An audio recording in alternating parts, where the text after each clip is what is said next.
Jiang Keyuan's eyes flashed with sarcasm as she flicked her fingers. Mother-in-law, you're not sick with delusions, are you? Why did Madame Tian hurt you when she's doing so well? Old Lady Lu ignored her and looked directly into her son's eyes. Big brother, that stubborn servant just pushed your mother's head into the water repeatedly. He held her breath, then let her breathe again before doing it again, even pricking her with a needle. If you don't believe it, you can call the imperial doctor to check my scalp. There are no signs of pulling or injury. You think the imperial doctor is just a vegetable? Just call one whenever you want. Jiang Keyuan mocked. Seeing the old lady's chest covered in wounds made her feel a bit better. But she also blamed Madame Tian for leaving such obvious flaws. Seeing her son's eyes flicker, the old lady closed her eyes and gave up completely. Ma Shi, sensing the tension, quickly helped the old lady. Let's go, mother. We'll leave. There are plenty of doctors in the capital. Your daughter-in-law will take you to see one. Hearing this, Lu Zhao's expression changed for the first time. How could they go outside to find a doctor? A family scandal shouldn't be spread around. If her mother stepped outside, the news of her being mistreated by her son would spread through the capital by tomorrow. He said, the Marquis's residence has a court doctor. Let the court doctor examine you. There's no need to go looking for a doctor outside. Mas she's nerd. Are you afraid, brother-in-law? If you don't want us here, we'll take mother away. After seeing the doctor, we'll go to the Prime Minister's residence to ask about this. Is a national minister teaching his daughter and servants to mistreat her mother-in-law? You dare. Jiang Keyuan was stunned that this terrible family member wanted to cause trouble at the Prime Minister's house. She was shocked and worried at the same time. Her father cared a lot about face. If this troublemaker caused a scene at their door, not only would their reputation be ruined, but her father would also blame her. She waved her hand, pretending to be angry, and said, if mother-in-law doesn't like the maidservant beside me, just say so. Why cause all this trouble? Madame Tian, you can go back to the Prime Minister's residence later. First, she would send the person away and calm this stubborn old lady. But old Lady Lu was unmoved. She said firmly, she must die. Having been pushed into the water multiple times, she was close to breaking down. She almost gave in. Her intense hatred kept her from losing her mind. Fortunately, Luo Shi had already analyzed this situation with her before. Without that, she might have given up and begged for mercy long ago. For the first time in her life, she came so close to death. If the instigator didn't die, she might be trapped in a nightmare forever. This is impossible.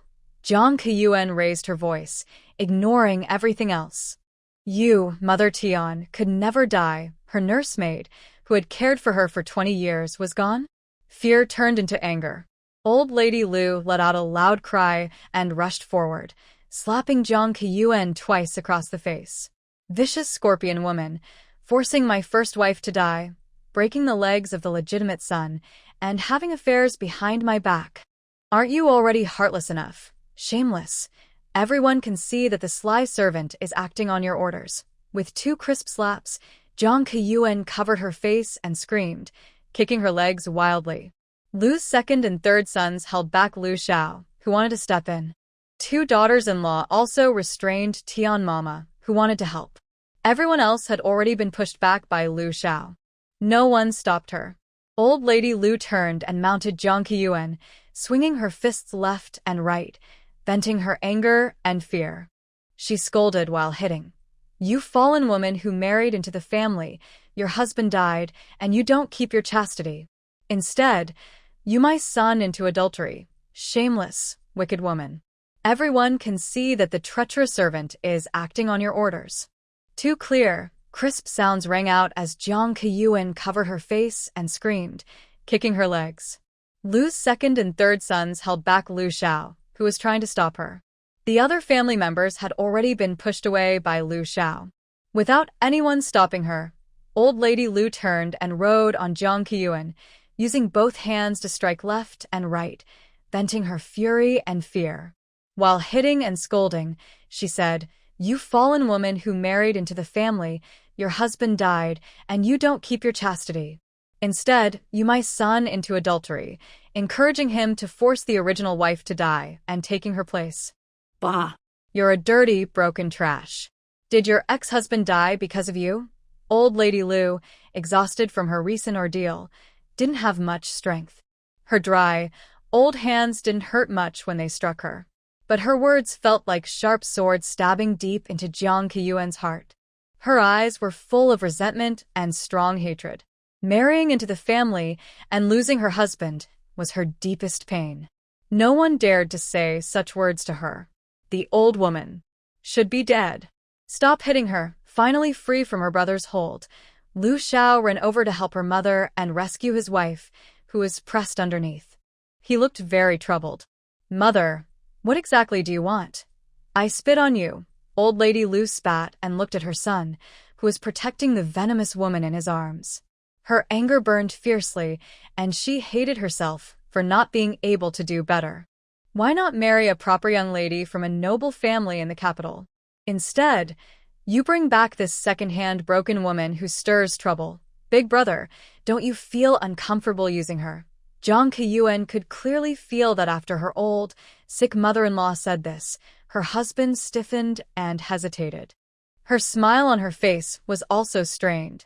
Mother, we truly love each other. Love my foot. The old lady adjusted her disheveled robes and sneered, loving her dirty, loving her poisonous, or loving her because she's been played with by other men. Jiang Qiyuan trembled with anger, and Lu Xiao hurriedly comforted her. Mother, you should stop now. Fine, I won't care about your strange habits. She pointed at the ground where Mama Tian was struggling with red eyes.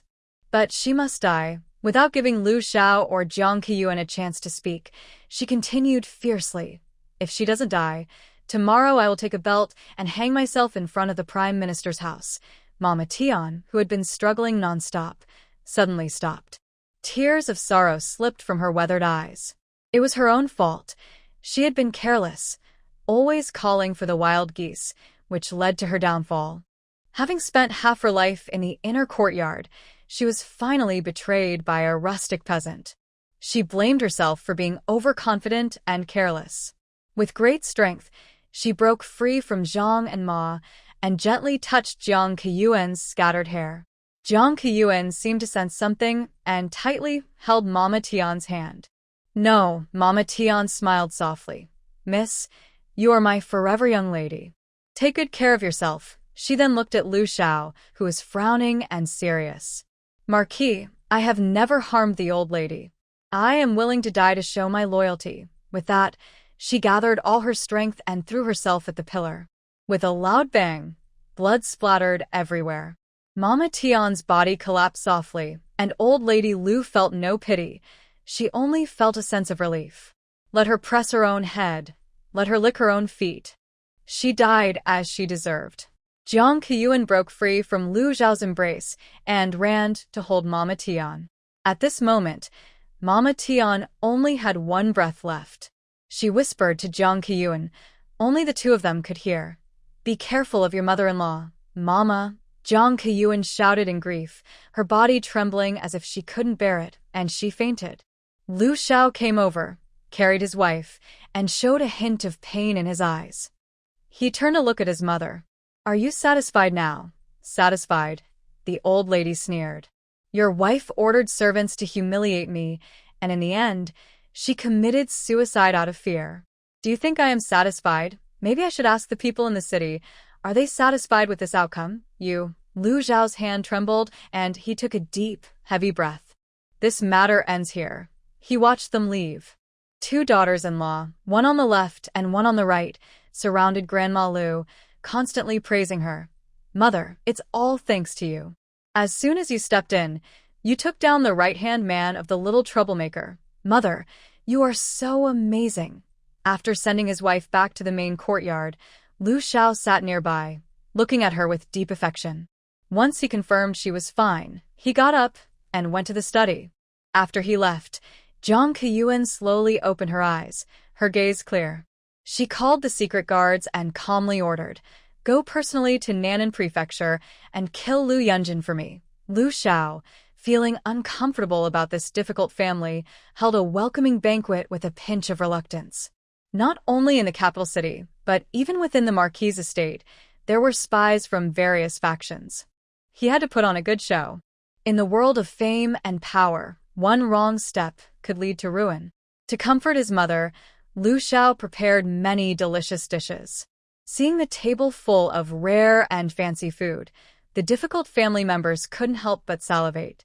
They had never seen such dishes, let alone eaten them. Grandma secretly resented this and felt bitter. She thought that even eating pork in the countryside was good, yet this person in the capital was dining on fish and meat every day. It was truly hard to accept. Actually, she was wrong to blame Lu Xiao. Lu Xiao was a rising star in the court. Even if he was doing it to impress the emperor, he couldn't indulge like the old noble families who were extravagantly wasteful. He prepared this feast just to shut his mother's mouth. If she knew it would cause even more trouble, she might have refused to do it. Grandma looked askance and asked, "Where is that woman? Why didn't she come?" Lu Xiao sighed helplessly, knowing his mother was about to cause trouble again. "What this woman or that woman? She's your daughter-in-law, and also the lady of the Marquis' estate." He emphasized the words lady of the estate heavily, implying a warning. Seeing Grandma about to throw her chopsticks and make a scene, he quickly spoke first. "Keyuan is unconscious and still hasn't woken up." He added meaningfully, "In the capital, many people talk behind our backs. Mother, don't want to be misunderstood as mistreating your daughter-in-law just because she's not here? People outside don't care about the truth. They only spread what they want." Seeing her mother-in-law choked, Masher quickly added a large piece of fish to her bowl. "Mother, try this. This squirrel-shaped fish has no fishy smell at all." Not wanting to keep the relationship with her eldest son so tense, Grandma took the initiative to reminisce about the past during the meal. When talking about Lu Xiao, she was playful and loved climbing trees to get bird nests and catch cicadas. A group of children always followed her, making her the true leader of the village children. "Back then, I played with you the best. Do you remember that Wanggun? Before I came, my wife had just given birth to her fifth son, weighing 5 jin. How could she have given birth like that?" Tsk. Recalling the carefree days of childhood, Lu Xiao rarely showed a gentle smile. "Really? Then I should give a big red envelope and send someone to deliver it. And there's more." The old lady sighed. "Your Uncle Li's old ox died at the beginning of the year. You used to love lying on the ox's back while herding cattle." "She died," Lu Xiao repeated in disbelief. Then, perhaps thinking of something, his eyes darkened. 30 years, it's about time. Under the guidance of the old lady and his 2 younger brothers, Lu Xiao began to care about those people deep in his memories. They had a happy meal together. Mrs. Zhang was completely impressed with Luo Shi. This kind of nostalgic story was truly powerful, and her mother-in-law was also very skilled, using her words expertly. After swallowing the last abalone, the old lady suddenly asked, "Big brother, don't you care about Yunjin?" Lu Xiao paused while pouring wine, then picked up his cup and took a sip to hide his emotions. How is he doing? His son, who was clever since childhood and scored first in the rural exam at 14, was once his pride. If he hadn't left the mountains, he would probably have raised his son well like most villagers, placing hope on Lu Yunjin. But after seeing the outside world's prosperity, he understood one thing. Relying on others is not as good as relying on oneself. Instead of placing hope on descendants, it's better to seize the moment and work hard while young. His legs are paralyzed. There's probably no cure. The old lady observed his face and said, "What a pity." Lu Xiao refilled his glass and drank again. After a moment of distraction, he said, "Everyone has their own fate." He had given Lu Yunjin chances before. That boy, like his mother, looked fragile but was stubborn like a bull inside. He didn't know how to judge the situation and insisted on arguing with his stepmother over a dead person. Had he ever succeeded? Seeing the indifference in Lu Xiao's eyes, the old lady gasped. Even a fierce tiger wouldn't eat its own cubs. Could she really expect her own son, who was willing to abandon everything, to have deep feelings for her as his mother? The next morning, before dawn, Jiang Keyuan was awakened by the noise outside. She reached out to feel for her husband, Lu Xiao, but he was not there, probably gone to the morning court. She got out of bed, dressed quickly, and called her maid to ask, "What's going on outside?" Why is there so much fuss so early? The maid hesitated and looked outside the courtyard. Madame Zhang came early and asked you to pay respects to the old madam. Jiang Keyuan sneered. Pay respects to the old woman? She doesn't deserve it.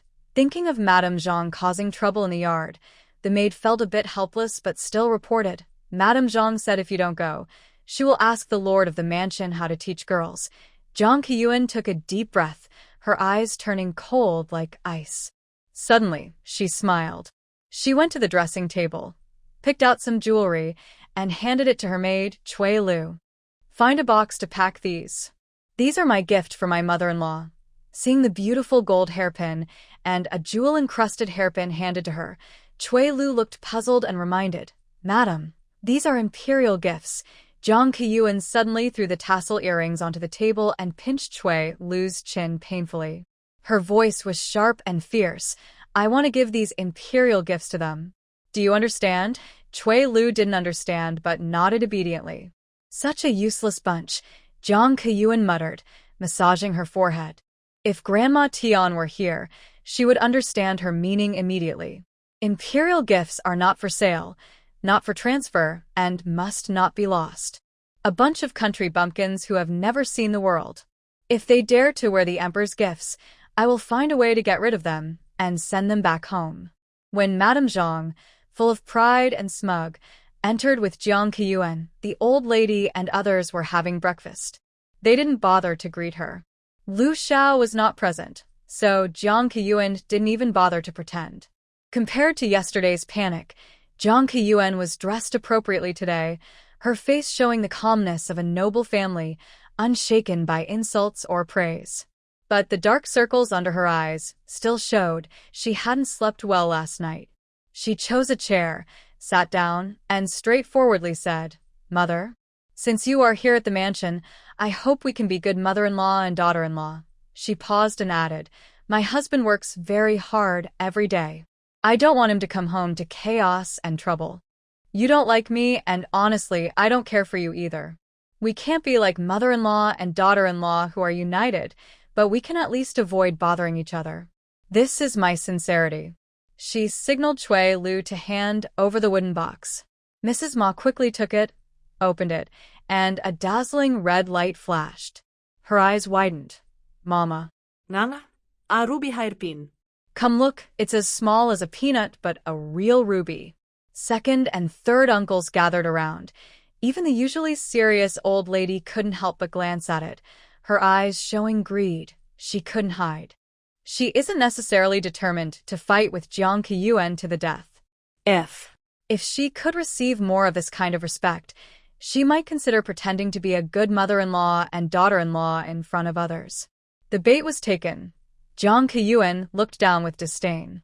She stood up gracefully, glanced at the crumbs on the table, and her expression once again showed contempt. Spilling crumbs all over the table is worse than the mess in the backyard with the big flowers. Grandma, Boyao was brought by the young people. Can I have this? After the person left, Lu Jinhua leaned close to the old lady, eyes full of longing. With this, the handsome and mysterious King Mo would surely look at her differently. Seeing her sister's idea, Lu Yinhua sneered inwardly. Not to mention wearing Boyao, even a swarm of bees on her head might catch the attention of that powerful man. She walked over, and amid her sister's surprised cry, snatched the boyao from her hand and turned it over. What are you doing? If you want it, don't just grab it.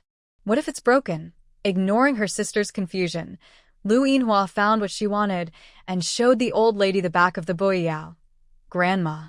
Look, isn't this the royal mark? The old lady was suddenly shocked, leaned in to examine it carefully, and her face grew uglier the more she looked. Earlier, Lu Yunjin had brought a piece of paper, asking them to memorize the symbols on it, especially this royal seal. This was a precaution. If they touched something they shouldn't, someone could use it as evidence against them. Clearly, Lu Yunjin knew well how greedy this family was and had prepared offenses in advance. It must be said, to keep the best relics of the old house in Beijing and to fight with Lu Xiao, Luo Shi and Lu Yunjin had put a lot of thought into it. What does she mean? The old lady's face darkened. What do you think? Just another way to frame and blame, Lu Yinhua replied. Everyone happily patted their chests, and the elderly lady looked at them kindly.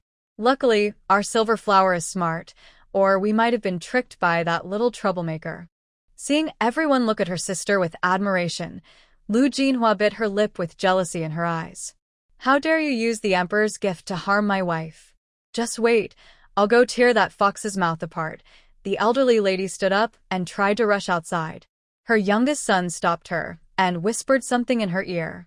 The mother and son exchanged glances, both showing mischievous smiles. After the court session, Lu Xiao returned from delivering apologies to the prince's residence, carrying a large loss. From afar, he saw many people gathered in front of the house. His heart sank, and he quickly rode his horse forward. As expected, he saw the top officials there. His mother led the group, standing on the steps, crying and wiping tears. The others looked angry and determined. He knew something was wrong, so he quickly straightened his face and helped his mother. Mother, let's go inside and talk. But the elderly lady didn't listen. She grabbed his arm and cried loudly, Big brother, mother can't go on anymore. Your wife. Your wife. More and more villagers gathered, whispering among themselves. Lu Xiao resisted the urge to lash out and quickly interrupted. I brought you something good. Let's go back first. Something good? The elderly lady pushed him aside and took a step back. Your wife gave me the emperor's gift this morning as a greeting. What are you going to give now? Suddenly, the crowd burst into whispers. Everyone in the capital knew that imperial gifts could only be kept by the recipient and not transferred. Madame Ho knew this well, but still had some purpose. To prove Jiang Keyuan's guilt, the elderly lady held a hairpin and pointed it at Lu Xiao's face. Look, really look. Is this the emperor's gift? She raised her voice and cried. What does your wife mean? Is she trying to frame me for theft and get the emperor to cut off my head? I know my daughter-in-law is noble and looks down on me, a simple countrywoman. But I miss you. Isn't it wrong to want to see you? Son, mother won't stay long. I'll take your two brothers back to the countryside. You. Don't make things difficult. It turned out that the daughter-in-law wanted to use tricks to drive the mother away. Who knows if she's risking her life? Such a cruel woman. The crowd whispered among themselves. Mother, what are you talking about? Keyuan was too busy to visit, so how could she have done such a thing? There must be some misunderstanding. Lu Xiao hurried to explain. He felt helpless inside. Just after going out for mourning, his mother-in-law had started arguing with his wife again, even causing a scene outside their home. His cheeks felt hot with embarrassment. Besides, he didn't know how this drama would be talked about later. Why do these troublemakers keep bothering him? He was so unlucky. At this moment, Jiang Keyuan received a message. She held a wooden box, walking quickly but calmly out of the house. When she looked at her husband, her eyes showed both helplessness and blame. It seemed she was asking why she had upset these troublemakers. She took a deep breath, feeling almost sick from frustration. Who would have thought that a group of country folks, unfamiliar with city life, would recognize a royal gift? Her original plan was to let the old lady show off with her hairpin inside the house, then use the royal gift to scare them away and send them back to the countryside. But these people didn't follow normal ways. They even caused trouble outside the house. Right now, she felt overwhelmed. She could almost imagine how the other ladies and young women would mock her when they met again. Jiang Keyuan felt dizzy and lightheaded. When her husband gave her a worried look, she forced a smile and stepped forward. Mother, you misunderstood. She handed the wooden box into the old lady's hands. Before dawn, you asked your daughter-in-law to pay respects. I took the wrong gift in the dark. Look, this is the right one. Hearing the commotion, the crowd's attention turned back to the old lady. What kind of mother-in-law is this? Asking her daughter-in-law to pay respects before dawn? I thought she was a good person. Did this little girl just pretend to be innocent in front of her? Ma Shi's eyes flickered, and she quickly cried out, It's our fault. We country folks get up early to farm, so we're used to waking at dawn. We thought that the eldest brother-in-law would go to court at dawn, and the older sister-in-law would get up to serve him. But She's still sleeping, so the mother-in-law wouldn't call her. Hearing this, the villagers nodded in agreement. They looked at Jiang Kuyuan with strange eyes. This lazy girl, her husband gets up early to go to court, but she doesn't bother to serve him and just sleeps in bed, confused. Luckily, the mother-in-law noticed early. Otherwise, if she had worn the royal gift outside, it would have been a serious offense of disrespect. Jiang Kuyuan's smile almost couldn't hold. Was Ma Shi implying she was lazy? She cursed these people silently, wishing to punish them all. Lu Xiao quickly tried to smooth things over, saying, "Recently, Yuan said that once the northern drought ends, she wants me to personally go back to the hometown to pick you up. There's no reason not to welcome you." "You're overthinking it," she replied. He could see that his mother was forcing him in front of everyone. If he didn't promise they could stay, they would keep causing trouble. After speaking, he looked at Jiang Keyuan gently and said, "Yuan, don't you agree?" Jiang Keyuan was forced to nod, her nails digging into her palm and drawing blood. "Yes. Yes, mother. The Marquis's residence is your home. We can stay peacefully." "Really?" Satisfied that her goal was achieved, the old lady wiped her tears and looked pleased. She took Jiang Keyuan's cold, stiff hand and wiped her tears and snot on it. "It's just that I worry too much," she said kindly. "Don't take it to heart." But inside, she was secretly laughing. That sly woman. I won't let you get away easily. The lively scene ended, and the common people happily left. This mother-in-law is so kind. She can admit her mistakes to her daughter-in-law. Why can't others do the same? Jiang Keyuan almost felt sick. Victory in the first battle. Back at the residence, everyone looked proud and happy, unable to hide their joy. Luo Shi was right. When trouble arises and spreads, the people of the capital will listen to reason, and even her son will have to submit to logic. Lu Xiao never expected his mother to be serious about causing trouble outside the house. She actually went to the gate of the residence to make a scene. He saw many spies from other households among the crowd. He believed that within half a day, news of the Marquis's wife using underhanded tricks to drive away the mother-in-law would spread through the officials' homes. In the grand estate, there was a lot of dirty fighting, but most families kept it behind closed doors. Only his mother continued the village-style tantrums and threats. It was disgusting and helpless. His face darkened as he looked at the proud, confident people like roosters fighting for dominance. He felt anxious and irritated inside. He could already imagine the sneers and mockery from his colleagues at tomorrow's court meeting. He rubbed his forehead tiredly and said, "Mother, why can't some things be handled privately at home? Why do you have to cause a scandal in the whole city? Are you satisfied with your son losing his official position?" The ambitious people wanted to stay in the capital and cling to Lu Xiao to enjoy wealth and honor. The old lady's arrogant attitude changed slightly, showing some panic. "Is it that serious?" Lu Xiao's expression was serious. "A bad family tradition will be recorded by the censor and presented to His Majesty. If you don't want the whole family to be forced to leave and go back to the countryside, you should control yourself. And you all too." He looked at his two younger brothers and sister-in-law who were crowding around his mother, his voice naturally commanding. "Spend more time with your mother and less on bad ideas." He then added meaningfully, "We all share the same family name, Lu. When one prospers, we all prosper. When one suffers, we all suffer. Don't cause trouble over small matters and end up ruining everything." When dealing with unreasonable relatives, he knew he had to both scare and coax them, using their weaknesses to threaten and manipulate. Since childhood, Lu Xiao knew how to keep his overly biased mother in check. But sending her back home might be a little difficult. Everyone in the old house looked at each other, realizing that since they all shared the Lu surname, if the eldest was in trouble, they wouldn't have a good life either.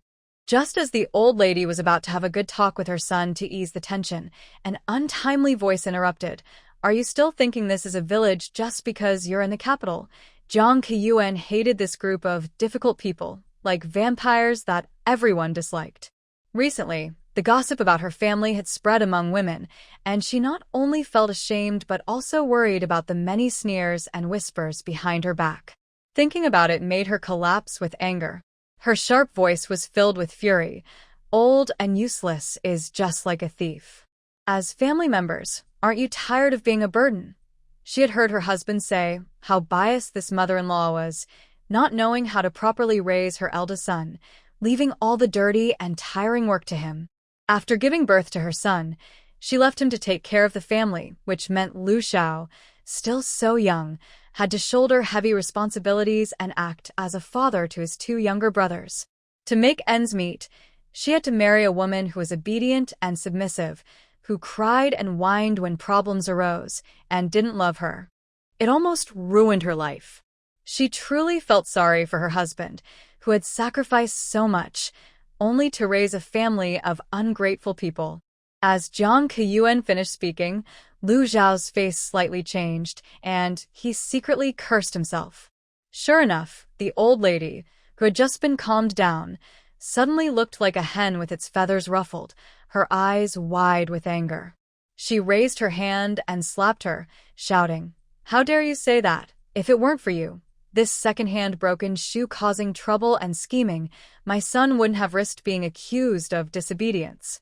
Lu Xiao moved quickly, holding his wife's waist and dodging the slap from his mother. Inside, he was storming with turmoil. The old lady seemed to be angry at Jiang Keyuan, but her words about disobedience sounded like they were meant for him to hear.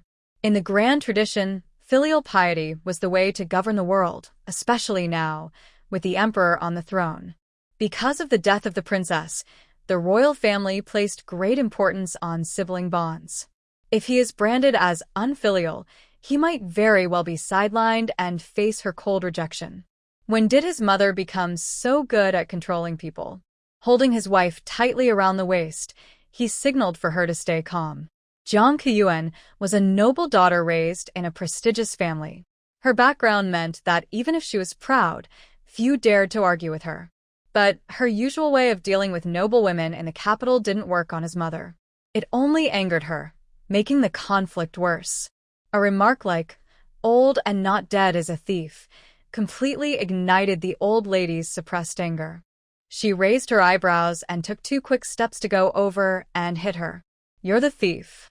You stole your late husband's life, and now you're trying to harm my son. Bad omen. Untrustworthy fox spirit." Jiang Keyuan was truly furious. Her body trembled in Lu Zhao's arms. No one dared say she was cursed to bring bad luck. The old lady really deserved to die. Angrily, she sneered, "Me curse him? First, ask who helped you get this noble title." Her careless words made Lu Xiao stiffen all over.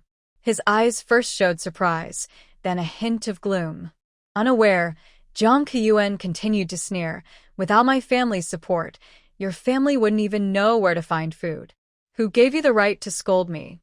Hearing this, the old lady wanted to roll up her sleeves and retort, but when she saw her son's stiff face, she hesitated and took a step back.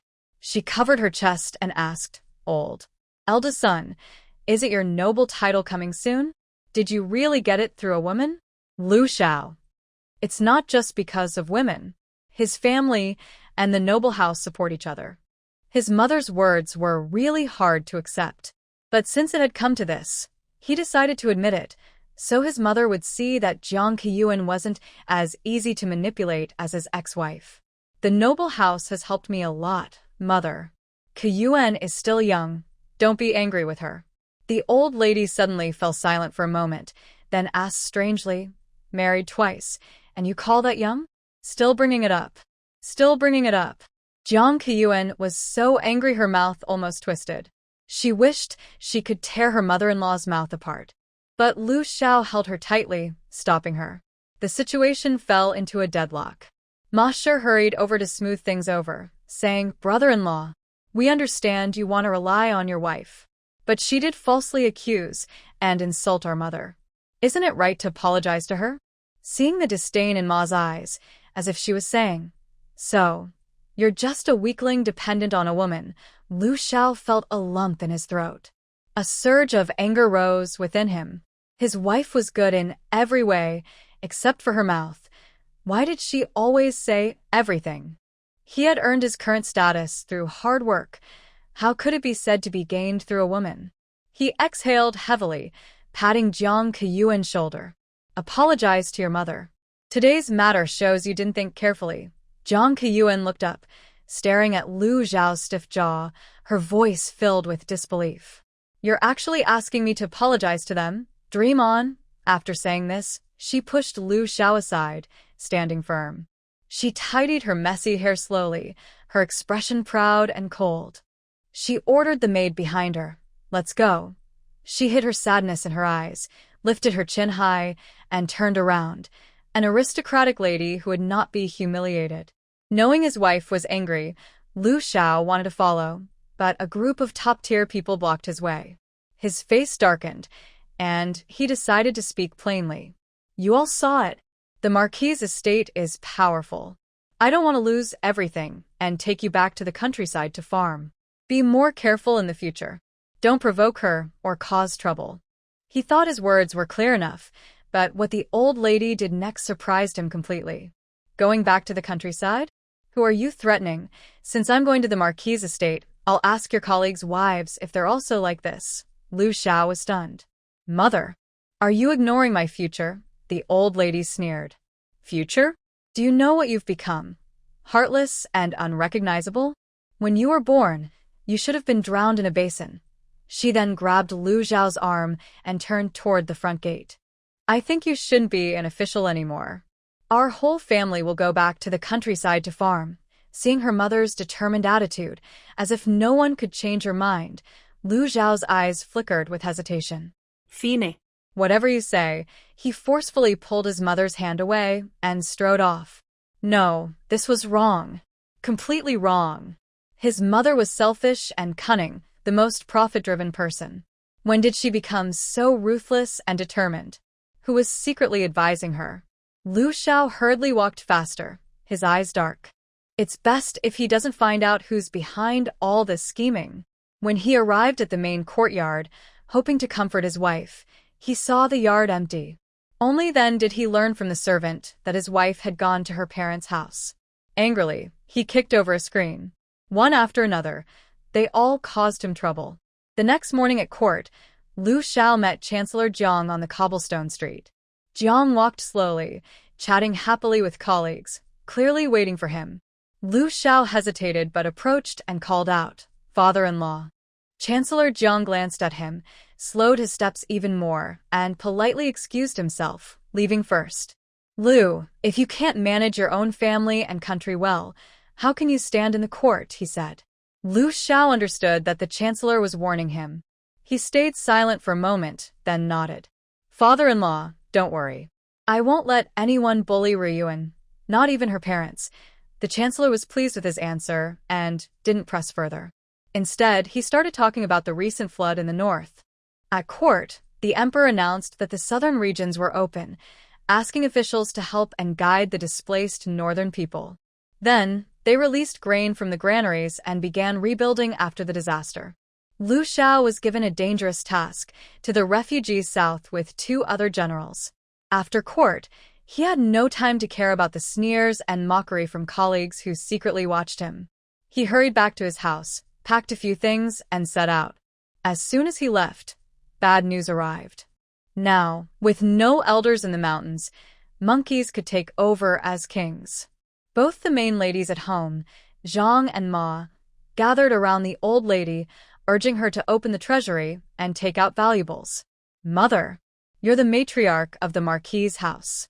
All the property belongs to you. If you don't open it, those 2 broken shoes might steal everything. The old lady agreed, leading her family straight to the treasury. But they were refused by the guard's maid. Everyone was furious. After arguing in vain and being chased away, they returned to the courtyard, feeling resentful and cursing. Lu Mingjun remembered Luo Shi's advice and said, "Grandma, the house is now controlled by that woman." Luo Shi said, "If we want to control the house, we need to have our own people. Why not sell all the current maids and servants and replace them with our own?" The old lady clapped her hands. Yes. How could I forget? If the servants are disobedient, just replace them with obedient ones. The 3 siblings left home, and half a day later, they brought in a sneaky-looking old woman. While waiting, the old woman quickly charmed the elderly lady, making her very happy. When she saw the rows of young maids and servants in the yard, the old woman's mouth almost stretched into a big grin. These were high-quality goods that could be sold without much training. She made a lot of money from this deal. Most of the people there were from Jiang Qiyuan's household or the guard's warehouse. When they heard that they might be sold, the yard became chaotic. Some were scared and helpless, while others were angry and refused to accept it. Old lady, a sharp-looking young servant stepped forward, acting dismissively. "You don't have our contracts, so you have no right to sell us." "Exactly," someone quickly agreed loudly. The old woman's face darkened. She wasn't called here to be teased. She glanced sideways at the confused old lady Lu and said with some annoyance, "You don't have their contracts. Why did you call me here? Country folks don't understand this stuff." She asked the old woman humbly for advice. Since it was a big deal, the old woman patiently explained. The Lu family then realized that all the servants had contracts. Whoever held the contract was their true master. The situation became stuck again. They thought they might escape, but the old lady, having no way to deal with them, would give up. The old woman showed signs of impatience. Old Lady Lu was also very embarrassed. She felt like a joke and lost face in front of everyone. Suddenly, Masher leaned over and whispered in her ear, "That contract isn't like money or jewelry. Old shoes don't carry their contracts around, right? Let's look for it." Hearing this, the old lady's eyes lit up. Yes. Who would carry their servant's contract everywhere? It must be in this yard. They just needed to look. She quickly sent her 2 daughters-in-law and granddaughter to search through boxes and drawers. The old woman was stunned by this series of clever moves, her eyes wide with surprise. Having worked in this field for decades, she had never seen such a strange and clever person. Finally, Zhang, the expert at hiding money, used her experience and really found a small box in Wang Qiyuan's bed's hidden compartment. When she confirmed the contracts were inside, she hurried back to her mother-in-law to take credit. Her husband was useless, but she was a pro at hiding money and valuables. The old lady was very pleased. Since she couldn't read, she pretended to look at the contracts carefully, then handed them to the old woman, pretending to understand, and said, "Take them away." Grandma Yabo. Her eyes widened in surprise. Can she really handle people who forcefully buy and sell like this? Will the Marquis return and cause trouble for her? But in the capital, being able to run a dental shop means she has connections. Everything is written clearly in black and white, so she's not afraid. In the courtyard, the proud maid and servant couldn't see what was happening inside the house. They were about to leave when they saw Grandma Yabo come out holding the property deed. They were all stunned. One thing not bothering 2 masters, the Lu family finally bought a group of suitable servants from Grandma Yabo. Suitable means ordinary farmers from the north who fled and couldn't survive, selling themselves to survive. They had equal backgrounds, unlike the servants who initially looked down on her, bowing and scraping. Grandma Yabo found them very easy to work with. She called a locksmith, successfully opened the treasury, and got good things. The elderly lady lying in the courtyard rocking chair pointed at the new servants and said, "That flower bed over there, throw it away so I can plant vegetables." The young maid with rough skin and a pale face listened, and her eyes lit up. She was a professional at planting vegetables. From then on, the top family in the Marquis' residence enjoyed the life they had always dreamed of, so happy and carefree. When Lu Xiao returned to the capital with his wife, he saw the drastically different home. The couple rolled their eyes and almost fainted from anger. Seeing the group of yellow-toothed, dry-skinned servants coming to greet them, Lu Xiao almost doubted his life. Is it too late to put his mother into his grandmother's coffin now? Grandma Lu and her children went to meet them. She held Lu Xiao's hand and said warmly, "My son, you've had a hard journey. Your mother has prepared hot water and food for you." Seeing this group of people, Jiang Qiyuan didn't look angry or irritable like before. Instead, she gave a half-smile and shot a glance at her husband. It seemed to say, "Look, your mother has taken over the house." Lu Xiao took a deep breath. Since they were at the house gate, He didn't dare show his displeasure. He asked kindly, "Mother, why didn't you tell me you'd changed the servants?" Grandma Lu, full of kindness, held her son's hand and said, "I saw the floods in the north and felt sorry for the displaced people. Decided to give these unfortunate children a chance to survive." She carefully looked at Lu Zhao's expression and asked, "Will my son blame me for making the decision without telling you, Lu Zhao?" She brought up such a big reason. What could he say? Seeing the new servants dressed in golden thread clothes, he could only nod with a very uncomfortable feeling. That's great." Zhang Keyuan stood nearby, watching the scene and not getting involved.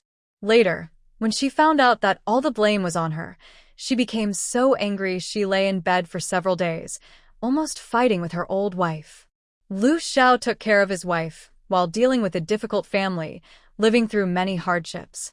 The old lady, who often ran outside the mansion crying and revealing family secrets, also made the people of Beijing laugh and enjoy the show. A beautiful, decorated carriage slowly entered the village. The busy villagers in the fields looked at the grand carriage with envy and longing. The young servant driving the carriage turned back and said with a smile, "Miss, we've arrived." "Stop the carriage.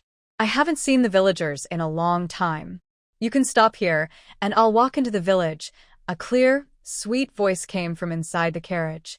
Suddenly, before the carriage stopped, a fat hen flew in from nowhere, flapping its wings and crashing into the carriage. Ah! A small, soft cry was heard inside. The servant slowly stopped the carriage, walked to the curtain, and after apologizing, opened the door to reveal a fair, pretty young face. The girl looked about 13 or 14, wearing a yellow wide-sleeved dress, holding a big hen in her arms, and looked at him with a helpless expression. The servant seemed used to this scene. There was no problem. This girl was lucky, able to find silver even if she fell by accident. She was truly blessed by heaven. Having seen many strange things, he was no longer surprised. The girl carried the old hen off the carriage without any awkwardness and smiled at the servant, saying, "Go ask nearby if anyone has lost a chicken, and have someone come to claim it." "Miss, aren't you going to eat?" the servant asked with a displeased look, then went as instructed. Suddenly, an old man working in the cornfield wiped his sweat and called out loudly, "Has Nan Nan come back?" Luo Nan Nan looked over when she heard the call, her eyes brightening. She hurried over, holding the chicken in one hand and her skirt in the other. "It's me. Uncle Tai Dan, your eyesight is still so good." The old man chuckled, and nearby villagers gathered around, all looking at Luo Nan Nan with admiration. "This girl is really beautiful." "Yes, I heard she went to the city to learn skills from important people." "Wow, her dress is so pretty. I want to buy one for my daughter too." Luo Nan Nan smiled gently, greeting each person with a warm, melodious voice, easing the afternoon's heat and restlessness in the fields.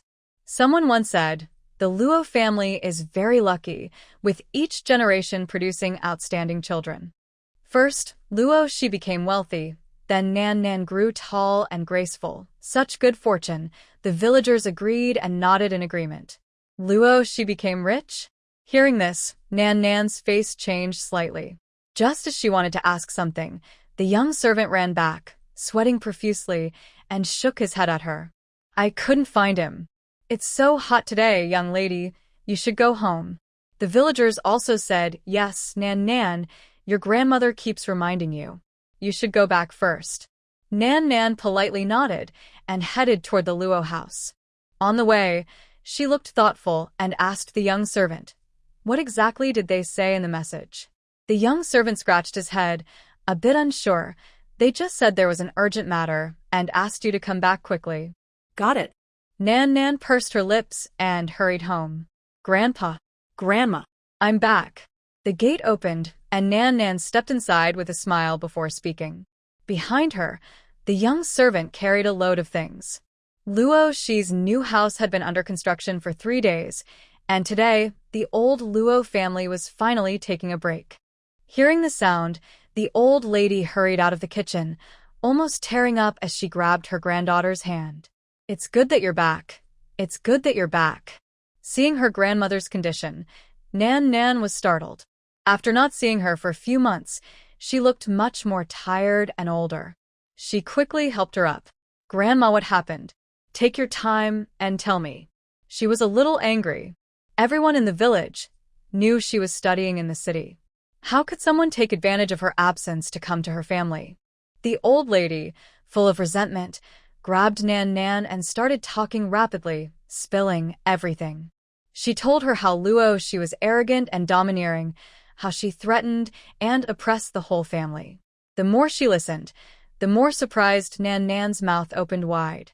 In her memory, Luo she was a well-behaved girl who didn't talk much. Was she really the same person her grandmother described? Wait, Grandma, you said Luo she not only made hair dye but also set up an oil pressing workshop? The old lady nodded, gnashing her teeth. Yes. She even told her cousin to hand over the formula. When her cousin refused, she beat him up. Hearing this, Nan Nan almost blurted out impossible, but noticing her grandmother's stern gaze, she quickly changed her words. Has she changed in any other way? Please tell me everything. The grandmother and granddaughter went inside, closed the door, and sat for a while. Finally, Nan Nan asked Grandma, "Don't you think she seems like a different person?" She had a suspicion in her heart, but since she hadn't seen the person, she couldn't be sure. The old lady's expression was hard to describe.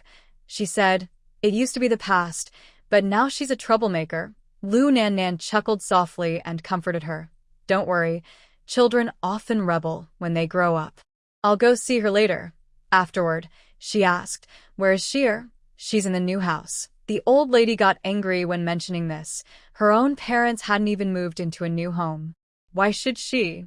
She has a new house. Nan Nan was even more surprised. Exactly, the old lady pouted, sounding a bit sour. Her house is quite grand, even more impressive than the town mayor's. Hearing this, Nan Nan could no longer sit still. "Grandma, we're going to find Sheer now. Where is her new home? Take me there." The old lady didn't want to go. "Why are you in such a rush? Why are you looking for trouble?" Nan Nan stood up and headed outside. "Sheer has changed so much. I really worry about her. I'm afraid someone with bad intentions might mislead her. My brother can't be led astray." The old lady didn't think much and said, "Then go by yourself. Her new place is in the bamboo grove." She left a servant to give gifts to the happy Lu family, then walked alone along the rural dirt road. As the yard gate closed behind her, her ever-present smile gradually faded. "System, can you tell me why Lu Shi is still alive?" After a crackling sound, a cold, mechanical voice responded. No contact with the character. Unable to check. Unable to check. Useless. Nan Nan's tone was very angry. Not a single piece of information can be found. What good are you, trash system? Host, my purpose is to help you change the ending where everyone faces disaster, not to be a query system. The cold, mechanical voice remained emotionless. On the way, she asked again, uneasy, "Are you sure there is only me, the transmigrator, in this world?" No matter how she listened, she felt like her cheap brother, or rather sister, had changed into a different person. She felt a bit uneasy. Having a system and being the chosen one in this world was already enough. As the saying goes, old friends meet, and a shot is fired behind their backs. She didn't want another outsider to cause trouble for her. The system was very certain. "I am sure you are the only transmigrator. Moreover, knowing the entire story, what are you afraid of?" Nan Nan felt relieved. Indeed, she was not only a time traveler, but also someone who had read the book. Knowing all the twists of this world, she no longer needed to fear encountering fellow villagers. Wait. System. Are we wandering in this forest for too long? While talking to the system, Nan Nan suddenly realized that the familiar bamboo forest was shrouded in thick mist, with visibility less than 3 meters. She couldn't tell which way was which under her feet. Her voice carried a hint of fear and panic. System. Are we stuck in a ghostly maze? Meanwhile, inside the bamboo hut, a day and night had passed. Lu Yunjin was in a coma, his body trembling from time to time. The broken bones on his legs were rapidly healing, almost too fast to see with the eye, and his meridians beneath the skin were pulsating. Seeing this, Luo Shi, who hadn't slept all night, felt a little more at ease. At this moment, Lu Yunjin's entire body was torn apart by powerful internal energy, especially his pants, which had completely disappeared, revealing two rough, bare thighs. His upper body clothing was also torn into strips, revealing his muscular chest that moved faintly with each breath. Luo Shi sat on the messy bed, supporting her forehead with one hand, her slender fingertips tapping in a rhythmic pattern. 1, 2, 3, 4, 5, 6. Suddenly, a low, hoarse voice weakly asked, "What are you counting?" "Muscle." Before she finished saying the word, Luo Shi looked into a pair of extremely complex black eyes. "Muscle what? Muscles or something else?" Luo Shi almost choked on the water she drank last night when she realized the person awake was Lu Yunjin, looking pale and weak. She was so surprised that she blurted out, "The latter just one. No matter how magical my medicine is, it can't grow 8 of you." "Stop dreaming," she said. As she finished, the other person's face turned red all the way to behind his ears visibly. His voice almost squeezed out from between his teeth. "Can't you give me some clothes or a blanket to cover myself?" Luo Shi slowly stood up, stretching her stiff body from sitting too long. She didn't answer but asked back, "Want to try moving your legs?" Hearing this, Lu Yunjin honestly felt embarrassed and tried to move his toes. "I can't assist with that request." At this moment, outside the bamboo forest, Luo Nan changed into a light purple long dress, her face filled with worry and anxiety that couldn't be hidden. Next to her stood a tall, stern young man. His name was Shi Yi, the eldest son of the governor of Nan'an Prefecture. Seeing the urgent worry on his beloved's face and having never met her younger brother, he had a very bad impression of him. He coldly ordered his guards behind him, cut down the bamboo. When his gaze fell on his beloved's face, the coldness softened, and he said gently, "Don't worry. If the little troublemaker doesn't listen, just catch him and give him a good scolding." The guard obeyed the order, drawing his sword through the air with a whooshing sound, and soon, a section of bamboo was cut down. Watching this scene, Luo Nan bit her lip. "This isn't good, right? My younger brother doesn't know you're here, and refusing to meet you isn't intentional." "Fool." Shi Yi gently touched her head and sneered. "If he treats elders that way, it shows he's rotten inside. You don't need to worry about such a person. Just catch him and scold him. If he misbehaves, hit him a few more times. All right." "All right." Luo Nan blushed shyly and lowered her head. Above them, Luo Shi sat on a bent bamboo stalk, amused as she watched the playful scene below. She recognized the woman, Luo Nan's twin sister. She was also the only person in the family who once had kind thoughts about the original owner, helping with chores and enduring scolding when they were young. She even chased after her when she was sold to the old man, 5 miles away, just to give her some food. These memories flashed through her mind. Is it really true? Has the sister, who once cared for her, changed so much? Just as Luo Shi's lips curled into a sarcastic smile, her mental strength suddenly moved, as if she had caught something. "Host, the person you're looking for is right above you." Her expression turned cold instantly. She lowered her head sharply and met Luo Nan's eyes, who was looking around. The former was filled with murderous intent, while the latter showed a mix of joy and suspicion. Luo Shi didn't hold back. She showed a big smile and suddenly loosened the bamboo leaf she was playing with in her hand. With a snap, Luo Nan felt something cold and slippery land on her arm. She looked down and let out a scream. She fell to the ground, flailing her arms wildly, shouting, "Snake! Snake! Brother Shi, there's a snake!" Luo Shi sat with one leg bent, ready to watch a snake-human fight. Suddenly, she heard a crisp nearby. Her face changed slightly. She quickly jumped onto another green bamboo stalk.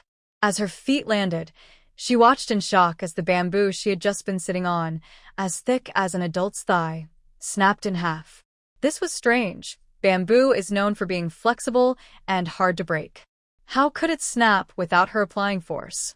Below, Shuri pinched the small green snake at its neck and threw it forcefully away, holding Luo Nan Nan in his arms, who was still trembling. Don't be afraid. There are many snakes in the bamboo forest. Then he coldly ordered the guards behind him, go get some realgar to drive away the snakes. A single tear shimmered on Luo Nan Nan's eyelashes.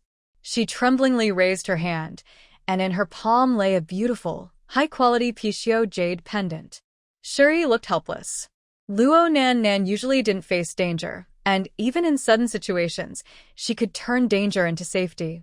Her luck and opportunities were extraordinary.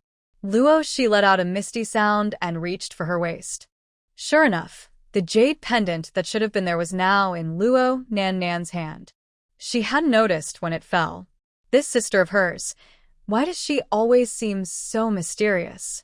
She touched her chin, and the cold killing intent in her eyes gradually faded. Sheer, is that you? Come out. Sister doesn't blame you for throwing snakes at me. The woman's melodious voice was pleasant to hear. Then she heard Shur Ye's angry voice. What? That snake was deliberately thrown at you by your brother? No. I believe Sheer didn't do it on purpose. Sure, go. Don't misunderstand her. As they spoke, a tall figure appeared faintly in the white mist. As she got closer, her appearance and voice became clearer. Luo Nan Nan frowned. The once thin and small girl had grown into such a beautiful young woman. System. Check what's going on with her. The system responded immediately. Ding. Large luck detected. Would you like to approach her? Luo Nan Nan took a deep breath. Sure enough, the person who was supposed to be dead was not only alive, but had become a person of great luck. Her eyes deepened for a moment. System. You dare say she's not a traveler from another world? The system hesitated briefly. Just answer whether to approach her. Luo Nan Nan nodded. Yes. Approach her. Luo she stepped closer, her mental energy fluctuating frequently. When she finally stood in front of the two, she looked at Shur Ye's displeased expression and Luo Nan Nan's suddenly bright eyes.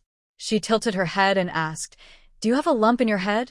If there was no lump, how could strange waves be fluctuating? Dabu.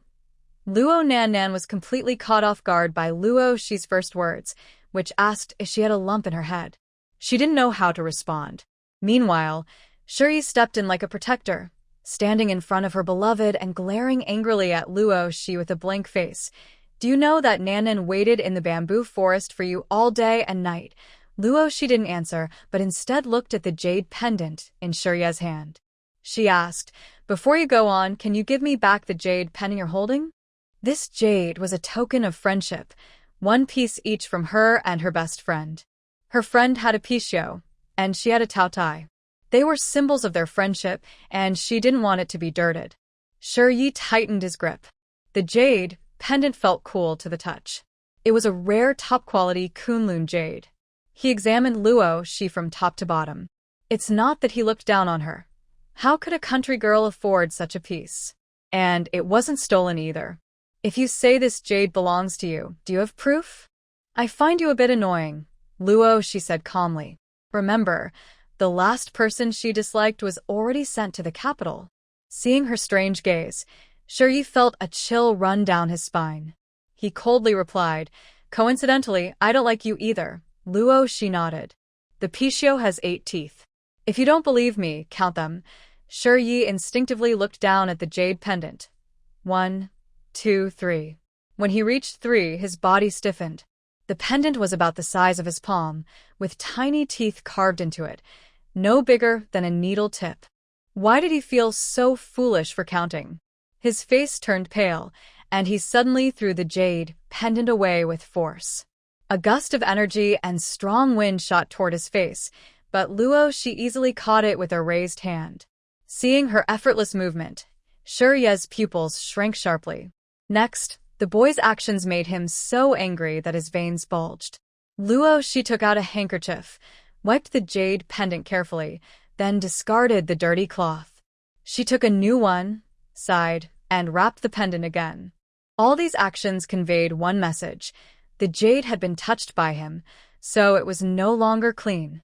Shiryu. Luo Nan Nan, finally catching her breath, spoke. She clearly saw that it was a top-quality Hitian jade, also called Kunlun jade.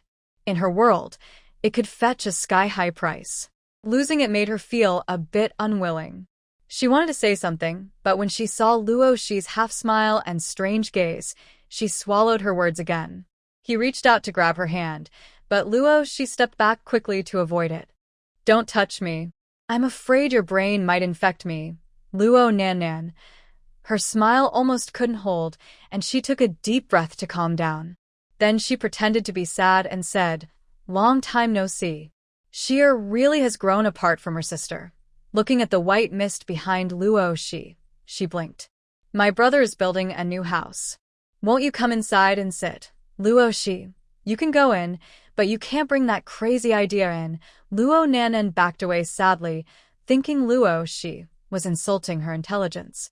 She made a sound of hurt, covered her face, and ran away. Yi wasn't sure whether to chase after his beloved or to teach that brat a lesson. He clenched his teeth and said, "You wait for me," then ran after Luo Nan. Only a few guards remained, exchanging looks with Luo Shi, who looked at the fallen bamboo on the ground with a sinister smile. "Good. Who knows what kind of flowers might bloom if we plant a loyal dog in the ground?" Luo Nan ran ahead, with Yi chasing after her, trying to coax her. The handsome man and beautiful woman drew many villagers' attention. One person couldn't help but gossip. "Did you hear? I heard that the cold-looking young master is actually the eldest son of the magistrate's family." Someone else clicked their tongue. "Luo Shi has a close relationship with a county magistrate. His sister has the magistrate as her backing. If they fight, who do you think will win?" His words carried a deep meaning. An elderly person in the field looked up at the speaker, silently lowering their head to continue working. Meanwhile, Luo Shi stood in front of a large pot, adding ingredients to the dish on the screen. After a while, there was a knock on Lu Yunjin's door. He looked at the colorful porridge in front of him, scooped out a large jujube with a spoon, and asked quietly, "Why are there jujubes in the porridge?" He took a bite. It was crisp. "Why are there jujubes in the porridge?" "The recipe says that adding jujubes helps with blood," Luo Shi explained. Lu Yunjin spat out the jujube pit, looked at someone waiting for praise with a calm voice, and asked, "Is it possible that the jujubes in the recipe refer to dried red dates?" Luo Shi's gaze drifted into the air. "The mistake is in the recipe." This made Lu Yunjin laugh.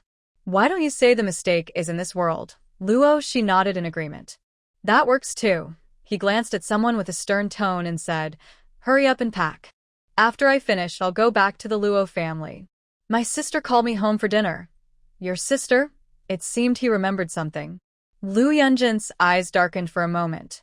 He patted the bamboo footrest and suddenly leapt up, heading toward the wheelchair in front of the door. After a moment of surprise, Luo Shi looked at Lu Yunjin sitting steadily in the wheelchair and clenched her teeth. "Is he really disabled? Is that true? It's almost like he can fly. What are you thinking?" Lu Yunjin looked at her with confusion. "I'm thinking you actually don't need legs. With the right wings, you could fly." Having seen ice dragons and lightning in the apocalypse, she was used to powerful abilities, but seeing such impressive light skills again refreshed her understanding of ancient martial arts. Lu Yunjin smiled softly. "Keep working hard. Practice your skills well." Luo Shi's eyes brightened. "Can I do it too?" Looking at her bright, expectant eyes, Lu Yunjin slowly finished his sentence. "If you don't work hard, how will you ever know you can do it?" "Luo Shi, are you trying to hit me?" "All right, I won't tease you anymore," Lu Yunjin said seriously. "My energy cultivation took 60 years to reach. It's not something that happens overnight." Luo Shi silently retracted her claws, looking at the 17-year-old boy. 60 years? Where did that come from? He's just revealing his true strength in front of her, even willing to give up his dignity and underwear? No more pretending. When they left the bamboo grove and arrived at the Luo family, the courtyard was lively under the osmanthus tree. Grandpa and Grandma sat happily at the head of the table. Her usually reserved and kind-hearted father was laughing loudly with Yi. Mother May was busy in the kitchen, constantly bringing dishes to the table. When she saw Luo Shi outside the door, her smile faded slightly.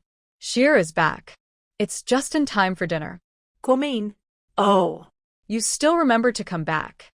The old lady rarely scolded anyone, but her tone was still sharp and sarcastic. However, Luo Nan-nan's attention was entirely on Lu Yunjin in the wheelchair. System. He's definitely turned into a villain now, right?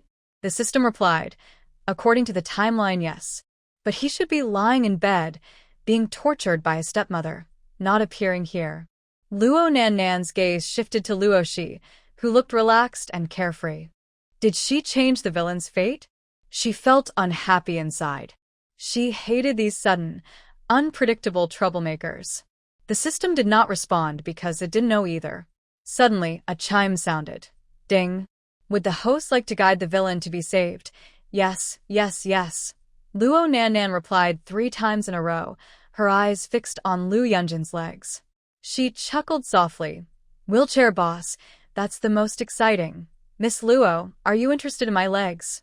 Lu Yunjin's expression darkened as he spoke softly. Faced with his gentle, handsome face, which was even more attractive than a girl's, Luo Nan-nan blushed and courageously looked into his deep, dark eyes. Lu Yunjin, don't give up. You can get better. At the same time, she silently asked the system, is there a divine medicine that can restore his legs? If I can cure the villain's legs, I could become his shining light. The system replied, host, earn more guide points to exchange for luck coins. The shop has everything. Luo Nan-nan got angry when she heard this. You won't let me go to the capital. There are only a few targets in Nannan Prefecture. What use are luck coins? The system was helpless too. Here, you only change the ending of Gucci and Luo Shi story. It seems you haven't fully changed it yet. Keep trying, host. Luo Nan-nan choked. In the original story, Luo Shi, disguised as a man, revealed her true gender in front of her beloved Gucci. Gucci initially rejected her, but gradually fell in love and deeply cherished her.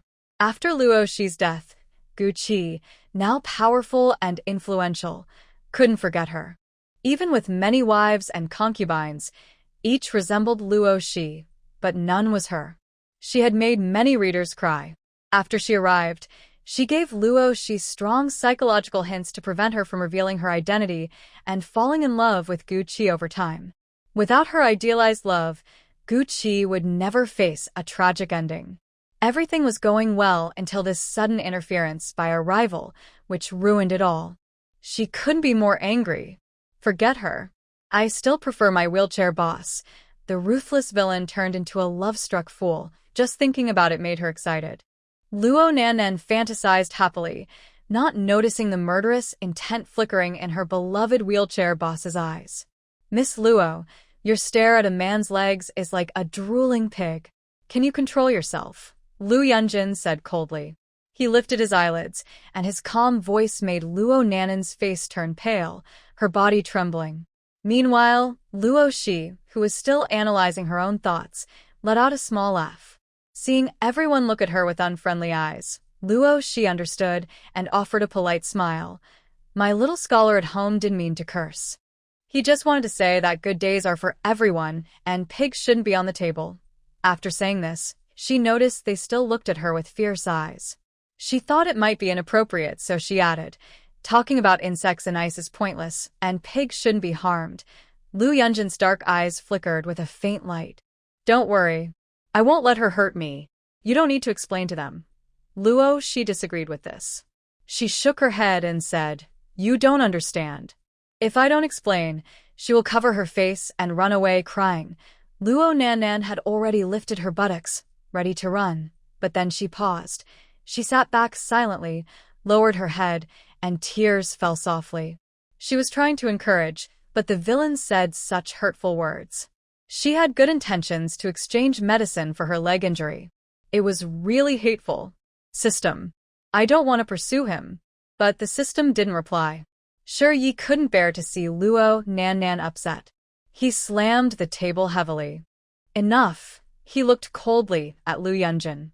Talking dirty to a woman? Have you been reading dog stomachs in your books? Luo Shi couldn't stand anyone bullying Lu Yunjin. She smiled, but her eyes turned cold. If you can't speak properly, shut your mouth.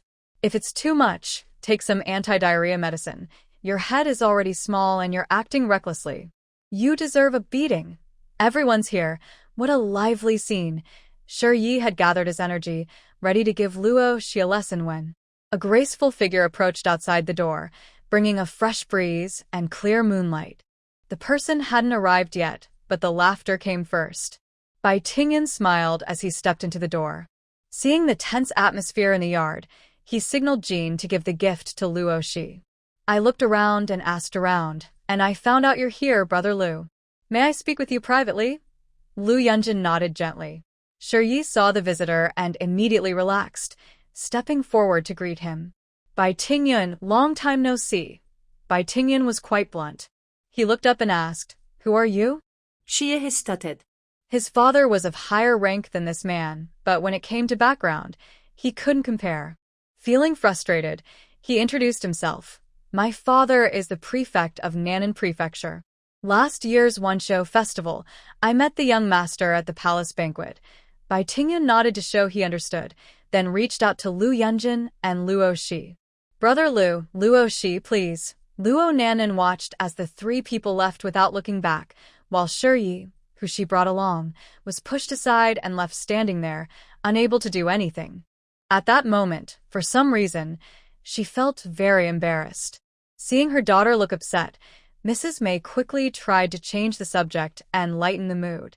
As they stepped over the threshold, Luo Shi looked back thoughtfully and caught Luo Nan'an's annoyed eyes. She smiled slightly. The three of them went straight to the thatched cottage across the way. Bai Tingyan bowed seriously to Lu Yunjin. Thank you for your advice, Brother Lu. His tone was difficult to hear. The North has experienced flooding. His Majesty has issued an order to open the gates in the southeast to help the refugees. Fortunately, I listened to your advice and collected grain in advance from various places. 10,000 dan of grain is a lot, but I managed to get it through my family connections. Now, there are two big problems. I want to hear your opinions. Lu Yunjin turned his wheelchair around and did not accept the bow. In fact, he owed Bai Tingyan more.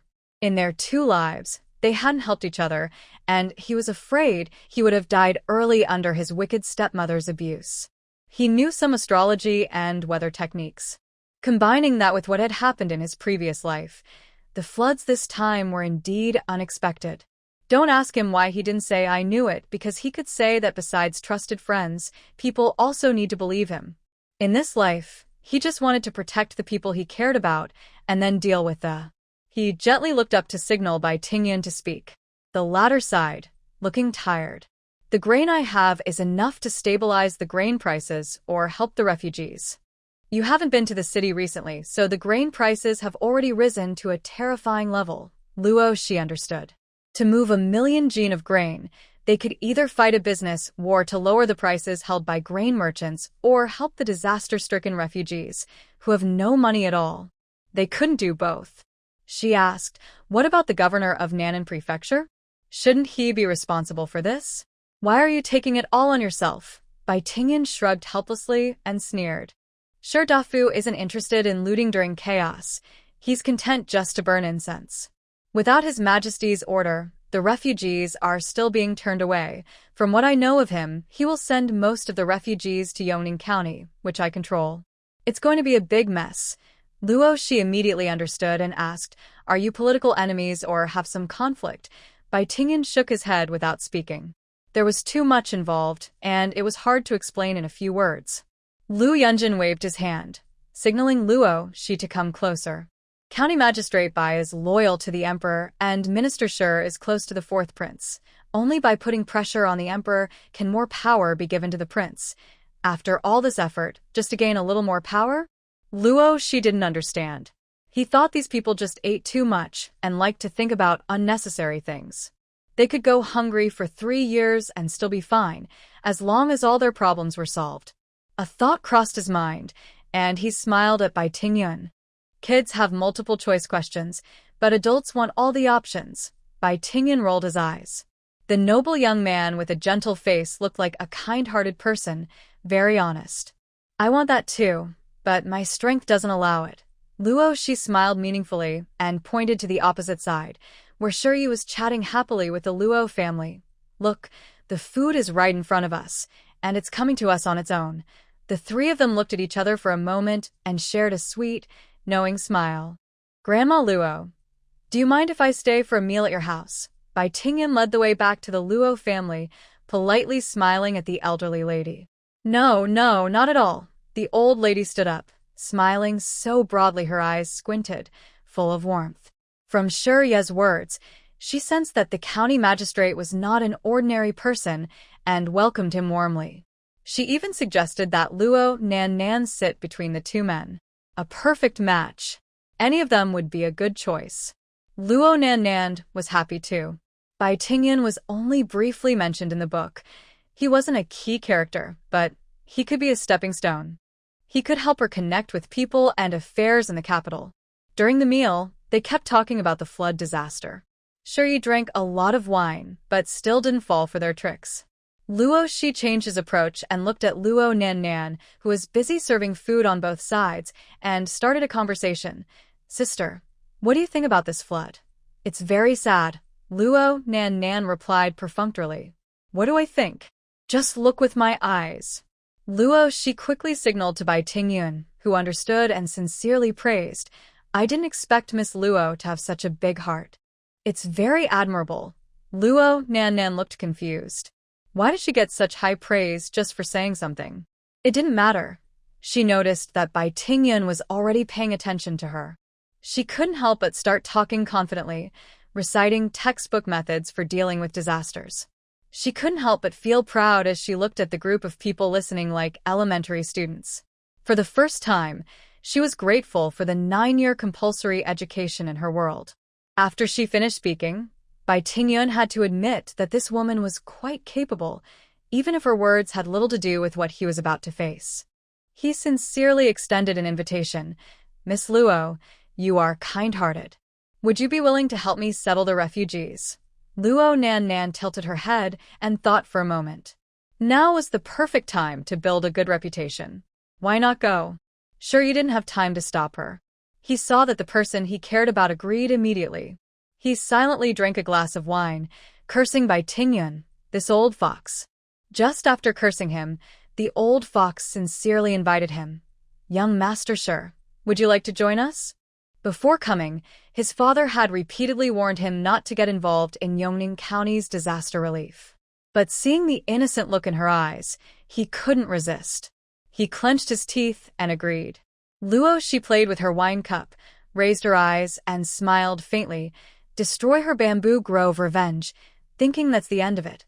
After dinner, Bai Tingyun, with a cheerful Luo Nan and the expressionless Yi, left first. Before leaving, he called Luo Shi aside. Thanks for this time. Getting the grain from Yi, I owe you a favor. Tisk, you've already got the people. If you can't get more, just hang yourself on the east and south branches, Luo Shi said dismissively, waving her hand. Hurry up and go. Behind them, Bai Tingyun asked, the county might get chaotic. Won't you help, or at least go see? Luo Shi paused, her face conflicted. She didn't want to go, but she was curious about the package inside Luo Nan's head. Seeing her hesitation, Bai Tingyun pressed on. Aren't you interested in buying people? There are many talented and unusual people among the refugees, and they are inexpensive. This made Luo Shi stop in her tracks. The price was secondary. Mainly, she simply didn't have enough people. The new house was almost finished. Each room had no windows, and she always felt that a house without floor-to-ceiling windows lacked soul. She had been thinking about glassware for a long time, but as always, no one was available. Fine, she could study Luo Nan's mind and also bring some people back. No need to worry about whether to do it or not. Bai Tingyun smiled and added, additional brave man. After the people who needed to leave had gone, the old lady glanced sideways at Luo Shi sitting boldly there. You still haven't left? Are you waiting for me to wash your feet? Luo Shi was surprised such service existed. She straightened up and hesitated, saying, Mom, my sister's marriage. Have you thought about it? Let's agree in advance. Our grudge is ours. You can't cause trouble for my sister's marriage. The old woman squinted her eyes, realizing there was someone she cared about in this family. That made her easier to handle. She deliberately said, Of course, whoever offers the most bride price will marry her. Actually, Luo Nan-nan's marriage was not up to her. May's family guarded her closely and didn't allow others to interfere in her daughter's marriage. She had also promised that regardless of the bride price, it would all be under her control, but the choice of the groom had to be decided by May's family. Luo Shi changed her expression on purpose and muttered, "That won't do. Mother said she wants her sister to marry a scholar. Marrying a poor scholar. What's the use?" The old lady got anxious.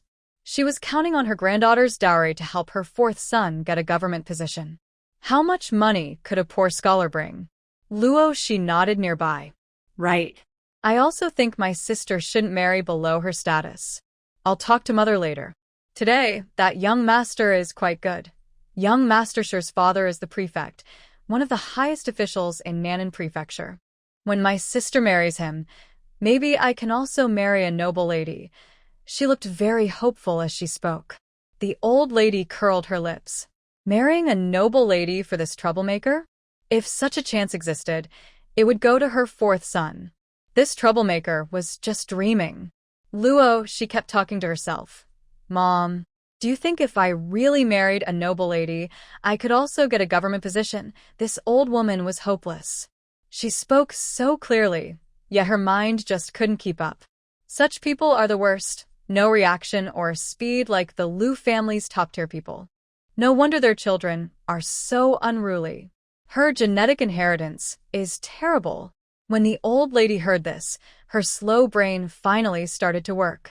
Yes, if Luo Nan-nan really married into the prefect's family, it would bring blessings to the whole family. Then the Luo family could walk proudly in the village just like the Lu family. Seeing her finally wake up, Luo Shi rolled her eyes in frustration and continued talking to herself. Sigh. I guess it's not going to happen. My mother wants to marry my sister to a scholar, but at that time, the young man clearly looked like a martial artist. My mother probably wouldn't agree. Unless what? The old lady hurriedly asked. Unless my sister forces her way with her life or by pretending to be innocent. Otherwise, given my mother's idea of finding a son-in-law who is a scholar, she definitely wouldn't agree. The old lady didn't reply, but her mind started to turn. In the countryside, it was common to change marriages. If she could marry Nan-nan to Shi and also have the prefect's family send a daughter to be the fourth brother's wife, that would be perfect. But she wasn't stupid. She looked at Luo Shi with suspicion. What do you mean by pretending to be innocent? You wouldn't be jealous and want to ruin your sister's reputation, would you? Luo Shi sneered coldly and said bluntly, even if I turn into a widow, I won't let my sister lose her reputation. She has always been kind to me since we were young. Does this kind of thing really need my sister to sacrifice herself? We can just go directly and accuse Shi of bullying her. If the prefect doesn't believe it, we can make a fuss so everyone in the city knows. Then, when she gets married, won't we have no worries about the future? She stood up and stretched lazily. All right, I was just talking. Honestly, finding an honest scholar for a simple life is also good. There's an old saying. There are gold houses in books and beauty like jade in books. Just listen to it, but the old lady didn't think so. She also believed in another saying. A scholar is good for nothing. Her greed and desire grew wildly. She thought about how much benefit it would bring to the family if Luo Nan-nan really married Shi. Once this idea took hold, it was hard to let go. As Luo Shi left Luo's house, she turned back with a disdainful smile. She snapped her fingers lightly, then looked into the distant mountains. Shi. I hope you like the top-quality gift package I sent you. She counted on her fingers. A scheming mother-in-law, a cold and unfaithful father-in-law, the dedicated but ambitious fourth uncle Luo, the lazy second brother Luo, and the money-grabbing first brother Luo. Most importantly, her cunning and ruthless grandmother and her shrewd grandfather. With all these top-quality options, she believed Shi would be very surprised when he received it. Her family was not like the Lu family, who had a way out. Once they decided something, they would do anything, even risking everything and never letting go. Luo Shi licked her dry lips, her smile wicked and bright. One by one, no one could escape. The next morning, Luo Shi gently reminded the girl in the wheelchair. Don't run around before your legs fully recover. Rest here in the bamboo grove. It's safer. Lu Yunjin knew she was going to the town to join the crowd. He nodded with a smile. He also carefully warned her again, watching her slender figure walk away.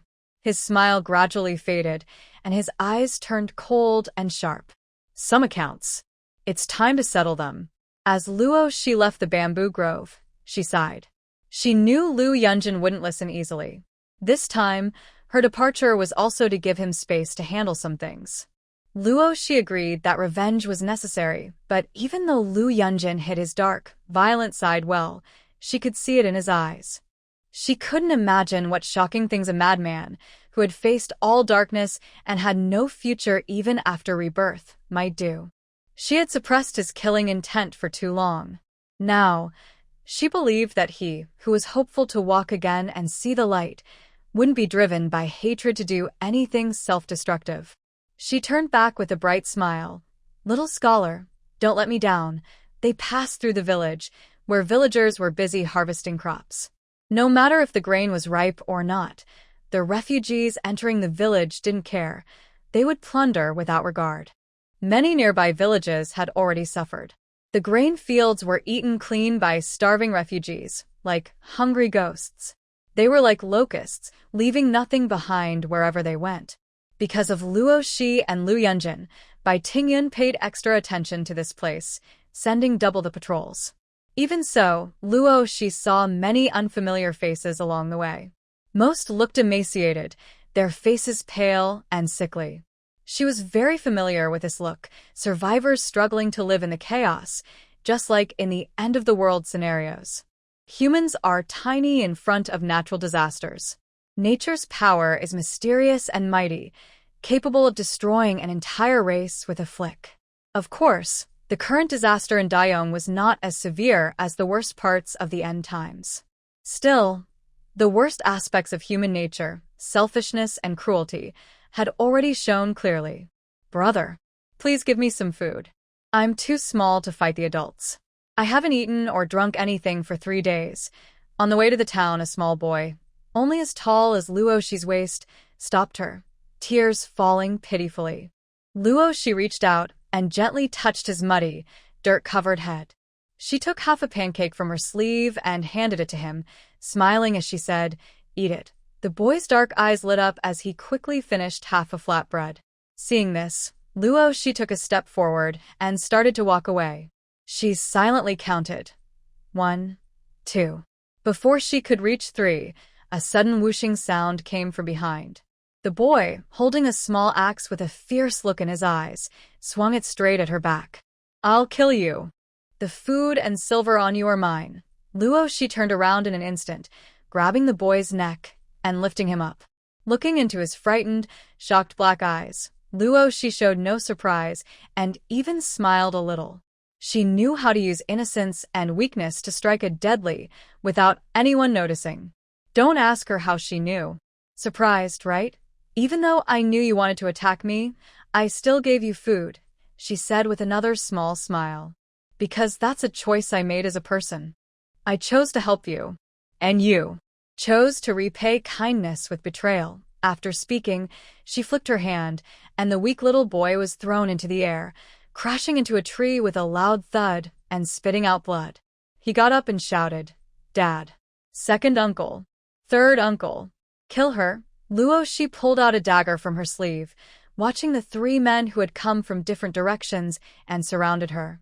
Her fingers slowly brushed the dagger's edge, and she raised her eyes slightly. Using a rotten flatbread to lure you out was worth it.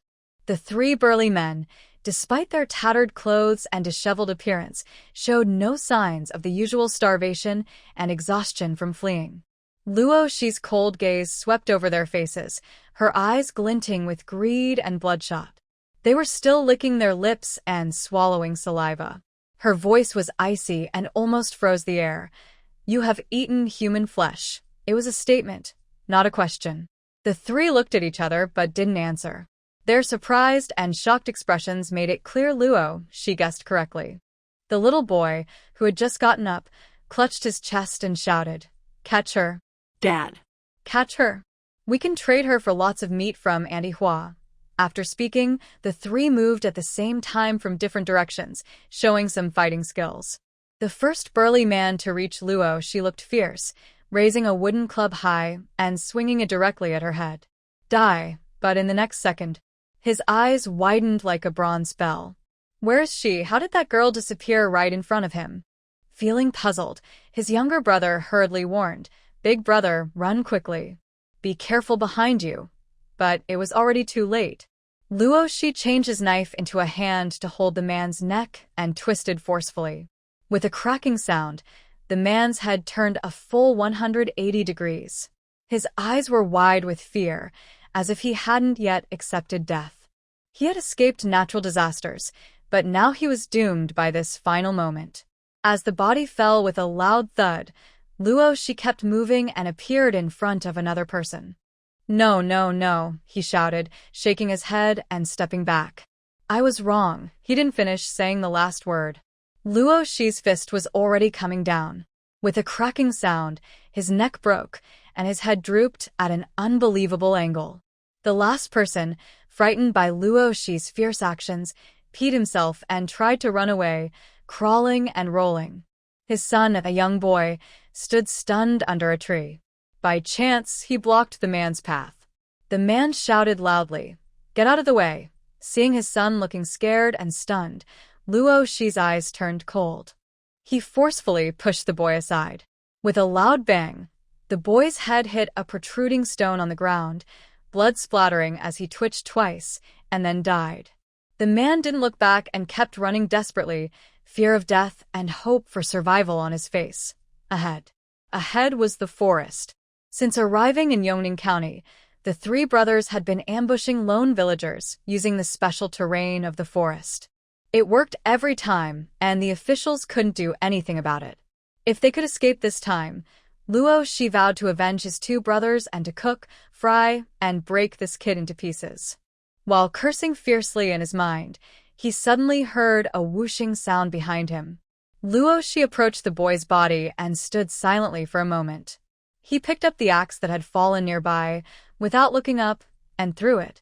The axe spun through the air and struck the man's back heavily. As darkness took over, Luo Shi's last thought was, "I hit a hard target. I should have changed someone else." Patrolling nearby, the local officer heard the noise and hurried over. What he saw was a pile of bodies and Luo Shi standing beside them, wiping his hands. He swallowed hard and thought the adults were right. Sending this man into the mountains was definitely the right choice. He was practically a butcher. No, a god of death. He blurted out what he was thinking without thinking. Thank you, butcher brother. We've been chasing these three adults and a child for several days. They're too clever to catch easily." Luo Shi gave a light, dismissive glance. The young officer, realizing he had spoken out of turn, quickly covered his mouth. She chuckled softly and pointed at a child's father nearby, saying, "He still has a breath of life. Take him back for questioning. There's someone called Manhwa in the county who is involved in human trafficking. Let the officials handle her." Creak. Creak. Luo Shi walked along the quiet street.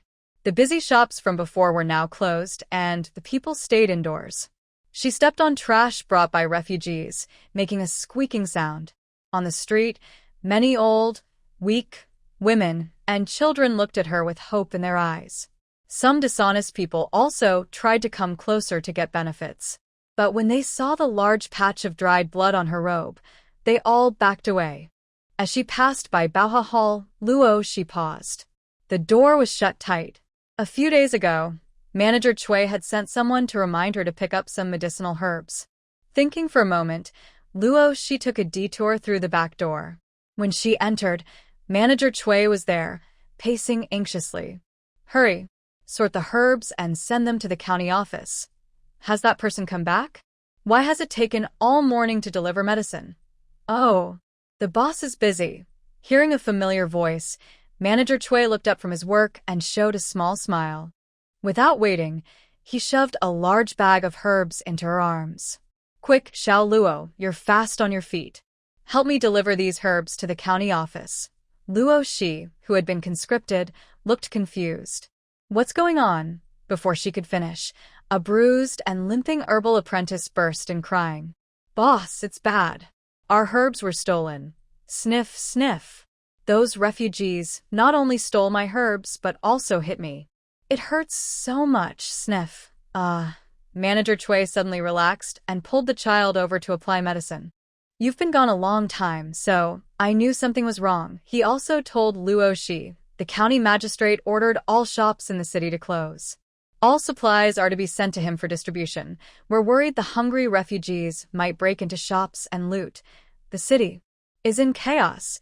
After saying goodbye to Manager Chui, Luo Shi carried 2 big bags of herbs and headed toward the county office. At a corner, she was stopped by a group of young men. One with big yellow teeth smiled at the leader and said, "I guess waiting here for opportunities isn't wrong, huh? Look, the herbs are delivered right to us." Then he arrogantly looked at Luo Shi, who was a bit silent. "Kid, step aside and leave the herbs." Luo Shi curiously looked at a group of 5 or 6 young men. She even saw a woman among them, though she was probably in disguise. She asked with interest, "Medicines can't be eaten. What are you all here for?" Huang Yu wanted to scold her for meddling, but Luo Shi continued, "Tell me clearly, brothers. If there's a benefit, maybe I can get more medicines." The leader looked at Luo Shi and asked with suspicion. He thought Luo Shi was just taking advantage of the situation, so he signaled that she could speak. Huang Yu rubbed his hands and chuckled. "Annie Hua, you know? She trades meat for medicines. If you're late, the line is already full."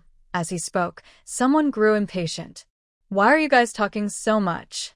Just rob her." This person looked at Luo Shi's bright, bold face and grinned lecherously. "I'll take less meat, but this little white boy tonight belongs to me." The others laughed and cursed. "Are you so bored at home that you need to play with little girls? Your hobbies are too strange." Everyone knew this man had unusual preferences. He didn't like soft, fragrant women but preferred handsome young men. The lecherous man reached out with his dirty, mud-stained nails to touch Luo Shi. "He, come here, kid. Give me a kiss. If you serve me well, tonight you'll eat your fill." Suddenly, with 2 loud bangs, the man clutched his groin and rolled on the ground, howling like a pig. Ah, my balls. She crushed my balls." The young men stared in shock at their suffering, grimacing friend writhing on the ground. They didn't even see how Luo Shi had acted. Their companion had already fallen, a large, sticky mass of torn flesh and blood flowing from his pant leg. The woman in the group was the first to lose control, leaning against the wall and vomiting. Wow, the leader realized they were in serious trouble. Suppressing his anger, he told Luo Shi, "You can go now." He knew he couldn't afford to provoke her. She was too fierce. Everyone silently made way, and Luo Shi carried 2 large bags of medicine past the group. Suddenly, a cold glint flashed from a side alley, a machete aimed straight at her face. The woman who had been vomiting turned around and raised her machete. "I want you to pay for my brother's life, you scoundrel. Come and get me." The man is her younger brother. Since childhood, her mother taught her that her brother is the hope of the family. She is already engaged and will soon receive the bride price to marry her brother. A flood suddenly hit the northern region. Her parents couldn't survive the hardship and passed away. Taking care of her brother is her lifelong duty. This little brat actually trampled on her brother's descendants. Her eyes filled with madness as she desperately swung her knife, shouting, "Die!" Luo Shi did not retreat but moved forward. She slipped a dagger from her sleeve, spinning it in her palm. The dagger's edge cut across the woman's fragile neck, drawing a deep line of blood.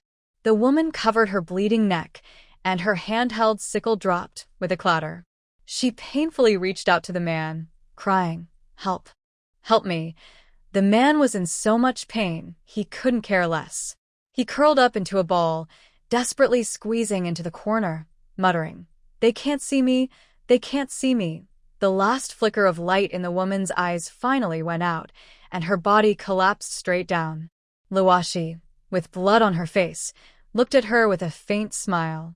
The leader shouted loudly, "Let's go." Yellowtooth carried the broken man, and 7 or 8 young men quickly slipped away. Once they disappeared from the alley, Luoshi confirmed no one was around. She threw her herbs into her space and slowly followed. A group of panicked young men returned to the jewelry shop, which was already empty. They took over the place as their hideout. Looking at the groaning man on the ground, one cursed, with so many of us, why are we afraid of her? We should do this and that. He gestured wildly in the air. After cursing, he spat and said, I'm going to the backyard to vent my anger. She scared the out of me. Except for Yellowtooth and the boss, the others stood up, seeming ready to go to the backyard to vent. Just as they showed their relieved smiles after surviving, the door suddenly banged loudly. A strange voice echoed, Open the door. Open the door. If you have the guts to kidnap women, open the door, don't hide inside, and stay silent. I know you're in there. Open the door.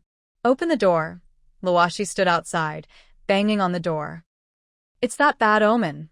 What should we do, boss? The others panicked. The leader peeked through the door and saw Luoshi's charming eyes, even waving at him. Hi. We meet again. Seeing this person standing stiffly in place, losing patience, Luoshi kicked open the wooden door with a loud bang, followed by the frightened crying of women in the backyard. Luoshi quickly closed the broken door with her foot, casually grabbed the person who had been giving her advice after the fact, and headed straight to the backyard. The boss and the yellow-toothed man, who guessed her purpose, did not stop her. In a row of small houses in the backyard, several women, barely clothed, huddled together trembling. Luoshi threw away the trash in her hand and lifted the curtain. Seeing a group of women with bruises and purple marks, her eyes darkened. When they saw strangers, the women screamed in fear again. Luoshi lowered the curtain and said loudly, Don't be afraid. The bad people have been defeated by me, and they can't hurt you anymore. Quickly find some clothes to wear. After a moment, there was a rustling sound inside the house. The women's clothes had long been torn into pieces. They found some sheets and cloth curtains to cover themselves. Thank you, hero, for saving us. There were 7 women in total, the oldest not more than 15, and a young girl with an innocent face who looked about 10. With wide, frightened, innocent eyes, she knelt straight in front of Luoshi. Thank you. Thank you, brother. Beast. Luoshi turned her head aside, not reaching out to help. It's not that she despises anything. It's just that girls who have been tormented and abused are sensitive in mind and body. Keeping a safe distance is a sign of respect for them. Get up quickly. I'll take you to the county office. It's very safe there. When they heard she was taking them to the county office, many women trembled. Having seen too much collusion between officials and merchants and being subjected to abuse and plunder, they didn't want to go. Even if the county magistrate of Yongning County was a good man. Someone took the lead and said, Hero, please take us in. We can do laundry, cook, and farm. The others brightened up and eagerly asked Luoshi to accept them. Before she could speak, a surprised and somewhat incredulous voice came through. Luoshi. Luoshi, is that you? As the voice fell, a shadow suddenly rushed into Luoshi's arms, hugging her tightly. Hey. I knew it was you all along. Luoshi finally saw the face of the person holding her, and her eyes widened in surprise. Guyu? Isn't this her childhood friend? Why is she here too? Thinking of a pervert outside who had her crush's egg crushed, her expression became difficult to describe. Her voice was hoarse with a hint of complexity. Brother, you've suffered. Guyu twitched his mouth, pushed away Luoshi, and glared angrily. Stop with your unrealistic ideas. I'm perfectly fine. I understand. Luoshi nodded broadly to show she understood. Guyu is not tall, and although he looks like a boy or girl, he inherited the delicate features of Gunyang from the Jiangnan water town. But in reality, he is a boy. Playing this soap grab game with someone, he would definitely be embarrassed to admit it. She knew and wouldn't expose him. Seeing the pity and a bit of schadenfreude in her childhood friend's eyes, Guyu was about to get angry. You don't understand anything. Afraid that this person's imagination would go wild, he quickly explained softly. I was hiding from someone. Last night, I met a creepy man, and I used his place to hide. Really? Luoshi half believed, placing her hand on Guyu's shoulder. Don't worry, brother. I've already avenged you. Gu Yu's fair face showed despair. Cut ties. Destroy everything. Noticing the girls kneeling on the ground, Luo Shi hurriedly pulled her friend aside and said seriously to the girls, I won't take you. Although they looked disappointed, they didn't cling or cause trouble. Luo Shi continued, but I can find you a job, paying a silver or 2 each month, then added, don't worry, it's all women inside. Her dyeing factory does fine work, mainly run by village women and young wives. These girls joining wouldn't make much difference. Thank you. Thank you, benefactor. Because of her nurturing instinct, Luo Shi saved them. The girls felt grateful and also gained some trust. Luo Shi's sleeve slipped out a dagger, which she handed to the oldest girl. She looked at the trembling animals cowering in the corner. Go. Get your revenge. Seeing her encouraging, smiling eyes, the girl's fear and confusion turned into determination. She clenched the dagger tightly. The others silently stood up, following the dagger girl as they approached the corner where the animals cowered. Wait a moment. The leader hurriedly called out to Luo Shi as they advanced with murderous intent. Oh? Do you have any last words? Luo Shi crossed her arms, standing coldly beside Gu Yu. I haven't touched them, and I swear I wasn't the one who caught me. Huangya begged and explained, holding up 3 fingers. God knows he wasn't lying. Huangya was already married in the countryside. The couple had been childhood sweethearts and seemed happy, but because the woman was naturally weak, she couldn't survive the escape during their fleeing. Before she died, she held his hand and earnestly told him, don't bully or insult girls. Doing bad things will bring punishment. She advised him to settle down and marry well once things were stable. Huangya was very grateful to have listened to his wife's last words. Now, it seemed the punishment was not coming. Is what they said true? Luo Shi looked at the girl with the dagger. The girl nodded gently and pointed at Huangya and the boss, saying, these 2 didn't hurt us. The other animals heard this and ran away immediately. Luo Shi didn't move, just 2 mental blades appeared at her fingertips. After a scream, the animals fell to the ground as if stacked in a pile. The girls rushed forward, punching and kicking them. Without weapons, they used their nails and teeth to bite. Ah, ah, ah, ah, ah, ah, ah. Ah, until their screams stopped and blood flowed freely. The girls hugged each other and cried loudly. Luo Shi walked over and gently looked around. She saw that the animals only had injuries of different degrees. Under their desperate pleas, she drew her knife and cut. She was still too soft-hearted. The girls, crying with their heads in their hands, knew the animals were dead. Instead of being afraid, they looked relieved and happy, then thanked Luo Shi again. They also told her about their experiences. Most had lost their parents or been separated from their families. They were kidnapped and imprisoned by this gang, becoming victims in a chaotic world. Luo Shi was somewhat satisfied that they didn't curse life or curse the heavens. In a time when corpses littered the land and survival was hard, walking this path would maximize their desire to live. Having faced death, they realized that living was more important than anything. She kicked Huangya and the boss with her toes and said to Gu Yu, who was watching in shock, find a rope and tie them up. It had been months since they last met. Gu Yu didn't know when her friend had become so fierce. Hearing this, she nodded dumbly and did as told. The boss pursed his lips and repeated, I haven't touched them. He looked at Luo Shi, meaning he hadn't done anything wrong. What good could come from tying them up? He was Huangya's brother-in-law. When he was starving and desperate, he gathered his brothers to loot and burn. People's ambitions grow stronger under the influence of desire. When they have money, they begin to disobey rules and often engage in dishonest and harmful actions. He once tried to advise them, but was beaten up for it. They planned to use him as a scapegoat if things went wrong. He sighed bitterly, saying, I just want to stay alive. Luo Shi smiled cruelly and stepped on the boss's leg, asking, so, you stay silent? The boss grunted in pain. Luo Shi withdrew her foot and turned away. She was helping the villains, a weak person who doesn't even dare face their own desires. She only cares about survival and believes she can find a way out. She was pretending to be loyal, hiding behind a false sense of honor, no different from a dead animal. After leaving the jewelry store, she wanted Guyu to help the girls back to the village. When she mentioned going back to the village, Guyu looked frightened, shaking her head rapidly. I won't go back.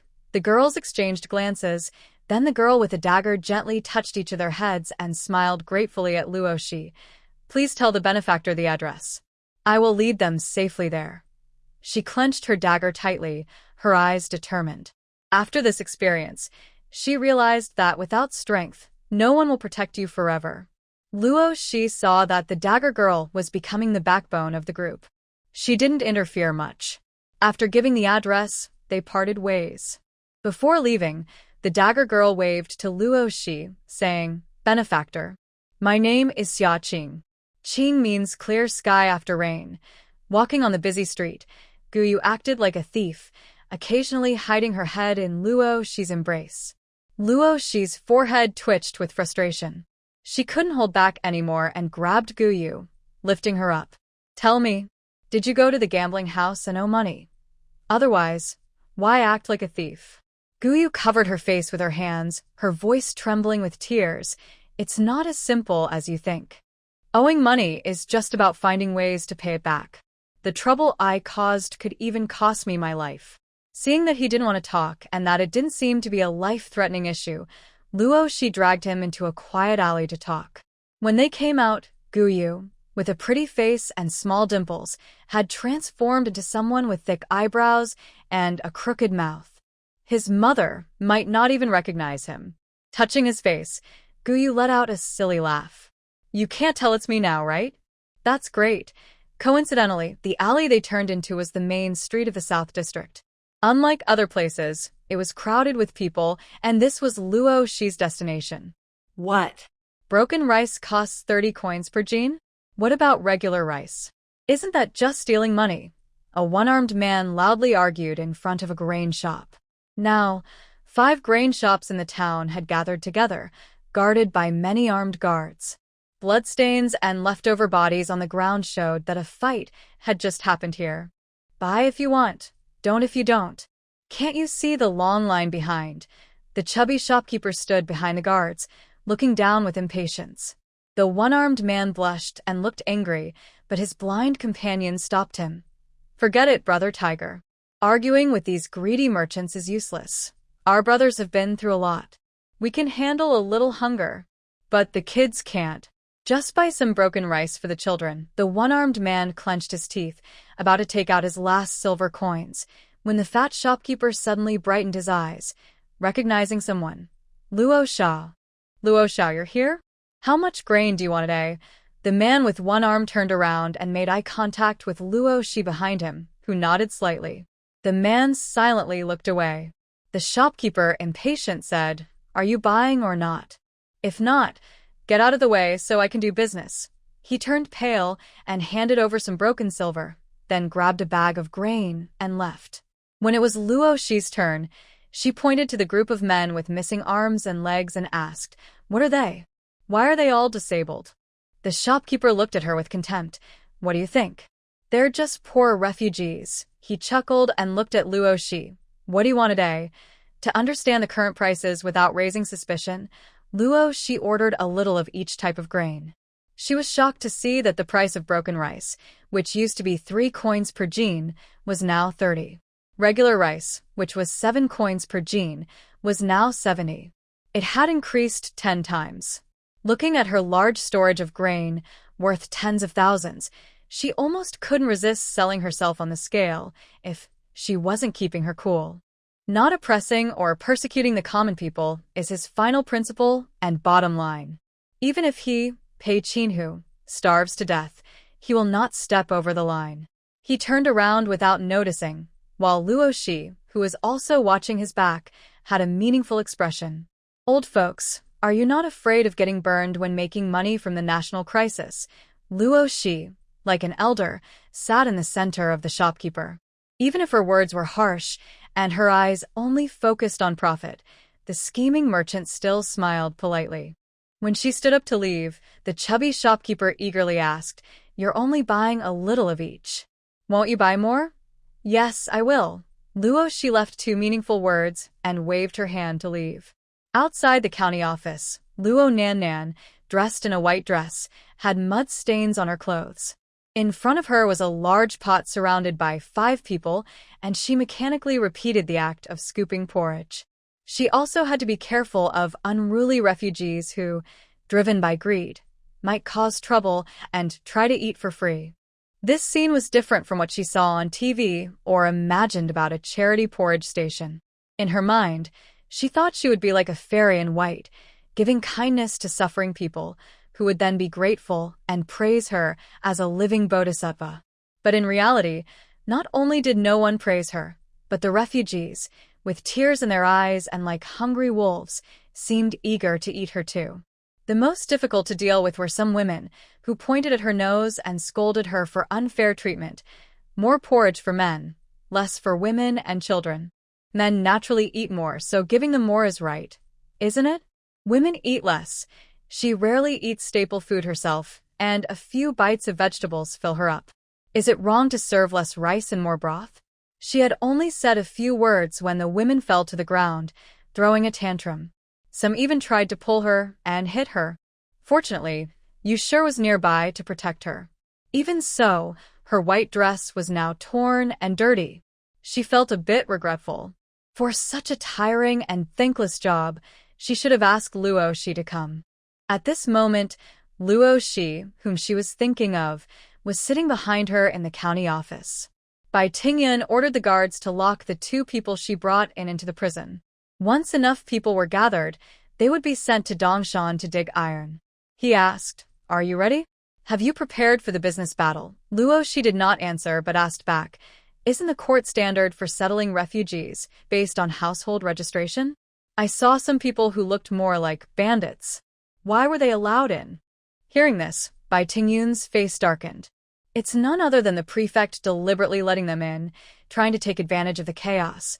Luo Shi sincerely said 2 words, "Thank you." Then she mentioned the problem she found outside the government office. "You just cook plain rice porridge to give to the disaster victims. What else should I do?" Bai Tingyun raised an eyebrow. "I only brought plain rice. I've owed a lot of favors because of this." Luo Shi couldn't help but shake her head in frustration. Clearly, she hadn't been hardened by society. She couldn't hold back and said, "Have you ever thought about replacing the rice with beans?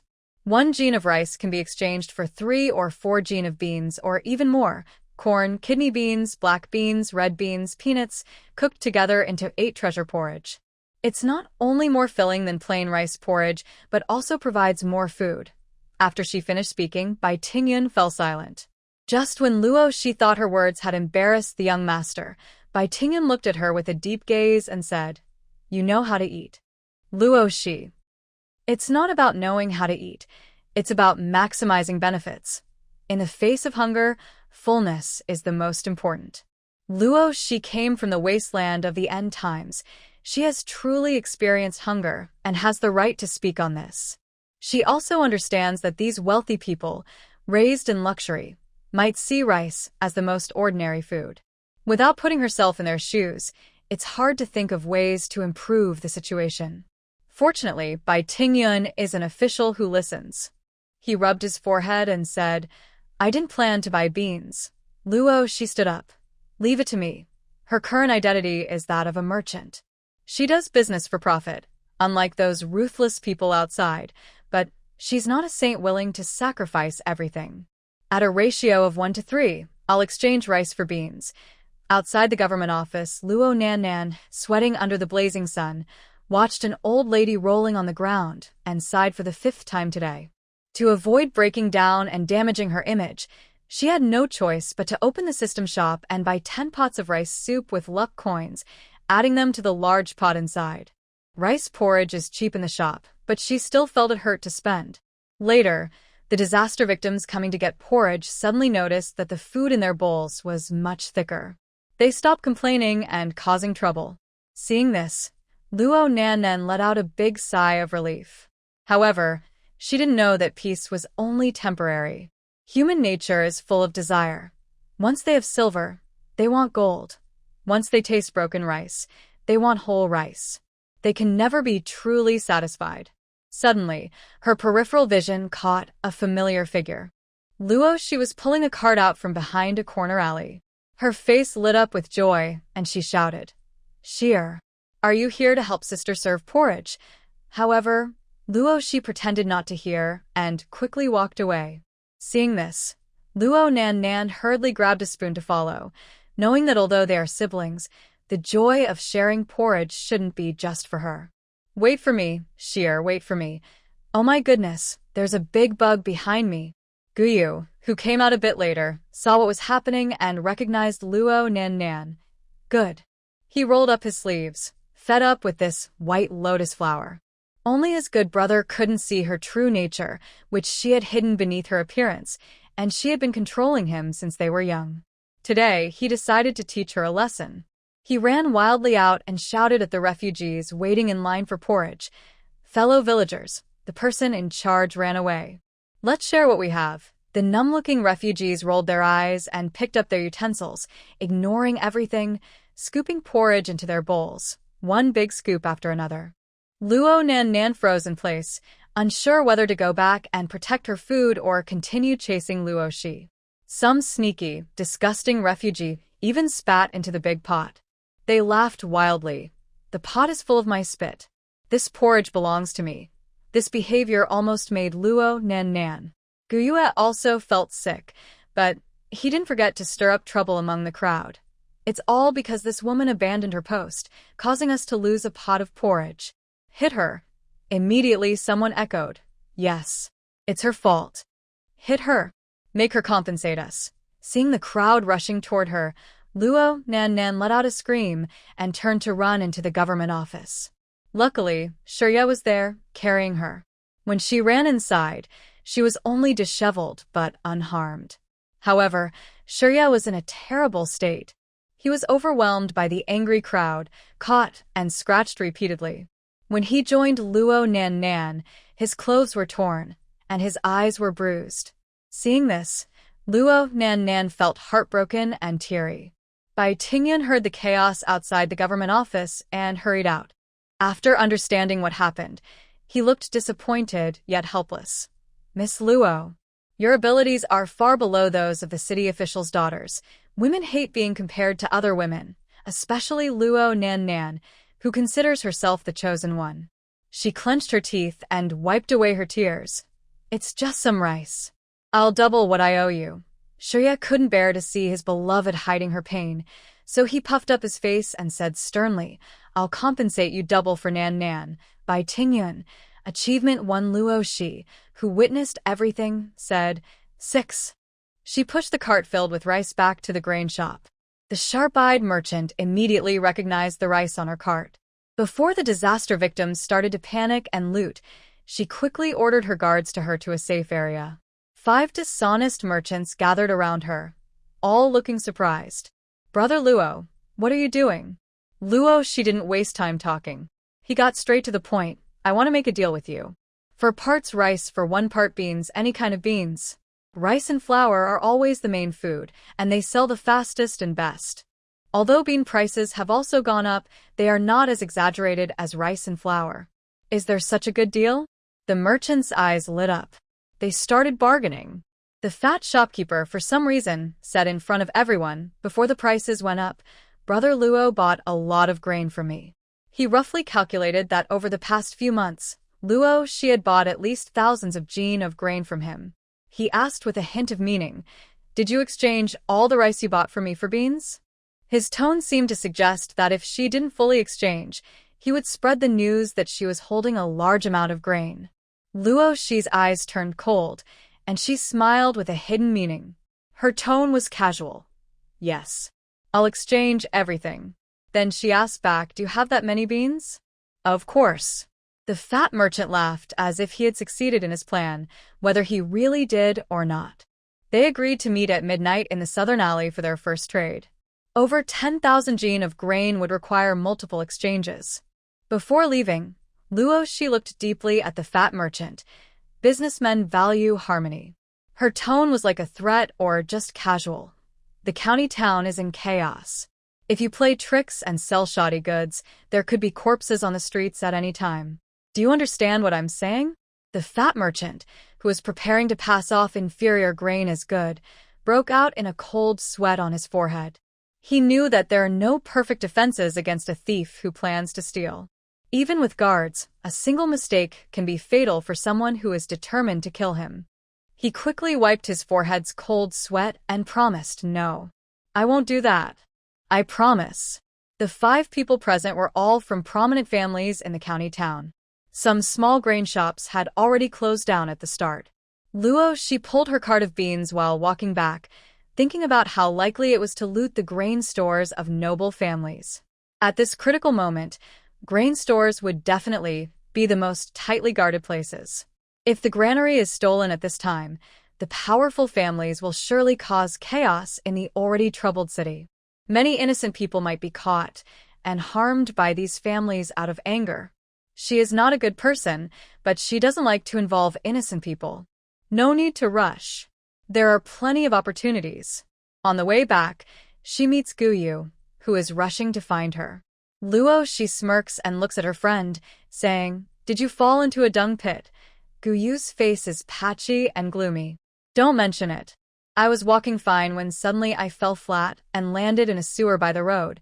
Find a place for me to wash up."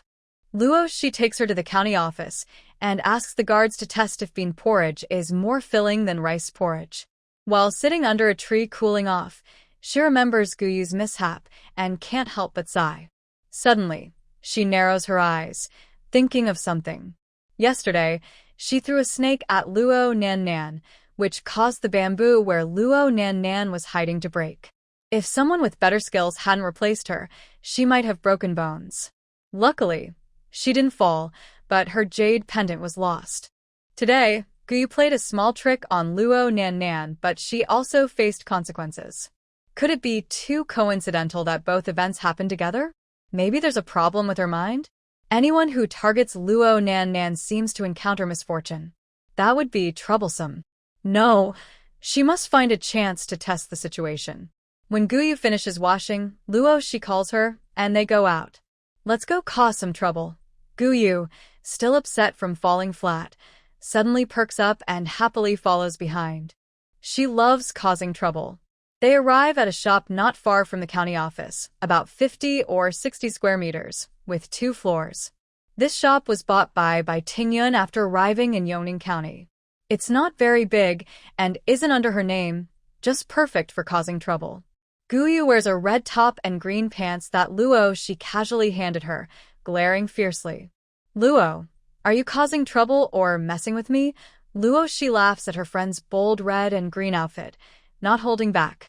Even more amusing, she styled her hair into a tall bun. "Come on. You're worried people will recognize you, but after dressing up, not even ghosts would know you." Guyu looks hopeless, thinking, "Bad luck.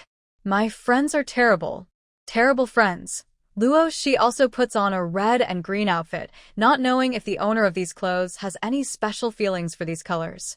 In short, after putting on the clothes, she somewhat regretted leaving behind the small amount of silver when she took the outfit. There was no choice. All the cloth shops in the city had closed. Guyu was nearby, and it was not good to suddenly create new clothes, so she had to make do with what she had. Ah! Haha. Guyu covered his stomach, laughing as he looked at Luoshi, whose face was wrapped in cloth, leaving only her eyes visible. He was about to laugh his head off. "Brother, are you planning to rob the silver shop with me?" "Ha! What kind of ghost costume is this?" Luoshi quietly explained.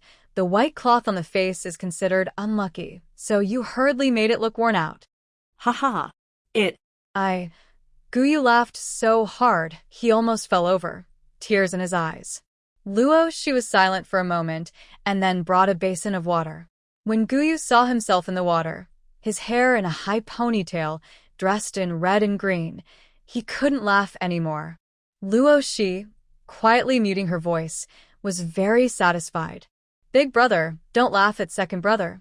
Next, a grain shop without a sign or a name officially opened. She had Guyu, who looked hopeless, stand outside and ring a bell loudly. The loud clang clang drew many bewildered refugees to gather and watch. Seeing the two people dressed in red and green inside and outside the shop, even their numb and hollow hearts couldn't help but twitch at the sight. What are they doing? Just for entertainment? I don't know. Nothing else to do, so let's watch. Soon after, once everyone understood what the shop was for, the refugees went crazy. It turned out that the masked hero in colorful cloth announced, anyone with household registration could buy 1 jean of rice for 10 coins. Each family could buy once per day. 10 coins. Before the price increase, rice was 7 coins per jean. Compared to the 70 coins elsewhere, this was incredibly fair. Once the news spread, not only wandering refugees but also common people came out of their homes to buy. The streets were crowded with long lines stretching to the next street, North Street, creating a spectacular scene. Everyone whispered among themselves, full of hope and anticipation. They kept asking those who had successfully bought rice whether it was true, seeking reassurance in their hearts. Meanwhile, the battle between the government and grain merchants officially began. Gu Yu, busy running back and forth transporting rice, approached Luo Shi and whispered, "The stock is running out." Luo Shi, with her face covered by a floral cloth scarf, understood immediately. "Go find Jean later. He will send more grain." There was a secret passage from the shop directly to the government office, making it safe to transport the rice in and out. Rice was priced at 10 coins per jean, and people could buy a jean every day. Baiting Cloud started to disagree because he only had 1 million grains. Maybe the noble families had more stock, so they couldn't produce enough. But Luo Shi insisted. War is war. Whether in business or real combat, whoever shows weakness first will lose. At this moment, it's all about mental strength. On the first day, 50,000 jean of grain were sold, leaving 95,000 in stock. The noble family's grain shop heard the news and sent people to check. When they saw the red and green duo, they just saw them as clowns and didn't take them seriously. But because they were unhappy about losing business, they bribed some refugees to cause trouble. A dozen or so people were all knocked down and dealt with by Luo Shi with a punch each. The refugees who ate the grain showed their first smile after the disaster. Starting at midnight, people lined up outside the unnamed grain shop, laying down mats, waiting for it to open the next morning. When dawn broke and the first light appeared, the unnamed grain shop opened its doors. The crowd waiting all night felt like the clouds had lifted and the sun was shining again. The 4 big noble families could still sit comfortably, waiting for this grain shop, which had no name, to fail on its own. That day, 70,000 jean were sold, leaving 88,000 in stock. The unnamed grain shop continued to operate as usual. Refugees no longer looked so desperate, as if they believed the shop would always be there. Thinking this way, they felt less hopeless, as if a light was guiding them forward. Everyone spontaneously gave the shop a name. Empty. The noble families finally couldn't sit still. The leaders gathered for a meeting, sending people disguised as refugees with household registration papers to buy grain and stock up. They bought at 10 coins, lowered the price, and sold at 60 coins, making a huge profit. The idea was good, but only those without or who lost their household registration could buy from empty. When they ran out of options, they had no choice but to buy their grain. Business was very slow. Seeing this, Guyu finally relaxed. His mischievous friend said, "Keep watching. No matter the reason, lowering prices is a good start." Today, because of a troublemaker, the remaining 88,000 jean of grain suddenly dropped to 12,000. Bad news came.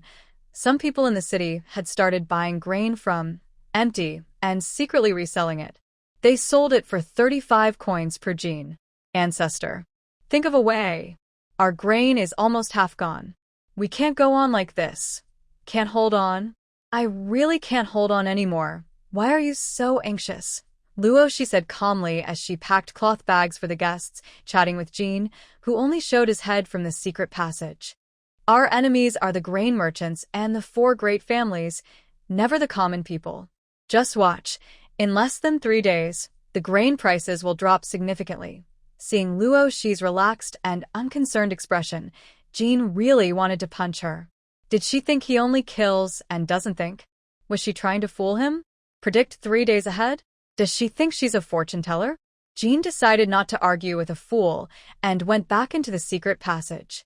He wanted to see how she would explain herself when the grain runs out in 3 days. On the 7th day of the business war, around noon, 3 days after Jean left in anger, there was less than 400,000 units of grain left. The same person from the secret passage appeared again, looking annoyed. Just as Jean was thinking about how to politely greet him, a voice, half smiling but not quite, came from above. "How does it feel? Does your face hurt?" Jean touched his nose. It was indeed a bit sore. He honestly replied, "My lord, I have good news for you. The 4 great families have lowered their prices." "Oh," Luo, she asked with interest. "By how much?" Jean honestly said, "From 60 coins down to 35 coins. My lord, the families have already decided on your 108 ways to die." Luo Shi covered her face with a black cloth, silently pulled up her face mask. After finishing, she looked seriously at Jean and asked, "Are the people you prepared in position?" Jean nodded, indicating everything was ready. "Good." Luo Shi licked her dry lips, her eyes burning with fierce fire. "According to plan, we start tonight." Meanwhile, inside the temporary council chamber of the 4 great families, Master Mi Sheng was furious, shouting, "Have you found out who those 2 are yet?" He slammed his teacup and cursed, "Useless. All of you are useless." Recently, a false accusation and framing case had been spread by some, and everyone knew about it. Although the Mi family hadn't suffered actual losses, their reputation had plummeted. He was also branded as someone who would kill for profit, even harming his loved ones. That woman, who was just a concubine with no status, was now called his lover? Even more frustrating, the rumors were getting worse, with some saying he murdered his own wife. He quickly went from being a bad man to a fierce warrior. After learning more, he understood the meaning of the word, more ruthless than a cruel person. Who the heck was clever enough to come up with such an insult for him? Clever Luo Shi. Seeing that the gentle and polite man was gone, the angry head of the Mi family and the other 3 looked at each other. The calm and shrewd head of the Blue family, who was sitting across, spoke up. "Let's talk about the grain. Right now, the most important thing is to get the news early and sell the grain at high prices, especially the grain we can't sell. What do you think?" Lord Qin, the Qin family head, Qin Hui, nodded. Old Blue is right. Everyone frowned, noticing that Qin Hui seemed distracted. Qin Hui was just thinking about what his young son Qin Shuizheng had said last night. "Dad. Stop now. It's still possible. The court has already taken action." He wondered how the court would act and if there was profit to be made. Finally, only Dong Yunlong, the head of the Dong family, spoke thoughtfully. "I don't agree to lower the price. We should step back gradually. Lowering the price to 35 coins, the same as the refugees, is already my biggest concession." The 4 great families, Blue, Mi, Qin, and Dong, gathered to discuss their next move until the meeting ended, and everyone left. The Blue family head stood in the courtyard and ordered his servants, "Handle the grain as quickly as possible." He had heard that the court was opening the granaries and sending grain to various places. Dayong land was rich, and aside from military supplies, it stored a lot of grain each year. But throughout history, natural disasters and wars were common, and few emperors were willing to open the granaries and release grain. They never expected that, at the start of a disaster, they would stockpile a large amount of rice and grain, planning to make a fortune from the crisis. Now, they had to sell their grain before the other 3 families found out. Otherwise, it would be a total loss, and even the Blue family's wealth could be hurt. Qin Hui had similar thoughts and brainstormed many possibilities. In the end, he remembered his young son rushing into his study with a worried face. The innocent and anxious little face. The foolish boy had recently been working with others to set up a refinery and had grown a lot. He decided to listen to his silly son. If he was wrong, he could make a quick profit. If he was right, he could stop his son from making mistakes and calm him down. If it was true, then it would really be a life-saving decision. Mijia and Dongjia's 2 masters walked together, unknowingly arriving at the grain shop that made them so angry they itched with frustration. Misheng saw Luo Shi behind the counter. At that moment, he couldn't explain why, but he felt that the figure in the colorful clothes looked very familiar. He couldn't hold back and rushed forward despite Dongjia's attempts to stop him, pointing at Luo Shi's face and shouting angrily, "If you have the guts to lower the grain price, then say your name." His sudden action disrupted the line behind him, causing everyone to complain and curse. They told him to get lost and stay away. Misheng ignored them, still glaring fiercely at Luo Shi. Luo Shi silently pulled at the mask covering his face. After a moment, his muffled voice came out from under the mask. "I don't change my name or my family name. I am Xie. Guyu," dressed in bright, confusing clothes, couldn't help but laugh out loud. He also pulled on his mask and spoke in a controlled voice. "I am Luo Nan. Meanwhile, Shi Yi and Luo Nan, who were still serving porridge in front of the government office, looked at each other in confusion. Misheng burst into wild laughter, his face twisted with anger. "Shi Yi, huh? I'll remember you." Luo Shi thought the trouble wasn't enough and deliberately added fuel to the fire, saying cheekily, "If you're my brother, then come and cut me." Misheng's forehead veins bulged with anger. Who this said were brothers? Baiting Yun, who was busy watching the grain, Misheng finally had a moment to look. Instead of seeing grain, he only saw two people teasing Misheng and showing off. Are they relying on hiding their faces to act wild? He silently turned away. Eventually, their true identities would be exposed. When that happened, he would think about how they should face it. Luo Shi kept teasing, taking advantage of the crowd protecting him. Misheng couldn't hit her, so she played around happily. When Dongjia's master pulled Misheng away, Misheng earned a new nickname, Mishengbug, after the wolf. That day, Luo Shi guessed right. The grain secretly sold by refugees was actually at the real market price. The trend was clear. The noble families had no choice but to lower their prices too. That night, she continued causing trouble. She sent people disguised as refugees to sneak into the crowd, selling large amounts of rice and flour, dropping the price from 35 coins per jean to 27 coins. Prices dropped again. Of course. Her grain was almost gone, leaving only about 200,000 to 300,000 coins. People preparing money disguised themselves as grain merchants and started buying up large amounts of grain in Yongning County. The noble families quickly received the news. Luo Shi began cooperating with Jin's side to carry out their plan. Open the door to the void, and a heavy bomb drops, causing the price to fall from 10 coins per jean to 9 coins. The common people are as happy as during the New Year, believing that this disaster is about to end. Some shops even reopen. Jean rushes to Bai Tingyun to complain. "Sir, do you think Luo is crazy? She only has 2 grains of rice left, but still dares to lower the price." Bai Tingyun knows Jean is under a lot of pressure as his stock runs low. He gestures for a confident woman behind him to explain.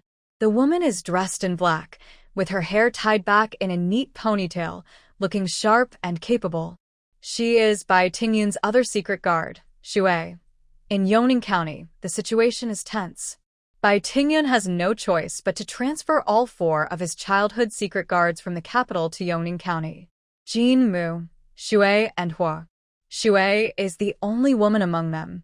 She is a secret guard and also manages Bai Tingyun's business affairs. Shui rolls her eyes at Jean, saying, "I think Luo Shi is doing the right thing.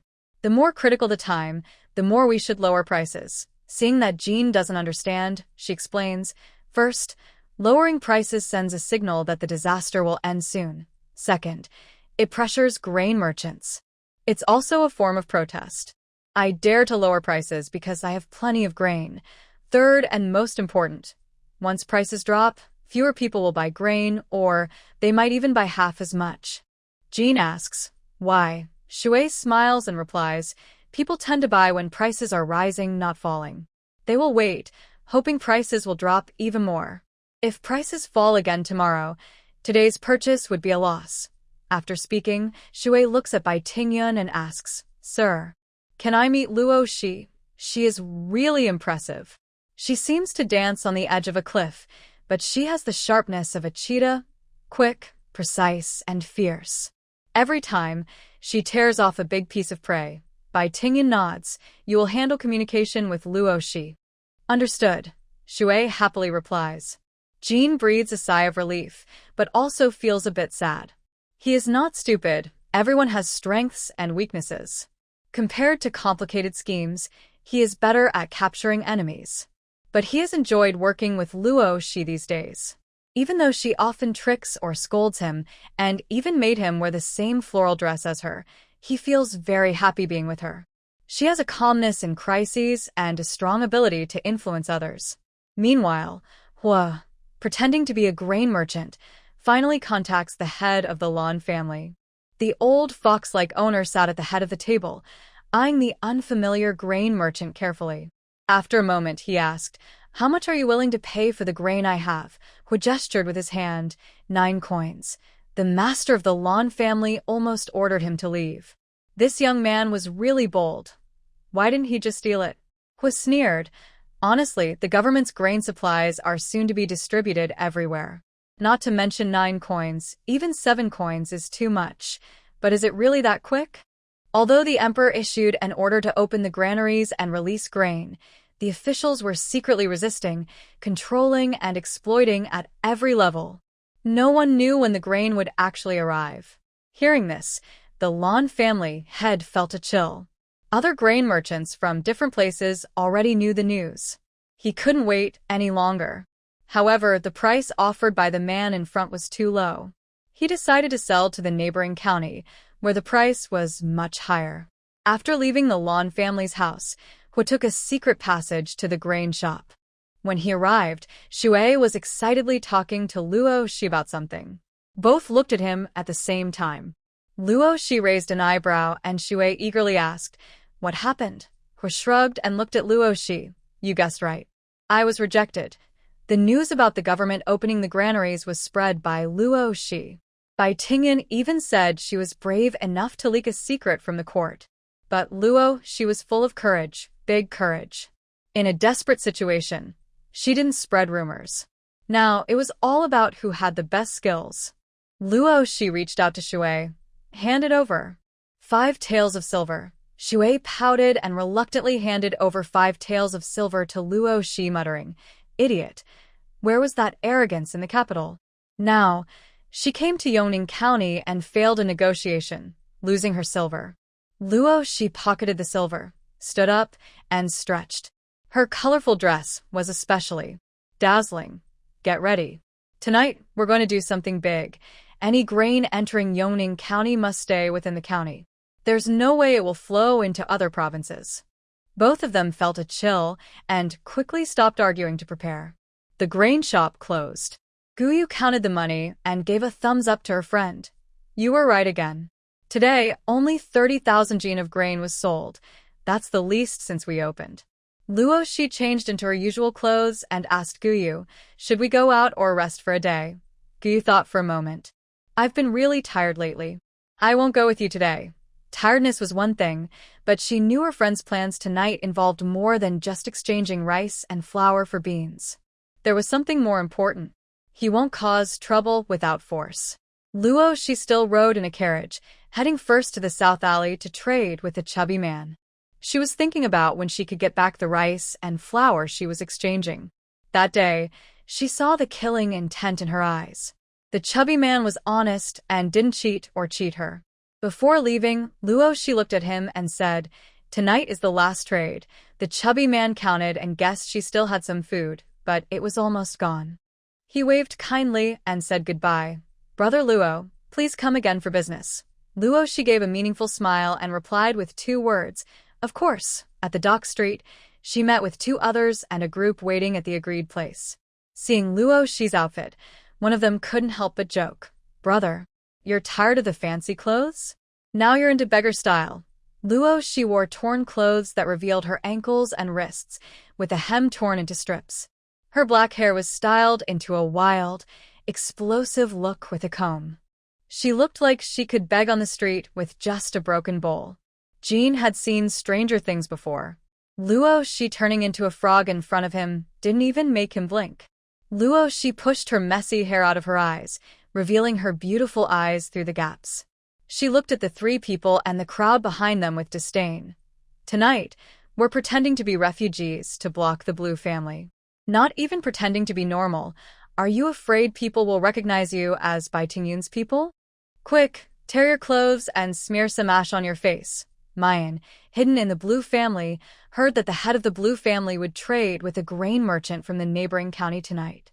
She had said that once the grain entered Yongning County, it belonged to her. Not a single grain would escape. Her innate dominance was obvious at this moment. She led her people to pretend to be refugees and stop the Blue family's leader. The three exchanged glances and nodded. Let's do it. So Luo Shi, while watching the crowd rolling on the ground, reminded them, when we act later, don't forget to hide your martial skills. Can you beat the master with wild punches? Jean was speechless. Do you think our disguise is good enough that the Blue family leader won't suspect us? Luo Shi also found this simple-minded person amusing. She crossed her arms and coolly said, what does suspicion matter? Just make him doubt himself, and he'll waste his energy fighting himself. About 20 beggars appeared, including officials and people like Jin Huishui. Among them was an excited Luo Shi. A group of people leaned against the wall, peeking out. Here they come. Look at those sneaky people, Shui Dao said. So sneaky. They didn't even light torches. Hui Yi, who had excellent night vision, frowned and counted. There are fewer of them. Could it be a trap? Luo Shi shook her head to deny. In the county town, there are many refugees and onlookers. The fewer people, the less likely they are to be noticed. In her previous life, she had experienced many wars over 20 years, probably more than the recorded conflicts in Deyong. Her judgment was very sharp, like a precise instrument. Let's go. We'll meet them at Yongning County's dock. Both sides were waiting here for the exchange of money and goods. The grain could be transported directly to the neighboring county via water. Because it was their first meeting, the head of the Lan family sent his eldest son, Lan Che, who was rumored to be talented in both literature and martial arts. Bai Tingyan only commented at the time, not good at studying, not good at fighting. The dock was right in front of them. Lan Che moved quietly, afraid to disturb the refugees and cause trouble. But as expected, something went wrong. When they were about to pass the last alley, a group of beggars suddenly rushed out from the side. The beggars' eyes were green and shiny, staring at them like predators. Lan Che immediately thought, this is bad. He quickly ordered his guards, quickly deal with them. Don't make a fuss. The guards drew their swords, shining silver as they swung. One of them aimed at the nearest beggar, Jean. Jean instinctively prepared to fight back, but was kicked in the leg. He fell to the ground unprepared. When he looked into Luo Shi's eyes, he closed his eyes, took a deep breath, and, feeling ashamed, shouted a humiliating line. Help! Someone's stealing our grain. Jean had grown up in the secret guard camp. When he was about to be beaten to death, he never begged for mercy. But since meeting Luo Shi, everything changed. He lay on the ground, shouting desperately, help! Thief! Thief! Protect the women and the grain. His body instinctively twisted to dodge the guards' swords. Yes, their goal tonight was to block them.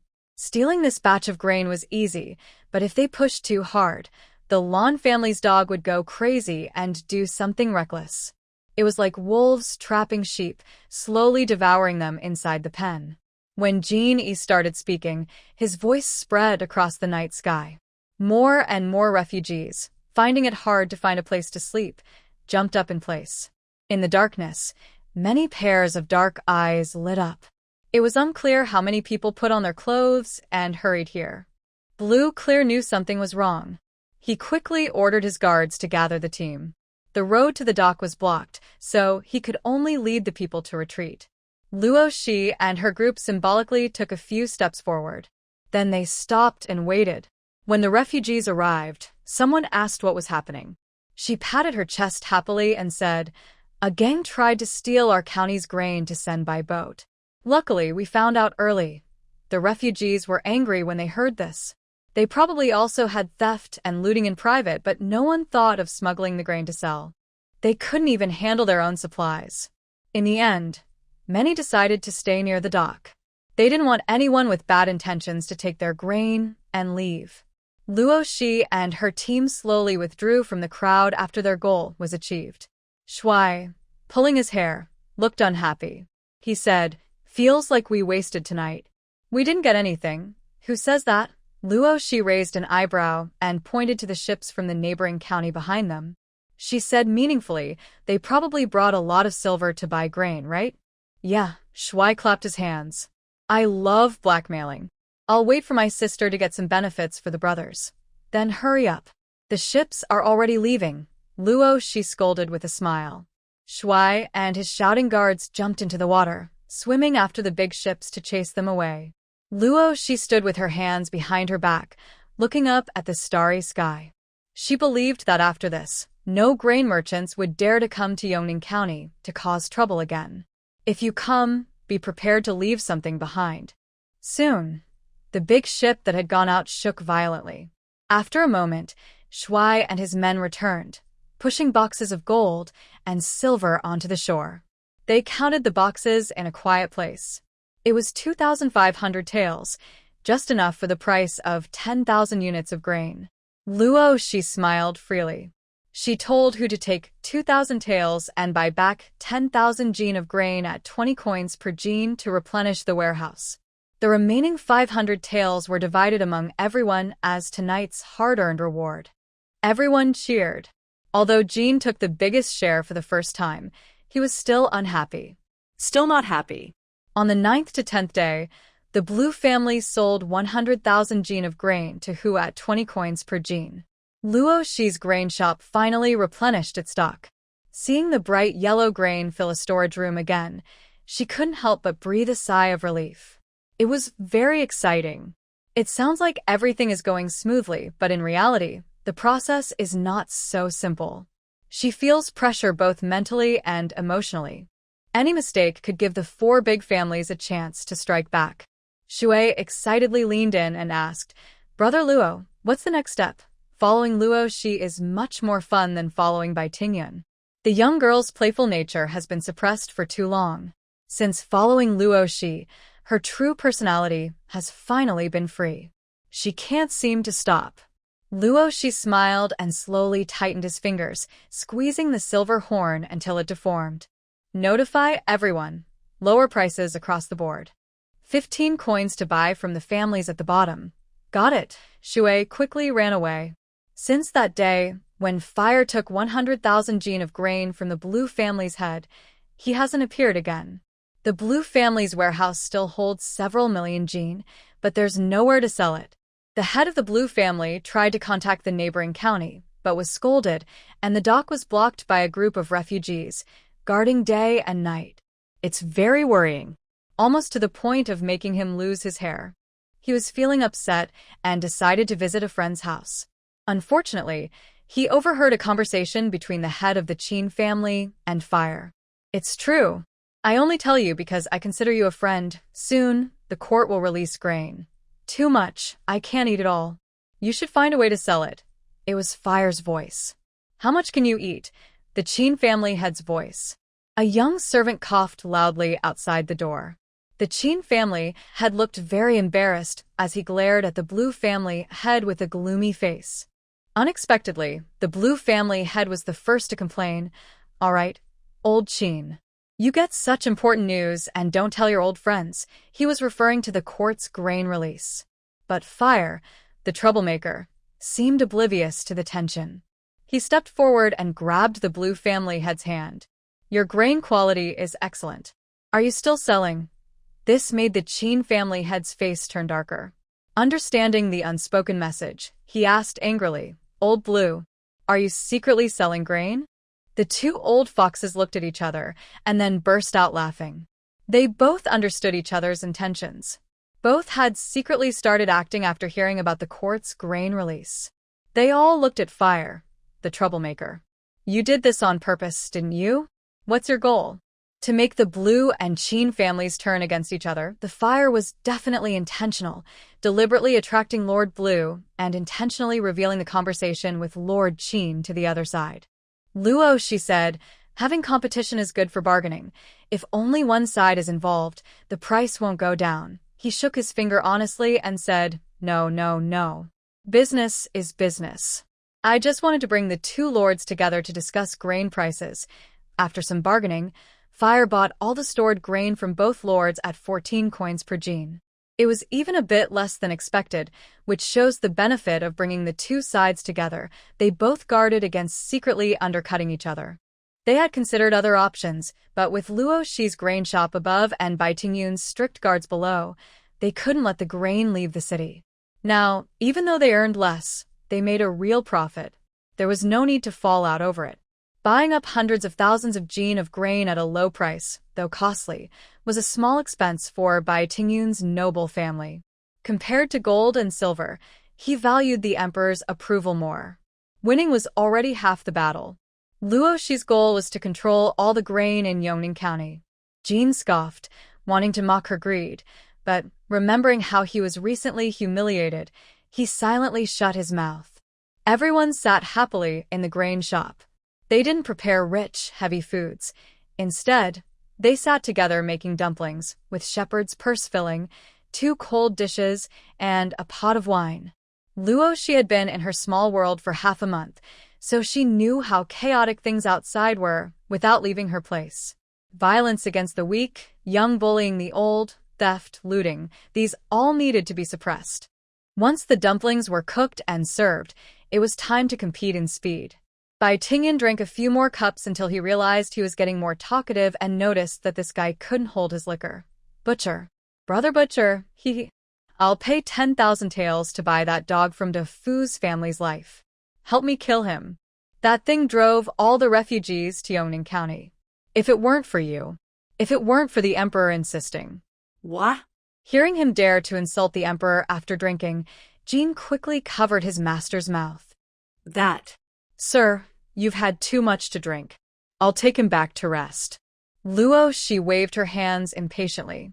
Get lost. Get lost." The Blue and Qin families sold most of their grain to Luo Shi, but kept some to show off in front of the other two families. Seeing them still close and loving, Luo Shi felt a bit mischievous and wanted to see them fight. Fire. Someone behind the screen, eating watermelon, looked up. Luo Shi said, "The news should be released soon.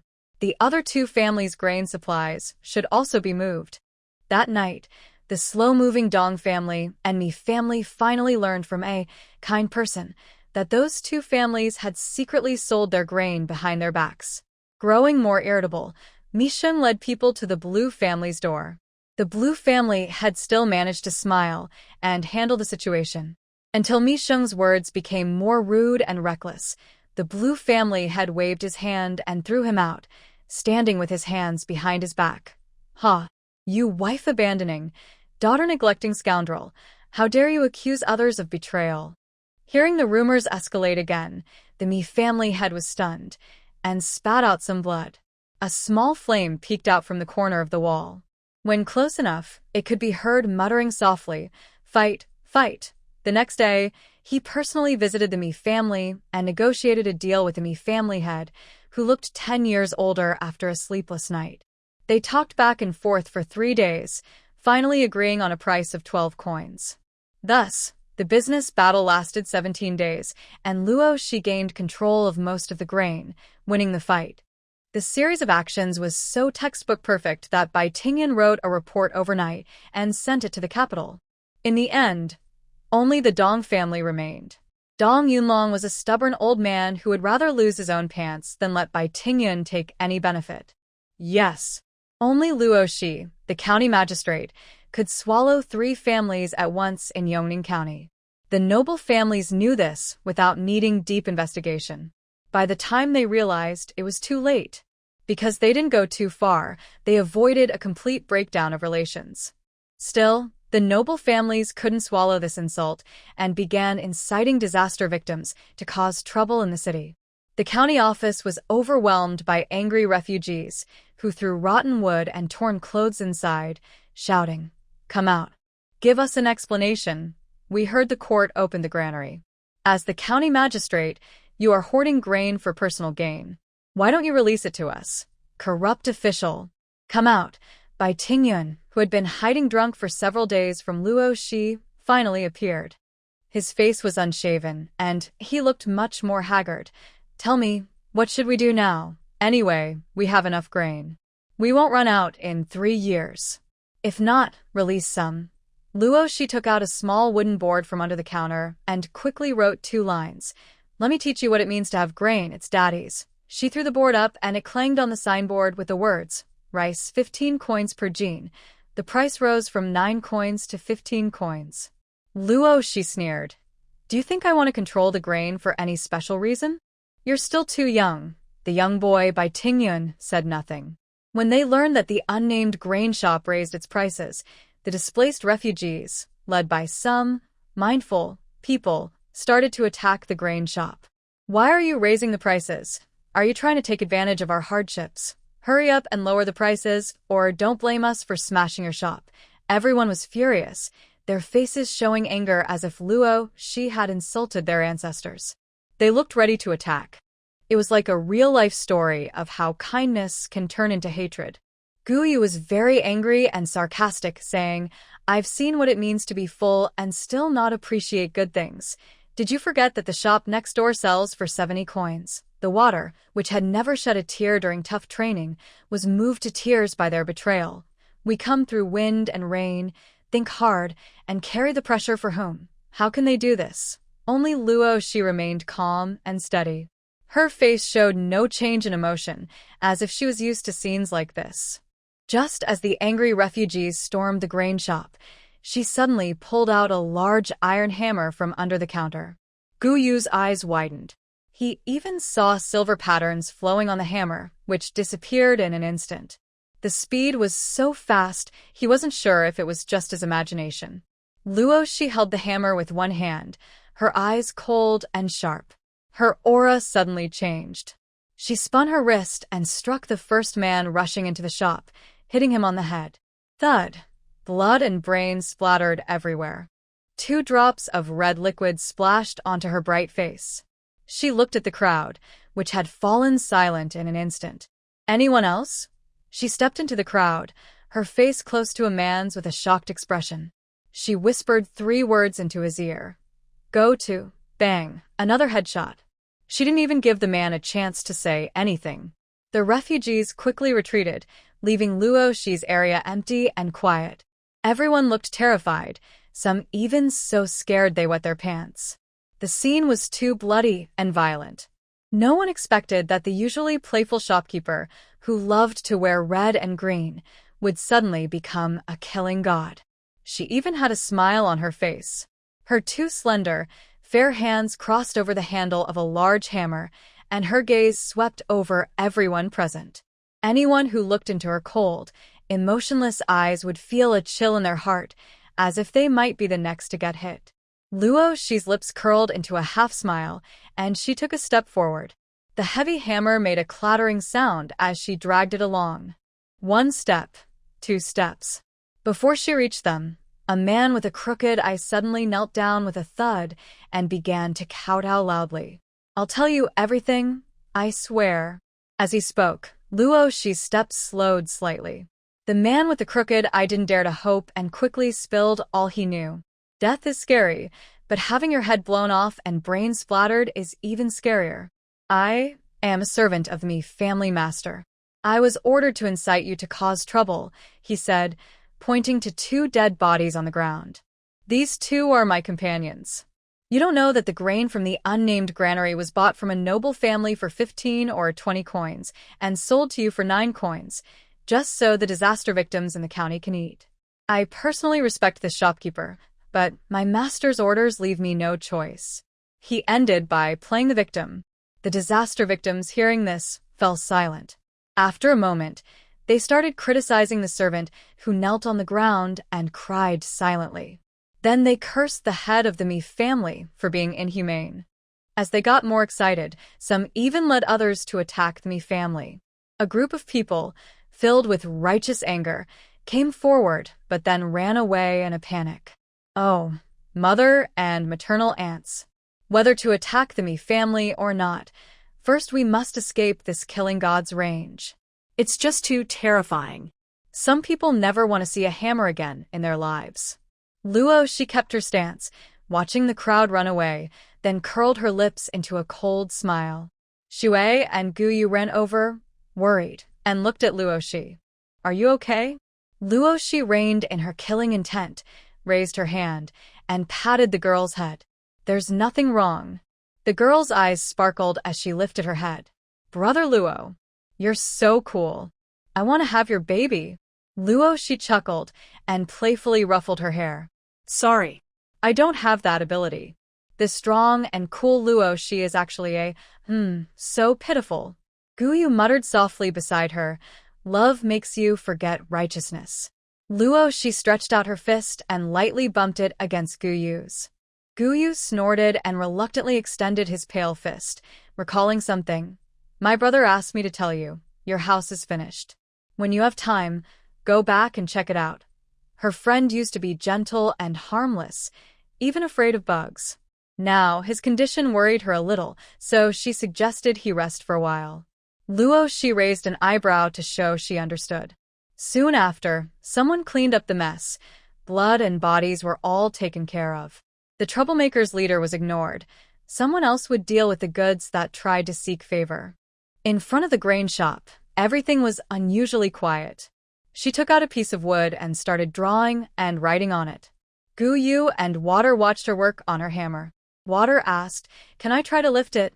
Luoshi smiled. That probably won't work. She added, you can't lift it. Her bone hammer was her old friend. It was about a meter tall and weighed 272 jin, around 136 kilograms. It was made from the skull of a mutated creature from the end of the world. The monster's power was its copper skin and iron bones, no weak spots anywhere. Her old team almost all fell to that beast. After defeating it, they split its bones to make weapons. The hardest skull naturally belonged to her, crafted into the strongest bone hammer in the world. Even the hammer's handle was made from a special, indestructible ironwood tree. Water held the hammer's handle with both hands, his face red from effort, lifting it only about 5 centimeters off the ground. Only when she used her energy could he barely lift it. Using it in battle was impossible for him. She gave up trying and nodded at Luoshi. Brother Luo's strength is real.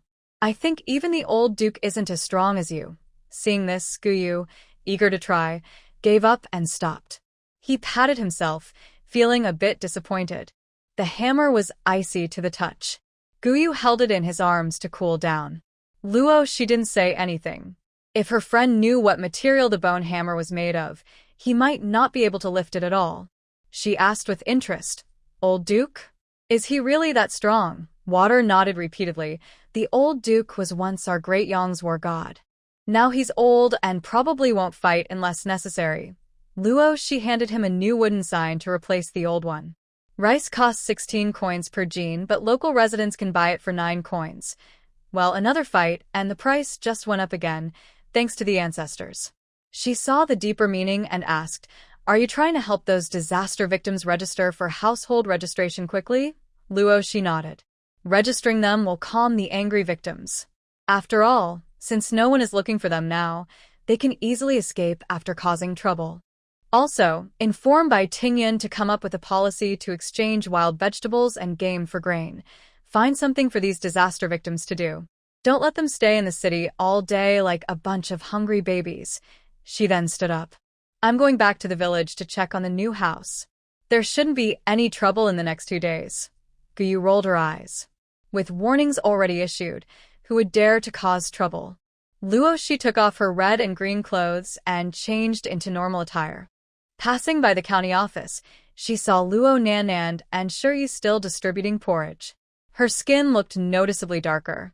She was clearly impatient as she drove away a group of injured people. One leg is gone. Can't you eat less and save some for those who need it more? The man with one leg was young, about 20 years old.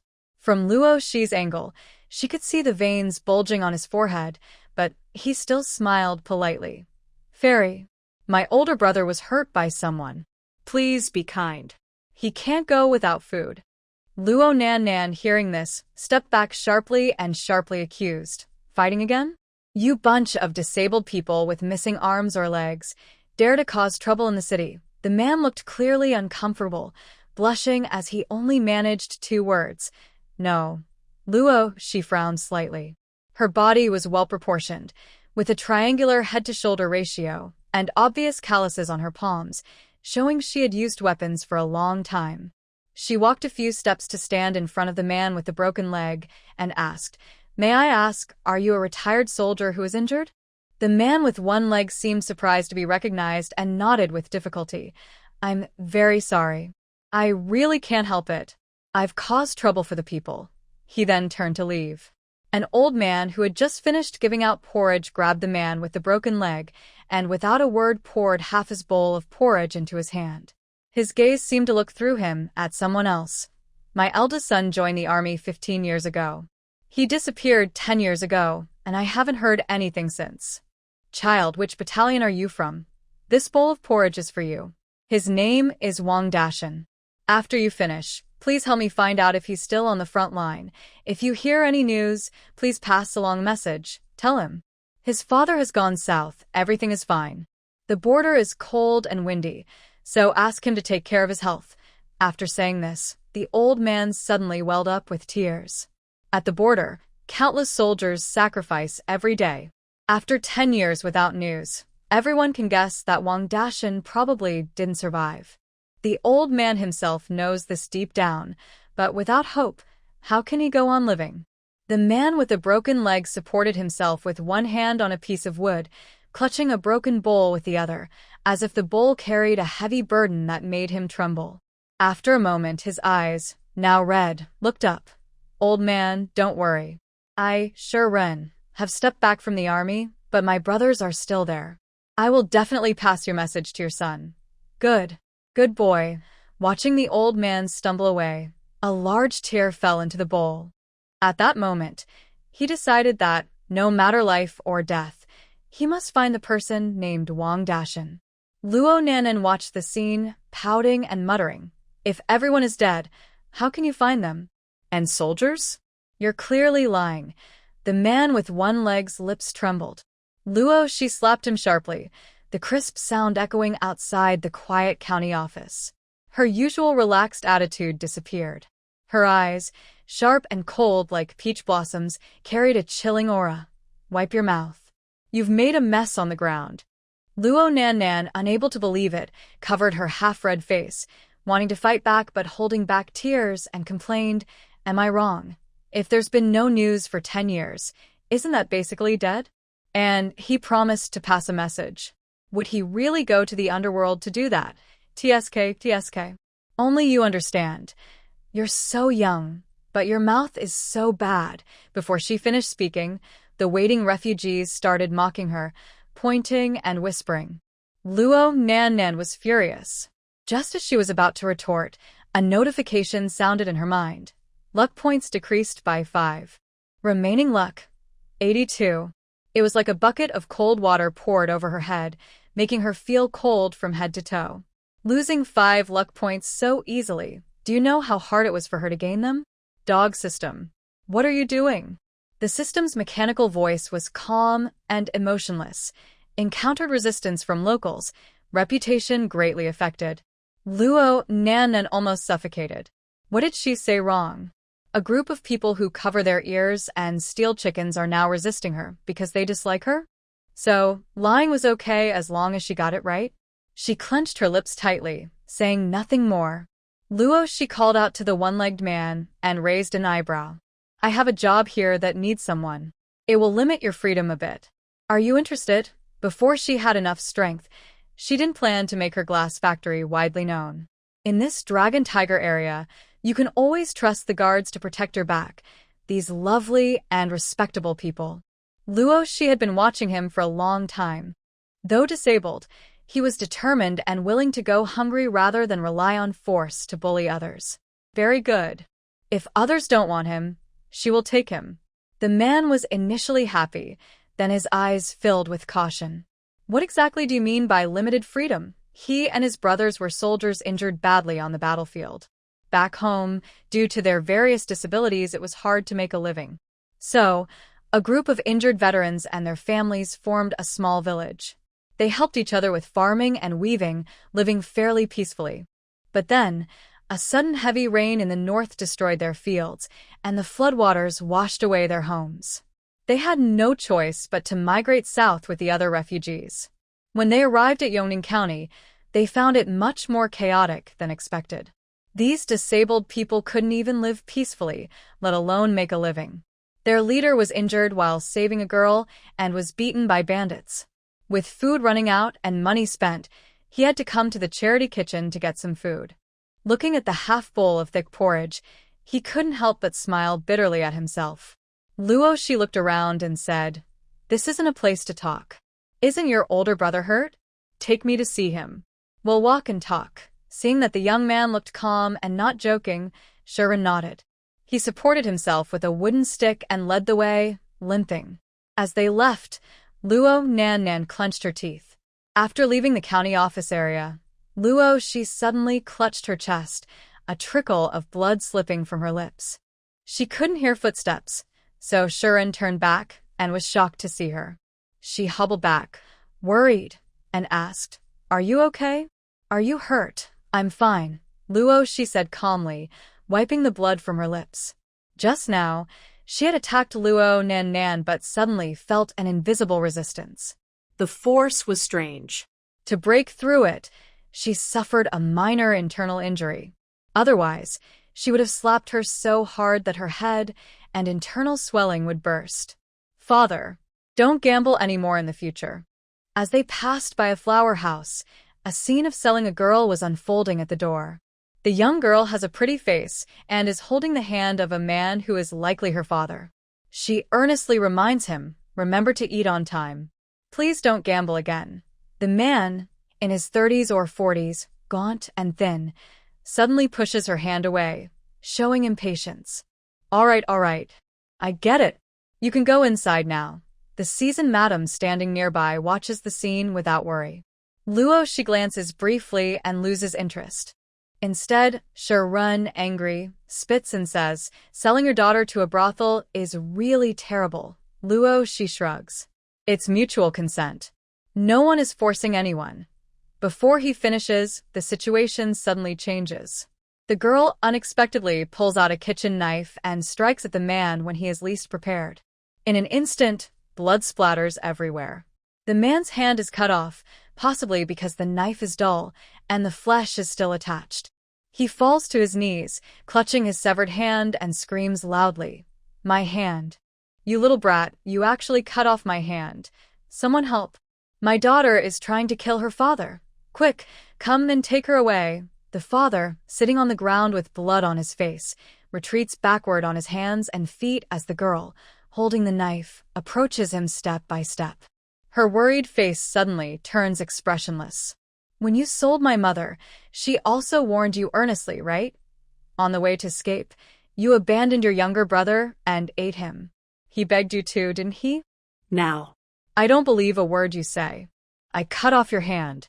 Without hands, you won't be able to gamble anymore. Stop." The man raises his hand to block, but it gives the girl a chance. With a sharp sound, her other healthy hand is also cut off. Blood gushes out wildly.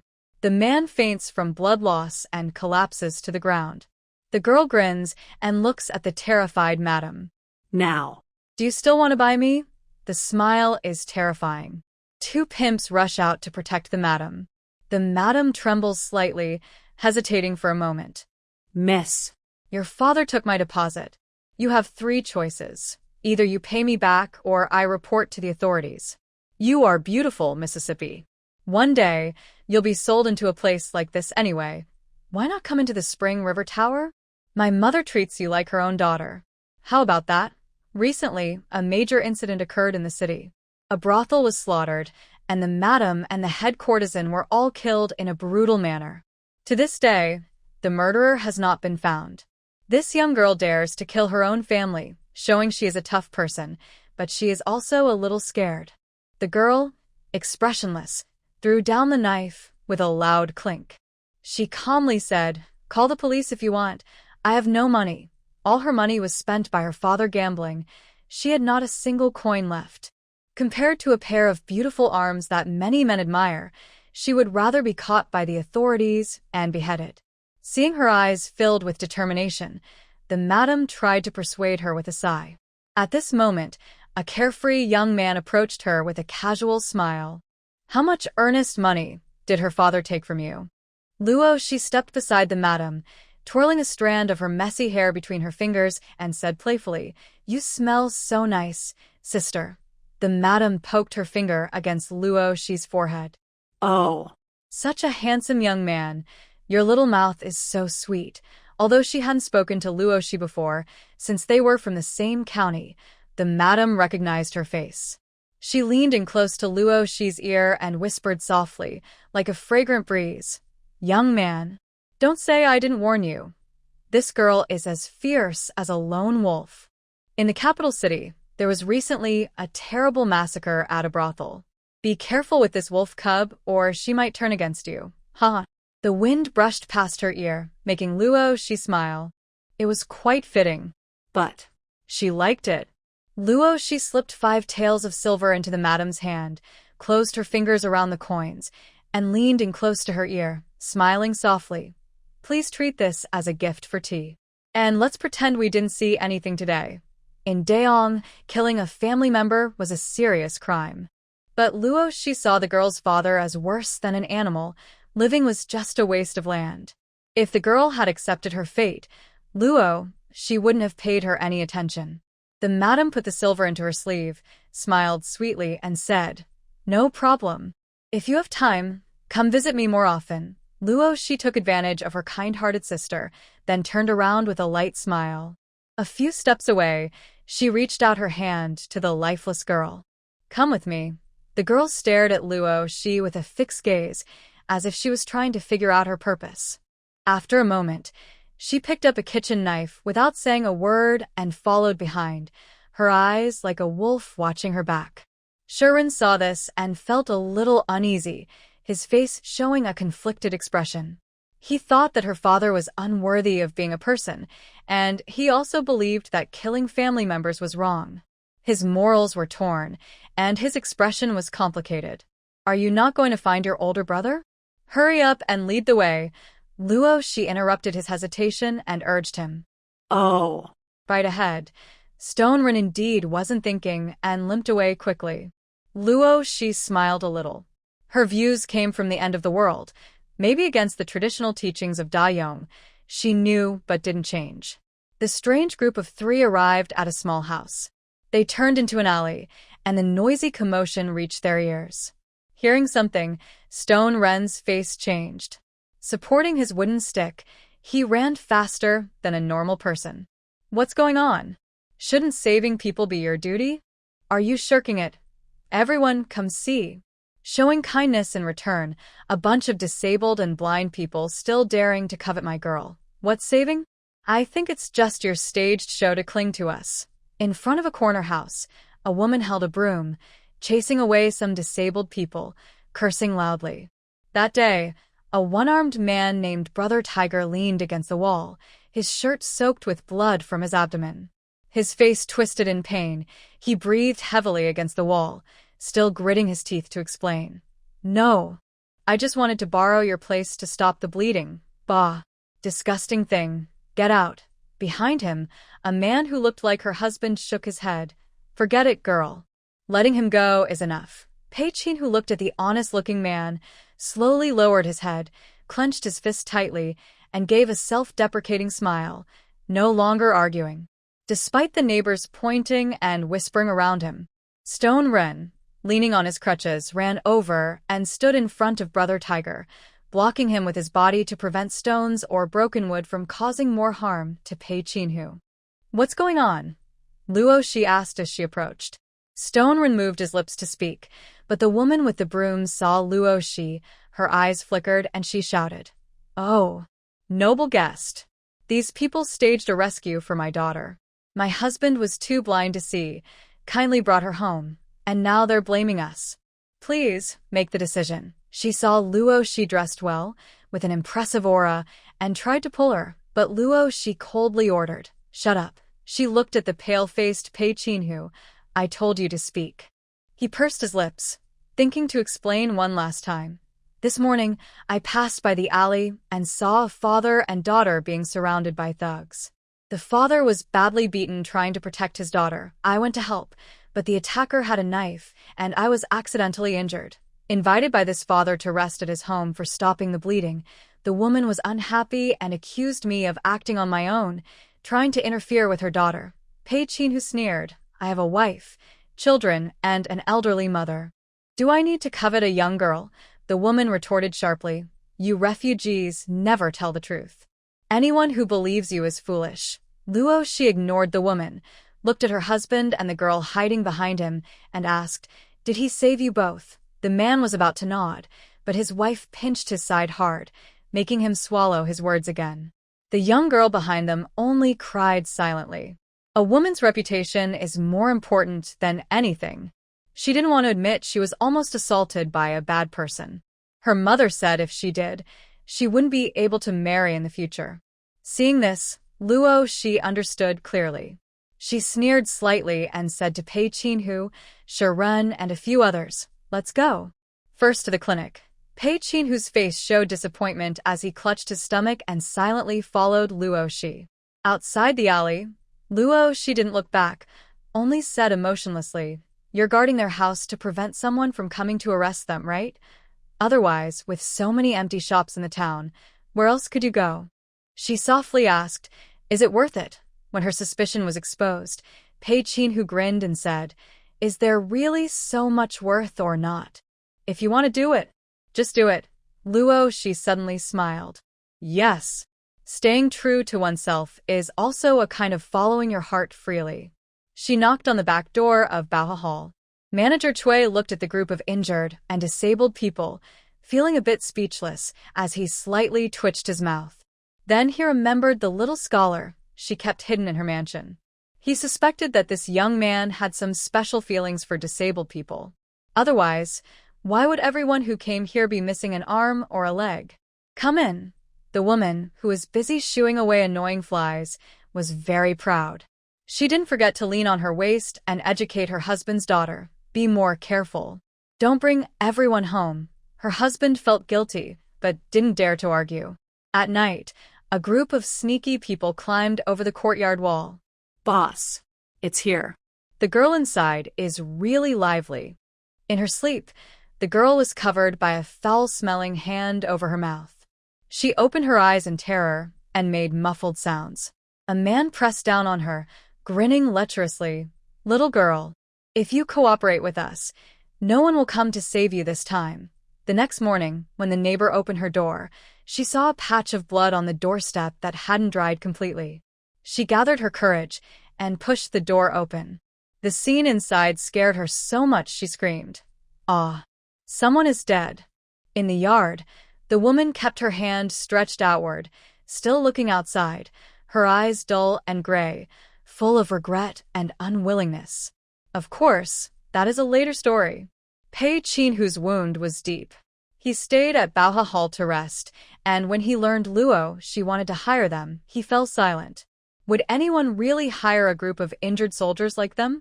Seeing this, Luo Shi stood up. There's a yard next door. You can stay there for now. We can talk about work once you're healed. Shopkeeper Cui rolled his eyes beside her. Did he ask the owner if it was okay to use the yard?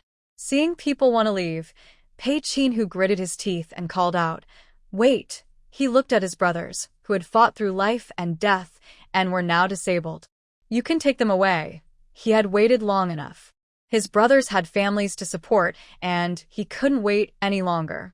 Anyway, he was outside, so he wasn't worried Luo Shi would do anything bad to his brothers. On the way back to the village, Luo Shi hadn't returned for half a month. The promising wheat in the fields was gone, and many families had hung white banners. Paper money was scattered everywhere. It was clear the village had been attacked by bandits.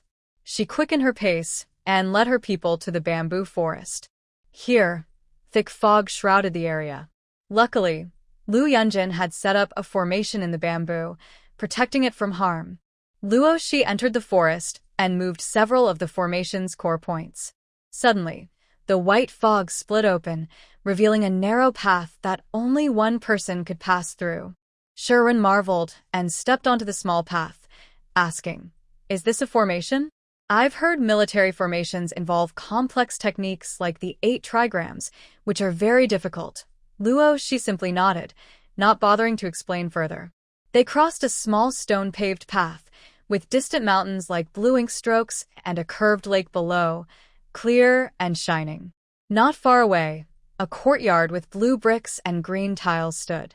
Wildflowers swayed in the breeze, and a mother hen with her chicks clucked as she passed by. The girl, who hadn't spoken all along, couldn't help but sigh. "It's so beautiful. Is this a pure land?" Luo, she stared at the chicks, her face darkening. In her memory, she had never raised chickens. At that moment, a small girl with a round face timidly peeked out her head. Luo, she raised an eyebrow. "Who are you?" The shy young girl quickly pulled back her head, then peeked out again and asked, "Are you second brother?" Lu, she was confused. She is the eldest brother and doesn't remember having such a big younger sister. At this moment, Gunyang came out from inside the house. She gently patted the little girl's head and explained to Lu she is Lu Yunjin's younger sister. "She asked me to take care of her for a while. Since the wind and dust are so heavy, I will go make some hot water for you." Before leaving, Lu she expected the village might be visited by refugees, so she specially brought Gunyang to stay in the bamboo grove. Hearing this, she squatted down to look at the little girl and asked, "Why do you call me second brother?" The girl blinked her big, grape-like eyes a few times, then suddenly shrank her head and disappeared. Lu Shi was a bit embarrassed and reached out her hand, feeling a little wronged as she looked at Gunyang. "Do I look that scary?" Gunyang laughed happily. "Stop joking, come inside quickly." Their new house was finished. The house was very beautiful, built by Gu Fei, with a style featuring covered walkways on all sides and a decorative gate separating the east and west courtyards. On the west side was the guest courtyard, with a rockery and pavilion, built in the style of Dayong. On the east side was her own residence, a 2-story, 4-courtyard house blending ancient and modern styles, giving a small villa feel. Lu Shi arranged for Shi Ren and others to stay in a workshop at the back of the yard. "Stay here to rest first. Call me when it's time to eat." Then she toured the new house with Gunyang. The more she looked, the more she liked it. Gu Fei was finishing some last details inside the house. He pulled a water pump and exclaimed, "Your design is good. When you pull this rope, water comes out of the tank and flushes the waste through the pipes. And this thing called a shower, step on the pedal and water comes out, making it easy to wash. The only problem is the water tank on the roof." He excitedly led her into the yard, pointing at a fish pond, and said, "According to your idea about filtering, I've got it all set up. And look at this rocking chair. See? Do you like it all?" Lu she didn't hold back and tried each one. Other things were fine, but she really couldn't stand the outhouse in ancient times, especially in summer. The smell. Don't ask. Bathing was even worse. After soaking in a big tub, she'd come out and scrub her whole body. It felt good, but it was inconvenient. So, the bathroom in the new house was her top priority. She made a simplified modern bathroom. Like Gu Fei said, except for the water storage issue, everything was perfect. She planned to hire someone to operate it, so she wouldn't have to worry about it herself. The fish pond is not just a simple large water hole where 2 fish are thrown. Instead, it is built with endless layers that gradually descend, each layer filtered with sand and gravel. Water falls from above, providing oxygen for the fish. Gu Fei truly replicated Luo Shi's entire plan. Lying in a carefully crafted rocking chair, she couldn't help but let out a satisfied sigh. He pulled a modest chair in the courtyard. The ordinary chair moved as Gu Fei pulled it, creating a circular space that could seat 8 to 10 people. He sat on it, happily touching it on both sides. "This thing took me the longest to make. At first, I couldn't understand it. But after copying and adjusting, I finally understood the secret." After visiting the courtyard and the kitchen and bathroom, the two moved on to the kitchen and bedroom. It wasn't until Gunyang called them to eat that they reluctantly came down from upstairs. After dinner, Luo Shi looked at the girl she brought back and asked, "What is your name?" The girl looked up with a faint sparkle in her eyes. Zhaodi. "My name is Zhaodi." Luo Shi frowned, not liking the name. She raised and asked, "Do you want to work in the workshop or stay with me? Let me be clear, if you stay with me, you have to sign a binding contract and it's a lifetime agreement." She admired the girl's boldness, but helping her was just a matter of kindness. She wouldn't break her principles for that. Zhaodi asked back, "Will you take me into your room?" Luo took a moment to understand what she meant, then chuckled softly, her eyes shining like peach blossoms. "Don't worry. I wouldn't agree to that." Hearing this, Zhaodi's expression changed from struggling to firm. She made the best decision of her life. "I want to follow you." This decision wasn't made lightly. Along the way, she saw that this person was very capable. Her wildness and stubbornness couldn't be hidden. Her mother once said that only capable people have the right to be reckless. She didn't want to live a dull life. Since Luo saved her life, why not take a chance? Losing would just mean starting over. In the next life, she would try to be born into a better family. "Good." Luo snapped her fingers and looked at her, resting her chin on her hand. "Since you've decided from now on you're mine, as long as you don't betray me, I will protect you." Then her eyes turned fierce. "If you dare betray me, you'll learn that even death is a luxury." Faced with her powerful presence, cold sharpness, and deadly aura, Zhaodi felt her whole body turn cold and stiff. The words, "never betray," were deeply and forever engraved in her soul. Her legs lost strength, and she collapsed to the ground with a thud. I, Zhaodi, swear with my life that I will never betray you." Luoshi's expression changed quickly, and she chuckled softly. She helped her up and said, "Let's change your name. From now on, you'll be called Nanji." Nanji is the main weapon beside Luoshi, the biggest killer in her team. Of course, that's a story for later. She sent Nanji to help Gu Nyang clear the dining table, then stood up and said to the nervous group of Shuren, "Follow me." She led a group of injured soldiers into a side hall and straightforwardly said, "I want your 3 years of freedom." She explained, "For 3 years, you can only stay in a specific place, with food and shelter provided by me. What you do must not be revealed to anyone. Can you do it?" The glassware in Dayong is called lioli, crystal. The Qin family has a set of lioli bottles, treasured like family heirlooms, once shown to her by Qin Xuejing. The craftsmanship is rough, with impurities and low transparency. Luoshi is confident she can produce better lioli products. She plans to give herself a year, and if she can't protect her own business by then, she'll give up. It's not that she's afraid of anyone now. She enjoys the peaceful, beautiful life. But once she starts a big fight, it might be irreversible. After 3 years, you can choose to stay or leave. When the time comes, you are free to come and go. The wounded soldiers looked at each other, puzzled. Such secrecy. Could this kid be secretly mining iron to make weapons? That wouldn't do. Their faces changed slightly. With the boss absent, she sent Shuren, who is closest to Luoshi, to ask cautiously, "Can you tell us what exactly we will be doing? Have you heard of lioli? Your job is to help me make lioli. It's not about secretly making weapons." Hearing this, everyone relaxed a bit. Shuren was confused and asked, "Making lioli isn't something secretive, so why hide it?" Luoshi rubbed her forehead. With so many eyes watching her, whether it's hair dye or peanut oil, she didn't want to explain so much. She simply asked directly, "Just say if you're in or out. 5 taels of silver per month and 1 tael for each finished product. Silver rewards are just commissions, but I said it this way to make sure they understand. The labor costs seem high, but actually, she earns more when she completes the work herself." Luo is good at tricking others externally. No, being decisive in killing. Internally, she doesn't want to or intend to treat these lovely people badly. She stands up and says, "Take a night to think about it. Give me your answer tomorrow." After a pause, she adds, "Even if you refuse, I hope you won't spread the news that I can make glass." Shuren leans on one leg and stands up seriously, saying, "Don't worry, young Master Luo. I swear on my honor. Even if I fail, I will never tell anyone a word about your skills. There's no need to be so formal." Luo chuckles. Just as Shuren and the others think she's a good person. Luo softly finishes her words, "If I do reveal it, I will only cause myself some trouble. by harming your entire family and everyone who knows. Shiren. I was too naive. She leaves them some time to think and discuss, then gracefully steps out of the side hall.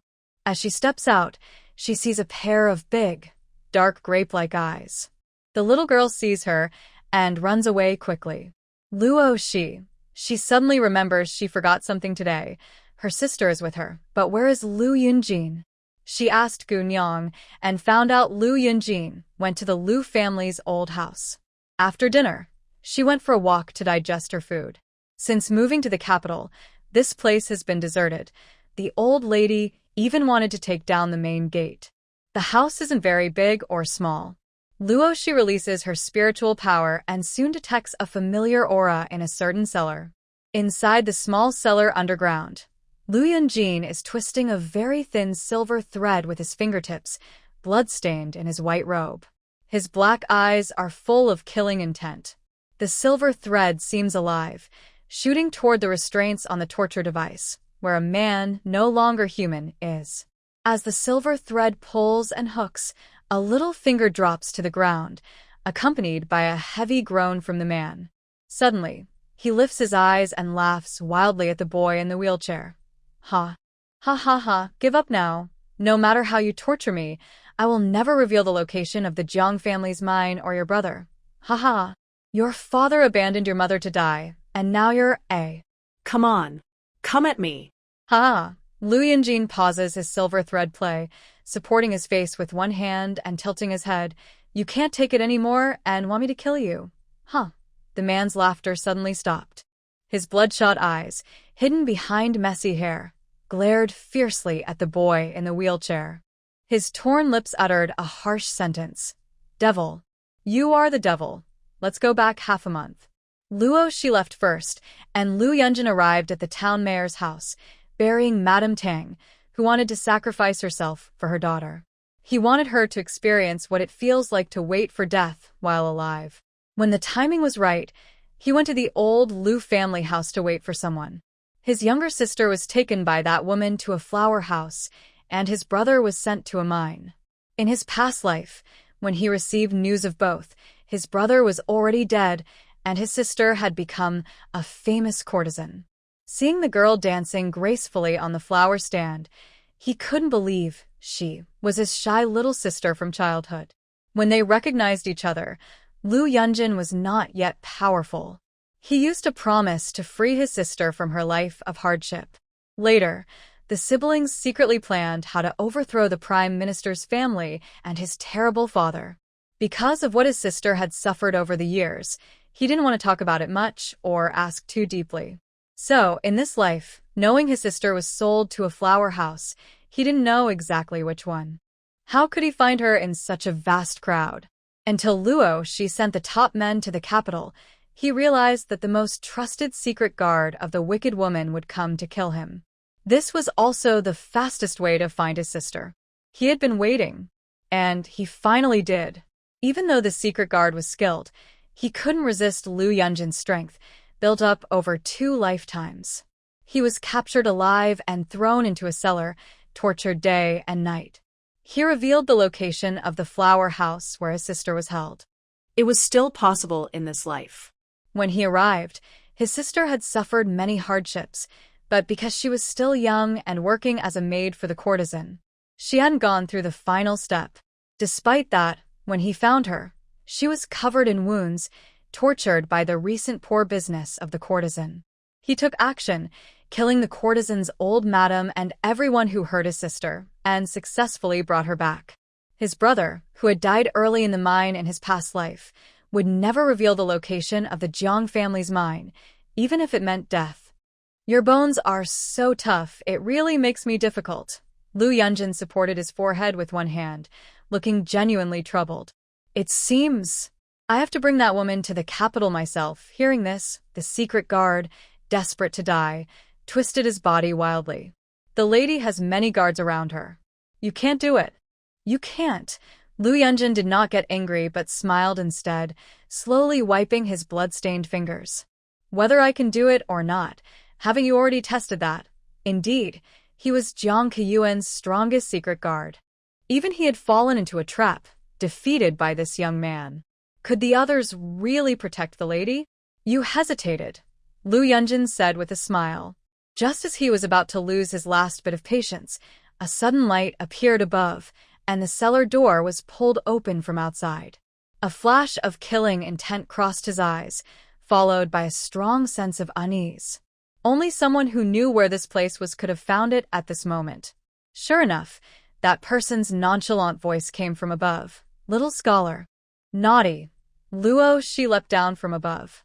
Her feet landed firmly, and she immediately looked into Lu Yunjin's pale eyes, which looked like glass, full of panic and confusion. She was covered in blood, looking as if she had crawled out of a pool of blood. Are you hurt? Her nose was filled with the smell of rust. She frowned and bent down to check. Lu Yunjin dodged her outstretched hand, his voice tinged with helplessness. Don't touch. It's dirty. Since rebirth, he had tried to act gentle and harmless, hiding his madness and cruelty. Luo, she was different from him. Even if she came from, her heart longed for light. He liked blood, liked killing, liked watching enemies suffer in despair. The secret guard was right. He was a devil in disguise, a clear-minded madman. He reached out to try to grab Luo Shi, wanting to tell her not to be afraid, not to stay away from him, but he found himself stiff and numb, unable to speak a word. Facing the hopeless, broken boy in his eyes, Luo Shi turned her gaze to the torture devices. Well, let's call them that. Don't look, Lu Yunjin's voice was almost pleading. Luo Shi ignored him, walking around the cellar in silence. After a moment, she asked, Are you torturing him? The bloodied person had 10 fingers cut off, one eyeball gouged out, and where his lower leg should have been, there was emptiness. She clicked her tongue. She ordered Lu Yunjin in the wheelchair. Get up. Move aside. Lu Yunjin obediently did as told, slowly standing from the wheelchair. He walked to the side, his ears drooping, looking innocent and harmless. Seeing Lu Yunjin standing with his legs restored, the bloodied person, who had been quiet, suddenly went crazy. How is that possible? How can your legs be healed? Dark magic. It must be dark magic. Ah. Ha ha ha. Lu Yunjin, you hide your true strength so well. He personally broke that pair of legs, and he knows better than anyone what consequences that could bring. One-eyed, filled with shock. Desperately pulling on the chains, the clinking sound echoes in the cellar. So noisy. Luo, she spins around in her wheelchair, tapping the armrest with one hand, making a rhythmic thud sound. She tilts her head to look at someone obediently standing in the corner. What do you want to ask? Ask about my younger brother's whereabouts. Lu Yunjin carefully watches Luo Shi's expression. Although he doesn't see the expected disdain or hatred, he dares not be rude and answers obediently. Luo Shi's knuckles tap heavily on the armrest, making a thump sound. From an angle others can't see, her eyes flash with a brilliant purple. Her voice ethereal and faint. Little Lu, where are you? Facing her starry, dazzling peach blossom eyes, the blood person feels as if their soul is being pulled in, and they unconsciously reply, Zhongzhou, Pinglan Mountain. Luo, she closes her eyes briefly. The purple in her eyes disappears. She turns her head to Lu Yunjin, indicating if there's anything else to ask. He shakes his head, indicating no more questions. He already knew what he needed to from his past life, and what he didn't know, he now clarifies, except for his younger brother's location. Luo, she snaps her fingers. Before the blood person fully regains composure, she swiftly, like lightning, slices across their neck. Wiping her hands, she steps outside, her voice calm and measured. Useless people only waste food. Standing in the old house, Luo, she doesn't look back. Lu Yunjin pushes the wheelchair over himself. She asks, Are we leaving for Zhongzhou? He hesitates for a moment and shakes his head. Not in a hurry. My younger brother will be safe for the next 3 years. The imperial exam is coming soon.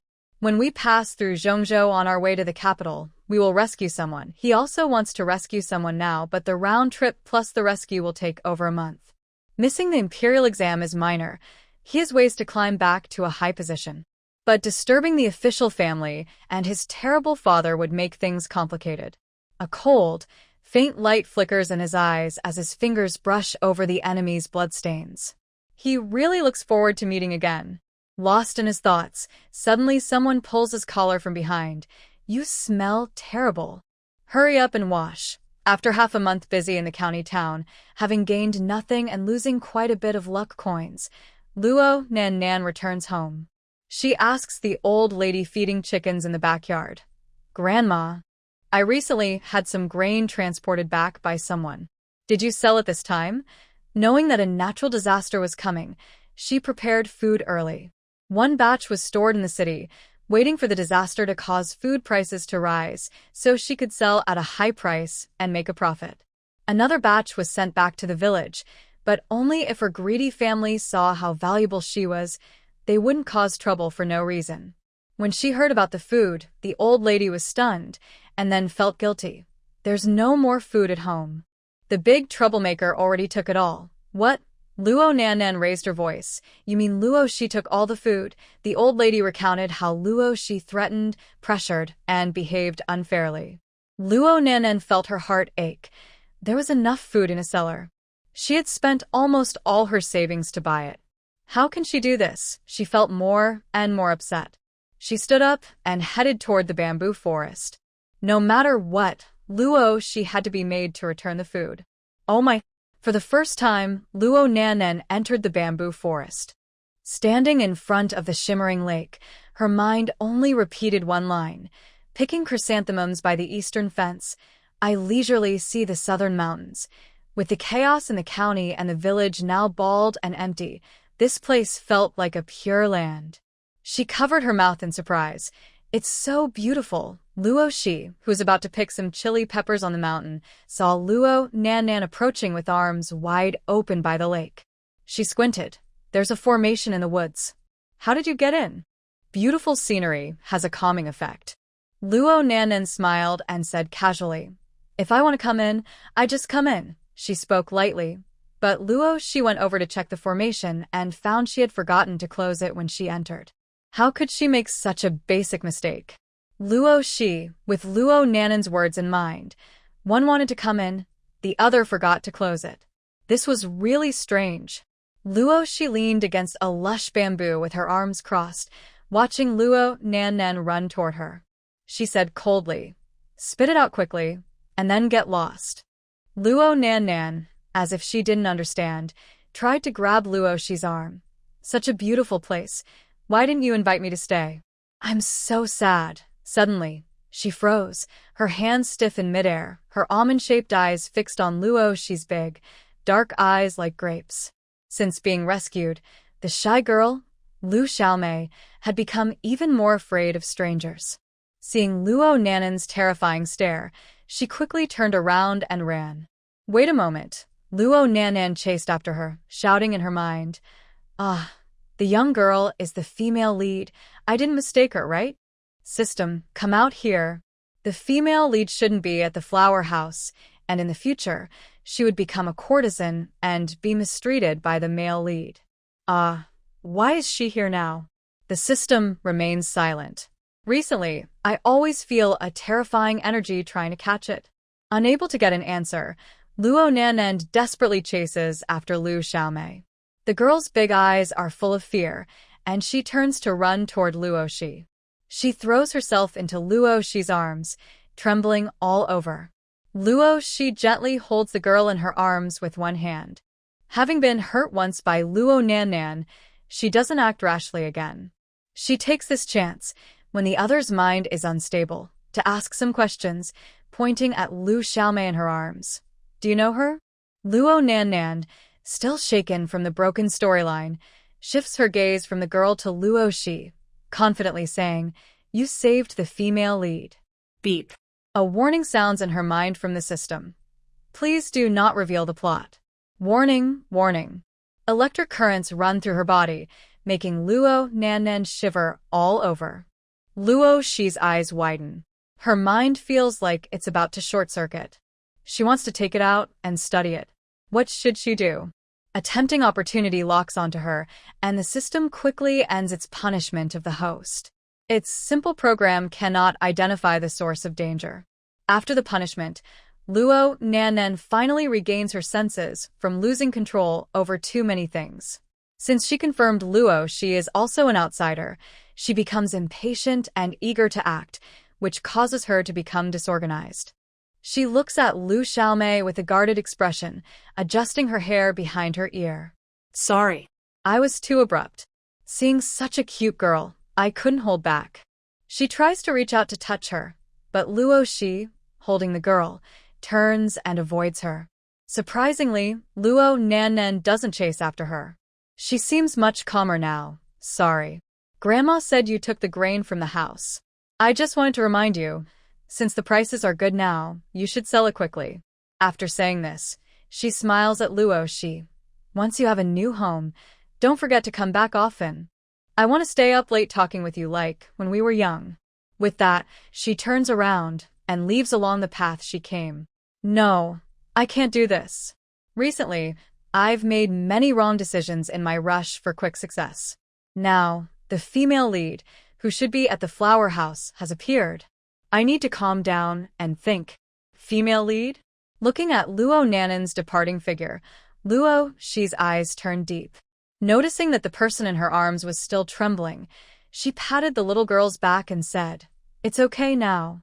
The bad guys have run away." The trembling eased a little. Lu Xiaomei kicked her small legs, signaling she wanted to go down. Luo Shi put her back on the ground and watched her run away quickly. Regarding Lu Xiaomei's situation, she and Lu Yunjin had discussed it. The shock was too great, and she couldn't recover right away. They decided to give her enough space and love, and not force her. At night, Luo Shi knocked on the bamboo house and found Lu Yunjin, who was writing The End of the Road. After reading his new draft, she sincerely commented, "Lu Yunjin, you're getting shorter." Under the candlelight, the boy's breath paused. What kind of harsh words were those? His deep eyes looked dark and mysterious. Whether I am short or not. You'll find out later. Luo Shi didn't notice anything wrong and nodded. Keep it up, the boy smiled meaningfully. I will. After putting down the draft, Luo Shi asked straightforwardly, what will happen to Luo Nannan in the future? Lu Yunjin didn't expect her to ask so directly. He thought for a moment before replying with a question. Do you think Luo Nannan now is the same as the person you remember? Not exactly the same, just completely different. In her original memories, her sister was truly a good sister, free of any impurities. She would stand up for Xiao Luo Shi when she was beaten, really standing up, not just talking. When they were young, her grandparents wanted to send her fourth uncle to school. The family's meals were barely better than eating husks and vegetables. The former Luo Nannan would go out to find bird eggs and always let her eat first. She would swallow her own hunger to feed her brother. When did she change? It seemed to be when she was sold to the old Taoist. Luo Nannan chased after her 5 miles and fell seriously ill. When they met again, the little her felt her sister had changed. She often said strange things like, "You eat so much, only I don't mind," or, "Can't even chop firewood properly? What are you good for?" She remembered that the old Taoist settled in the city and started giving her and her junior sister monthly allowances. The original owner wanted to keep some for daily expenses. Luo Nannan said, "Don't always put money first. Family is the most important." These memories were fuzzy. If it weren't for Lu Yunjin reminding her, she would have completely filtered them out. Wasn't this just mental pressure? The original owner thought those words were strange. Luo Shi, who was always making big plans in the apocalypse, immediately understood. "It seems you've come to terms with it." Lu Yunjin casually crossed his hands and rested them on the table. "I'll just talk about what I know about Luo Nannan." She briefly appeared in the capital city once. At that time, I was still trapped. Later, I heard about her because she lived next door, so I asked a few questions. I heard she was only there for a short time before disappearing. I didn't pay much attention to what happened afterward. After hearing this, Luo Shi also shared her recent observations. She has a device in her head that can emit sparks. I tried to catch it, but a strange force blocked me. That force is huge and vast, like a shield protecting her tightly. I once tried to attack her, but I was hurt by that force. If the system were active, it would kindly tell us that this is the power of luck in this world. Before she finished speaking, a cold, large hand covered her wrist. Lu Yunjin's worried voice came. Are you hurt? Why didn't you say so earlier? He pressed 3 fingers firmly on her pulse, his eyelids drooping.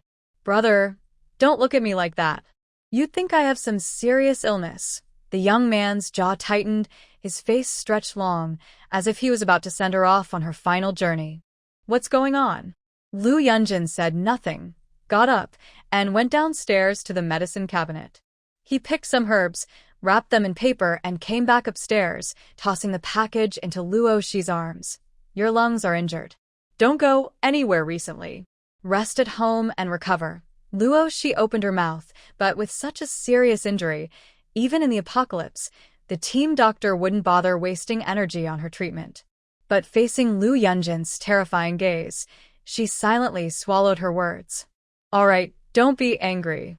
I'll do as I'm told. That day, I just wanted to test the depth. Turns out directly killing someone isn't feasible. She subtly changed the subject. Lu Yunjin still looked annoyed. You're testing the depth? Why don't you test others? Throw Bai Tingyan out and hit her. Aren't you pretty capable? Why get yourself hurt? Luo Shi said nothing, silently. Throwing Bai Tingyan out to hit someone. No wonder it's you. Lu Wanshou. Finally, they calmed her down. The two talked late into the night, but couldn't come up with a perfect solution. So, they each went back to their rooms to rest. Starting the next day, Luo Shi was strictly guarded. She couldn't go to the county town, and Luo Nannan couldn't see her. It was said that Luo Nannan even coveted her younger sister, so Luo Nannan was now on Lu Yunjin's kill list. Bored, Luo Shi, along with Shi Ren and the injured soldiers who stayed behind, went up the mountain to build a house. She stood in a valley filled with birdsong and fragrant flowers, pointing to the ground and saying to the 17 wounded soldiers and their families, "This will be your home for the next 3 years." She had already bought this hill, making it a private area. Although the wounded had disabilities, they worked faster than some healthy people. In a week, they built houses in the wildflower-covered valley. Chickens and ducks wandered peacefully inside the fences. A small village was beginning to take shape. That day, a black carriage arrived in Nannan Prefecture. Refugees had already been moved to various counties, and the city streets were lively, as usual. Inside the carriage, the king of the desert lifted the window and asked the driver, "Did you find the person I asked for?" "Still checking," the driver Moe answered carefully. The desert king appeared in Nannan Prefecture for important work and to catch a small, quick-moving thing. The carriage entered Nannan Prefecture, traveled to Yongning County, and finally stopped outside Baohe Hall. Since Luo Shi reminded him, Bai Tingyan had been implementing policies to help disaster victims, clearing land and relocating people.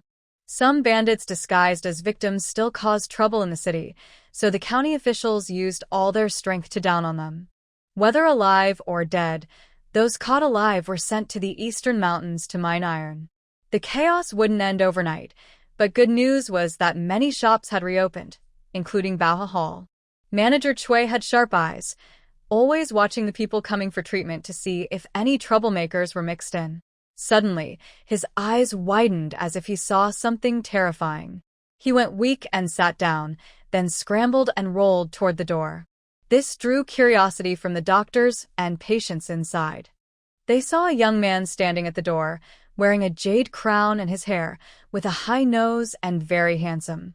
Manager Chui immediately knelt at the young man's feet, looked up with a dazed expression, and stammered, "WW Wang." Before he could finish saying "King," the handsome man made a "shu" gesture with his finger near his lips. Manager Chui seemed to be struck by an acupoint, frozen in place.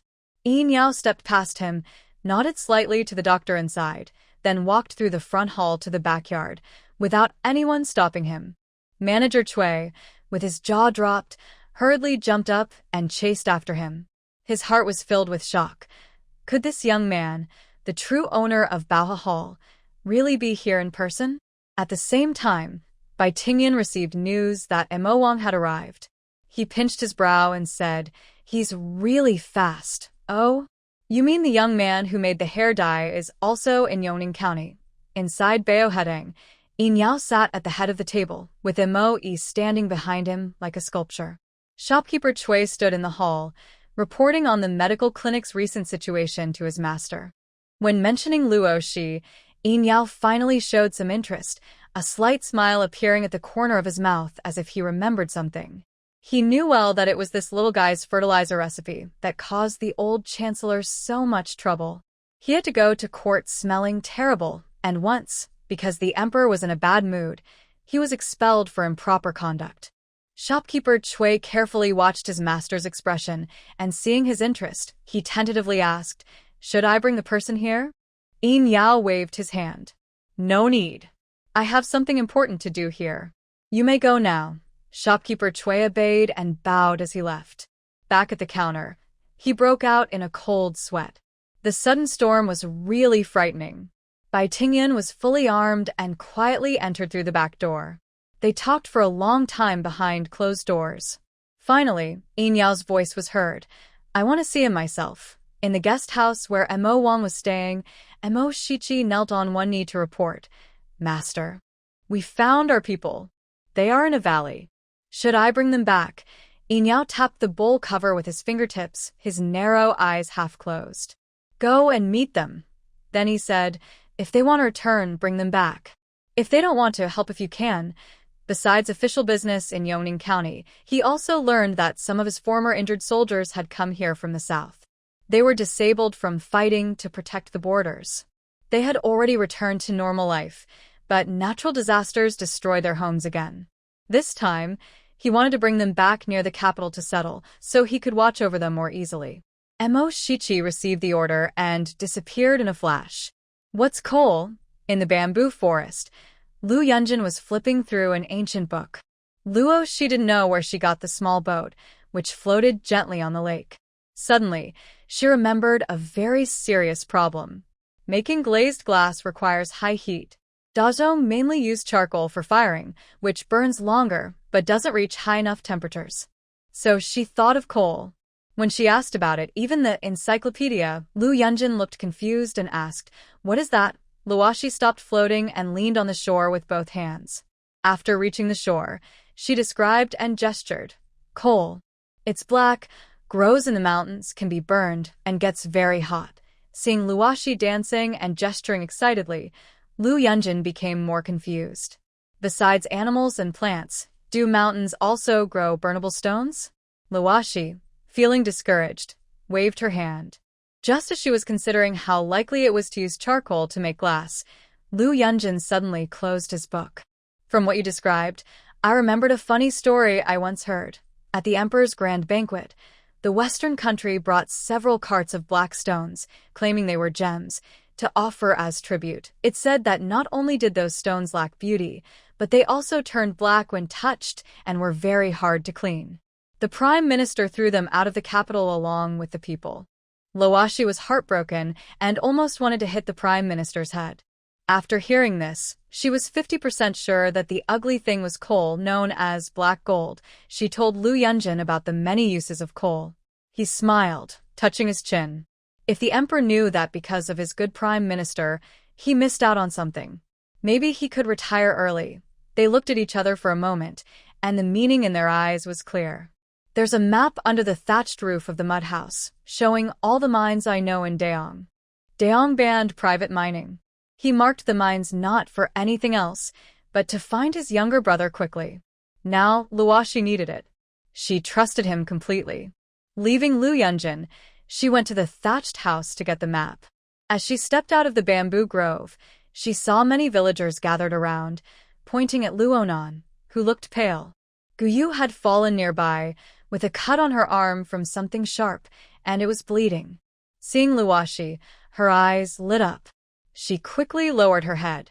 Luoshi stepped forward and helped her friend up. "What happened?" The villagers spoke all at once. "I was picking mushrooms on the back mountain and saw your sister push Guyu. Look, her arm is cut. She still denies pushing anyone." Guyu secretly squeezed her friend's hand. "Don't blame Sister Nan. I believe she didn't push me on purpose. Although I don't know why she's targeting me, I'm sure it wasn't intentional. Luo Nanan's face turned pale as she explained, I really didn't do it. He provoked me first, then deliberately fell and falsely accused me. The villager didn't believe her. Did I see wrong? The simple villagers had never seen a white lotus. Luo Shi, what new trait has my friend developed? But since things had already happened, she wouldn't hold back. Her expression changed. Sister, you were giving out porridge in the county because there were more men than women and the county magistrate drove you back. How can you blame Guyu and push him? Luo Nan was stunned. When did she get driven back by the magistrate? No. She didn't have more men than women. That's just fair distribution, okay? Ugh. None of that is true. She never pushed Guyu. Luo Nan was overwhelmed. She was about to lose her mind. From a distance, a completely black carriage opened its window, capturing the scene perfectly. Inya didn't know what he saw, but suddenly he smiled. Looking everywhere but not finding, Luo Shi took Guyu away under the pretense of treating his injuries. Leaving the crowd, she said irritably, if you're going to tease her, just do it. Why hurt yourself for real? Guyu grinned and said, she used to do that to you all the time. Seeing her makes me itchy. I was just pretending to fall, hoping she'd also have some of that green tea. Who knew she'd fall and hurt her hand on the smooth ground? Maybe she got it caught somewhere. Lu Yunjin had medicine at his old house. Luo Shi took it out and applied it to him, then looked her friend in the eyes seriously. From now on, don't bother with her. Guyu was a weak fighter and couldn't resist Luo Nanan's strange ways. If he played too big, he might really get hurt. Got it. Guyu pouted slightly, thinking Luo Shi still cared about that sister. Things were too complicated, and Luo Shi was too lazy to explain. She let him go. After applying the medicine, she asked, want to see my new house? Guyu shook his head. Knowing that my mother is with you makes me feel better. I have something to do, I'll go first. God knows, seeing that icy face around that person this morning almost scared him to death. Worried that his own problems might affect his older brother and mother, he didn't feel safe coming back to the village. Knowing everyone was with Luo Shi, he felt at ease. Luo Shi nodded and looked down to find the map Lu Yunjin mentioned. If she knew her childhood friend would face danger after leaving, she wouldn't let him out of her sight. Guyu sneaked away like a thief from the thatched hut. Until they left the village, I didn't encounter anyone I didn't want to see, and I finally showed a small dimple. Suddenly, I felt a sharp pain at the back of my neck, and everything went black. A tall figure stepped out of the dense forest, revealing the handsome face of Silver Yao. He looked at the unconscious person on the ground with a complicated expression. With wide sleeves waving, Guyu was gently carried into his arms like a small kitten. Emo suddenly appeared, saying, Master, do you still want to see that person? Hearing this, Silver Yao's face darkened and he coldly said 3 words, she is not. After speaking, he stepped onto the carriage. Bai Tingyun, this useless person, managed to make 2 mistakes in finding someone. Back at the private courtyard, Emo Shichi was waiting in the front hall with Pei Qinhu. Commander, seeing Silver Yao, Pei Qinhu was very excited. He knelt on one knee, giving the military salute as he used to during marches. Seeing his old subordinate, Silver Yao rarely showed a smile, signaling him to stand up and reply. He handed Guyu, who had been in his arms the whole time, to Moe, and his thin lips moved slightly. Don't let anyone escape again. I want to question her myself. Then he turned and sat in the main seat, asking Pei Qinhu, why did you pass through the capital and not come to find me, but go south instead? Pei Qinhu, straightforward and honest, replied, it's partly because I didn't want to trouble the prince. We, a whole county, were fleeing together. We are just helpless common folk, and it wouldn't be right to abandon them halfway. Silver Yao, who was quite straightforward himself, sneered. A whole county? After reaching the south, did they ever control you? Pei Qinhu didn't mind and said, I do what I think I should do. What others do doesn't concern me. This blockhead, if you call him free-spirited, he's actually quite stubborn. Silver Yao rubbed his forehead, not wanting to dwell on this topic, and said, let's go back to the capital with me this time. However, Pei Qin, who still shook his head. I promised someone I would help her for 3 years. I probably won't leave during that time. Silver Yao's eyes suddenly turned cold, and he smashed the small table beside him with a palm. His voice was cold and stern. Who is it? Who dares to imprison your freedom? Knowing this person's temper, he didn't want to cause trouble for Luo Shi, who was kindly helping them. Pei Qin, who hurriedly explained. After hearing him, Silver Yao narrowed his eyes. Luo Shi. Again, that name appeared 3 times in 2 days. His anger slightly eased, and he asked, "What did she ask you to do?" This time, Pei Qin, who refused to say anything, and Silver Yao didn't press him. He decided that no matter what, he would meet this person called Luo Shi. At night, Guyu woke up from his fainting spell. He saw the green canopy above and blinked, silently cursing himself. He closed his eyes and pretended to be dead. After a moment, the voice he least wanted to hear came from nearby. "If you're awake, don't pretend to sleep. Do you want something to eat?" "Eat? You." Guyu was furious. He quickly lifted the curtain and saw Yin Yao sitting at the table, looking up at him. His heart sank instantly, like a deflated balloon. Yin Yao's voice was weak and tired. "Big brother?" I really didn't mean to offend that day. "I left you a note, didn't I? Such a small matter. Was it necessary to send people to search the entire city for him?"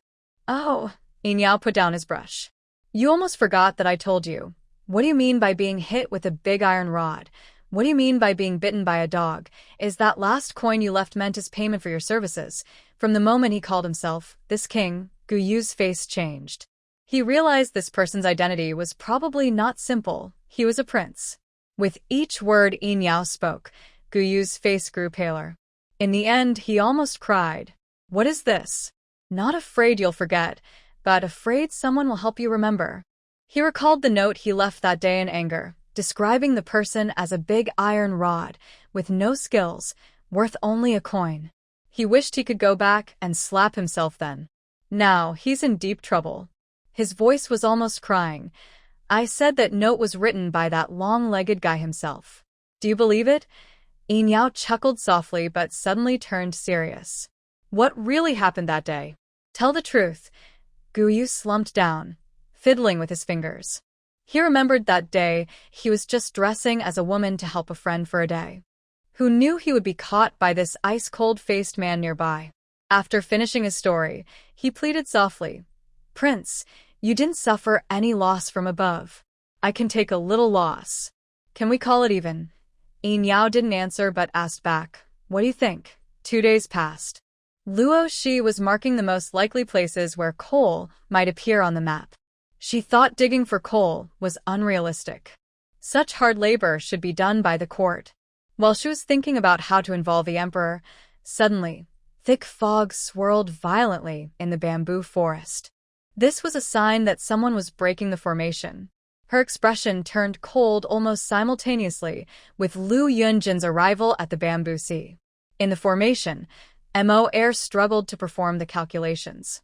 Beads of cold sweat dripped down his forehead and fell to the ground, disappearing into the dirt. After a moment, he stopped somewhere, his face flushed, and looked back at Yin Yao. "Master. It's over. He's lost." Before breaking the formation, he had promised the prince they would succeed. But now, less than a third of the way through, he's already failing. Yin Yao took a copper coin with a red string from his hand and threw it out without blinking. Can 7, Li 1, Gen 5. Zhen. With each word, the coin at his fingertips seemed to shoot toward a specific spot. When the last Zhen was spoken, the white mist in the bamboo forest gradually dispersed, revealing the original appearance of the bamboo sea. Luo Shi crossed her arms and leaned to the side, raising an eyebrow at Lu Yunjin, who had just sat back in his wheelchair. "Not good, little scholar. Your formation was broken so easily." Lu Yunjin chuckled softly, looking at the familiar face approaching from afar. His thin lips curled slightly. "Others can't do it. Only him." Yin Yao stepped forward to stand between them, his divine face showing an inscrutable expression. "May I ask, who among you two set up this formation?" His gaze lingered on Luo Shi's face, unable to look away for a long time. Lu Yunjin pulled the person behind him and faced Yin Yao directly, confidently admitting, "It was me." Oh, Yin Yao finally turned his attention to him, raising an interesting eyebrow. "Can you explain why this is my self-created formation?" His formation was freely taught to his subordinates in the army, but few truly understood its essence. This young man had a good understanding.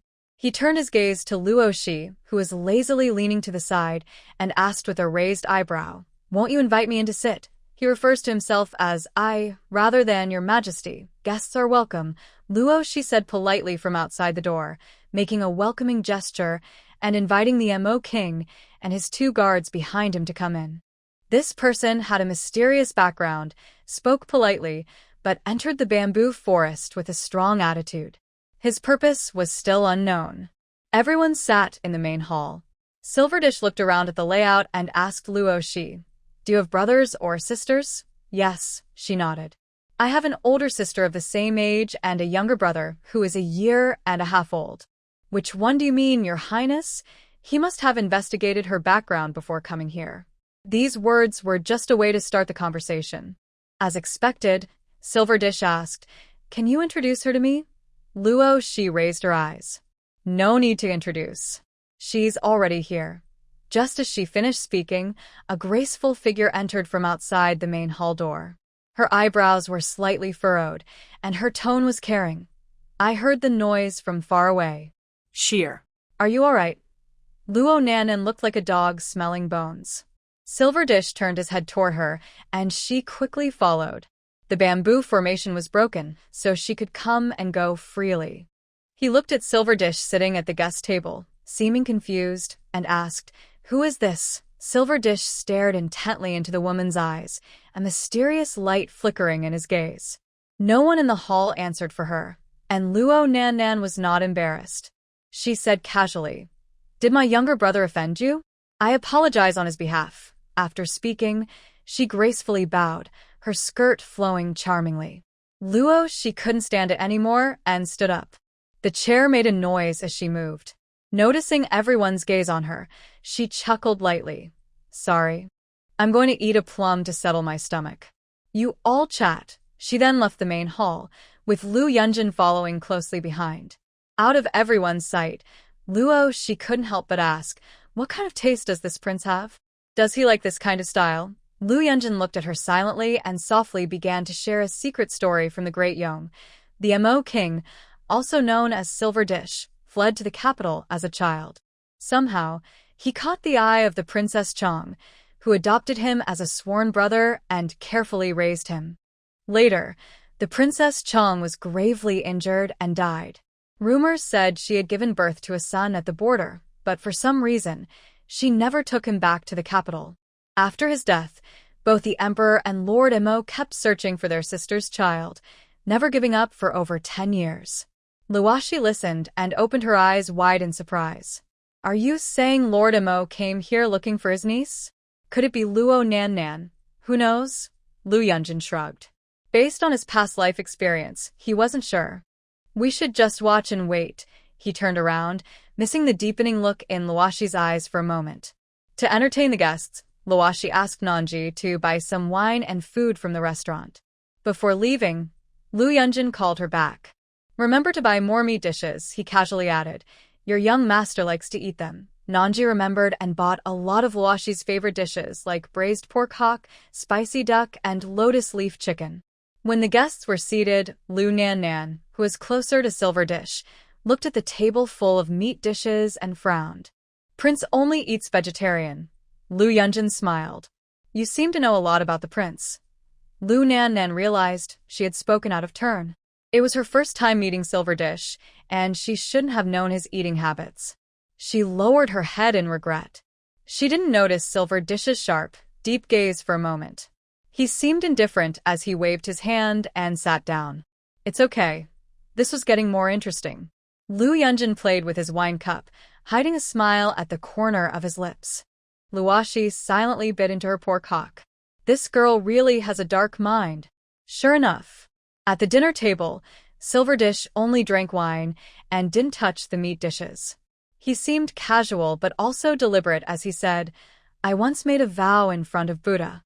If I don't find that person one day, I will eat vegetarian every day.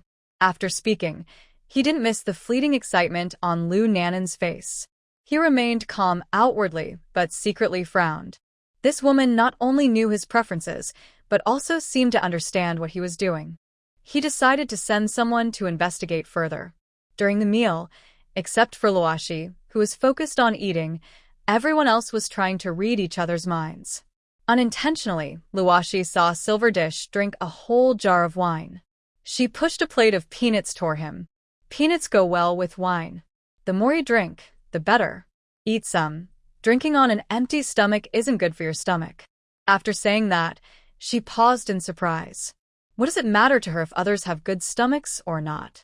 Thank you, Silver Dish said quietly, looking at the plate of golden, fragrant peanuts. He fell into a memory. In the cold frontier, he developed a habit of drinking strong liquor. When military supplies were scarce, his sister would always bring him a plate of peanuts, telling him not to drink on an empty stomach. Luoshi leaned down and whispered in Lu Yunjin's ear. He looks at the peanuts as if he's looking at his mother. Mother? Lu Yunjin was confused. Luoshi said, yes, his mother.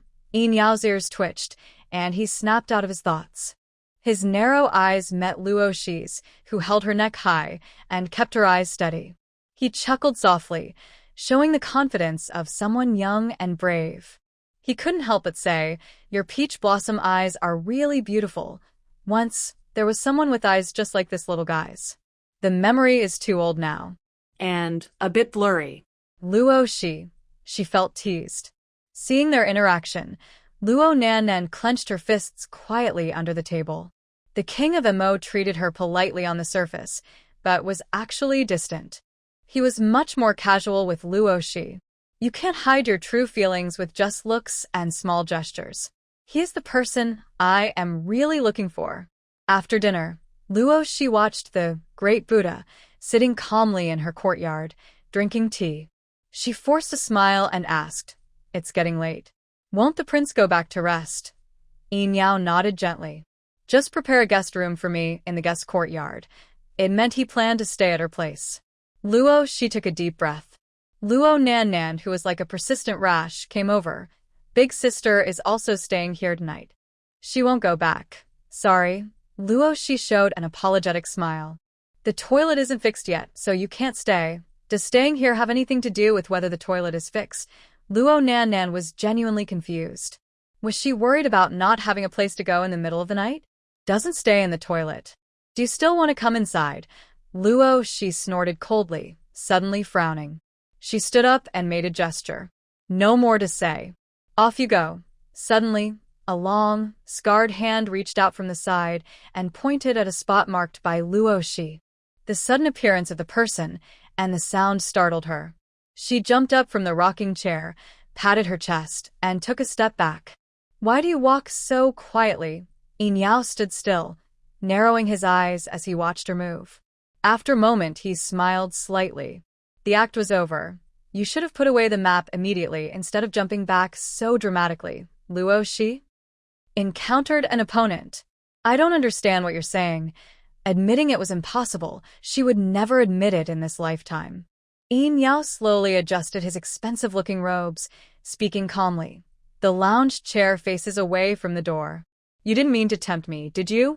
Are you acting as a gatekeeper? He spun around and sat in the rocking chair Luoshi had used, beckoning with a finger. I don't like beating around the bush. Say what you want directly. Luoshi also gave up pretending and laid the map flat. Your Highness, there's a type of high-temperature fuel in the mountains. Are you interested? Yes. She wanted to mine coal, either cooperate with the court or rebel. To rebel by mining coal seemed costly, but since this great figure came to her doorstep willingly, she might as well take the opportunity. Hearing about the high-temperature fuel, Yin Yao's expression grew serious. He sat upright and asked, how hot does it get? Twice as hot as charcoal, maybe even more. Luoshi answered vaguely, not understanding the exact temperature. Hearing this, Yin Yao's narrowed eyes deepened, and his mind started to work. Daxing's iron smelting technology was backward. If they replaced charcoal with coal and heated it intensely, Could they remove more impurities from the iron? He shared his idea with Luo Shi. She pondered for a moment. Charcoal has larger pores, burns completely, and allows good airflow through the material. But coal has smaller pores, poor airflow, and when heated in the furnace, it tends to break apart. This can cause the material layer inside the furnace to clog and affect normal smelting. Using coal as fuel for iron smelting is feasible, but the equipment, mainly the furnace, needs to be modified. Or by coking, turning coal into coke. Are you interested? Both methods can be tried. You really understand. Yin Yao exhaled long and hard, his eyes shining with golden light. Although he didn't fully understand Luo Shi's words, he grasped the general idea. The two of them then engaged in a long discussion, and finally, Yin Yao sincerely invited Luo Shi. Can you help Dayong improve its current iron-making techniques? He added meaningfully, don't worry. His Majesty is a wise ruler and will not treat you unfairly. Are you giving me another 250 gold coins? Luo Shi blurted out, remembering the 250 gold coins for the threshing machine. But this was also a good opportunity, an opportunity for the court to take her seriously. She wasn't afraid of the court turning against her or using her for their own purposes. She was just tired of her current chair and wanted to try sitting on a dragon throne instead. Plus, her actions carried deeper meaning. After weighing the pros and cons, Luo Shi quickly agreed. Improving the technology is possible, but not now. The military exams are coming up and I don't have time. Also, don't let this news get out yet. We'll talk about it later. Once Yin Yao left satisfied, Lu Yunjin calmly came down from the second floor, looking directly into Luo Shi's eyes. What are you trying to test? Luo Shi joked. I have a rebellious heart, but I lack a clear reason. I just want to see if the court will give the children a chance. Licking her dry lips, she thought he was really sharp. He seemed to see through everything. Seeing she didn't want to say more, Lu Yunjin didn't press her but asked, In Dayong, you can choose not to trust the emperor. You can always entrust your back to Mo Wang. Is his reputation really that high? Curious, she asked, what's your relationship with him? Both teacher and friend. Lu Yunjin referred to his past life.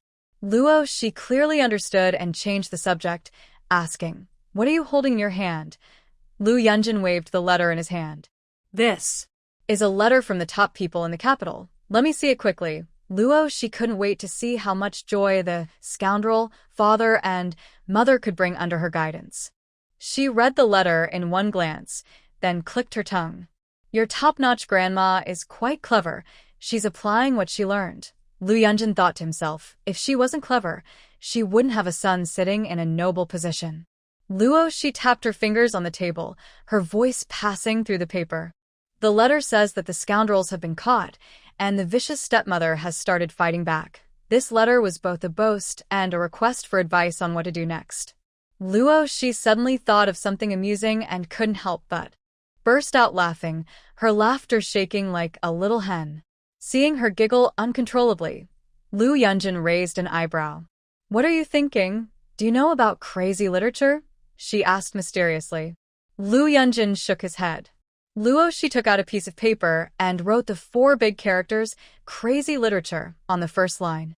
After dinner, Yin Yao and his people said goodbye to Luo Shi, promising to find the coal mine as soon as possible and arrange to meet again in the capital. When they left, Luo Shi confirmed that Lu Yunjin was asleep. She turned her wrist, took out the bone hammer from her space, and headed to the Luo family. By then, the Luo family members were already asleep. Luo Nan was nowhere to be seen. She was not at home. Just as she needed, this made her next move easier. Without disturbing anyone, she entered the old lady's east room. In the dark, looking at her old face covered with flesh, her light-colored pupils turned dark purple. The old lady was awakened by a knocking sound on the table. When she opened her eyes, she saw a pair of bright purple eyes. Her consciousness gradually blurred into a daze. The old man was in an even deeper sleep. Luo Shi paused her movements and asked the first question. Luo Shi, are you his real grandson? The old lady's eyes grew more confused, and her drooping mouth moved slightly. Of course I am. Then why do you treat her badly? Why? Of course I don't like her. Luo Shi took a deep breath. Not liking her? Good, very strong reason. It seemed this old lady didn't know much. In the dark night, her gaze quietly looked toward the west room of her adoptive parents.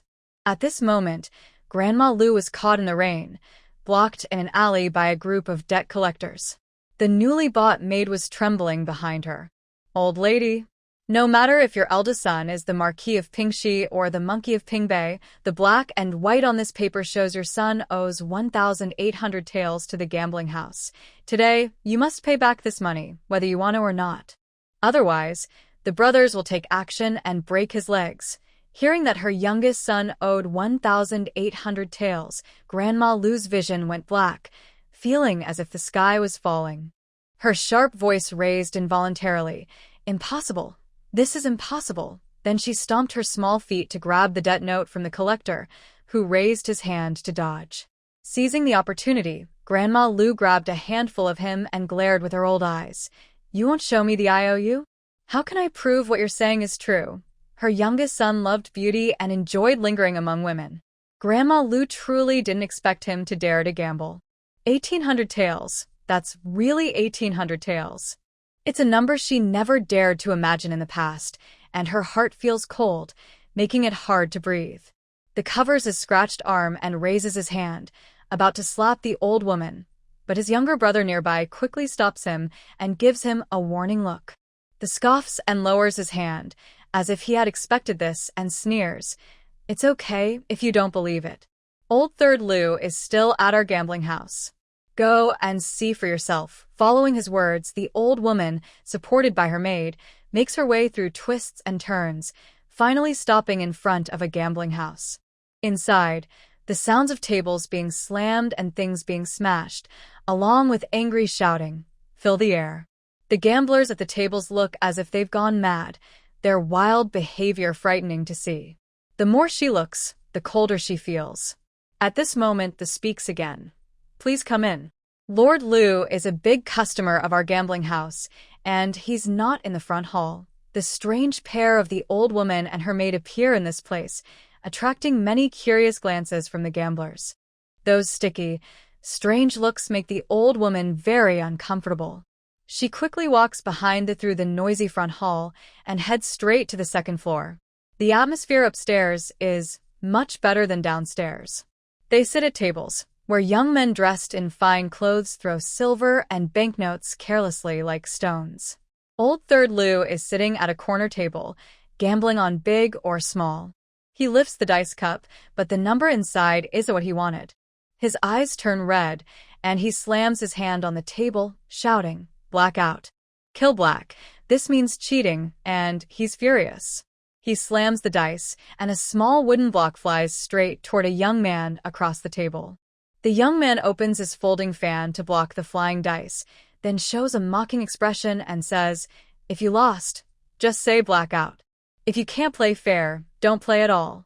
You're just a little lord from the Ho family." Already furious from losing, Old Third Lu can't hold back. He stands up and shouts. Again, the young man, who looks well-groomed, slowly raises his folding fan. He's the youngest of the Marquis' sons. His father and brothers are out of the capital, helping disaster victims. He's bored at home and comes out to see if anyone foolish enough to be tricked. And sure enough, he finds someone. He signals to the man responsible for shaking the dice, who understands immediately. Just as he is about to shake the dice again, suddenly a loud shout comes from the corridor. "Old Third Lu, are you crazy? Many people have lost everything gambling, even selling their children." When the elderly woman saw her son, she was furious. In the past, she would have slapped Lu San on the back of the head. After being slapped, he saw his mother's angry face and shrank back. "Mother, why are you here?" "Why am I here?" The old lady pulled him up from the chair. "If I didn't come, you'd ruin the family. Look at this, making people play and not realizing it." She clearly saw the young man in fine clothes and the gambler's features. This angered the person across from her. He opened his fan and stood up. "You're grown up. Listen to your mother and don't block the way. Go home and eat your fill." This made Lu San wish he could hide his head in his clothes. "Wait," the young man, mockingly, was about to leave, but the old lady blocked his way. Whose child are you? Return the money, or don't blame me for asking your family to settle this. Her words were half threats, half warnings, using the same tone she used to threaten Lu Xiao at home, trying to get the money back. Go ahead. If you have the guts, go cause trouble at the Duke's mansion. Who's stopping you? No one. With that, she left with her people. In the capital, there are many powerful people. Few dare to cause trouble at the Duke's mansion. It's just the Pingxi Marquis estate. Even with 8 guts, Lu Xiao wouldn't dare oppose his father and brothers. His thinking was normal. The problem was that he met someone truly difficult. Just as he left the gambling house, the old lady and Lu San hurried after him, her eyes red and swollen from rubbing. She grabbed him. Young master, please, let my son go. The gambling house belongs to you. We really can't pay anymore. Qi Rui was stunned. The gambling house wasn't his. He was just out to have fun. Why was he being accused? The old lady cried and pinched Lu San, signaling him to speak. 1,800 taels. We need to get that back today. Ignoring the gossip around, Lu San shouted, Young Master Qi, please, be kind and return the money. Knowing his mother was angry and that he would be beaten if he didn't cooperate, he could only hope that this wealthy young man would return the money. He was panicked, having lost everything, and then realizing the danger. Let go. Qi Rui, annoyed by these shameless mother and son, sneered. He kicked Lu San in the chest. If you can't handle losing, don't play. Get out of here.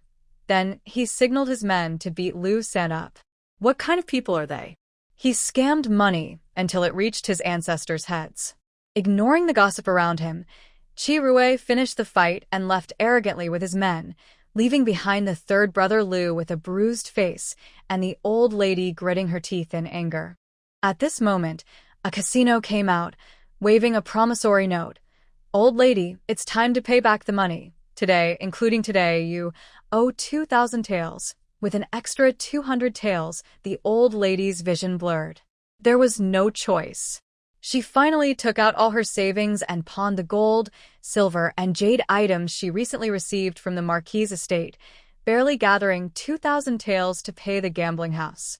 Feeling defeated, she returned home and beat Lu Third again, making him kneel and swear never to enter the gambling house again.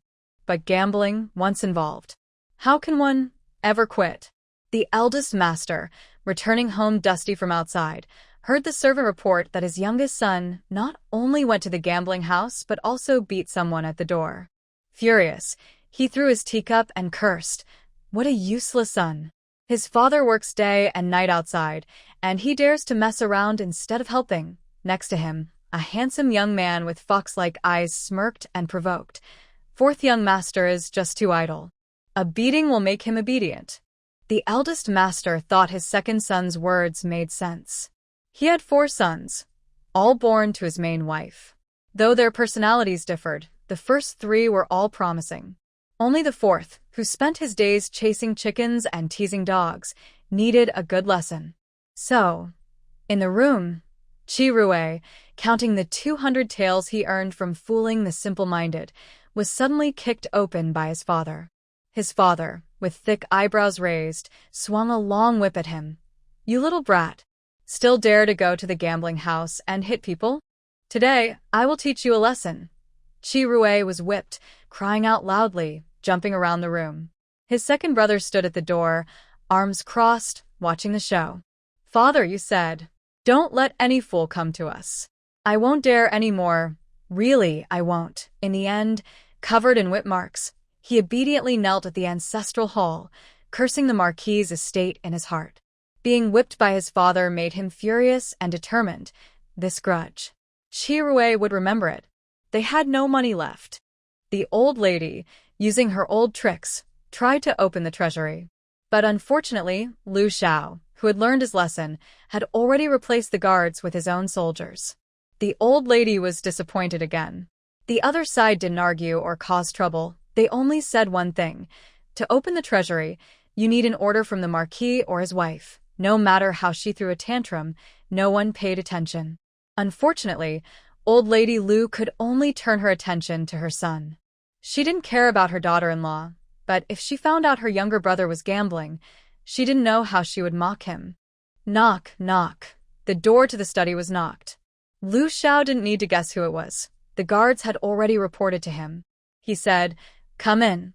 In the next moment, his mother, with a big smile, pushed the door open and placed a bowl of pigskin and egg flour soup in front of him. Lu Xiao's forehead twitched with a vein.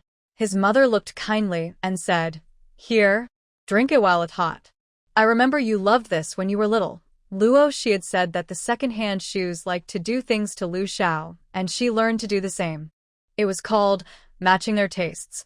Under the desk, Lu Xiao clenched his fists. It was the pigskin and egg flour soup again. Because it was meaty, he used to love eating it when he was young. But now, with his high status and power, he couldn't stand it anymore. Just the smell made him feel sick and tired. To prevent his mother from throwing a tantrum on the ground, he gritted his teeth and drank it. His handsome face twisted instantly. It was really disgusting.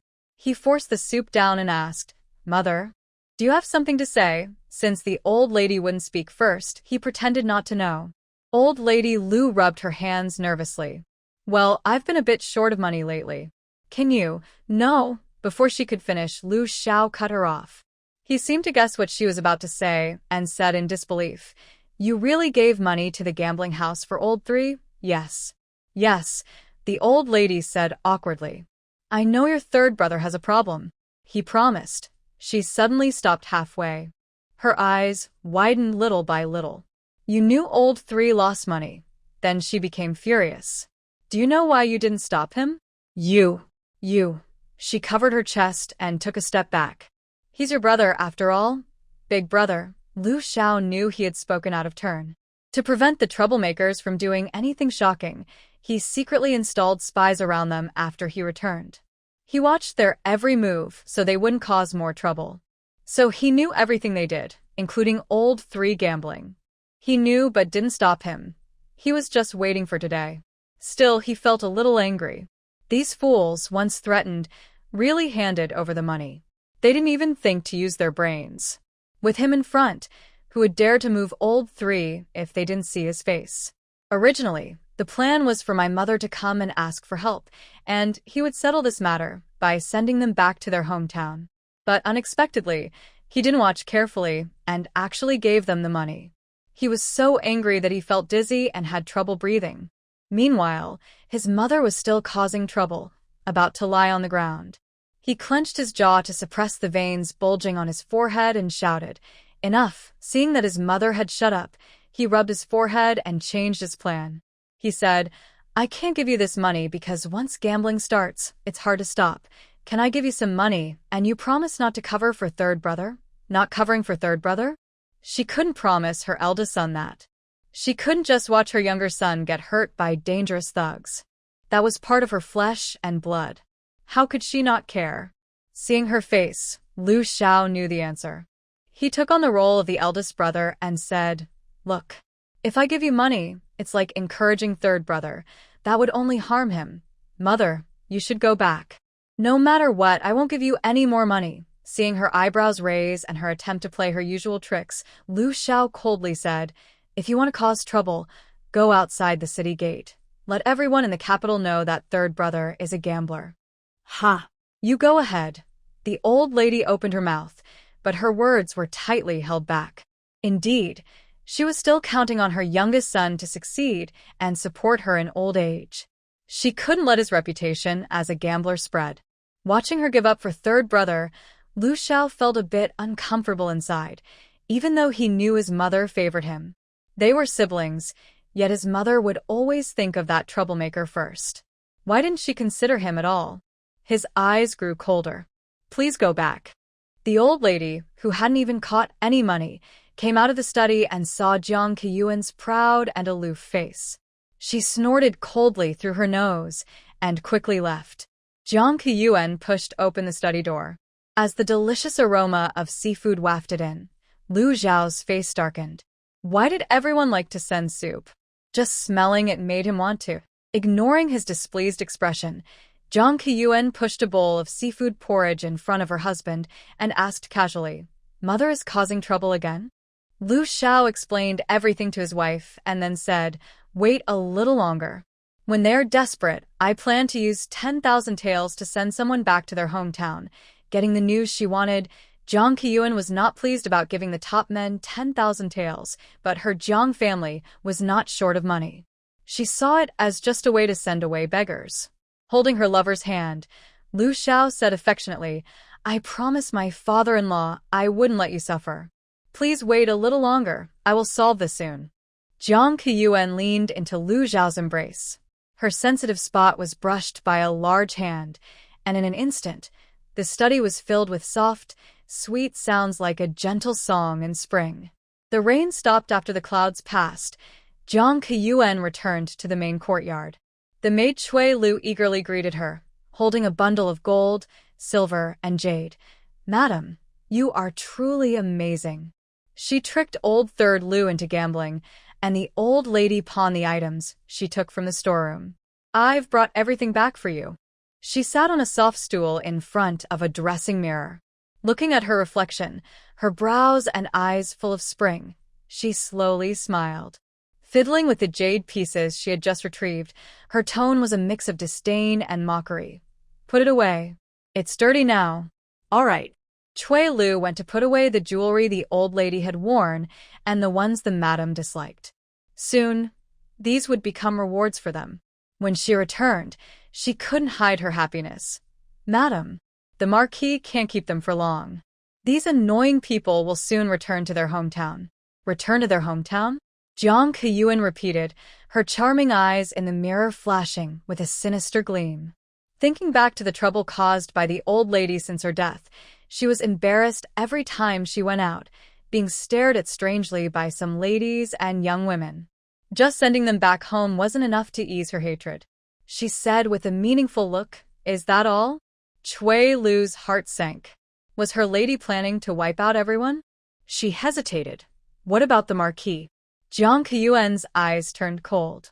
She slapped Cui Lu's fair face, leaving 5 clear, striking red marks. How's the Marquis? Is that something a lowly maid like you needs to worry about? I dare not. Cui Lu quickly knelt on the ground.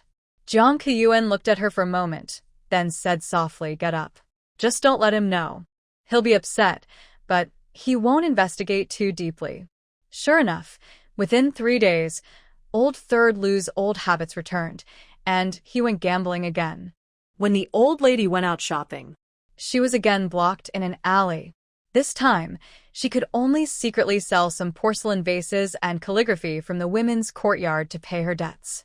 But eventually the truth couldn't be hidden. Old Lu was badly beaten and bruised, kneeling in the courtyard with one arm hanging down.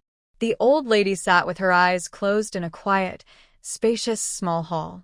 Lu Xiao paced back and forth in front of her. After a while, he suddenly smiled bitterly. He pointed at a place that should have been filled with calligraphy and paintings, but was now empty, and asked, "Mother, did you really steal your daughter-in-law's dowry to sell?" He looked so angry, he couldn't speak clearly. "If others find out, how would they see the Ho family and me?" Jiang Qiyuan stood quietly nearby. She grew up in the capital and had seen her mother-in-law covet her daughter-in-law's dowry and use tricks to take it. But she had never seen a mother-in-law openly steal, hanging a few paintings on the street, as if it was nothing. She couldn't help but laugh bitterly. The old lady looked guilty, but tried to hold her ground. "It's just a broken painting. If we argue about it openly, it might sound better?" Lu Zhao's step stopped, and he felt incredulous. "Go ask around. Who in the family would steal a daughter-in-law's dowry and not get caught?" "Mother, you're so confused." The old lady rolled her eyes. "It sounds nice, but didn't you spend a lot of your wife's dowry when you first married her?" Ming Qingran, Lu Zhao's original wife, was called Ming Nyang by everyone in the village. Her father had run a martial arts school in the county and earned quite a bit. When she married in her dowry, well, everyone in the village envied her. After marriage, she also wanted to get involved, but her older brother took everything to the frontier, leaving her with nothing. The old lady revealed a painful past that Lu Xiao hated to hear, and his face darkened. He was so angry he roared, "It's not your fault. Border wars are ongoing, and the court is conscripting labor. You didn't want to pay silver, and you didn't want to help your two brothers. You pushed me out behind the scenes. What else could I do if I didn't take Qingran's dowry? The old lady didn't expect him to react so strongly and looked innocent. Yes, your third brother owes money, and as the eldest son, you didn't help. If I, your old mother, don't take her dowry to cover it, what else can I do? You. Lu Zhao's breathing grew rapid, and he couldn't respond to his mother. Finally, the old lady said, "It's all your fault." Lu Xiao felt like vomiting blood. "Fine, fine," he said 3 times, ordering the guards to remove all the valuables from the courtyard. Without a word, he turned and left. He wanted to see how long his mother could hold on without these things. After finishing, old third Lu indeed stayed calm for a while. The old lady locked him in the house, only occasionally letting him out to get some fresh air, with a group of people watching over him. She thought her son had changed. But once again, he got into trouble. When the old lady couldn't find a single coin, she fell seriously ill in bed. Lu Mingjun stood by her side, pursing his lips. "Grandma, this isn't good. Maybe we should ask Uncle for help." His father, whether out of foolishness or something else, kept gambling more and more, as if he had lost his mind. This time, the amount of money involved was so large that only his uncle could cover it. "Grandma, my father has been taken to the gambling house. They say if he doesn't pay back the money, they won't let him go." The old lady understood that saving old third was just a matter of her asking her eldest son. But her big son was waiting for her to come and beg. She knew what he was up to. She felt stuck.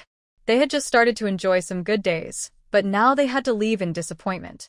She was unwilling, but she couldn't just let her younger son be held and tortured. She sighed deeply. "Fine." "I'll ask your uncle for some money and then we'll go." She hadn't finished speaking when Lu Yinhua entered happily. "Grandma, good news." "Great news." The old lady shot her a sharp look. "Your third uncle is still being held." "How can that be good news?" Lu Yinhua didn't hear her clearly. She pushed a letter into her grandma's face. "Luo Shi." Luo Shi sent a letter. Really, the old lady's eyes lit up. Half a month ago, she had written to Luo Shi, asking if there was a way to stop gambling. After waiting half a month, she finally received a reply. She sat up suddenly, surprised. "Quick. Open it. Read it to me." Her uncle was a nobleman, and her 2 daughters could read. Lu Yinhua unfolded the letter and read quickly. First, her face showed anger, then confusion, and finally, an expression that was hard to describe. The old lady was anxious. "What does it say?" "Read it out loud." Luo Shi said that her third uncle probably got involved in gambling because he was tempted by someone. How could he be tempted? The old lady didn't understand. She wasn't a courtesan. She knew that stripping and seducing men wasn't the way. She wondered if someone was forcing her son to gamble with a knife at his throat. Lu Yinhua shook her head. Luo Shi said that gamblers often have wild swings between winning and losing. The chemicals they release make them feel very happy. She added, "It's like 5 stones powder." The elderly lady at the front didn't understand at first, but when she heard about the 5-stone powder, she realized it was something addictive. Once someone started using it, they couldn't stop. They would be energetic and fierce, with no headaches or back pain, and would jump up quickly. There's no need to say more. It must be those second-hand broken shoes causing trouble again. She didn't understand how gambling could be so tempting, or she would have suspected Jiang Qiyuan from the start. "What else did the letter say?" she asked, getting off the bed and sitting confidently in a chair, waiting for more details. "Luoshi also said that your previous methods have probably been figured out by them, and they've taught you new tricks." Indeed, this time, she was tightly controlled by her boss. She couldn't even think about causing trouble, as if they had designed specific plans to deal with her. The more she thought about it, the angrier she became. Finally, she asked, "Did the letter mention any way to stop gambling?" Lu Yinhua nodded repeatedly. Luoshi said that big uncle should find a job for third uncle to help him pass the time. When he has something he likes to do, he won't gamble anymore. After hearing about the new tricks, even the elderly lady, with her thick skin, fell silent. She hesitated and asked, "Does that really work?" Having seen the prosperity of the capital city, Lu Yinhua didn't want to return to the village. She nodded seriously. "Let's try it. Sometimes you have to break things to build new ones." The elderly lady gathered her children and grandchildren together, sent the servants out, and closed the door to plan secretly. In the end, they decided to act early the next morning. They would do it quickly and decisively. Lu Xiao received the news and thought his mother was just trying to find a way to save third brother, so he didn't ask further. At the same time, Jiang Keyuan also received the message. She was applying some fragrant ointment to her hand when she heard the news. She raised her eyebrows. "Keep a close watch on them. No more meddling with the estate's belongings." The old fool was running out of tricks. Could she really be defeated? Thinking about sending the person away, Jiang Keyuan had a peaceful sleep. The next morning, before dawn, she got up early to see her husband off to court. She happily drank a bowl of nourishing porridge. While waiting for Lu Xiao to finish court, she was about to go outside to greet him. But the spies who had stayed behind ran into the courtyard, crawling and tumbling.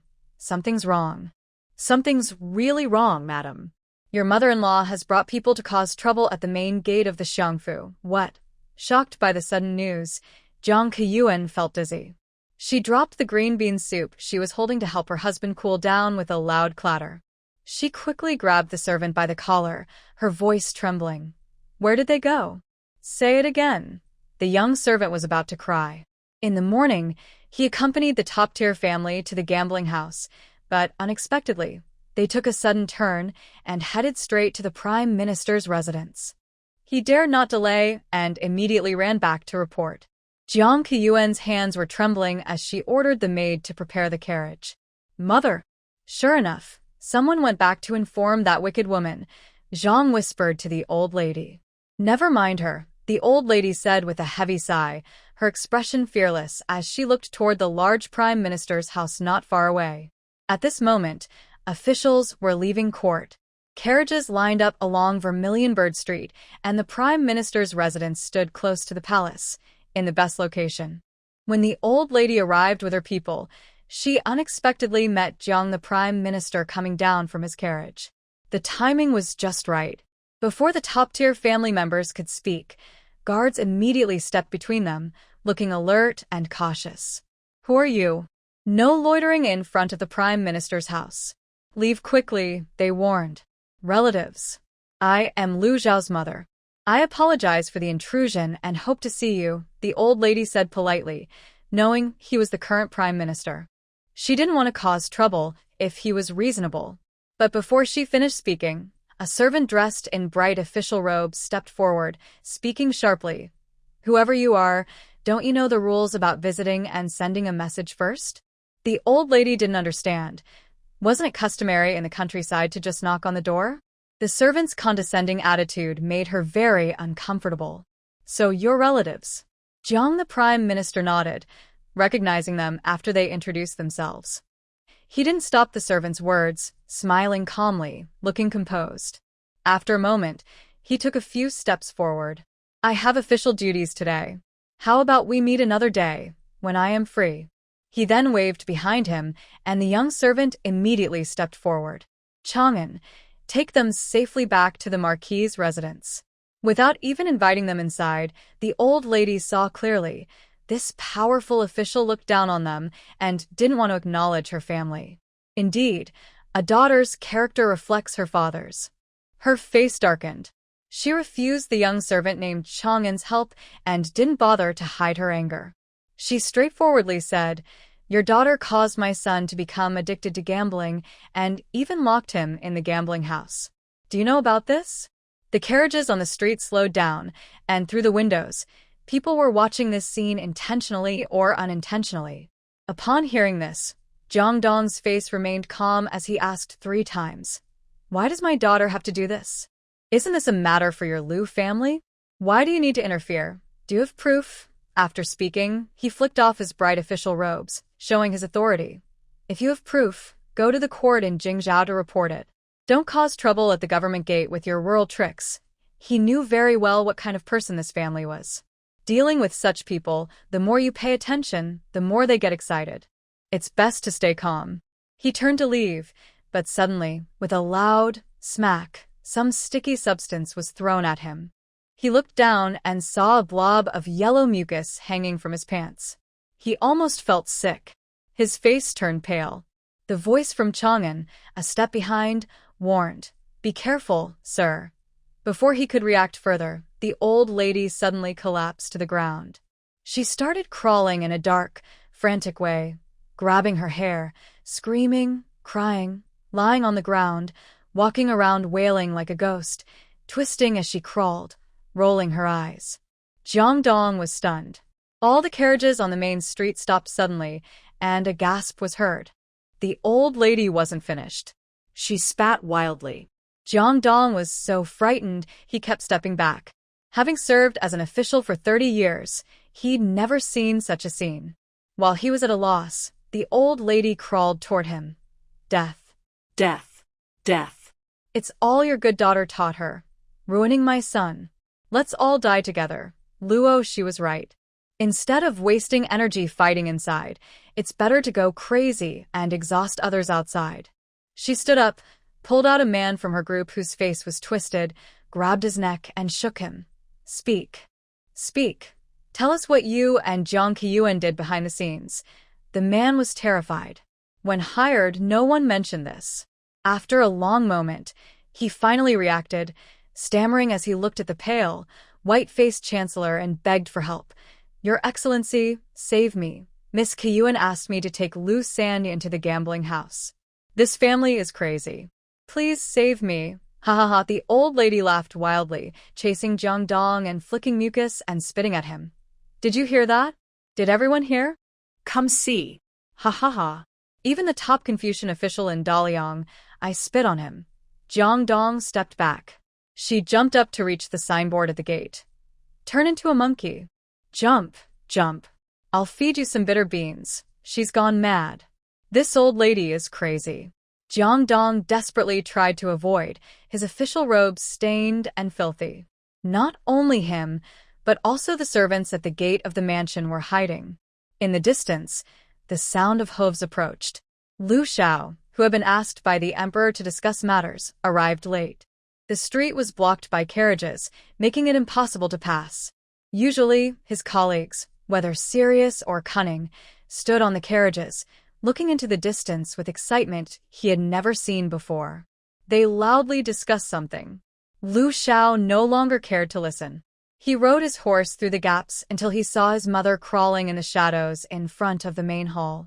His mind went blank. His father-in-law, who could change his expression even if a mountain collapsed in front of him, was hiding nearby. The scene was noisy and chaotic. His legs felt weak, and he dismounted from his horse. He ordered his guards, "Quick! Bring my third brother back from the gambling house." The lively scene ended. The old lady sat in the main seat of the front hall of the mansion, trembling, with Jiang Qiyuan and her angry, ungrateful son below her. "Mother, what do you want now?" The old lady, crawling and rubbing her scraped elbows, looked proud. "I want the authority of the steward of the Marquis' estate." "That's impossible," Lu Xiao immediately denied. Today, his mother had gone mad in front of everyone. He couldn't imagine how his colleagues would look at him at the morning court tomorrow. His hard-earned reputation was completely ruined. Most importantly, he had dragged the mansion into trouble. With a slap, the old lady hit the ungrateful son's face. "If I can't have it, I'll just stay here in the mansion from now on." She then lay down on the ground, limbs spread out, looking at his mother lying on the ground like a slimy worm. Lu Xiao's eyes widened.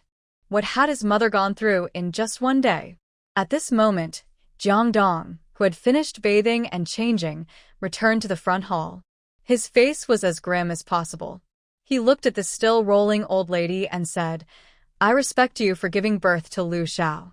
I feel sorry for his difficult growth. As a mother causing this scene, are you trying to ruin him completely?" Seeing him come, the old lady stopped rolling and jumped up high. "You old thing. Our family was fine before. It's your second-hand broken shoes that use tricks. If there's a daughter, there's a father. You old, don't pretend anymore. If today's events aren't enough, I'll go to the palace gates tomorrow and knock on the drum to ask His Majesty to judge. Lu Xiao was shocked. Mother, come with me, Jiang Dong said, suppressing the veins on his forehead, and called Lu Xiao to the study. Before leaving, she glanced at Jiang Keyuan standing in the corner, feeling helpless. That look was very cold. He looked at her with disappointed and blaming eyes. She trembled more violently and really wanted to crush him into pieces. Children considered useless by their father would be abandoned. She didn't want to be cast aside. Her blood ran cold. If she hadn't tempted third Uncle Lu to gamble or waited until things reached a breaking point before acting, none of this would have happened. She was too impatient. A faint sense of regret grew in her heart. Hey, you. Bring me some food, the old lady ordered. Jiang Keyuan, realizing late, pointed at herself and said in disbelief, You're asking me to cook for you personally? The old lady didn't answer but asked back, Should I crawl to the palace begging for food? Thinking of how she had twisted and crawled in front of the mansion gate, Jiang Keyuan swallowed her anger and turned to leave. Her 2 sons and their wives came over, showing concern and warmth. Seeing her noticeably thinner and beaten-up younger son, the old lady shot him a fierce glare. Go back and get ready. Third Uncle Lu shrank his neck, knowing that Jiang Keyuan was the one who had led him into the gambling house. Remembering the torment during his detention, he felt both fear and hatred. He remembered this grudge well. In the study of the main residence, the door was tightly shut behind him. The room was dim. Jiang Dong sat silently behind the desk. It was completely silent. Lu Xiao lowered his head, knowing this time he couldn't fix things easily. After a long while, Jiang Dong finally spoke, suppressing his anger in his chest. Do you know what you did wrong? Lu Xiao sighed and said, Honestly, my mother used to be just an ordinary village woman. She was greedy and selfish, but she never did these things. Thinking of how his mother had looked ready to bang on the drum just now, he felt a cold shiver. Jiang Dong understood immediately. You mean someone was giving them advice behind the scenes? Lu Xiao nodded, looking troubled. I checked my political enemies and had people watching them all the time, but I didn't find anyone close or suspicious. He had indeed investigated. The top-tier people were not very clever, but they were very effective, as if someone had planned everything carefully to target him and his father-in-law. Their purpose was very clear, making it hard not to notice. But after checking the officials in the court who usually disagreed with him, he found nothing unusual. He understood that if he wanted his father-in-law to calm down, he could only show weakness. Jiang Dong indeed distracted him, tapping his fingers on the table. Leave this matter to me, he said, glancing at his once promising son-in-law. His voice was calm. Don't get involved in disaster relief. Rest at home for a while. When your family is settled, then go to court. Yes. Young master understands, Lu Xiao replied with a bitter smile. Recently, the biggest issue in the court was disaster relief. Letting him step back was like giving up a chance to earn merit. This was Jiang Dong's way of punishing him, and he had to accept it to avoid losing even more. He had no choice. He felt too controlled. Lu Xiao clenched his fists under his sleeves. After he left with heavy steps, the chief attendant knocked on the study door. Master, Miss wants to see you. Suddenly, something heavy hit the door with a bang, and Jiang Dong's furious voice came from inside. Let her go away. In the front hall, when Lu Xiao returned, Jiang Kuyuan was serving food behind his mother, who was acting like the lady of the house, giving orders confidently.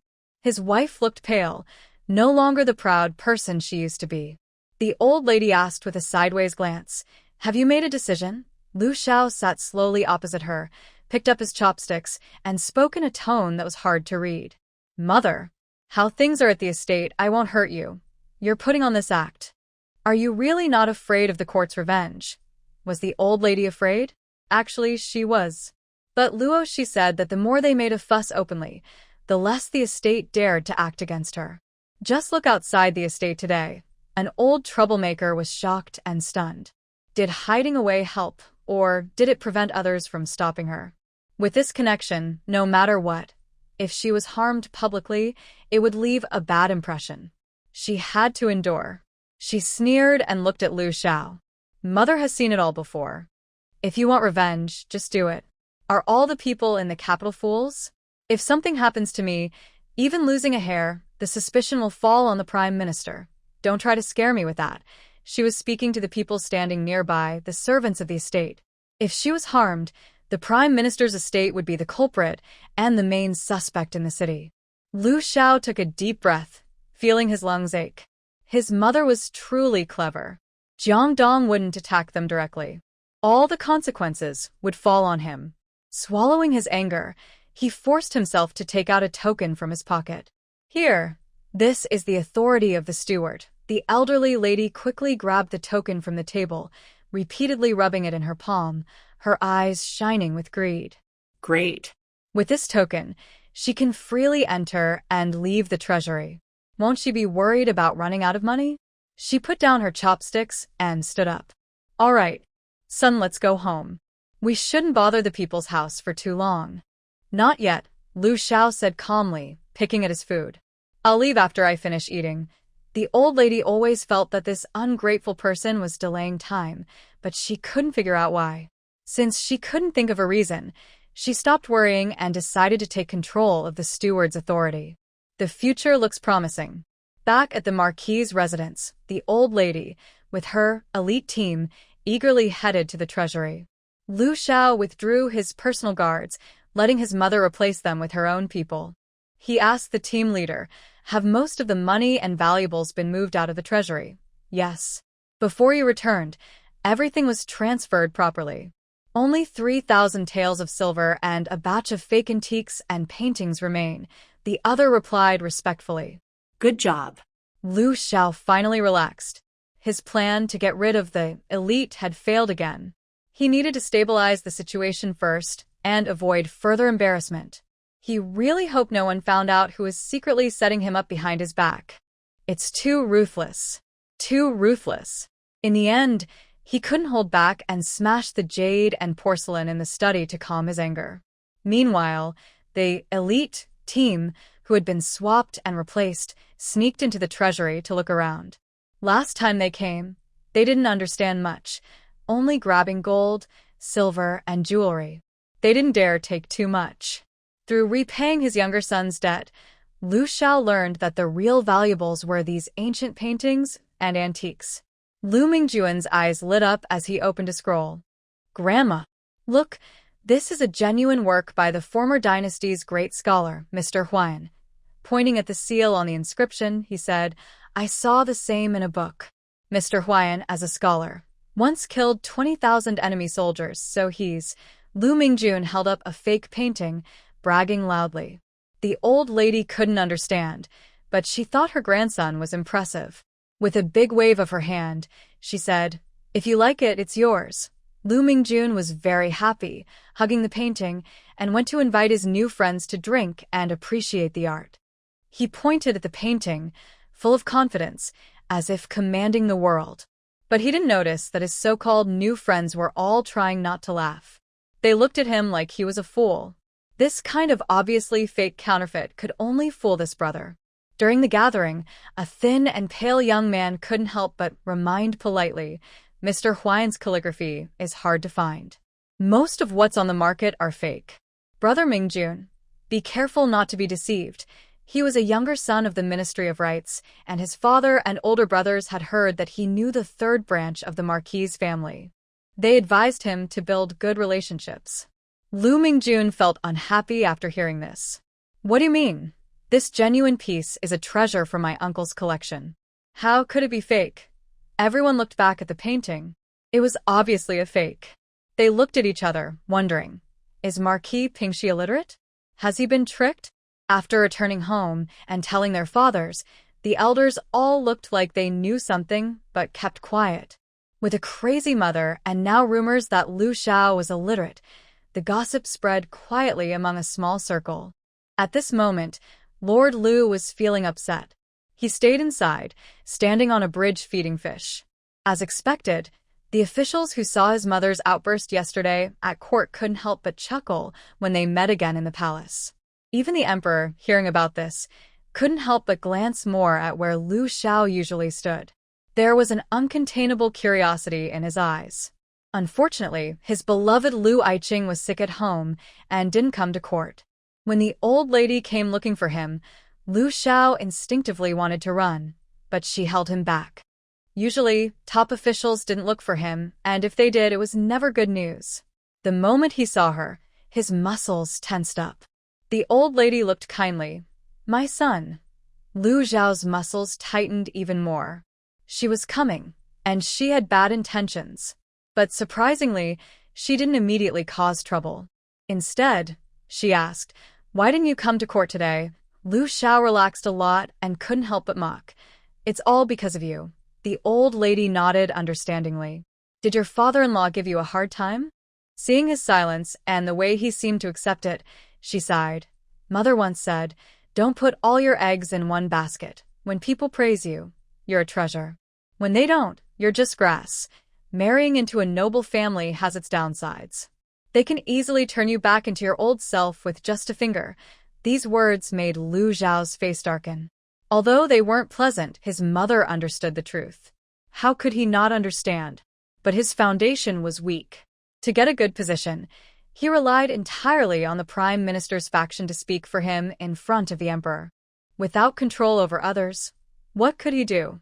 "I couldn't help but say, 'You're so clear-minded, yet you want to trap me into doing wrong,'" the old lady confidently replied. "I'm just helping you see who is truly around you, Lu Xiao."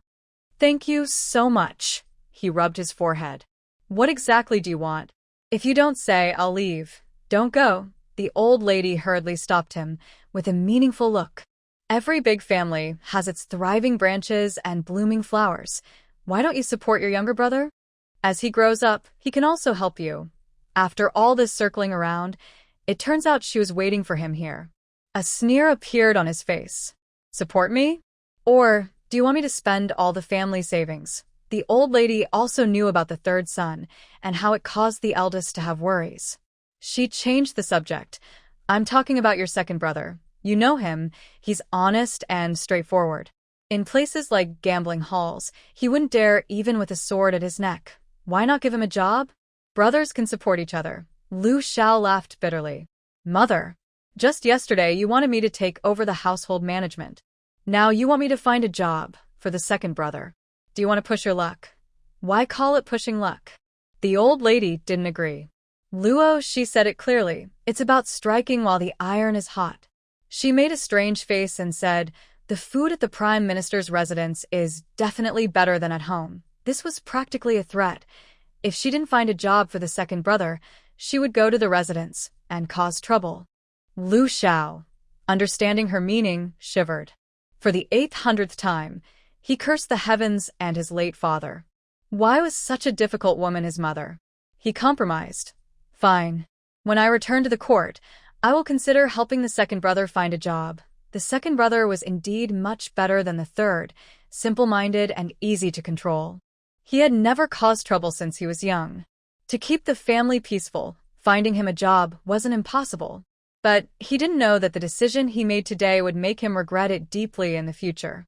The more honest and easy to bully someone is, the more trouble they cause when they mess up. At some point, rumors about the Pingxi Marquis residence spread all over the capital. Some people pitted the Pingxi Marquis for having a mad mother. Others scorned the old lady for stealing her daughter-in-law's dowry and selling it. Anyway, it only worsened the already bad reputation of Lu Lao Tai. One day, she went out shopping with her two daughters-in-law and met an elderly neighbor. The neighbor asked her, "I heard you secretly sold your daughter-in-law's dowry to pay off your younger son's debts?" The tone was full of schadenfreude and enjoyment of gossip. On the street, when asked such questions, I thought she would be so embarrassed she would run back to the mansion. Surprisingly, Lady Lu calmly admitted everything with a relaxed face. "Not exactly stealing. Not only do I manage the dowries of the other two daughters-in-law, but even the dowry of Lu Xiao's first wife, the original wife, is very generous." Lu Xiao has an original wife? The news was so shocking that the neighbor's elderly person didn't even bother to tease her and quickly asked, I haven't heard that the Marquis of Pingxi still has an original wife? She knew about Lu Xiao. He was the man who married the widow of the main house.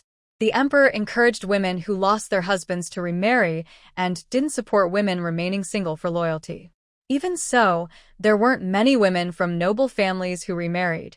Their marriages linked two families together. How is remarriage viewed? When the main house's daughter remarried, it caused quite a fuss, with all kinds of rumors. That's how she learned about Lu Xiao.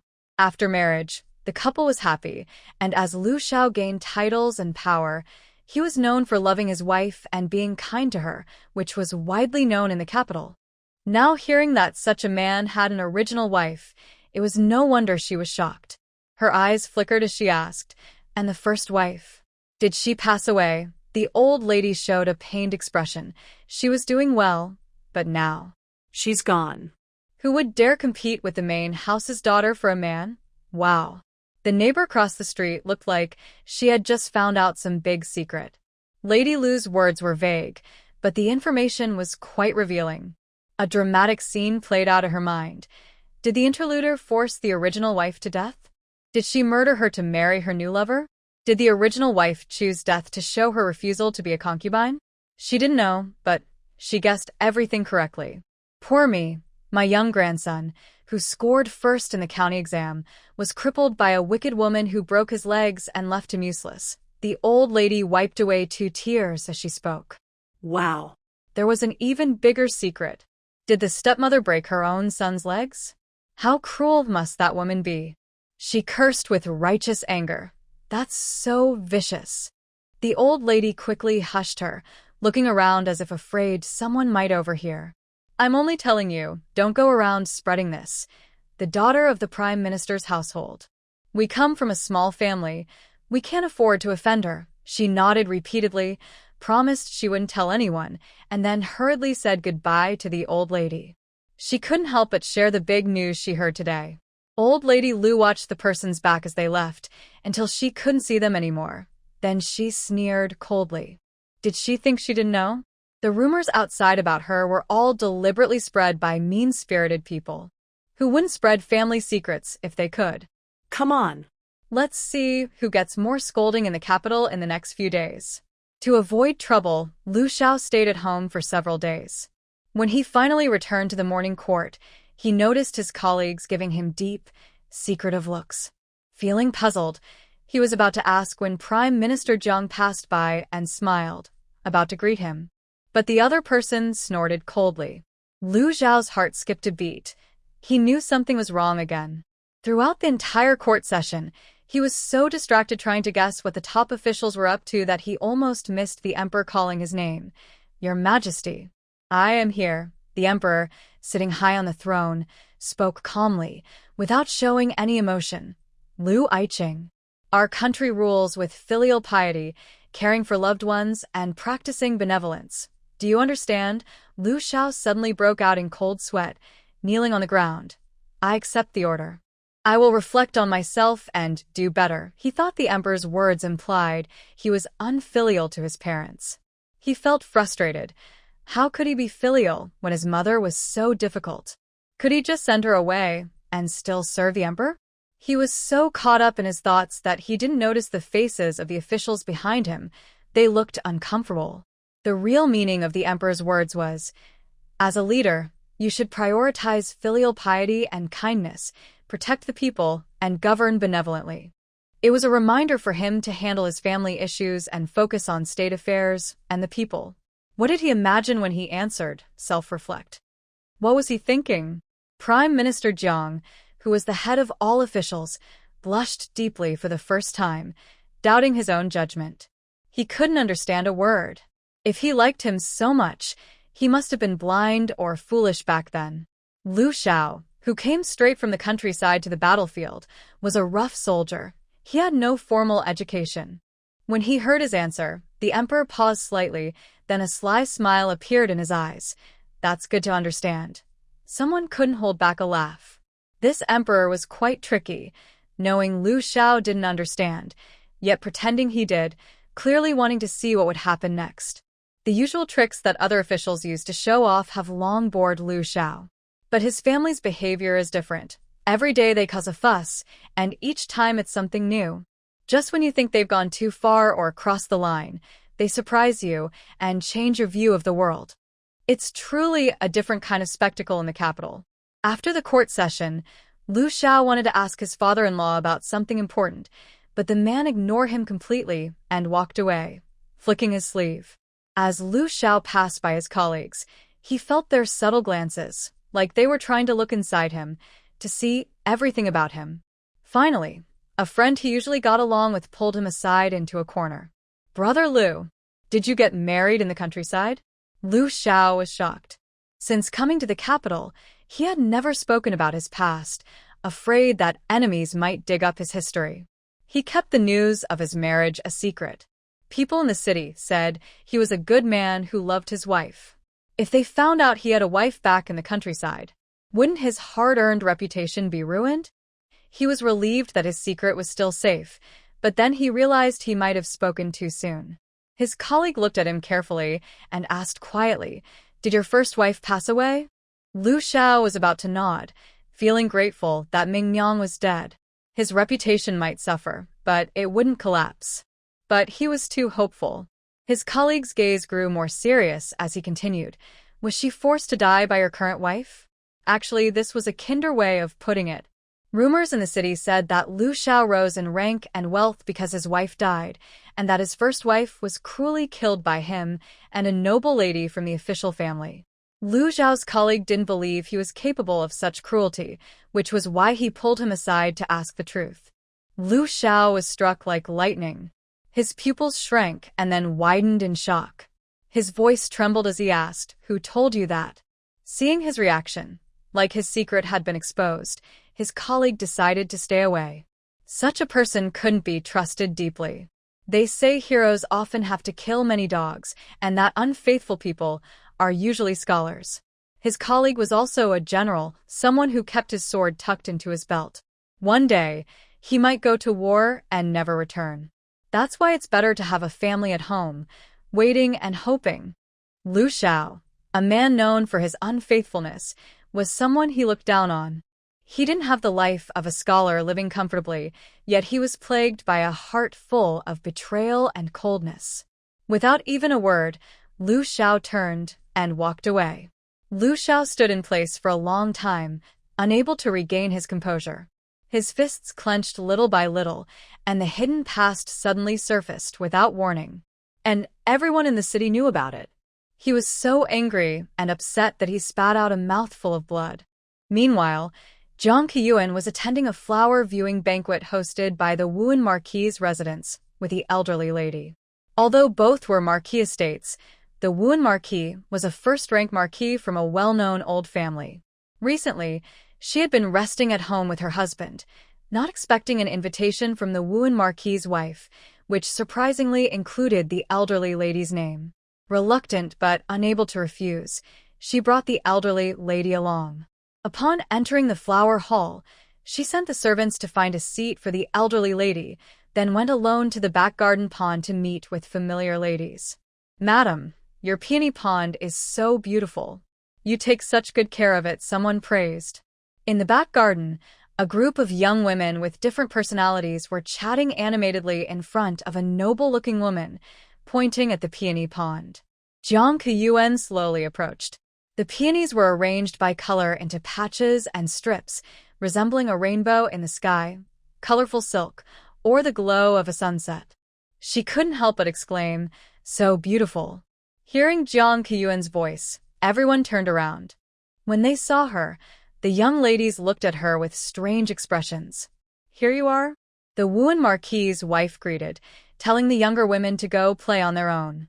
She then strolled slowly to the pond, pointing at a black chrysanthemum and asked, "Isn't it beautiful? This was brought here at great expense by the Wuan Marquis for me." Jiang Qiyuan raised an eyebrow. "It is indeed beautiful. But don't you think it's strange to have a black chrysanthemum mixed among the peonies?" Ha, ha. The remark seemed to amuse the Marquis' wife, who covered her mouth with a handkerchief, laughing so hard her body shook. After stopping her laughter, She gently patted Jiang Qiyuan's hand with a soft smile, her expression meaningful. You really hit the nail on the head with that remark. At this moment, a young maid whispered something into the Marquis's wife's ear. She raised her eyebrows, glanced at Jiang Qiyuan, and said, "The madam's hospitality was not perfect. I have some matters to attend to, so I won't stay with you." As fellow Marquis families, they couldn't help but compete privately. Jiang Qiyuan didn't expect the host to stay with her the whole time. They exchanged a few polite words and said their goodbyes. Looking around, she saw a familiar face in a pavilion nearby. She walked over, and her half-sister was sitting there chatting happily with someone. It looked like they were having a lively conversation. As she got closer, the cheerful atmosphere suddenly fell silent. Jiang Qiyuan frowned, unable to pinpoint exactly why, but she felt that today's flower-viewing banquet had a very strange atmosphere. Even her stepsister, who usually would avoid her, was now sitting confidently with a smile that made her feel uneasy. The first thing her stepsister said was, "Sister, I heard you forced the original wife to leave by trickery. Is that true? Did you plan to push the original wife out when you were with Lord Liu? Did you serve Lord Liu together with the original wife?" Jiang Weiner couldn't help but ask 3 quick questions in a row. The last one was met with a heavy slap on her face with a loud smack. She covered her cheek, her face darkening as she stood up. What? After doing something shameful, you think no one can say anything? She wasn't defending the original wife. Jiang Qiyuan, as the legitimate daughter, was always overshadowed by her. She could only fight to get what she wanted. She finally took her sister's fiancé, but her father quickly found someone even better, an official marquis, no less. When she caught her sister in a mistake, she couldn't help but say a few harsh words. Why should she be hit? Jiang Qiyuan's eyes were fierce as she looked around at the different women present. She understood what was happening. Her so-called perfect mother-in-law had spread rumors about her from the countryside. She held back from showing her fear in front of these women, who were all waiting to see her make a mistake. She raised her hand and slapped Jiang Weiner twice more, her words cold as ice. "If you talk back, you'll get hit." Then she slightly lifted her chin and turned to leave the pavilion. What if her methods weren't honorable? Her husband loved and protected her. Everyone here had their own tricks. Who was cleaner? As she passed by the flower pond, she remembered her earlier conversation with Lady Wuan Marquis's wife and realized she was being compared to a flower. The other was mocking her openly and secretly.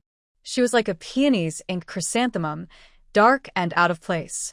Looking at the blooming ink chrysanthemum in the pond, she felt the irony was too obvious and irritating. She decided she couldn't stay at the banquet any longer and planned to call the old lady to return home.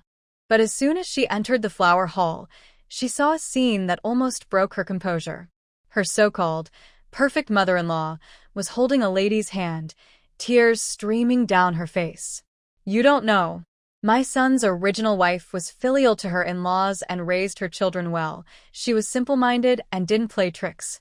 It's a pity she died so early." Jiang Qiyuan trembled with anger, saying that Ming Qingran was a wicked person, implying that she was not good enough. If her mind had not been clear, she almost rushed forward to tear the old lady apart. The Lady Wu Anho, sitting at the head, looked on with a watching eye and asked, "How did your daughter-in-law pass away? Was it an accident or illness?" Jiang Qiyuan's pupils shrank suddenly. The old lady sighed to herself without answering, understanding the art of leaving half a story to let others imagine. "Mother, it's all because of your harshness that Ming's sister hanged herself." Jiang Qiyuan had to speak up. She didn't want to say these things, but the old lady was too cruel. She left her words half-finished, and once spoken out, it could turn into something else entirely. She thought the old lady would scold her like she did in the mansion, but after a moment of surprise, the old lady looked very lonely and lowered her head. "Yes. It's all my fault. Ming's death has nothing to do with you. It was I who forced her to die." She looked pitiful, like an innocent grandmother oppressed by a malicious daughter-in-law, causing all the ladies from different mansions to direct their blame at Jiang Qiyuan. One lady, usually not on good terms with her, wiped tears for the old lady. "Don't hide it anymore. We're all in the capital. Everyone knows each other. Exactly. Some people are used to being arrogant and domineering, and there's nothing they wouldn't do, another added. All the ladies present were the main wives of their respective mansions, most despising and hating women who seduced men, especially those who killed the original wife to take her place. They cursed without using dirty words, just idiom after idiom, like a word chain. Jiang Keyuan didn't know how she got back to the mansion. As soon as she entered, she collapsed into Lu Xiaoyi's arms, trembling as if she might faint. Facing her son's fierce gaze, the old lady felt guilty and rubbed her nose, as if she had gone too far. Lu Xiao helped his wife sit in a chair, voice angry and anxious. Do you know how much your actions have affected me, mother? What exactly did I do wrong to make you hurt me like this? Now, the news that he had cruelly killed his original wife for power and wealth was spreading everywhere. It was almost certain that tomorrow, a petition would appear on the emperor's court criticizing him. Punishment was minor. Being rejected by the emperor and judged as morally flawed was the real problem. The old lady, feeling guilty and somewhat overreacting, couldn't sit still after hearing this. She suddenly changed from appearing weak and pitiful in front of others. She quickly stood up and angrily pointed at Jiang Keyuan's nose. Did I harm you? Why don't you ask what your good wife has done? She spread rumors that I am crazy and stole her dowry to sell. You're the one who started the trouble. Why don't you look at who provoked the fight first? After saying this, she spat at Jiang Keyuan's pale face, calling her a shameless, second-hand troublemaker. If you hadn't been unable to walk because of that man, and had not entangled my son, who is already married, he wouldn't have been cursed for you. Jiang Keyuan had never heard such words. She pushed away Lu Zhao's hand that was holding her, stood up tall, and looked down at her. You're saying I entangled him. Please get it straight. Without me, Jiang Keyuan, he wouldn't be the Marquis of Pingxi now. Old woman, I've tolerated you for a long time. The old lady had been waiting for this moment.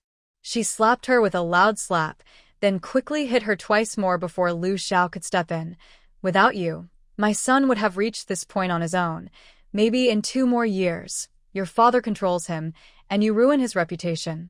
You and your daughter are truly, utterly heartless. She looked at Lu Xiao, who had fallen silent, tears streaming down her face. Big dog. You blame your mother for revealing the truth, but once it's out, there's no hiding it. The paper can't contain the fire. I may have done some things wrong, but I believe that without Jiang family and Jiang Keyuan, you might have taken longer to succeed, stumbled along the way, but you would have reached the top. Your life would have been without regrets. Seeing the determined look in Lu Zhao's eyes, the old lady understood that her divide and conquer tactic was working. She quickly left to avoid further trouble. Lu Xiao could tell that her mother's words carried some sincerity. If she hadn't met Jiang Keyuan back then, if she hadn't been blinded by power, she would have brought her wife and children to the borderlands. Now, the family would be reunited. Maybe Dayong wouldn't have the Marquis of Pingxi, but the Lu family would always be in the borderlands. Her outstanding eldest son would have passed the imperial exam, lucky enough to be on the list, and father and son would support each other in the court, one in civil service, one in the military. But, unfortunately, there are no what-ifs. What are you thinking about? Missing that shameless Ming Qingran. Suddenly, Jiang Keyuan's sharp voice interrupted her. She didn't go crazy after being beaten, nor did she go mad when her mother-in-law caused trouble at home. But at this moment, seeing the longing and regret in her husband's eyes, she lost her mind. He rushed forward and grabbed Lu Zhao's face, shouting, "Tell me, did you believe that old witch's words and start to regret? Lu, don't forget who supported you all the way here. Do you have any conscience?" Her fingernails, painted with bright red nail polish, were sharp. Lu Xiao, unprepared, was cut with 5 long blood marks on his face. He winced in pain and pushed away the frantic Jiang Keyuan. My mother never said a wrong word. Without the Jiang family, I wouldn't be who I am. He kept mentioning how much the Jiang family had helped him. At this moment, Lu Xiao was really annoyed. His hands lost control and pushed Jiang Keyuan to the ground. He didn't see her face twist in pain and turn pale. He paced back and forth, saying, "How many times do I have to tell you? If you don't like them, stay away. Are you satisfied now?" Before he finished, he noticed blood flowing from under his wife, who had fallen to the ground. He was instantly panicked. Jiang Keyuan, clutching her painfully aching belly, lay in a pool of blood. Her pale lips trembled as she begged, "Help! Help me, Imperial Doctor." "Imperial Doctor." Lu Xiao hurriedly carried her horizontally and shouted at the servants in the hall. He took out a token from his palm and said, "Follow my orders and invite the Imperial Doctor." He was a father of 3 children. Seeing the blood under his wife, he had a terrible suspicion. His hands trembled wildly. Jiang Keyuan, waking up from her familiar bed, looked dazed at the ceiling and reached instinctively to her belly. "You're awake? Drink some porridge." "The Imperial Doctor said you need to rest because you're emotionally upset." Lu Xiao sat beside the bed and took the porridge bowl handed by a servant. His eyes were filled with a gentle, drowning love, but deep inside, there was also a trace of sadness that ordinary people couldn't catch. Jiang Keyuan was stunned for a moment. Then she suddenly grabbed Lu Xiao's sleeve, her voice trembling with worry and excitement. Is the baby ours?" Lu Xiao looked away painfully, scooped a spoonful of porridge, and fed it to his wife's lips. "You're weak. Eat something first." Jiang Keyuan knocked over the bowl with one hand and looked directly into Lu Xiao's eyes. "The baby is gone, isn't it? You've killed our child. The Imperial Doctor said you're still young. Rest well, and we can have more children later. If you want to have several, we will." Lu Xiao had many hopes for this unborn child. He wished he could pass down his talents like Prime Minister Jiang, both in literature and martial arts. "I hope he can surpass his older brother in both talent and strength. Only then can he prove that his choices were right." Unfortunately, everything turned out to be an illusion. Hearing his wife wake up and question him made him even more unhappy. He was focused on arguing with his mother, unaware that his wife was pregnant. When she woke up, she accused him of hitting her. When did he ever hit her? All right, he did push her a little, but he didn't control his strength well. He touched his nose, wanting to say something, but Jiang Keyuan pointed outside and said, "Get out. I don't want to see you." Lu Xiao left feeling upset. No matter how he tried to comfort Jiang Keyuan, she looked lost and heartbroken, as if her soul had left her body. It wasn't until Jiang Dong personally visited that things changed. "Father-in-law," Lu Xiao said, inviting him into the study.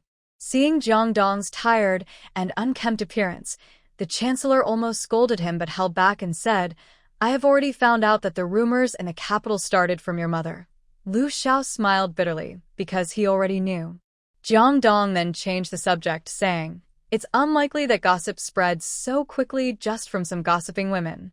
I investigated further and caught a few beggars." Lu Xiao tensed up, realizing someone was secretly stirring trouble. "Exactly," Jiang Dong confirmed. "The little beggars said a masked person paid them silver to spread the news widely in the capital, but we haven't figured out who is behind this," he added. "I've sent people to pose as beggars. If they make another move, I will catch them." He paused and said, "Think about who you might have offended that would cause someone to target you." Lu Xiao also thought about this. As a rising noble in the court, cautious and careful not to offend anyone, he couldn't figure out who was after him, aside from a few political enemies. As for his older brother in the countryside, who was talented but disabled in both legs, he never doubted him. This kind of ruthless, relentless attack, cutting deeper with each strike, was not something Lu Xiao looked down on. Growing up in the countryside, Lu Yunjin, with his simple heart, could never do such things. What he didn't know was that the innocent, kind-hearted son from the countryside had already been destroyed by his own hand. Now, he had returned as a vengeful ghost. Jiang Dong reminded him, "If you can't figure it out, your mother and brothers could be the key. Think carefully about how to get answers from them." He stood up and said, "Yuaner had a miscarriage. I will go and check on her." Lu Xiao suddenly understood. Since coming to the capital, he had only been resisting, which caused the current conflict. As long as they are comforted or given enough benefits, they are willing to sell even themselves. Aren't they trying to find out the truth? He realized he was mistaken. Jiang Dong stood in front of his unresponsive daughter's bed. When he saw her empty, lifeless eyes, he sneered softly. What? Can't you take it anymore? If you knew this miscarriage would harm your health permanently and you could never have children again, wouldn't you want to hang yourself? Hearing this, Jiang Keyuan's dull eyes moved slightly. She suddenly sat up from the bed, unable to accept it. Her eyes widened with rage, and she grabbed her father's official robe. Are you lying to me? This is my and Lord Lu's first child. He promised me he would have as many children as he wanted in the future. How could it harm his health? Dad. You're definitely lying to me. She shook her head with an expression of disbelief, even looking a little crazy. Smack. Jiang Dong slapped her. Seeing his tearful daughter, his tone was calm but cold. Are you calm now? I give you two choices. First, continue to give up on yourself, and in the future, your family wealth and your man will be handed over to others. Remember, the Lu family brought a young boy to the capital. Without an heir, do you think Lu Xiao will find another woman to have children with, or will he raise his nephew? No. Jiang Keyuan shook her head. Neither option was acceptable to her. Second, Jiang Dong continued, bring a Jin here to raise under your care, so he can inherit the Marquis estate and support you, mother. A Jin? Jiang Keyuan repeated the name softly, her gaze deepening. Yuan Jin was her and her first husband's child. He was 7 years old this year. She had left the Yuan family and returned home, leaving the child behind. If she truly couldn't have children, Yuan Jin would be her only bloodline in this life. She looked up at her emotionless father. Dad, I will take Yuan Jin away. Will the Yuan family agree? Jiang Dong pinched his brow. Leave this to me. In fact, the Yuan family had approached him several times, hinting secretly that he should take Yuan Jin away. If the heir was in the hands of the second branch, the bloodline of the main family, Yuan Jin, a child with the right to inherit the title, would be a problem. A 7-year-old child, even with his support, couldn't compete with the wolves surrounding the Yuan family. It would be better to focus on controlling the Pingxi Marquis estate in the future. Jiang Keyuan's eyes became firm. I choose the second option. Before leaving, Jiang Dong casually said, the imperial doctor coming to treat you is my father's person. This news can only be kept from Lu Xiao. Whether to tell him is your decision, unaware that Lu Xiao, who would soon have a new benefactor, was in the old lady's room. Since Jiang Keyuan's miscarriage, the top-tier people rarely caused trouble. They were worried Lu Xiao might find someone to blame and put the blame on them. Recently, they hadn't caused any trouble. Each one was behaving better than the last. Lu Xiao took out a set of armor and a badge from the city defense army, placing them on the table for the eager top-tier people. The job you promised to find for second brother has been secured. The patrol team's task is easy and offers room for promotion. But in reality, things weren't as good as Lu Xiao described. The patrol team had almost become a place to send spoiled children for exile. Kids who couldn't be disciplined at home were sent there for observation. If they couldn't be fixed, that was just how it was in this life. It was a nominal team, approved by the emperor, made up of spoiled brats. The top-tier people happily took the badges. Lu Xiao's second son looked excited and repeatedly promised to do his best and not embarrass his older brother. Only the old lady was concerned about Jiang Keyuan. How is your wife recovering? Do you need me, your old wife, to help? Lu Xiao looked guarded. Here she came again, eyeing his wife, who had just had a miscarriage. Seeing her son's wary face, the old lady was so angry she hit him. That ungrateful wolf, what are you thinking? In the countryside, you expelled the 3 children from the family registry. Now, there's no one to carry on the family line. I've been hoping you'd have children soon, or you might even harm yourself. A woman's miscarriage is a big deal. If not cared for properly, it can leave lasting health issues. You, as a man, don't understand, and I won't let you end the family line. Lu Xiao didn't dodge and knew his mother wouldn't stop until she achieved her goal. He endured a couple of hits. Thinking about her words, in the countryside, his mother hoped he would have more children. In the past, she liked to tease Ming Ning, but she never did anything inappropriate while she was pregnant. He was a new noble, and there were no experienced elders at home to help with postpartum care. He couldn't always rely on his father-in-law. Since his mother volunteered to help, he decided to find someone to keep an eye on her. Let her go if she wanted. Lu Xiao didn't know that his wife's mother didn't like Ming Qingran and resented her for giving her dowry to her husband instead of her as a mother-in-law. Not just on ordinary days, Ming Qingran, who is 8 months pregnant, still takes care of the whole family. She often comes home late from doing laundry and has no dinner. It's not that she is stubborn, she just doesn't show her feelings openly. Ming Qingran privately complained to him, but he just brushed it off without paying much attention at the time. When Jiang Keyuan woke up, she saw an old woman sitting in front of the mirror, greedily examining her jewelry. The woman kept trying on different pieces, which made her feel very uncomfortable. She endured it, thinking about her goal, and didn't chase the woman away. At the same time, she felt cold inside. Does her husband not know what his mother is like? Why did she let her in at this moment? She curled her lips and became more determined to bring Jiner over. What's that look on your face? The old woman, noticing Jiang Keyuan waking up, got up from the dressing table, picked up a bowl of warm porridge from the small stove, and ordered a maid. Go. Feed her the porridge. Who do you think you're fooling with not eating or drinking? If her health is bad, she can't have children. There are plenty of people waiting to give birth to my son. These words hurt Jiang Keyuan deeply. Her eyes turned red as she suddenly knocked the bowl of porridge that the maid had brought close to her. Because the porridge was kept warm on the stove, the bowl was very hot. When she touched it with her delicate fingers, her hand immediately turned red from the burn. The sound of shattered dishes and her muffled cry of pain filled the room. The old woman was so frightened, she quickly stepped back. She often said harsh words, but she didn't expect Jiang Keyuan to react so strongly. When Lu Xiao arrived, he saw the messy broken dishes on the ground and his wife's face, which looked like a demon's. Since her miscarriage, Jiang Keyuan had stopped eating and drinking.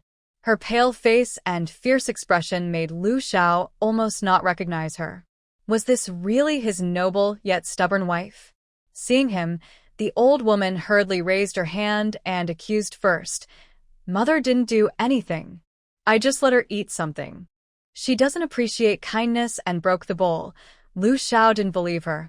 He subtly looked at a maid in the room, asking with his eyes. The maid hesitated, nodded, and indicated that the old lady hadn't done anything excessive.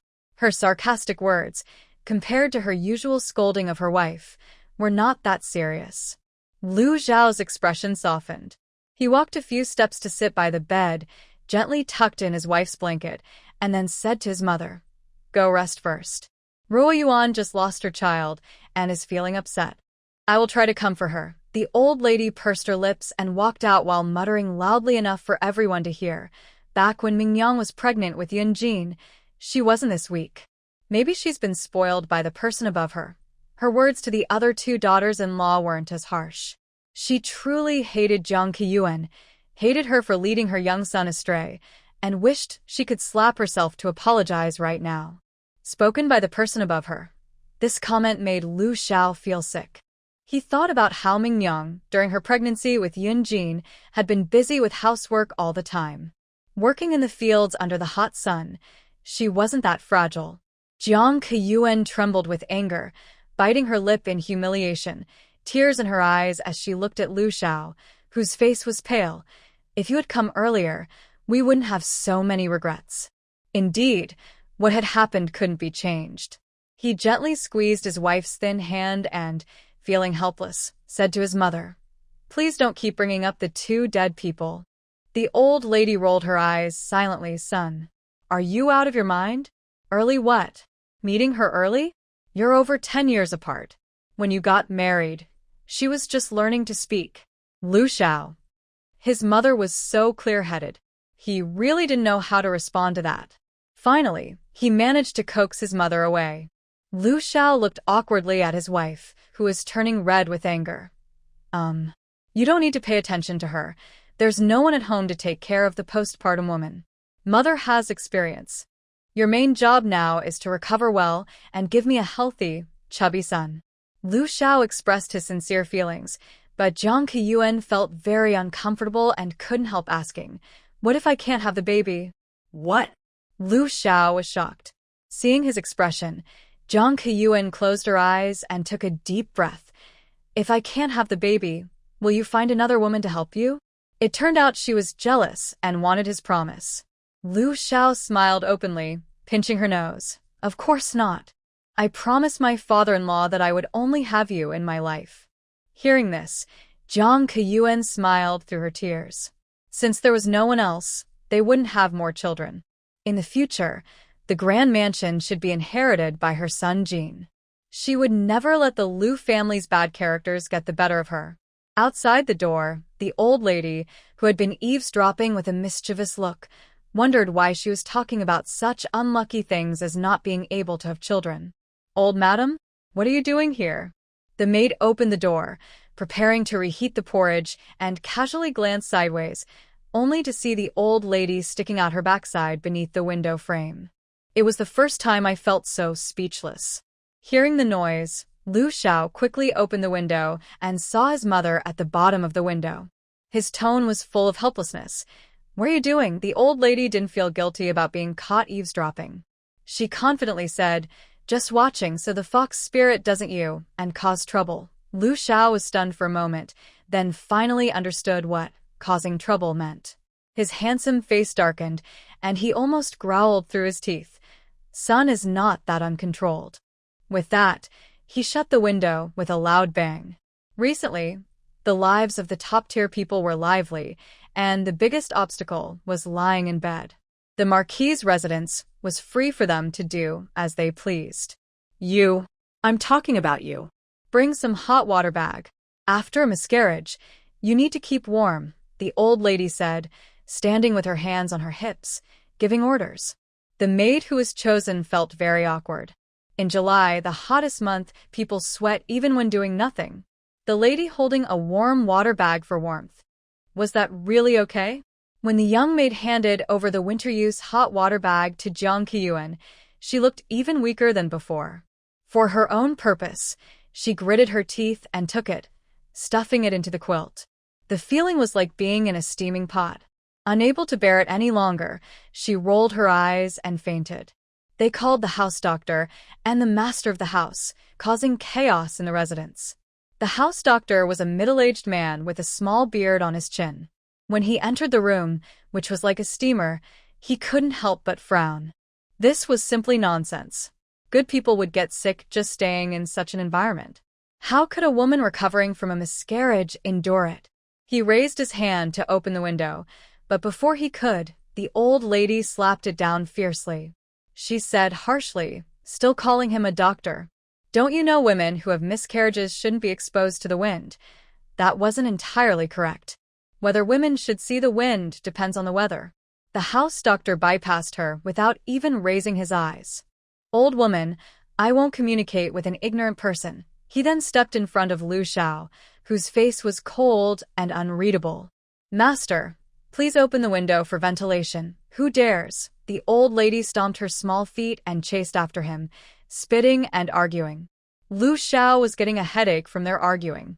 Suelio took the opportunity to suggest, "Master, why not invite Dr. Wang over? The lady's health has been under his care, so it's better to avoid bothering two people." Lu Xiao agreed and sent someone to invite Dr. Wang. The palace doctor pushed aside the old lady and tried several times to check Jiang Keyuan's pulse, but was deliberately blocked by Cui Lu. Lu Xiao's attention was focused on his unconscious wife, so he didn't notice this. However, the old lady saw everything. She frowned and wondered why the palace doctor wasn't allowed to treat Jiang Keyuan. Could there be something shameful involved? Before she could figure it out, Dr. Wang hurried over, carrying his medicine box. He first did the same thing as the palace doctor. Open the window for ventilation. After checking the pulse, he sighed deeply.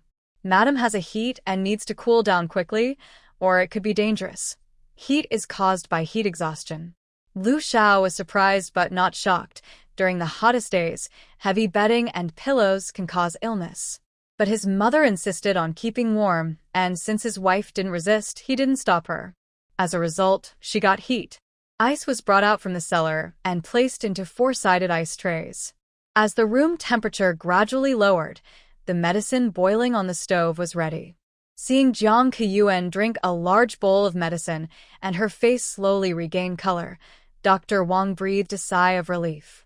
Fortunately, it's not serious. Lu Xiao quickly asked, "Does the alternating cold and heat affect Madam's health?" "Of course it does," said Dr. Wang. "Cooling down can cause coldness, and her condition could easily damage her vital energy." The old lady was also startled by this result. She only wanted to fuss over Jiang Keyuan and didn't expect to cause such a big problem. Seeing her son's cold stare, the old lady realized she had gone too far and hurriedly left. After the people left, Dr. Wang changed the subject. "Madam is still young, and her body can recover. I will prepare the medicine and give her proper treatment. She will recover soon." The Marquis said that the news of the young lady losing her fertility would eventually come out. The young lady had her own plans and was trying to shift the blame onto her mother-in-law. Let them fight among themselves, and the Jiang family could just play the victim. Thinking of the Prime Minister's instructions, he added, "Avoid overthinking and keep a happy mood. If Madam has any requests, feel free to fulfill them." Lu Xiao took note of everything. After sending away Dr. Wang, he sat silently by the bed, feeling that he shouldn't believe any word from the so-called elite. After this incident, they had drained the last bit of his family affection and concern. Child. "My child, give the child back to me." Seeing his wife, pale and exhausted, in a deep sleep, and hearing her unconscious murmurs, Lu Xiao felt even more distressed. This also strengthened his resolve to send her away. For 3 days straight, Jiang Keyuan was sometimes asleep, sometimes awake, constantly talking about the child in her muddled words. Using the miscarriage incident, both the Hifu and the Western Marquis' house acted together to suppress the bad rumors from outside. They forced her to have a miscarriage. Can the rumors finally be stopped? Public opinion was divided into two sides. One side believed that even basic needs like food and clothing were related to social status, let alone a wife. Lu Xiao, as a noble lord, was considered too noble for a simple village woman. Divorce and separation seemed inevitable. They thought her suicide was an act she couldn't accept personally, and it wasn't the fault of the Marquis of Pingxi or her current husband. Surprisingly, many people agreed with this and thought it made sense. The other side disagreed, seeing Lu Xiao as cold and unfeeling. After Jiang Keyuan's miscarriage, they kept quiet. In the end, they felt it wasn't their business. If it caused real harm or death, then they would be guilty. The rumors were suppressed by both families' efforts. Whether anyone was secretly talking about it remains unknown. Back in the court, as expected, Lu Xiao was scolded harshly by the emperor. After leaving court, he found Jiang Dong looking gloomy. He first admitted his mistake, then looked worried and said, "Keyuan often murmurs in her sleep." Dr. Wang said her heart needs healing. Son-in-law wants to ask the father-in-law, "Is there a good way to help Yuana recover?" Jiang Chancellor finally showed a decent expression for the first time recently, but looked troubled. The patient's mind is fragile. Whatever she wants to eat, try to satisfy her. If we don't have it at home, you can come to the Marquis' house to get it. Lu Xiao smiled bitterly. His wife only wanted a child. He couldn't produce one immediately. Should he adopt a child instead? Wait, child? He remembered that Keyuan had a son with Yuan's eldest son. Because he didn't want to face it, he had never paid attention. That child was about 6 or 7 years old, and his name seemed to be Yuan Jin. He hesitated, then shook his head. Bringing his wife and her late husband's child into his sight, was that not enough to make him uncomfortable? Although Daliang didn't prohibit women from remarrying, influenced by strict Confucian teachings, women willing to remarry after losing their husbands were few. And bringing a child into the next family was even rarer. So far, he had never heard of such cases, at least not among the upper circles of the capital. Just as he was about to forget this idea and decided to leave the palace to find some small toys to entertain his wife, Jiang Dong calmly said, "You can first bring Jiner to your house to ease his mother's worries. It's not too late to send him away once she recovers." Lu Xiao gasped, truly afraid of what might happen. He hesitated and said, "Is that really okay?" Before he finished, Jiang Dong interrupted, "What's wrong with that? Can a child eat so much of your rice? Or do you think Yuaner's life and death are not important?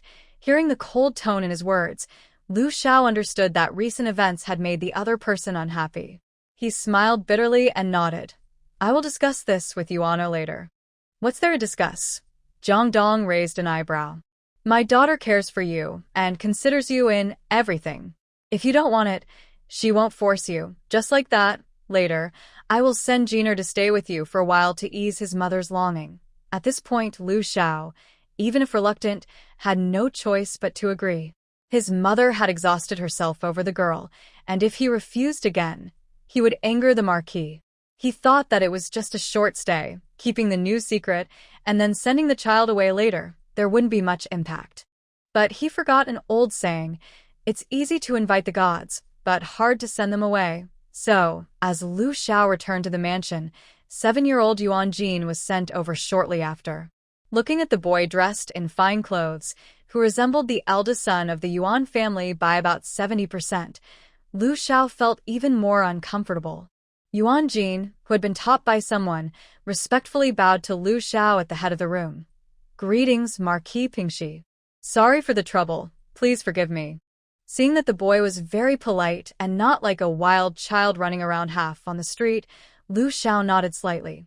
Go see your mother, he paused and added, treat this place as your home. Yuan Jin was taken away by servants to the main courtyard. Madame Ma peeked out from behind a screen. Brother, is this the child of the older sister and another man? Lu Xiao's face darkened. Listen, is this even human language? Although it was true, he felt uncomfortable everywhere. Watching his uncle's dark face, Madame Ma secretly smiled and advised, congratulations on becoming a father. You got such a big son for free. Just enjoy it. Suddenly, Lu Xiao knocked over his teacup. His calm but commanding presence made Madame Ma shut her mouth tightly. She chuckled awkwardly. Big brother, you're busy. I'll go now. Watching Ma's figure quickly run away, Lu Xiao rubbed his forehead. What the heck is going on? After gathering information, Ma met with the old lady in the backyard. Madam, the person has really been sent here. Looks just like the little fairy in the painting, with features unlike a second-hand broken shoe. Probably like her dead father. Madam, why did you bring the child of her ex-husband? Maybe she's seriously ill or trying to take the family's wealth. Thinking about Jiang Qiyuan's strange behavior, lying in bed and not fighting back when she was teased, the old lady frowned. At the time, she was just enjoying herself. Now, looking back, her being so passive was very unlike Jiang Qiyuan. She patted her thigh. No. I have to go see for myself. There was a secret tunnel used by maids and guards for sneaking in and out of the main courtyard. The old lady had discovered it once and started using it herself. Since moving to the capital, she had gained some weight. She struggled a bit, and now she looked tired and dusty. Ignoring everything, she crouched and slipped into a corner behind the wall. This was the best spot she had found after many attempts, hidden behind a window lattice, so she could see nothing when opening or closing it. She twisted her hips and hid herself well. Inside, Jiang Qiyuan looked at her son, whom she hadn't seen in over a year, and tears flooded her eyes. She reached out trembling to touch Yuan Jin's soft face. My son, you've suffered. Yuan Jin reached out his small hand to cover his mother's, his eyes flickering. Jiner isn't suffering. Uncle and third uncle love me very much. He then happily shared, I want something, and auntie always agrees. They don't force me to go to school, and they buy me lots of things I like. Jiang Qiyuan started to smile and listen, but her brow furrowed tighter and tighter until her eyebrows nearly stood on end. This was just overindulgence, giving him whatever he wanted, trying to raise him into a spoiled brat who only enjoys life. She could fool naive children, but not her. Seeing her mother's angry face, Yuan Jin asked cautiously, Mother, did Jiner say something wrong? Jiang Qiyuan hugged her thin son tightly, tears pouring down her face. It's mother's fault. I was selfish and almost harmed you, my Jiner. Ugh. Yuan Jin gently patted his mother's back, his face suddenly blank. This was overindulgence. Grandpa taught him early on that he had to cooperate to survive in that household. Grandpa said that if he didn't want to live a life of constant effort, he had to soothe his mother, the woman who once abandoned him. Jiang Keyuan cried enough and gently traced Yuan Jin's delicate features with her fingertips. My son, don't worry. Mother will keep you close, and from now on, this grand marquis residence will all be yours. Her voice was firm. Yuan Jin understood, but he was used to pretending. He showed a confused expression and tilted his head, once again melting Jiang Keyuan's heart. Outside the door, the old lady seemed to have heard some big news. She couldn't hold back and kicked over a flower pot, causing a commotion. She quickly slipped away like a thief, trying to hide her shock. Inside, because the window was wide open, mother and son heard some noise. Jiang Keyuan didn't pay much attention, thinking it was just a servant making a sound. In her limited life, she had mostly seen insincere mothers-in-law, with only a few having a neutral relationship with their daughters-in-law. They held their status high and looked down on others. No mother-in-law would hide in the corner listening secretly, but she forgot that exceptional people can't be judged by normal rules. Yuan Jin was different because he grew up in a cautious environment. He tiptoed over to look, but since he was too young, he didn't notice anything. Mother and son resumed their conversation. After this incident, Jiang Keyuan became more cautious and didn't say anything emotional or inappropriate. Yuan Jin's innocent words soon made her smile. When Lu Xiao arrived, he saw his wife with a gentle smile and a rare tenderness on her face, a scene of mother and son in harmony. Lu Xiao couldn't quite describe his feelings. He felt both happy and a little uncomfortable. The old lady ran back to her residence, and under her son's and daughter-in-law's puzzled looks, she hurried inside and gulped down a large glass of water. Still a bit shaken, she patted her chest to calm down and muttered, "Unbelievable, unbelievable." She refused to answer questions, which made the others very anxious. Once she finally calmed down, she ordered her least capable second son to guard the door outside and not let maids or servants get close. She then took the others to a place away from the window and began to share what she had heard. Her first words shocked everyone. Jiang Keyuan plans to give the marquis estate to that little wild child. What? I won't agree. Ma Shi reacted strongly. Her husband was useless, but her son was good. Since hearing that the marquis' estate could be inherited by the next generation, she became interested. Every day, she prayed 3 times in front of the Buddha, asking that her eldest brother-in-law have no children so that she could inherit the marquis' estate. The title of duke can be passed down for 3 generations. Her idea was not wrong, but her way of praying was a bit creative. Seeing her mother-in-law glare at her, Madame Ma quickly covered her mouth and whispered, "Mother, does Big Brother agree with her idea?" The old lady shook her head, her face growing more serious. "I guess the eldest son doesn't know. Even if he's not very smart, he wouldn't want to give the title to an outsider. It's still such a complicated relationship," Mrs. Zhang guessed. "Then the purpose of the eldest sister-in-law marrying the eldest brother is very clear. It's about the family business and the title." The old lady denied this, because when the two were together, Lu Xiao was not given the title of marquis. Everyone considered all possibilities and felt something was missing. Finally, Lu Jinhua unintentionally said something that made everyone realize. She joked, could it be that the eldest aunt can't have children, so she brought her son from her previous marriage, hoping to inherit the title? After saying this, she shook her head. That's unlikely. She had a miscarriage this time, but she can try again next time. As soon as she finished speaking, everyone looked at her hungrily, like wolves. Madame Ma immediately pulled her into a hug and kissed her, saying, "My Jinhua is so clever." The young girl, inexperienced and unaware of adult matters, didn't realize the dangers women face during pregnancy and childbirth. Many lives are lost due to complications, and even when saved, the damage to health often prevents future pregnancies. The old lady thought about Jiang Keyuan's strange behavior, starting from her miscarriage. Suddenly standing up, she said, "No, I need to see the eldest brother." Madame Ma quickly held her back. "Mother, given how the eldest brother currently feels about us, he might not believe us." If he thinks we're talking nonsense and alerts Jiang, it could cause trouble. The old lady calmed down and asked, "Then what should we do?" Seeing her sister accidentally say something right, the whole family praised her for being clever. Lu Yinhua, unwilling to be outdone, bit her lip and said, "Mother, our family has a family doctor. You should take someone to confront the eldest aunt face to face and expose her so she can't hide." The old lady nodded slowly, thinking it was a good idea. Ma's small eyes rolled as she grabbed her mother-in-law, who was trying to leave. "Just this isn't enough. Whenever Jiangshi causes trouble, my eldest brother will definitely side with her. It's better to first get his approval, so she has no reason to refuse." The old lady barged in with the house doctor, wanting to have Jiang Qiyuan take her pulse. The latter had 1,000 reasons to dodge and refuse. She might even turn around and accuse them of bad intentions, and Lu Zhao's trust in who to believe was obvious. She must make her unable to refuse. The old saying goes, 3 cobblers with their wits can outsmart a zhuge liang. Their guesses surprisingly led this family to the truth. Lu Xiao looked at his awkward mother with a strange expression. "You say you want the house doctor to check Qiyuan's pulse every day. What is the old lady up to now?"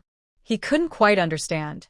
The old lady regretfully said, "After a small miscarriage in the countryside, I used simple, traditional methods to recover, mainly warm food and tonics. You probably don't know all the details, but you should have some idea. It was my fault for not considering how delicate a young lady from the capital is. I meant well, but ended up causing trouble. I admit my mistake. It was my poor judgment that almost harmed my daughter-in-law." Lu Xiao was moved. His mother had been strong and unreasonable her whole life. The saying, "No parent is perfect," was true, both right and wrong. Lowering his head to apologize was the first time he remembered doing so. Thinking back to his mother's words, Mingyang had given birth to Yunjin in the hottest days of summer, and a month after delivery, the house was still burning charcoal. At that time, he was so hot he couldn't even step inside. He had suffered through that period, but afterward, he recovered well. A little resentment eased in his heart. He rubbed his brow and said, "Since you know you were wrong, don't bring those old methods out again." Applying ash to wounds, the imperial doctor said it would only make the infection worse.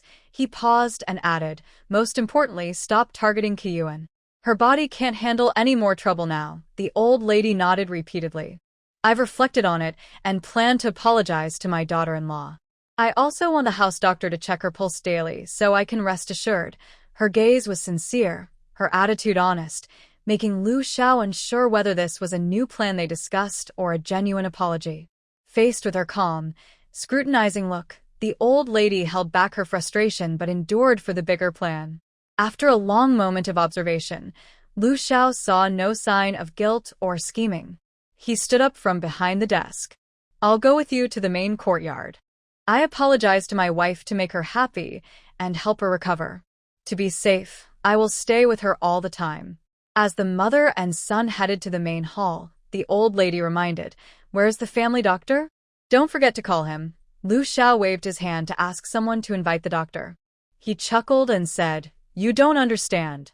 Since Yuan has been cared for by the royal doctor since she was young, people from noble families usually don't let other doctors handle her." The old lady pouted and said, "What? It's not a serious illness. It's better to have a few more people look at her. I feel more at ease that way. You know, mother cares most about your children." Lu Xiao thought that made sense. The family doctor at the estate was a skilled doctor with a good reputation. His medical skills weren't worse than the royal doctor's.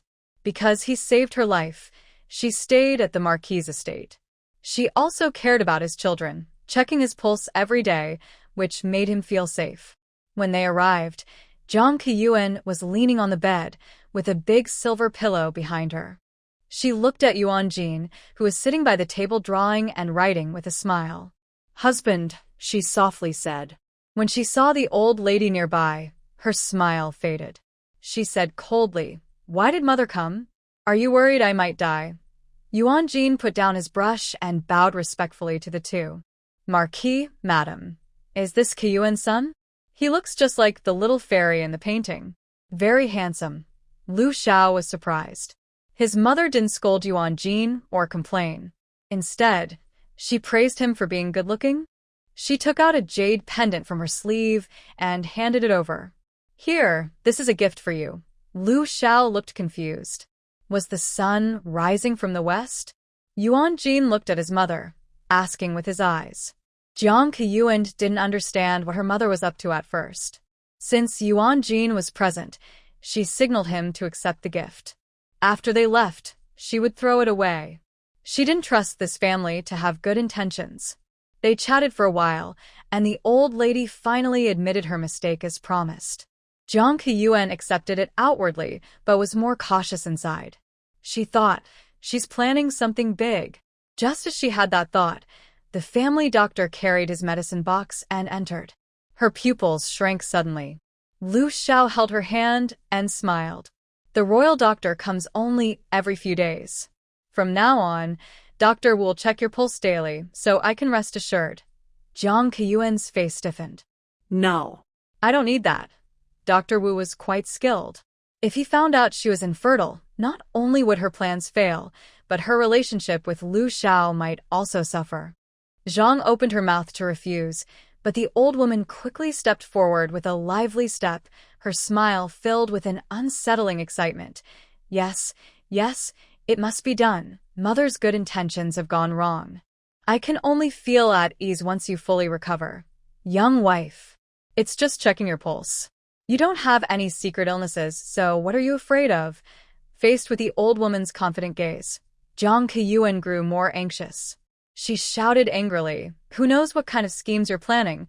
Trying to harm me once or twice isn't enough, and now you've bribed Dr. Wu to do something to me?" Dr. Wu looked slightly displeased at her words and respectfully said to Lu Xiao, "This is proof from heaven. I have never had contact with the old lady, let alone harm the lady. If you don't believe me, Wu Gang, will leave the estate immediately. Dr. Wu, there's no need for that. Your master trusts you." Lu Xiao quickly helped him up. Wu Gang was someone he saved in a life-threatening situation. He disliked worldly things and focused solely on studying medicine.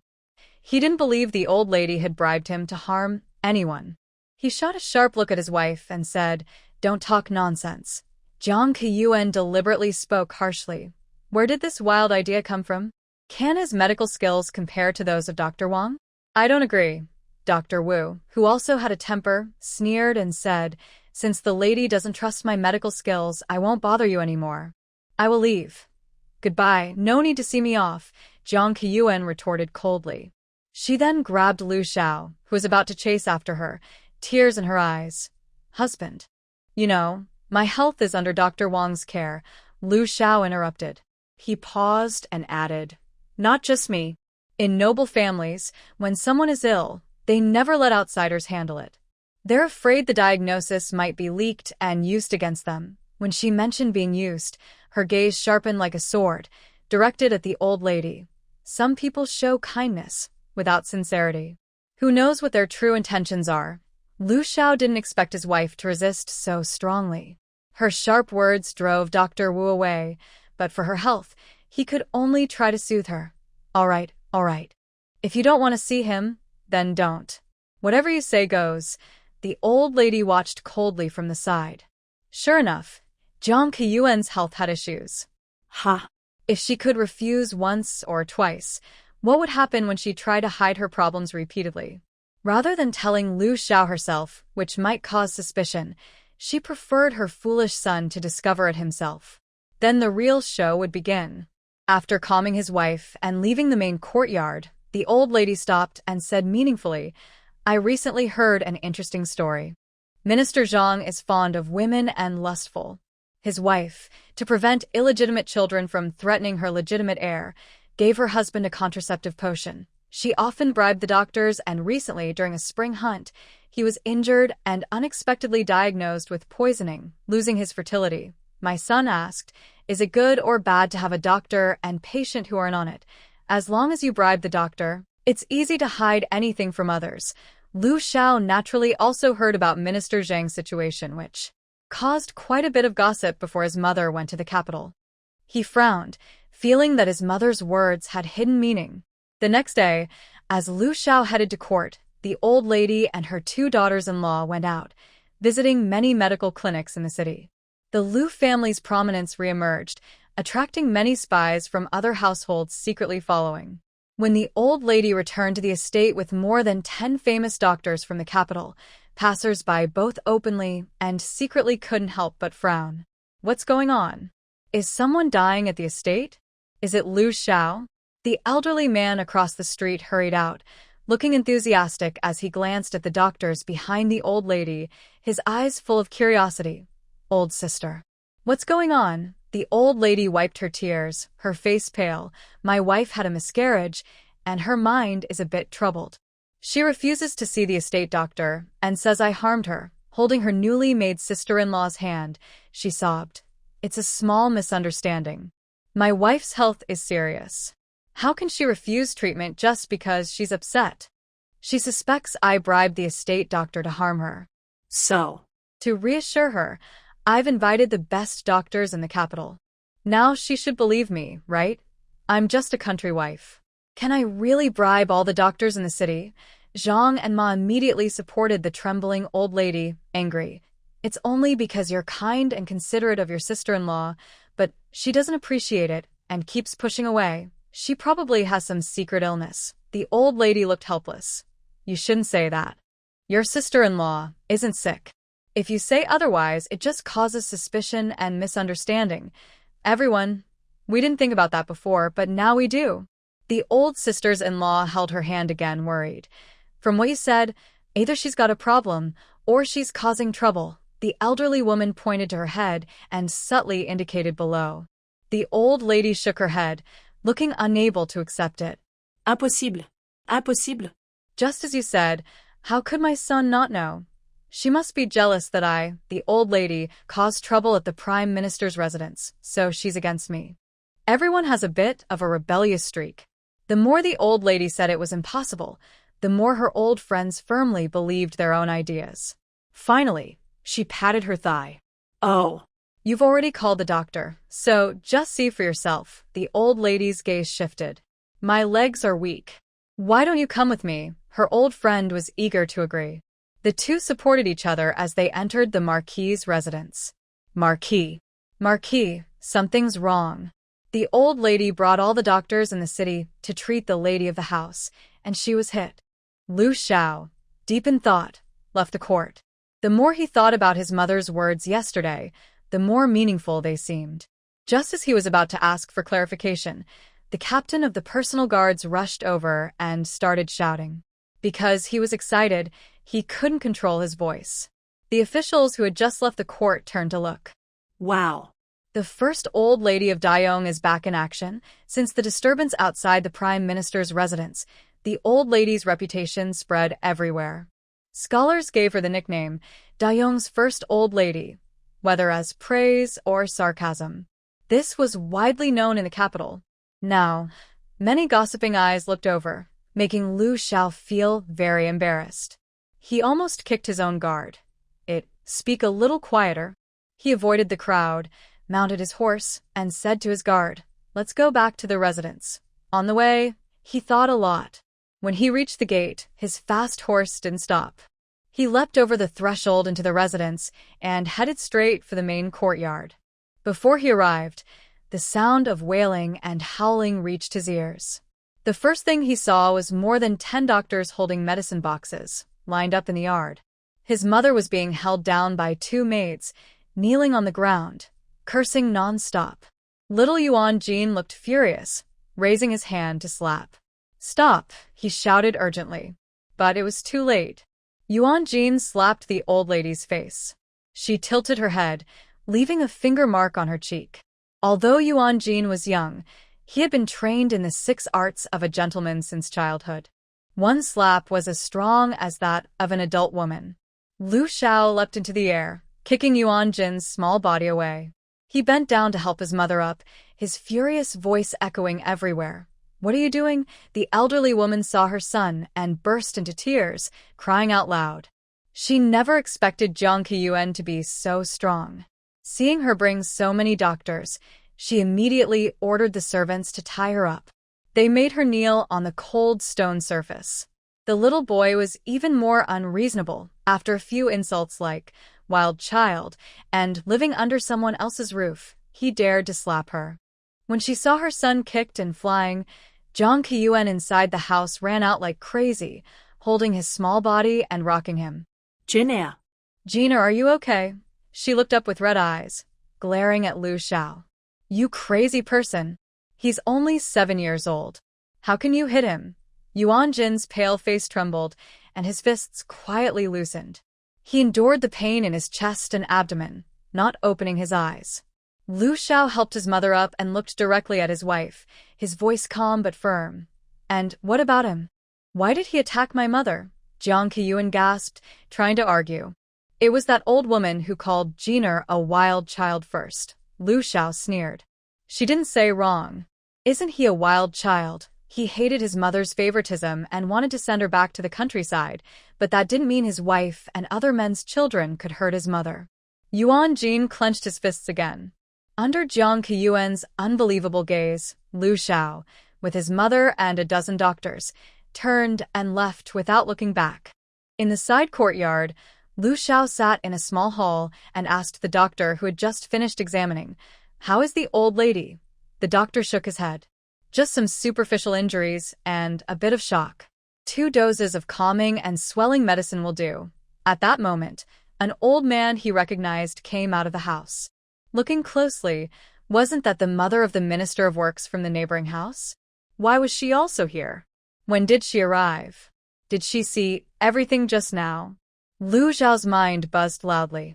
Mother Lu stepped out and sat unceremoniously beside him. Your mother isn't feeling well. Let me tell you what's going on. Your wife is really impressive. Your older sister only asked some doctors to examine her, and she immediately tied her up and made her kneel on the ground. Such resistance to doctors. Your wife must be hiding something. Lord Lu, don't blame me for speaking out. It's better to find out the truth. She had also been startled just now. If she hadn't introduced herself immediately, she might have been forced to the ground too. Having lived most of her life, she had never seen such a formidable wife. No, after this, she must tell others what she saw. I personally saw Lady Lu out of the house. Watching the dozen or so doctors behind her, Lu Xiao couldn't help but twitch his lips. She's incredible. No one else is like her. He gave her a stern warning. Don't reveal what you saw today, then let her go. Once everyone disappeared from sight, Lu Xiao stood with his hands behind his back. After a moment, he blew an ancient whistle. A man in black jumped down from the roof and knelt on one knee. Lu Xiao's deep voice came from above. Search. Find out what the lady has been hiding from me. A bucket of cold water was poured over her. Cui Lu, the main maidservant beside Jiang Qiyuan, opened her eyes from the darkness. She was still a bit confused, but once she saw Lu Xiao sitting on the big chair, she immediately became alert. Her lips trembled as she spoke. Marquis. Marquis. Lu Xiao nodded, playing with a long-life lock with his fingertips. What has your lady been hiding from me? Dr. Wang, her father-in-law's man, was the only one who could know such secrets. So, the secret guards quietly took her to a hidden room. Cui Lu, trying to act innocent, looked at the long-life lock Lu Xiao was playing with. Suddenly, she knelt down with a thud. Marquis, please, I'll tell you everything. Please spare my little nephew. The long-life lock was personally chosen and worn by her nephew when he was born. She could not mistake it. The Marquis was threatening her family's life. Her brother and sister-in-law had passed away, and her nephew was the only remaining family. She kept kowtowing until her forehead bled, and only then did Lu Xiao stop. Enough. First, tell me what's wrong with your lady's health. He suspected his wife was seriously ill and might not have long to live, but she was hiding it to avoid worrying him. But as Cui Lu opened her mouth, she shattered all his expectations. The lady. She suffered damage during childbirth. She won't be able to have children in the future. What? Lu Xiao suddenly stood up, breaking the long-life lock in his palm. His face twisted with shock. He grabbed Cui Lu's throat, voice hoarse. Say that again. Cui Lu's face turned pale and purple, struggling to breathe. She desperately tried to slap his hands. Just when she thought she would die at Lu Zhao's hands, her body was suddenly thrown back. She crashed into the wooden rack holding the torture tools, which fell to the ground. Breathing heavily, she hurriedly knelt again. "Your servant dares not lie." It was the Prime Minister himself who said that the lady's injury affected her health, and she can no longer conceive. Lu Xiao slowly calmed down, sneering at himself. He had thought his wife was close to death and hid his worries to prevent her from feeling guilty. It turns out he was just imagining things.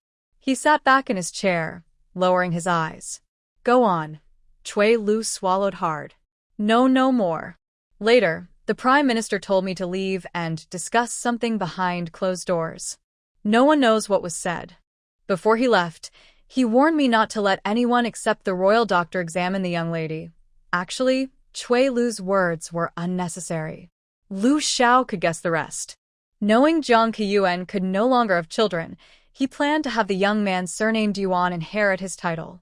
He couldn't help but laugh bitterly. How ironic.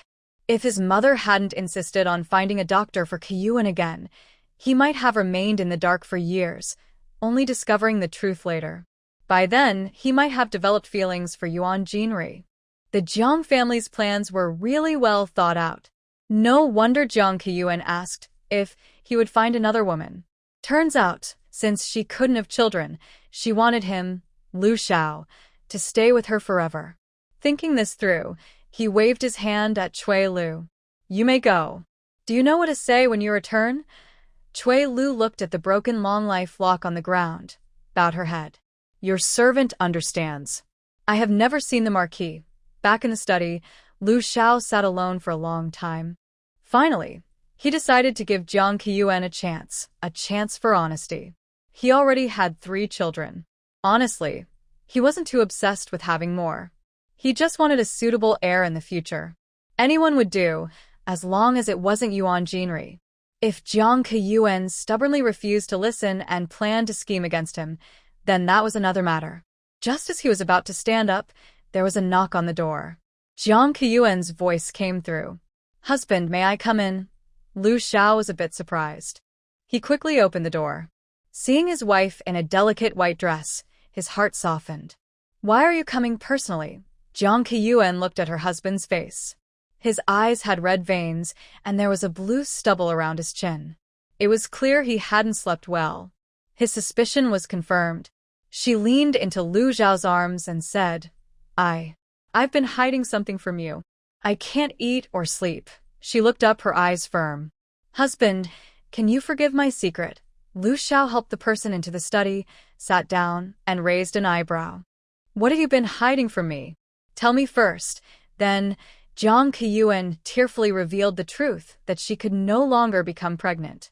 She clutched Lu Zhao's sleeve. "I didn't mean to hide it from you. I was afraid you'd blame yourself if you knew." "Husband, I don't blame you. I really don't blame you for pushing me that time. Besides, the imperial doctor said there might still be hope. There's a famous doctor on Mount Haoyue known to be very skilled in this area. Please don't blame yourself." Hearing this, Lu Xiao also remembered that it was his push that caused her miscarriage, damaging her health. He embraced her and promised, "Don't worry. I will find that doctor for you." Hearing this, Jiang Qiyuan in his arms relaxed completely. She had guessed right. Lu Xiao really did know. After this deep talk, the couple made up. Whether they still had worries in their hearts was something only they knew. "Mother, I caught this little wild child for you." In the side courtyard, the old lady lay on her bed, groaning. She guessed Lu Xiao probably knew everything, so she called her 2 sons to bring Yuan Jin. They planned to give him a good welcome. The naughty boy was like a little wolf cub, held in the adult's hands. He kept kicking with his hands and legs and biting. Lu Laosin gave him a round slap on the back of his head and sneered, "If you bite me again, I'll break your teeth." It was a hard hit, but Yuan Jin didn't cry. He glared fiercely at Lu Laosan with malice. "Let me go. Otherwise, my mother won't forgive you." Lu Laosan chuckled and pointed at his feet. "This is the Lu family, not Yuan's. Go ahead and complain. It's a good chance for your big brother to kick your mother and you, this little wild child, out of the house." Yuan Jin suddenly relaxed and let the Lu family leave invisible scars on him. Later, he went back and told his mother about being beaten. She took him to find Lu Xiao. After checking, there were no visible injuries. Lu Xiao looked a bit impatient and scolded. So young and causing trouble. Who did you learn this from? The top beam is crooked and the lower beam is leaning. At that time, his mother said nothing, only stared at her stepfather with unfamiliarity for a long time. 3 days later, Lu Lao caused trouble after drinking at the patrol camp and broke his leg. The old lady hung her waistband in front of the house gate, picked her nose, imitated a monkey's call, and crawled in a dark, twisted way. All the onlookers outside the gate had twitching mouths, watching silently. Lu Xiao desperately wanted to find A to hide in. He pinched his nose and agreed to hand over the account book just to get rid of the embarrassing thing. Having a mother like you is my blessing. In the side courtyard, an old lady was flipping through an unreadable account book, looking very satisfied. Mrs. Zhang looked greedy and gave a thumbs up. Mother, your plan is brilliant. You've got the eldest brother under control. The old lady closed the account book with a cold smile. Do you think he's really afraid? I just used my hands to teach the Jiang family a lesson and also took care of that little wild one. Humph. Anyway, the goal is achieved. I don't mind at all. Ha! Have you ever seen a big green worm? The old lady of the Liu family is crawling outside the gate of the mansion, making monkey sounds. In the main hall of the Duke's residence, Qi Rui was on all fours, making various crawling and twisting movements. Dressed in a dark green robe, he looked just like a big green worm, as he said. His third brother, Qi Kwa, crossed his arms and watched his silly brother rolling and crawling around the room, occasionally making strange noises, with obvious disdain in his eyes. From the corner of his eye, he saw their father walking fiercely toward the main hall. Qi Kwa showed a teasing smile, waiting for his foolish brother to be scolded lovingly by their father. But as their father approached, he didn't even look at the crawling, screaming fool on the ground. He couldn't help but straighten up. Their tall father appeared in view. Qi Rui was about to run, but seeing that their father wasn't looking at him, he exchanged a look with Qi Kwa. Both stepped forward at the same time. Old Master Qi looked excited, his figure slightly unsteady. He grabbed Qi Kwa and raised his voice. Quick, go to Nana Mansion to find your little cousin. Don't ask why. Back in time, on a rainy night in Pongpa, Luo Shi grabbed Mei Shi and Luo Dahu, bringing them into the deep mountains. She casually threw them under 100-year-old banyan tree. Luo Dahu, unconscious, brushed against the bark, leaving blood marks. He woke up from the pain. He instinctively touched his face. When he saw the blood on his hands and the surrounding wild forest filled with howling wolves and roaring tigers, he was so scared he couldn't breathe and almost fainted again. But hearing Luo Shi's familiar voice brought back some reason. Tell me. Where did you steal this from? Under the shadow of the tree, Luo Shi showed half her face. She squatted in front of Luo Dahu, looking down at him from above. Don't play dumb with me. If I don't get the answer I want, you can stay here forever. I am your father. Killing a father is punishable by death. Seeing Luo Shi's close and proud face, Luo Dahu seemed to understand something. He shook his head, as if speaking to Luo Shi, but more like talking to himself. You are my son, my flesh and blood.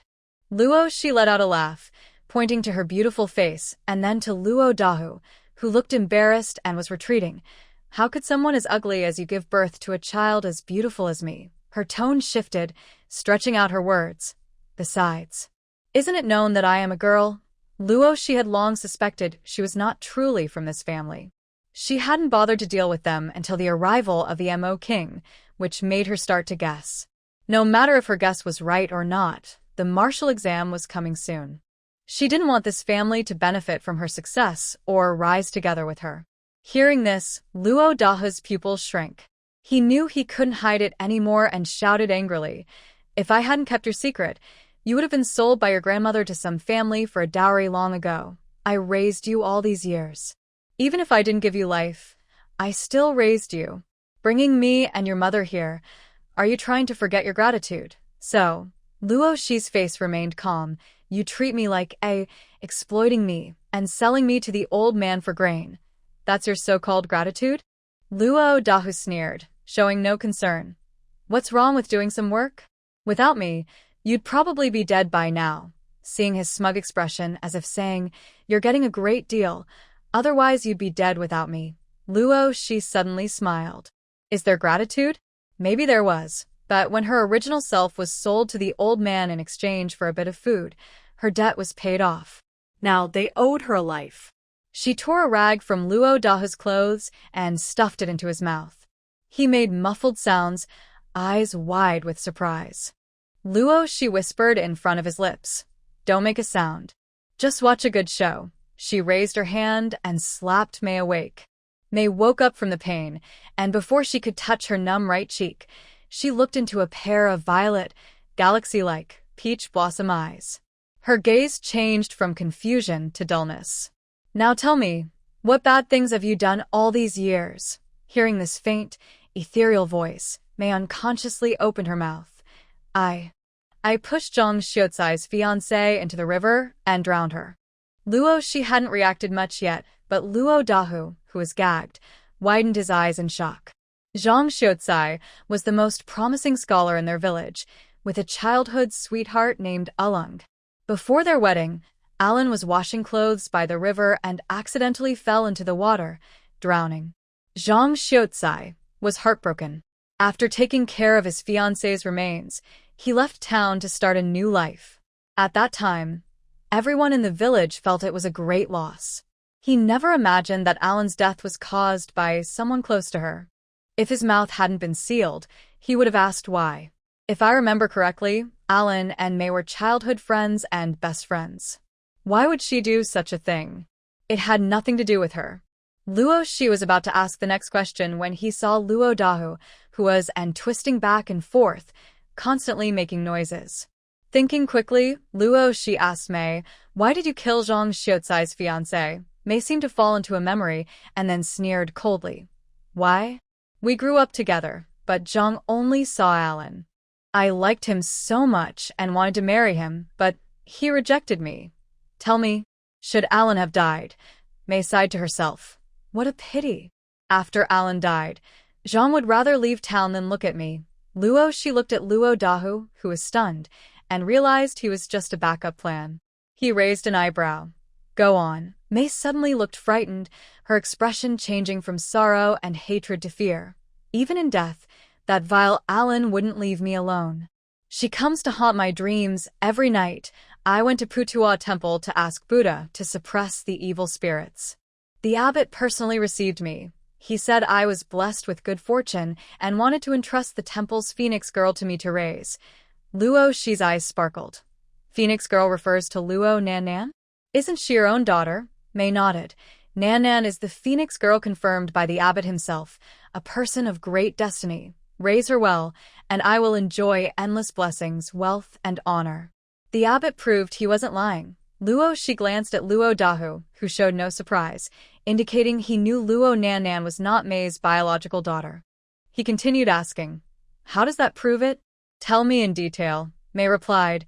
When I returned from the temple, I was caring for a crying baby girl. Even though her father was the village chief, it wasn't easy to find a suitable husband. At that time, Luo Dahu had just lost his wife. He was simple and easy to control. After thinking carefully, I decided to marry Nan to him. Ms. Mei showed a look of disgust. It was clear she was not happy with Luo Dahu as her man, but she accepted it out of helplessness. Luo Dahu stopped struggling, looking blank. Luo Shi sneered. She brushed her hair back, thinking about her stepfather's first wife, who had died early. Her own background was probably connected to that first wife. So she asked, do you know Luo Shi's background? Ms. Mei nodded and shook her head, saying, I don't really know. When I married Luo Dahu with Nan, I found a bright yellow bundle and a very good jade pendant while tidying up his late wife's belongings. In Dayong, only the royal family can use bright yellow. Plus, the jade pendant had a royal mark. I saw it in a book, and I tricked a foolish man into believing. Knowing Luo Shi is a girl, her background must be unusual. So you secretly swapped the bundle and the jade pendant, trying to transfer the token to Nan Nan, hoping she would someday replace Luo Shi? Luo Shi squinted and responded. But Ms. Mei shook her head, saying, "The abbot said Nan Nan is a phoenix girl. There's no swapping. Good things in this world should belong to her."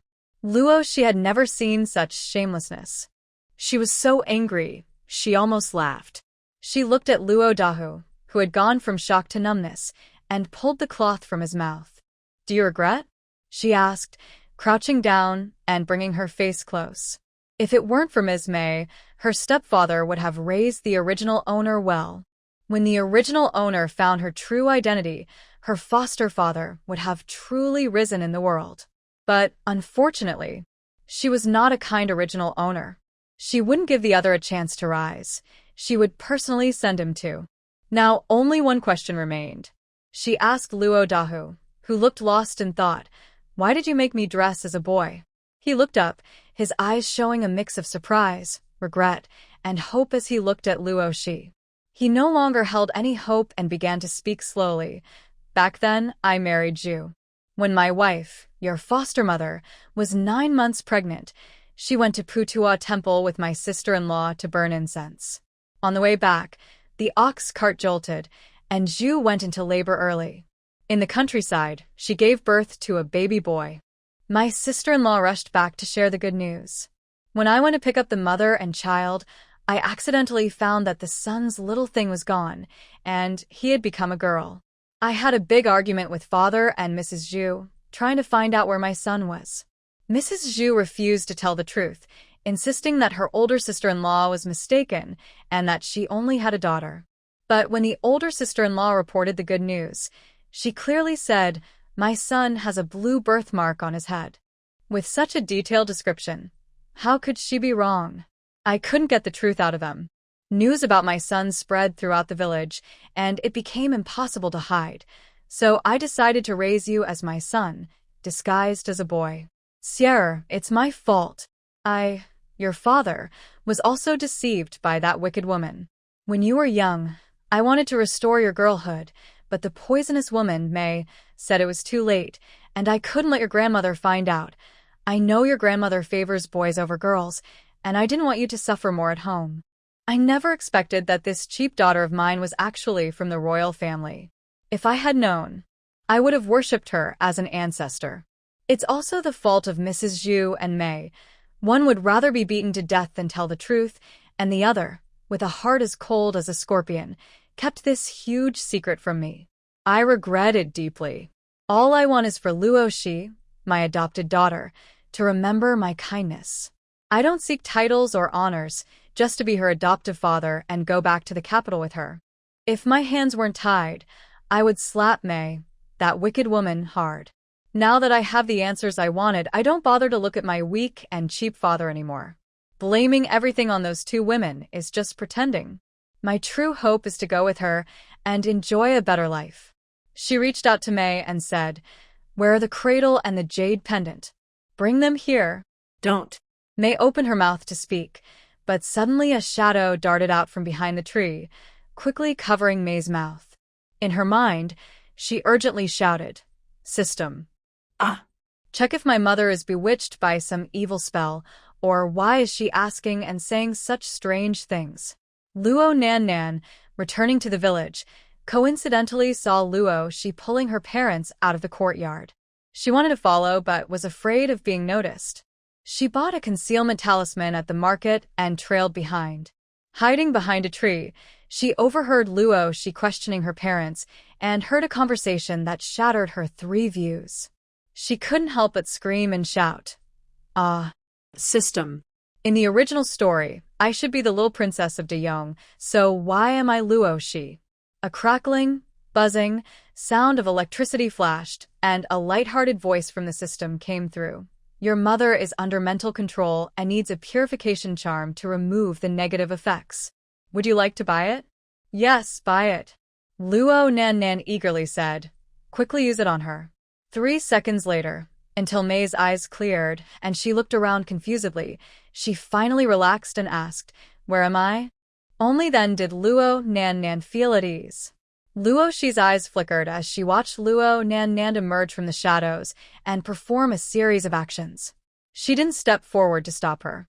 Being able to escape her mental monitoring and follow her all the way shows that perhaps the bag in her mind isn't completely useless. Ignoring Mei's questions and the tightening grip on her arm, Luo Nan felt very confused inside. In the original story, she was the little princess the royal family was always searching for. After being recognized, she was treated like a favorite. Thanks to her identity and the help of the system, she could stand above the natives. In ancient times, with a royal power structure, bloodline and status were barriers that effort and ability couldn't cross. Because of her identity, she was wary of Luo Shi, but not afraid. Now, hearing that her so-called noble identity belonged to Luo Shi all along, she couldn't accept it. Before Mei revealed the location of the jade pendant, she instinctively rushed out to stop her. She had to get through this first, then definitely ask the system for the truth. She forced a weak smile at Luo Shi, who looked inscrutable, and said, my mother was talking nonsense. Sheer probably doesn't really believe she's from the royal family, right? At the same time, she asked the system in her mind, is there a way to erase her memory? The system quickly responded, yes. Memory confusion charms and amnesia charms. The former can make recent memories chaotic, blurring dreams and reality. The latter can erase all memories of the user. Luo Nan's eyes lit up. I'll buy the latter. After saying that, she felt her idea was not good and cleared her throat to add, this outsider has real skills and abilities. If she also has royal status, she might cause chaos in the court. For the sake of the common people, it's better for her to lose her memory. The system sneered silently in its mind. Clearly a beast, yet pretending to wear a layer of false kindness on the outside. But it preferred people without morals and principles, as they could help boost the luck of this world's destiny. A smarter person might not be so easy to fool. The electronic voice reports emotionlessly, memory symbol 50 luck coins. Would the host like to purchase it? What? 50 luck coins? Why don't you go steal it? Luo Nan shouted sharply. The system thinks to itself, it is already stealing, and impatiently asks, would you like to buy it? Thinking back to the days before Luo Shi, when everything went smoothly, and comparing it to now, when things are going wrong, if the other person lost their memory and became a blank slate, she would definitely take good care of her. Clenching her teeth, she looks determined. Luo Shi. Blame it on your appearance that shifted the world line. She confirms in her mind. Purchase and use. Target, Luo Shi. Luo Shi was happily watching Luo Nan's changing expressions, sometimes biting her lip, sometimes firm. Suddenly, a strong, evil force appeared out of nowhere, rushing straight at her face. In almost no time, it reached her. Luo Shi's face changed slightly, her mental energy surged, forming a sharp blade, and she struck at the evil force. A flash of golden light appeared. Two powers collided in the air. Black mist twisted and distorted as the mental blade cut through it. Then came the second, third, until the black mist was completely broken apart and disappeared. Luo Shi's face turned pale as she snorted, so weak. Meanwhile, Luo Nan watched the shining blade approach her. The invisible pressure was huge and terrifying. Just when she thought she was doomed, an invisible barrier blocked the blade. She lost all her strength and collapsed to the ground, swallowing her saliva as she watched Luo Shi step closer. Her eyes were full of fear. Who exactly is this person? The talismans created by the system could stop her. Her lips trembled, and she backed away, using her hands and feet. Don't come any closer. Luo Shi leaned down, looking directly into Luo Nan's remaining fearful eyes. Her lips, like flower petals, parted slightly. Good sister, is it that old habit of dividing things as needed again? Do you think you're more suitable for that role than I am? Aren't you proud of pretending to be someone else's good and kind? Don't you blush. Luo Nan's face indeed turned red. She graduated from college but couldn't find a job, so she spent her days watching videos and leaving comments. A web information company took notice of her. She became a professional troll, stirring up trouble on major platforms. Her salary rose from 50 cents per comment to $5, earning quite a bit this way. In the end, she was exposed by her brother's true fan, who revealed her identity and doxed her. She crossed the street to escape the crazy fans everywhere and was hit by a large truck coming straight at her. After dying, she didn't see the king of, but instead found her soul in an ancient world not recorded in history. She had a system attached to her and learned that the world she was in was part of a book. The system promised to send her back to her original world if she completed her tasks. Before she died, she agreed outwardly, but deep inside, she liked her current identity more. Being a princess of a country was much better than her useless life in reality. But she couldn't deny that she didn't want to give this identity back to Luo Shi. She bit her lip, feeling humiliated. Sheer. You might not believe it, but our world is like a book. Everyone's story ends in tragedy. My task is to change the ending so that lovers can be together. Luo Shi became interested. Oh. So, who is my lover? Guki. Luo Nan saw that the system didn't stop her from revealing the plot, so she told Luo Shi the story of this character. When Luo Shi heard that Gu Qi, who held high power, had many stand-ins, all looking like her but not her, she almost felt sick and wanted to punch Luo Nan. Her expression was strange. So, you've been hinting from the start that I shouldn't reveal my identity to anyone? Luo Nan nodded, biting her lip. Gu Qi is not a good person. I don't want you to trust the wrong people. Luo Shi didn't believe a word. She looked at her with a raised eyebrow. You're so concerned about me. Why didn't you save me when I was in trouble? Luo Nan looked embarrassed, as if she had been exposed. She hesitated but couldn't explain herself. Why? Of course, it was because Luo Shi's death made it easier for her to complete her mission. She forced a smile. Do you remember Princess Juho? The story of Ziwei and Xiao Yanzi.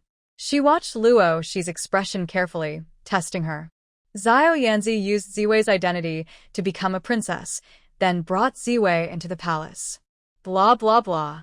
Eventually, both sisters became princesses. It's a perfect ending. Why don't we follow their example? Sheer, lend me your identity to finish my task. I promise I'll bring you into the palace too.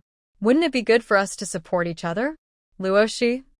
She was acting like an idiot, listening to the story of Ziwei and Xiao Yanzi, being robbed of her identity, and still wanting to be good sisters with her?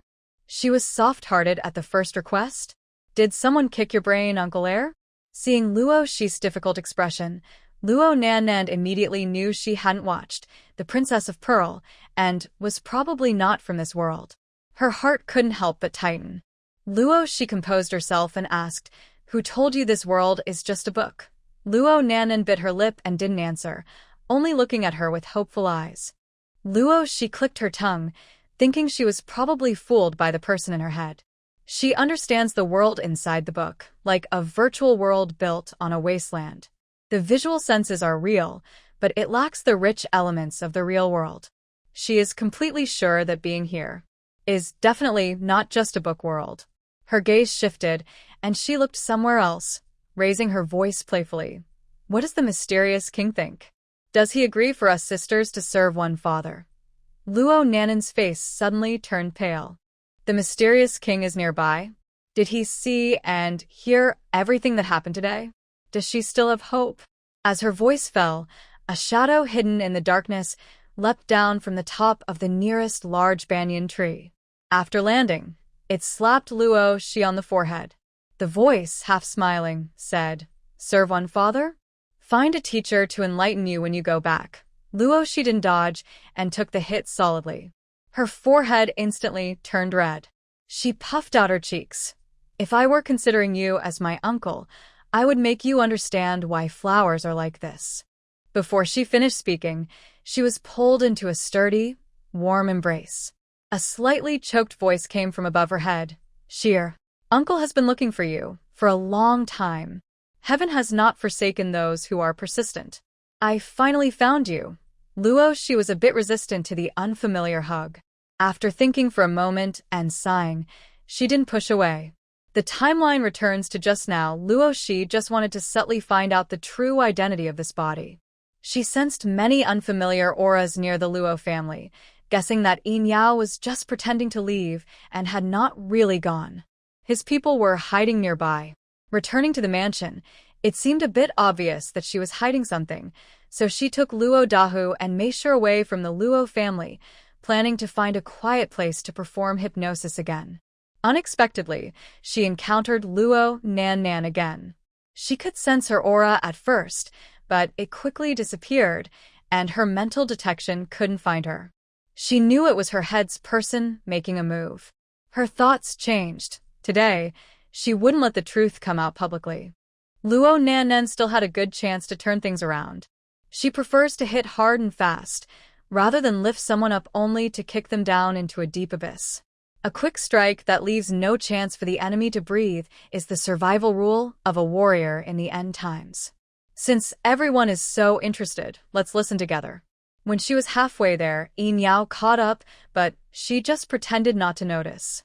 Or perhaps the part where she entered the deep mountains was just waiting for Yin Yao. Going back in time, the scene of family recognition hurt Luo Nanan's eyes. She's not too naive and quickly reacted, biting her lip and asking, "Did you deliberately lead us here?" Elfea. "I didn't expect you to be so clever." Yin Yao waved his wide sleeve, and Luo Nan Nan was flung backward, his eyes sharp as a sword. "At this moment, you still want to deceive me? Do you want to die?" Luo Nan Nan was thrown into the air by a burst of energy, landing face down. The system's voice rang out, making her even more overwhelmed. Ding. Important plot point deviation, 10 points of luck deducted. Ding. Yin Yao's favorability minus 50, 5 luck points deducted. Ding. Luo Shi's favorability minus 10, 2 luck points deducted. Remaining luck points, 65. The system kept alerting her with a series of dings, making Luo Nan Nan feel numb. She was in pain but too angry to care, questioning, "Wasn't it you who encouraged me to follow and find out what's happening? How can you be so shameless to deduct so much luck points when I get into trouble?" The system was also fed up with this fool. "I told you to follow, not to rush out recklessly. The consequences are yours to bear. This fool is easy to deceive and control." The system secretly regretted creating such a brainless thing. Can it really steal the luck of this world? Luo Nan Nan was speechless. She stubbornly said, "Who wouldn't step out to stop it if they were there?" System. You should stay put. Spend points in the mall to copy the same identity token, then kill the informed Luo family couple. That way, no one can prove you're the fake. Luo Nan Nan. That sounds reasonable, but she wouldn't admit it. She held her head high and said, "Killing is wrong." System. Can't carry her. Truly can't carry her. Luo Shi was surprised to find that the power constantly protecting Luo Nan Nan was noticeably weakening. She looked thoughtful, as if she had discovered a way to deal with her. As long as she kept making her unlucky. Luo Nan Nan felt a chill at the back of her head, and she saw blood on her lips. When she looked back, she met Luo Shi's meaningful smile, giving her a strange feeling, like a big disaster was about to happen. Yinio hugged Luo Shi and looked at her with dislike. "Ignore this crazy person. Let's go back with your little uncle. We will leave for the capital soon." Luo Shi raised an eyebrow. "Little uncle? Does that mean there are other uncles above?" She straightforwardly said, "I will go to the capital, but not now. All up to you," Yinio said with a look of affection, waving his hand to the dark guards around. "Take this family back and question them carefully." Switching the prince, trying to confuse the royal bloodline, huh? Since Yinio appeared, the Luo couple, who had been paralyzed with fear, fainted at the sound. It's over. The sky is falling. In a beautiful courtyard with carved beams and painted rafters, a young servant named Guyu sneaked to a pavilion and put a caterpillar he was holding into Yinio's wine jar. Making sure no one saw, he laughed loudly. "I told you, you old fool, to imprison me, and I still have to serve as a servant. The caterpillar in the wine is good for health." In the shadows of a fake mountain, 2 dark guards looked at each other. One asked, "Is this poisoning our master?" The other shook his head. "Don't worry. You don't understand our master. In the end, this jar of wine will end up in Gu Zhao's stomach. Inside the main hall, Yunio kept describing Luo Shi's features. Very similar. Your features are not like your sister's, but your aura is exactly the same. Luo Shi raised an eyebrow. That was an exaggerated compliment.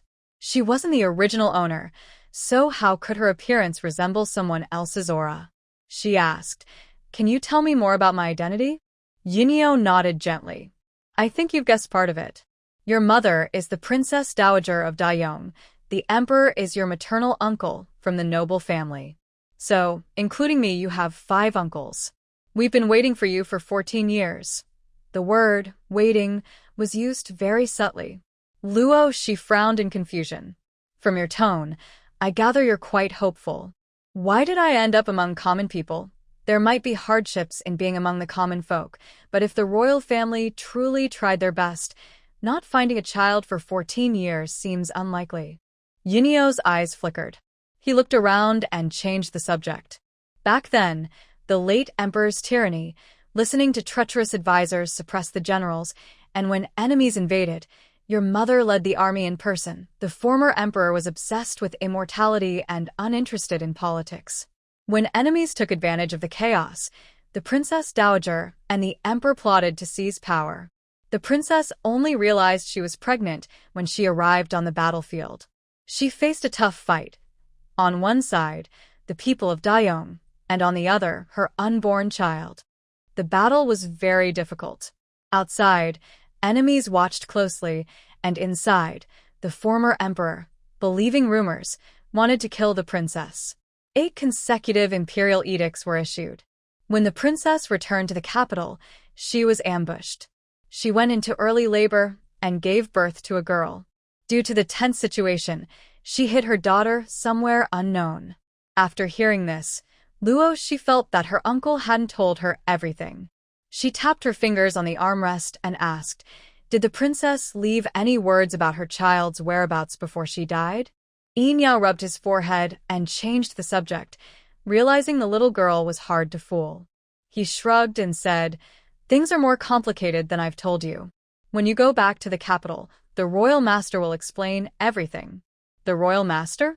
Luo, she became interested. "Is that my father?" Yin Yao almost choked on his tea and spat it out when he heard her. He quickly tapped her on the head and said, "Don't be silly. The royal master is a true master of the way." Luo, she understood a bit about this era. Taoism has 5 schools. The Zhengyi school allows marriage and children, but the Chuanjin school does not. She asked again, "Then who is my father?" Yin Yao's face darkened. "Your mother never talks about him. When she was dying, no matter how much the emperor and I asked, she refused to say. I really don't know. Didn't you ask the royal master to do a divination?" Hearing her question, Yin Yao raised an eyebrow. They shared the same thought. He had indeed asked the royal master, hoping to find out about the man who left her behind, but he didn't get an answer. He saw Luo Shi about to ask more and raised a hand to signal her to be quiet. "You've asked so many questions. Now it's my turn." He looked at Luo Shi's obvious Adam's apple and her flat chest. Ah. He pointed and asked, "Are you disguised as a boy?" Luo Shi was speechless. "Do you understand mental powers?" She said with a smile. "It's just a little trick to hide my identity. Sorry for the deception." Yin Yao nodded, but didn't press further. Instead, he said, "You are the most noble princess of Dayong. After the emperor ascended the throne, he granted you the title of princess. He prepared 2 titles for you, one for wealth and honor, and another to continue your mother's role as the national protector. When you return, you can choose the one you like." He looked at her with love and affection. "Come back to the palace with your uncle. We've been waiting day and night for you to return." The first title, wealth and honor, symbolizes a life of prosperity and happiness. The second, national protector, is a powerful title with real authority. It is clear that the emperor allowed her to choose her own way of life, showing great care. Luo Shi, who has had excellent parents in 2 lives, feels a bit envious. She, who remained calm during the intense battle against the zombie king in the group, is unsure how to accept this heavy love. Seeing her hesitation, Yin Yao cautiously asks, "What's wrong?" Are you worried about liking it, or do you need some time to think? Just share your thoughts. Your uncles won't force you. Facing his gentle and loving gaze, Luo she takes a deep breath and says plainly, I don't want to go back to dressing as a girl. I want to continue practicing martial arts. She is not a delicate little flower who relies on her beauty. She prefers to work hard herself. Instead, it seems her identity might have some issues. For now, Yin Yao and the uncles she hasn't met yet don't seem to have any bad intentions. There are two possible reasons why the princess didn't leave a will before her death. First, the royal family might not be trustworthy. They might be pretending to call her back, but actually have other plans. Second, there could be powerful enemies behind her, so strong that even the emperor can't protect her and she has to hide away as a small child. There might be other truths, but with so little time, Luo she can only think of these two possibilities. In summary, returning to her family and becoming the heir is not a good choice. It would only make her a target. Yin Yao nods without hesitation. Society is harsh on women. Even your powerful mother couldn't escape restrictions. I think a man's identity suits you well. He touches his chin with a mischievous smile. Let's not tell the emperor you've been found. When you go to the capital, we'll surprise him. Based on his understanding of the emperor, if his beloved niece finds her but refuses to return, he might even go undercover to personally bring her back. Luo She has a feeling Yin Yao might get into trouble. Deciding not to restore her identity for now, and knowing she wants to practice martial arts, Yin Yao pulls out paper and pen, analyzing the preferences and habits of the examiners for this round. Neither of them feels awkward. When they reach a disagreement, Yin Yao rolls up his sleeves and hooks his finger. Come down. Uncle will teach you a trick so you'll understand why the flowers are so red. Luo she raises an eyebrow, unafraid, and slowly rolls up her sleeves.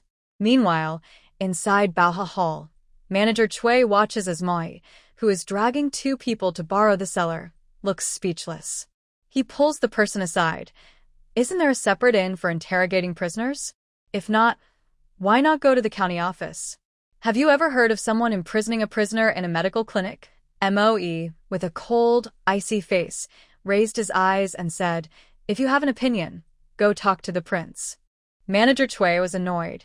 The cellar couldn't be entered because it contained herbs. He could only pinch his nose and send the medicine boy to the side courtyard, leaving the main courtyard empty. Luo Dahu and Mei were awake. They weren't in a dark dungeon with torture as expected. They were casually thrown into a room, with shadows guarding outside the door. Luo Dahu slapped Mei across the face. The prince swapped the crown prince. How dare you? Mei had been acting gentle and obedient in front of him. She wasn't particularly kind or harsh to Luo Shi. Unexpectedly, she secretly did such a big thing. A dog that bites doesn't bark. He couldn't hold back and slapped her again. This is royal blood. How dare you confuse it? You wicked woman. I will divorce you. Mei covered her swollen cheek, but didn't cry. She looked at Luo Dahu with a cold smile. Useless thing. I chose you because I saw you as a waste. Look at yourself. You're a widower with a child. What makes you worthy of my village chief's daughter? Luo Dahu was so angry his hands trembled. He remembered Mei liked Zhang the scholar. Marrying her only brought him shame and punishment. He looked like a foolish, unlucky man. He hugged his head and sobbed. Maisie, just return the jade pendant with her identity mark, please. I don't want to be beheaded. Mei wasn't moved. She thought, look at this useless man. She just wanted to change Luo Shi's identity. The real tormentor of the royal bloodline was Luo's family. If she could get out of here, she would definitely divorce him, even without Luo Dahu's words. Just a wall away, Luo Nan was suddenly freed from her ropes. She curled up in a corner, confused. She heard the two useless men insulting each other. Frustrated, she tapped her system. What should I do now? Seeing no answer, she continued, if it weren't for that forgetfulness talisman, we wouldn't know who would win or lose. Stupid little thing, are you pretending to be dead so you can play with me? The system helplessly replied, what do you want me to do? The blame for the forgetfulness talisman not working couldn't be placed on the system. Luo Nanan's eyes lit up. Give me back the luck points you deducted. The system immediately refused. Impossible. The loss of good luck is caused by the host's own lack of effort. The heavenly way simply takes it back. There's no need to say it can't control this. If it really could, why would it need to bind her, the fool? This also doesn't work. That also doesn't work. Luo Nanan grumbled irritably. What good is your useless system? The system beeped. Now starting the task to find your true identity. Do you accept? Luo Nanan jumped up from the ground. Are you saying my body also has a hidden identity? Of course. The system proudly replied. I wouldn't just give the host any useless body. Meanwhile, Luo Shi was talking to Yin Yao about this issue. Little uncle, I suspect Luo Nanan's identity has some problems. It's better to send someone to investigate clearly. Yin Yao nodded. I've already sent someone to bring the abbot of Putuwa Temple. Suddenly, there was a knock on the door. Moe respectfully said, Sir. A woman named Luo Nanan wants to see young Master Luo Shi, saying she has important matters. Yin Yao frowned. Didn't I say not to be disturbed? How come Moe can't even handle such a small matter? Seeing his displeasure, Luo Shi stood up. I'll go see who it is. He added, that woman seems suspicious. Little uncle, no need to blame my subordinate. I'll go with you, Yin Yao said. He looked at him with a pair of charming, scrutinizing eyes and smiled. Don't worry. I won't spy on your secrets. I'll wait outside. Luo Shi hesitated, looking at his long robes covered in footprints. I want to say. Do you want to change your clothes before going out? Yin Yao rubbed his forehead. Just now, during the sparring, the little guy took the opportunity to kick him a few times. He had forgotten about that. The two got on a carriage and headed to Bao Hall. The shopkeeper Cui, who had already been informed, was waiting there. Seeing Luo Shi, he looked a bit surprised. He stepped forward and bowed. Sir. Yin Yao slightly raised his hand, gesturing toward Luo Shi, his tone gentle and warm. From now on, she is the true owner of Bao Hall. Treat her as you would treat me. What? Bao Hall has a new owner? From being His Royal Highness's property to Luo Shi? And now they are equals? Shopkeeper Cui was dizzy. He doubted his own senses. Surely he was dreaming. As they walked inside, Yin Yao quietly explained, Bao Hall was created for you. Use it freely, no need to worry. Before I found you, we only guessed your preferences based on imagination. Luo Shi. I guess you are a great healer, a wonderful doctor, who created Bao Hall for you. Luo Shi. The old duke is also your maternal uncle.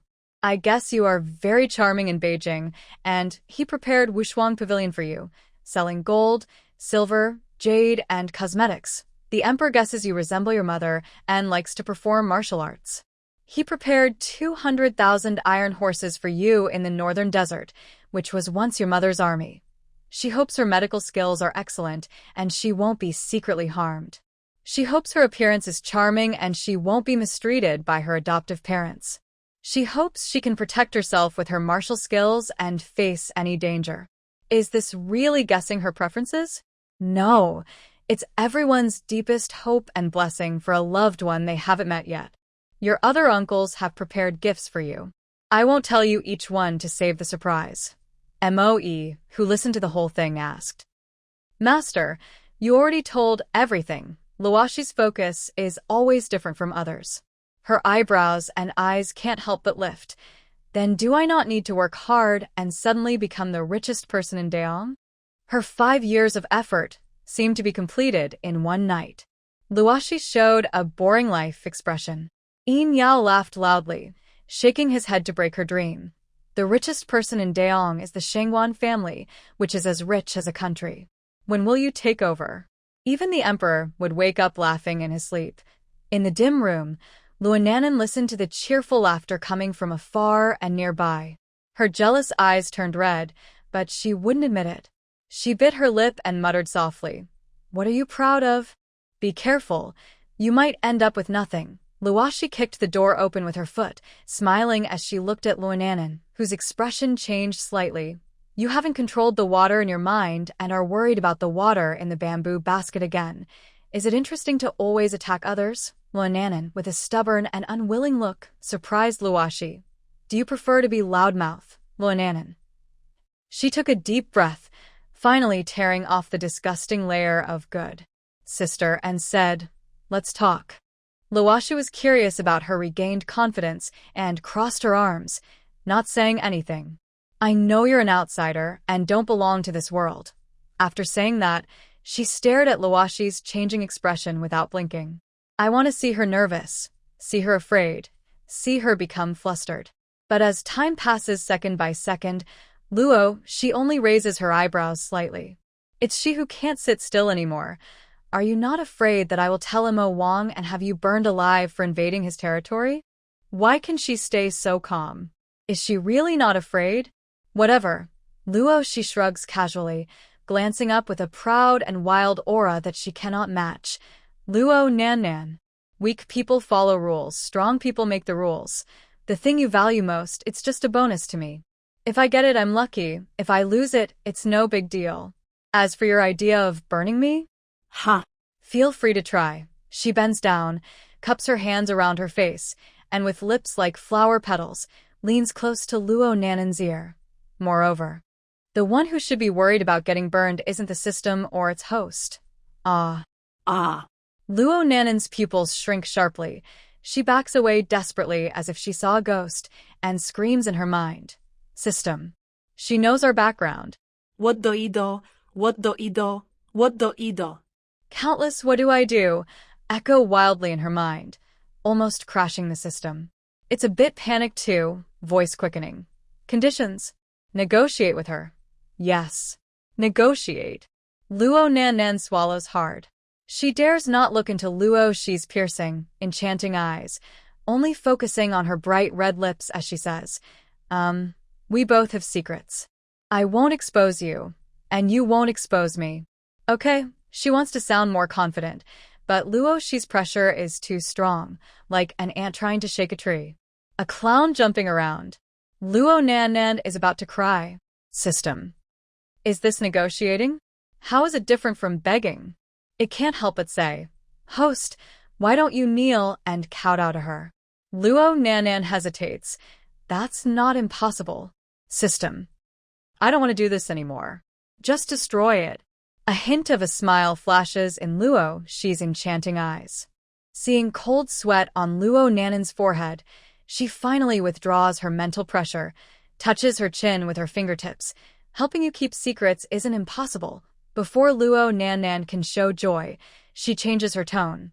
But what's in it for me? I'll also keep your secrets, Nan whispers insistently. She shakes her finger. No. Only secrets that people are afraid to know are real secrets. Her eyes sparkle with a smile. Do you think I'm afraid? The overwhelming feeling of pressure disappeared. Nan finally had the courage to look into Luoshi's eyes. After a moment, she looked away, feeling discouraged. Besides feeling amused and teasing, she was truly not afraid. She gave up and said, Just tell me what you want. Do you have high-yield crops like sweet potatoes or potatoes? Nan shook her head. No seed recipes at all in the shop. Was it really unavailable, or was her system unwilling to provide renewable resources? Just as she was about to suggest something else, Nan suddenly changed her tone. No seeds, but I do have mature sweet potatoes and potatoes. That works. Bring some out. These two don't necessarily need to be grown from seeds. Slicing and sprouting also works. Nan might understand, but she had never thought about doing something for this world. Once she recovered a bit, she probably guessed Luoshi's purpose. I can give you some, but just helping me keep it a secret isn't enough. She hid the meaning in her eyes. Sweet potatoes and potatoes were just a test. Knowing the system could produce good items made her feel at ease. If she didn't take advantage of it, she would be letting down those who had been excited for so long. She raised her eyebrows slightly, signaling her to continue. Can you help me once, without questioning the identity swap, when I need it? Luoshi's eyes flickered. What do you mean by need? Explain in detail. Nan clenched her fists. You found your family, and I want to find my real family too. I need your help with that. Out of a habit of civility and hope for a peaceful world, she believed that everyone working together could achieve more. There was nothing wrong in sharing her search for her parents with outsiders. Sure enough, Luo Shi hid her smile and agreed immediately. Luo Nanan still felt a bit suspicious about her quick agreement. The system had already gone silent. This story shows us: read more books and stop picking your nose. This is ancient times, sister. Do you think tadpoles find their moms by asking anyone? Or do you treat Luo Shi as a caring big sister, always ready to help solve problems? The system thought it had never seen such a foolish host. Its forehead practically had 2 words: help me. Hurry, help me. I have a big secret. It turns out that its forehead practically had 2 words: help me. Hurry, help me. I have a big secret. It turns out that intelligence is such that even if you tell her the answer, she might still make mistakes like a typo, hopelessly incurable. At this moment, it finally decided to give up on this foolish host. Next, it would find a smarter one, easier to control and fool, but stupid ones really can't be managed. Having obtained what she wanted, then she smiled meaningfully at Luo Nan, who was feeling frustrated. Buy 1, get 2 free. Do you like it? The Luo couple, who had already handed over their identification, were of no use to her anymore. They were just a burden. Luo Shi didn't care whether she liked it or not.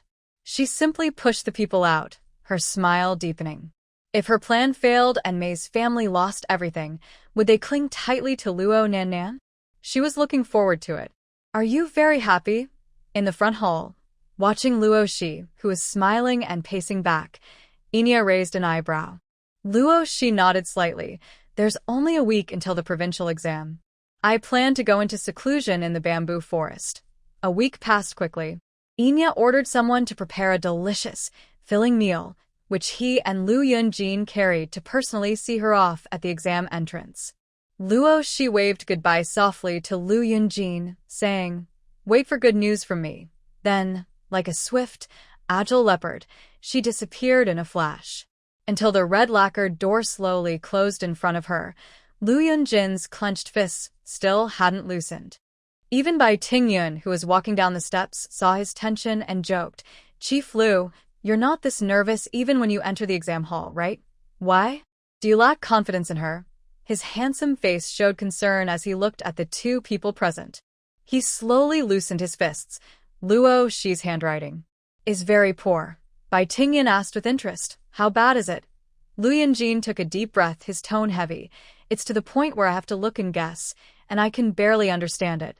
The martial arts exam process is similar to the imperial exam, progressing step by step. The preliminary test is held in the county, and those who pass become martial scholars. The provincial exam is held in the prefectural city, and those who pass become martial candidates. The metropolitan exam is held in the capital, and those who pass become martial jinshi. After passing the palace exam, they are ranked into 3 levels, called the top 3. The first level includes the top 3, with the top being the martial champion, the second the martial second, and the third the martial third.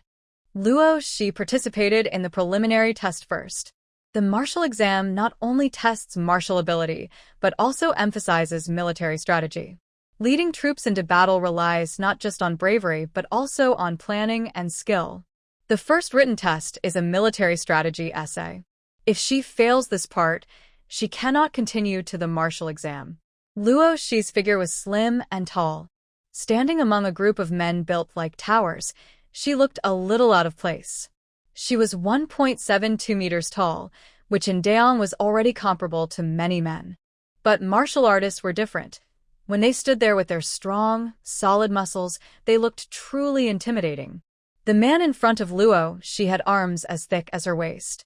She tried to hold back, but in the end, she couldn't resist reaching out and giving his arm a playful rub. The man felt someone touch his arm.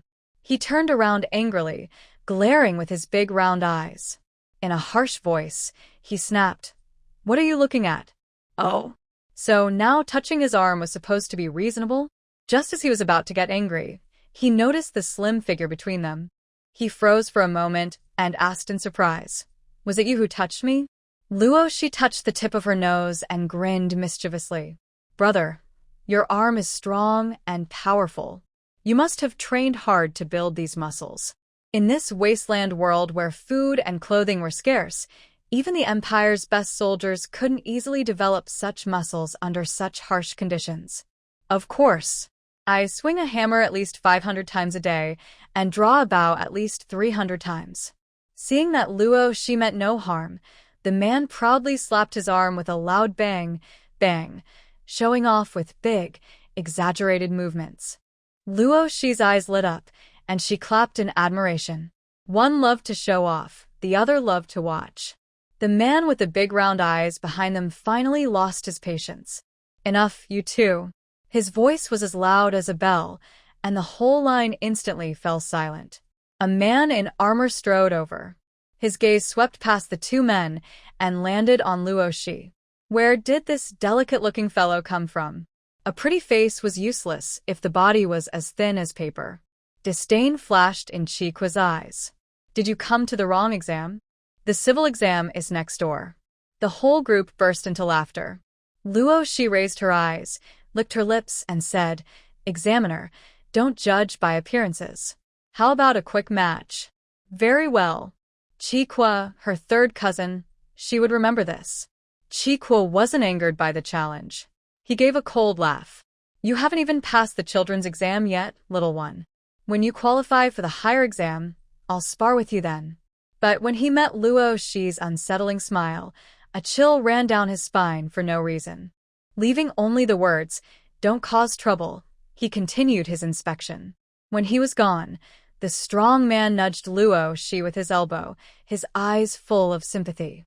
"My master says this examiner is a big figure from the capital. Brother, be careful. He might keep an eye on you. It's our turn. Let's go." Luo Shi smiled lightly and said no more. I thought searching someone would be complicated, so Luo Shi was already prepared. But before the exam, a young man was standing with his hands behind his back in the front yard. He just casually looked around with his eyes. He pointed in a direction and said, "He has a problem. Take him away and search." The tall, thin man he pointed to turned pale. Cold sweat dripped from his forehead, and soon 2 soldiers forced him into a small room to search him. Not long after, a pleading voice was heard. "I was wrong. I only brought a cheat sheet because I couldn't write a few words. Please give me another chance, sir." Moments later, the man, dressed in disheveled clothes, was thrown out of the exam room by the soldiers. From afar, a desperate plea for mercy could be heard. Luo Shi raised an eyebrow. The young man had sharp eyes. Everyone was shocked by what they saw. The next person almost hurried past the young man in a hurry. It was obvious that this person was nervous, but he didn't stop and smoothly entered the exam hall. Things went smoothly after that, until a man with a large mole on his face, standing not far from Luo Shi, was called back. "You." "Go check." The mole-faced man looked guilty for a moment, then spread his arms. "No need to trouble yourself. It's enough for men to check here." The young man sneered and said to the soldiers, "Check under this person's shoes. There's a hidden compartment." Hearing this, the mole-faced man's face finally changed. He was forcibly pushed to the ground by 2 soldiers and made to take off his shoes.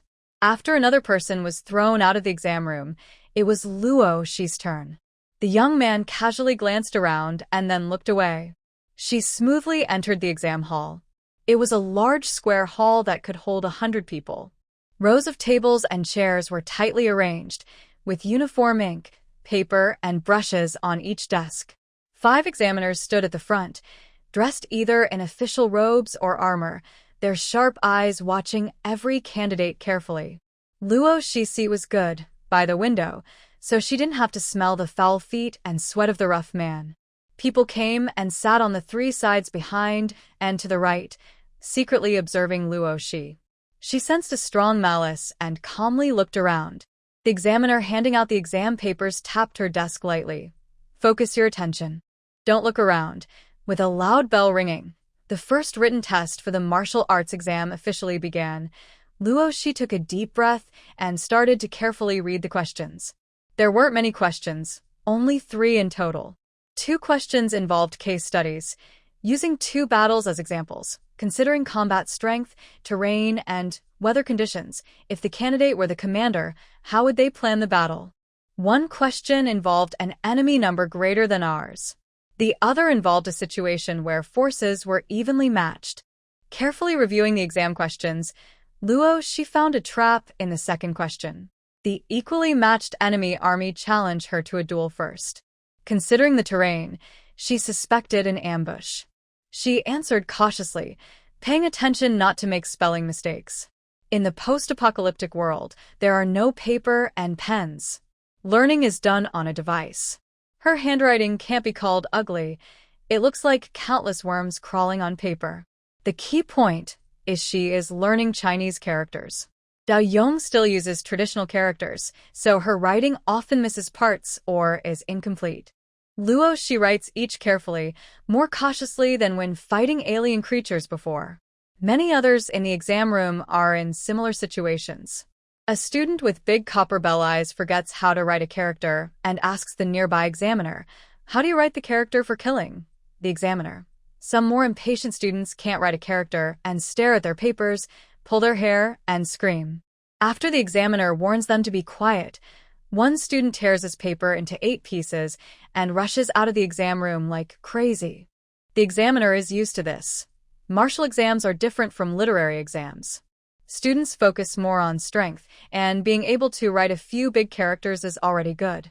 Luoxi's handwriting is ugly, but she manages to win 2 beautiful battles on her paper. Suddenly, something slashes at her from an angle. She sharpens her mind, condenses her mental energy into a blade, and crushes the hidden weapon heading toward her. A ball of crumpled paper silently disintegrates into dust in the air. She stops writing, gently looks to the side at a seemingly innocent student. Using hidden weapons to kill in the exam?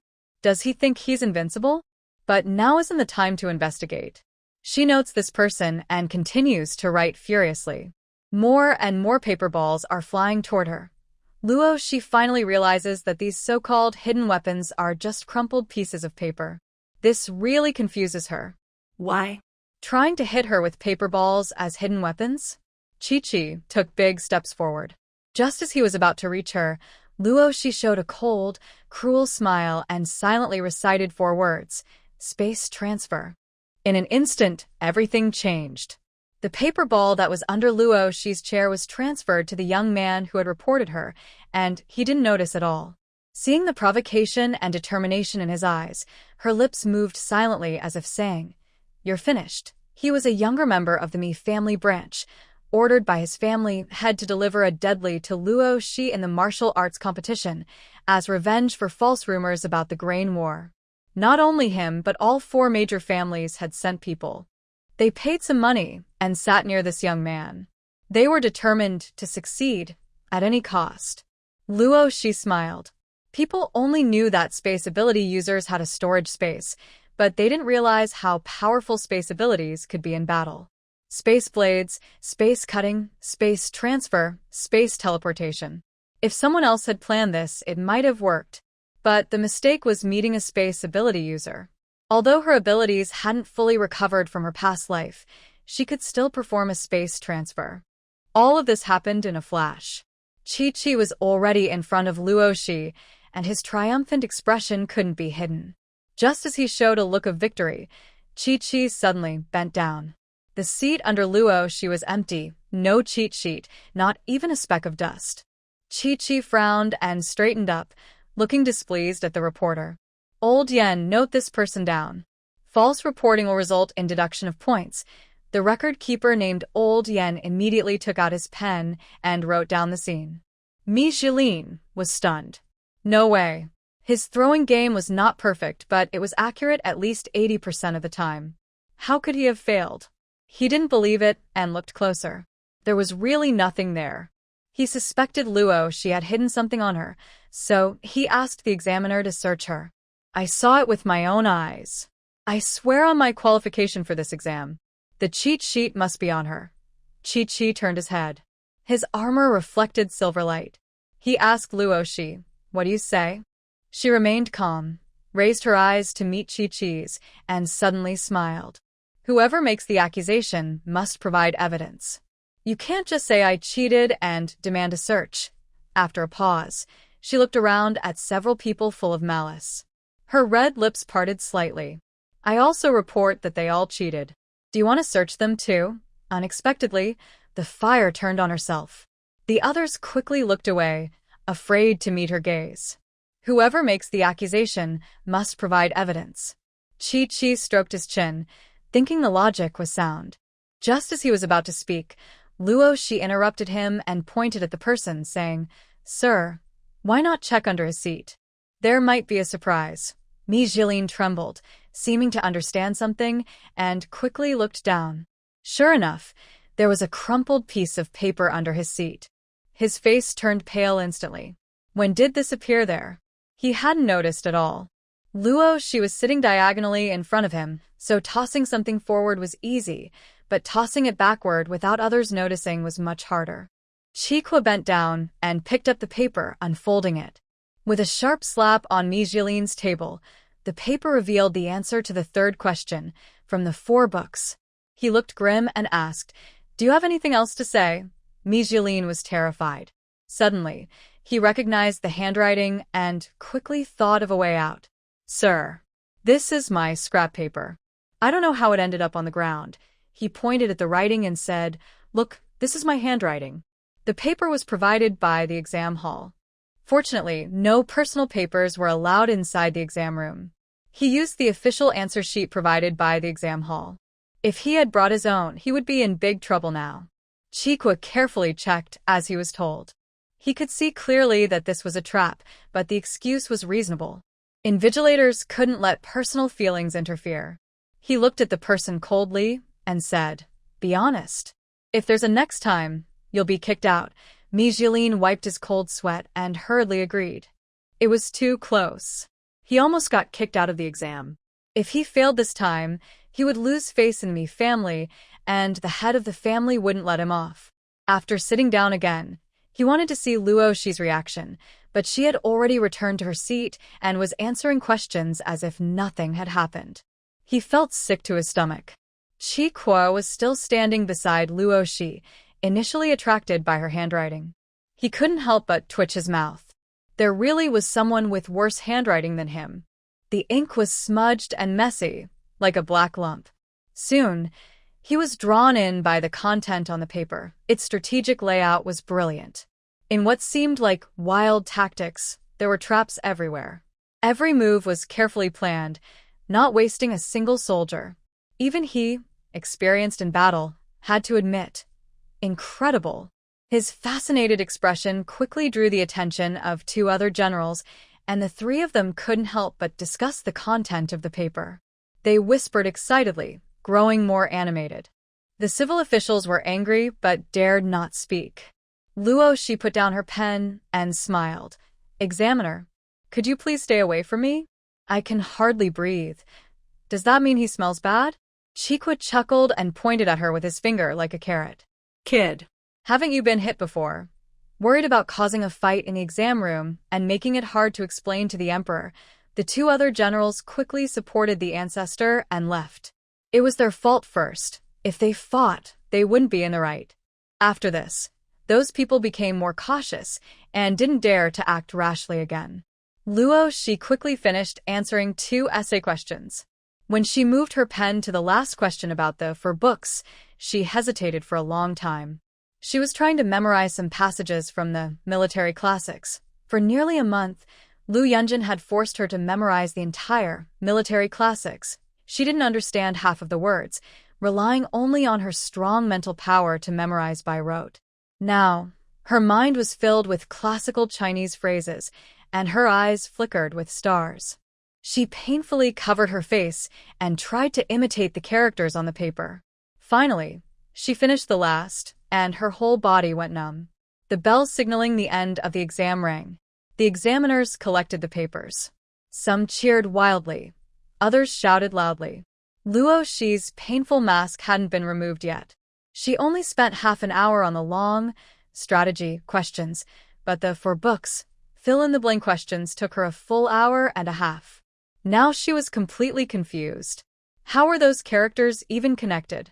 Since the written exam only lasted 2 hours, Lu Yunjin and Yin Yao waited nearby at a restaurant. Watching the exam room from time to time, Yin Yao, with worry in his eyes, looked over.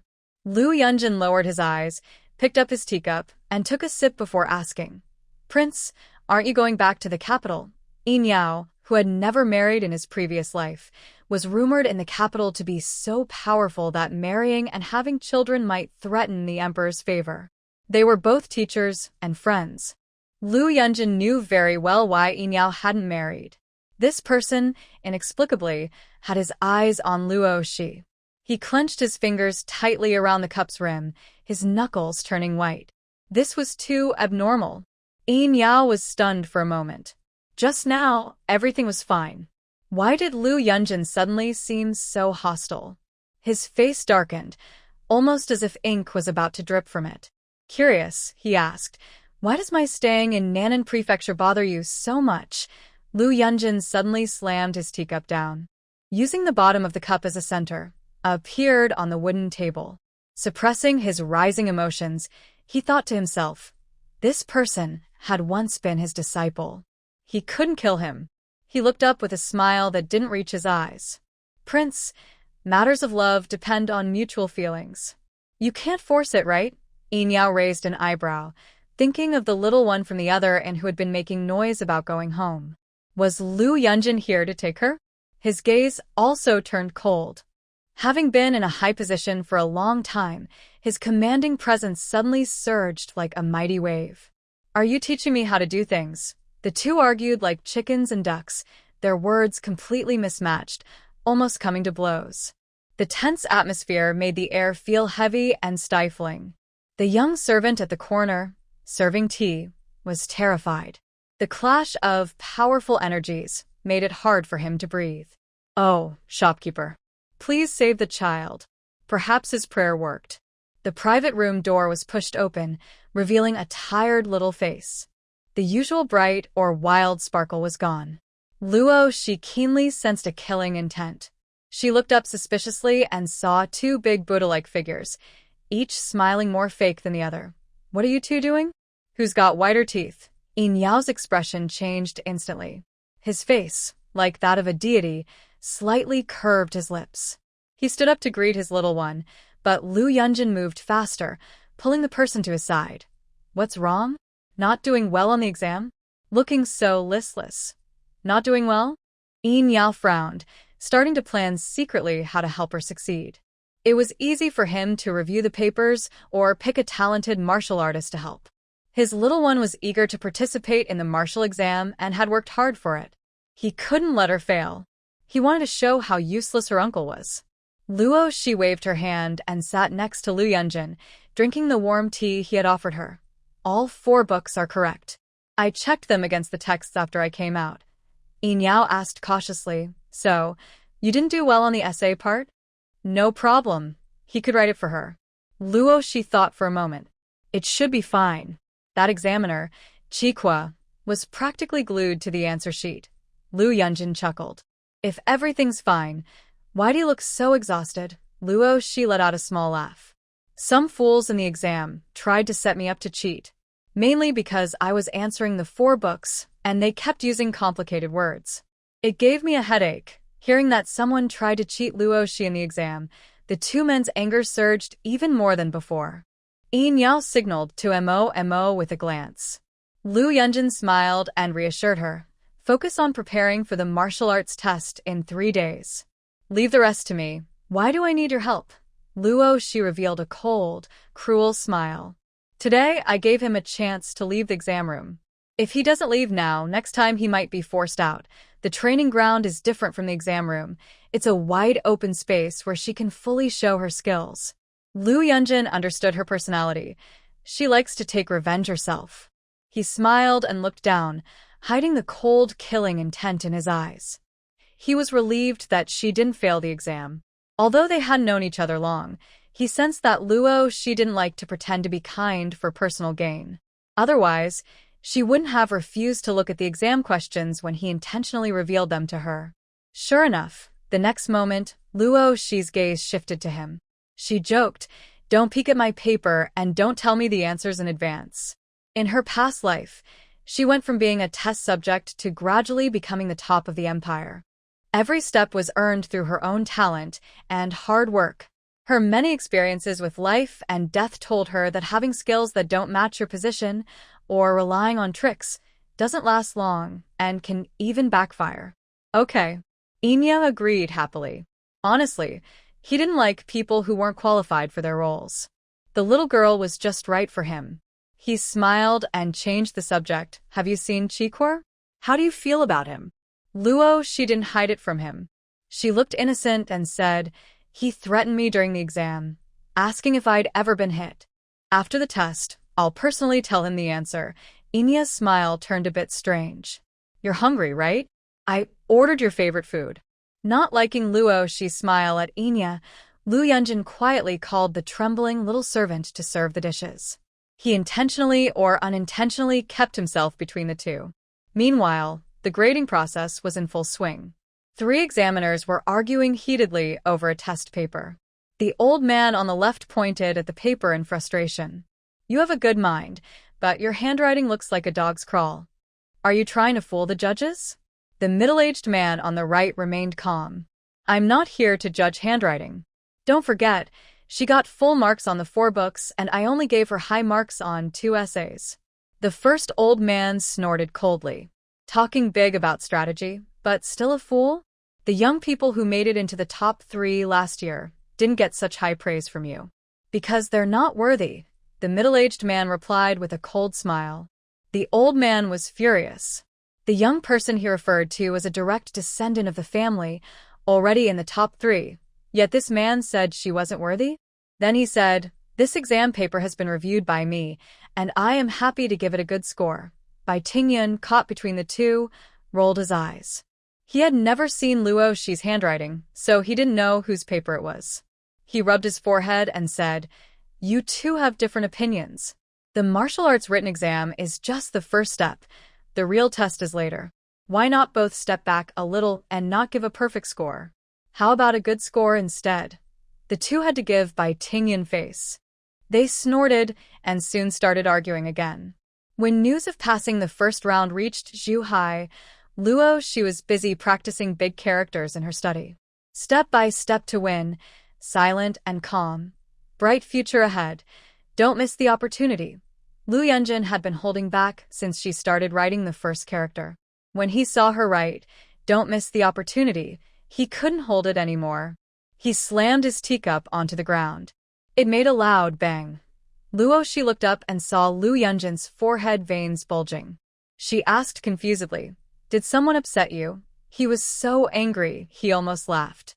He pointed at her handwriting, which looked like a dog crawling, and said through clenched teeth, "The phrase is opportunity knocks but once, not dog crawling.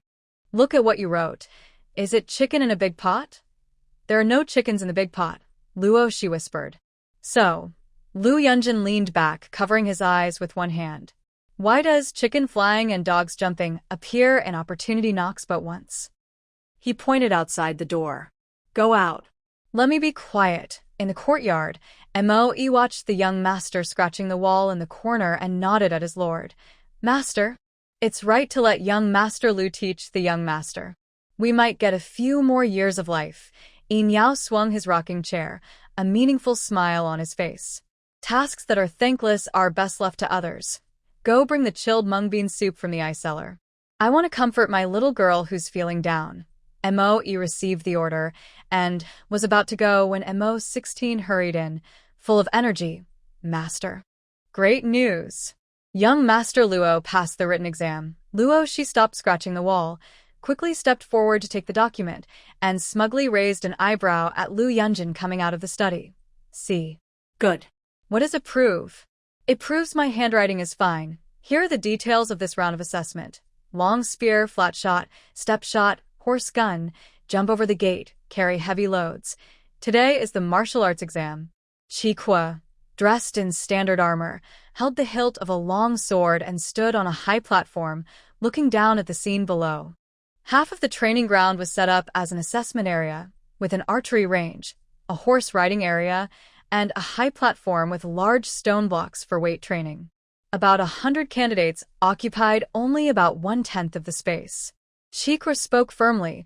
Our dynasty has standards for martial exam candidates, including talent and appearance.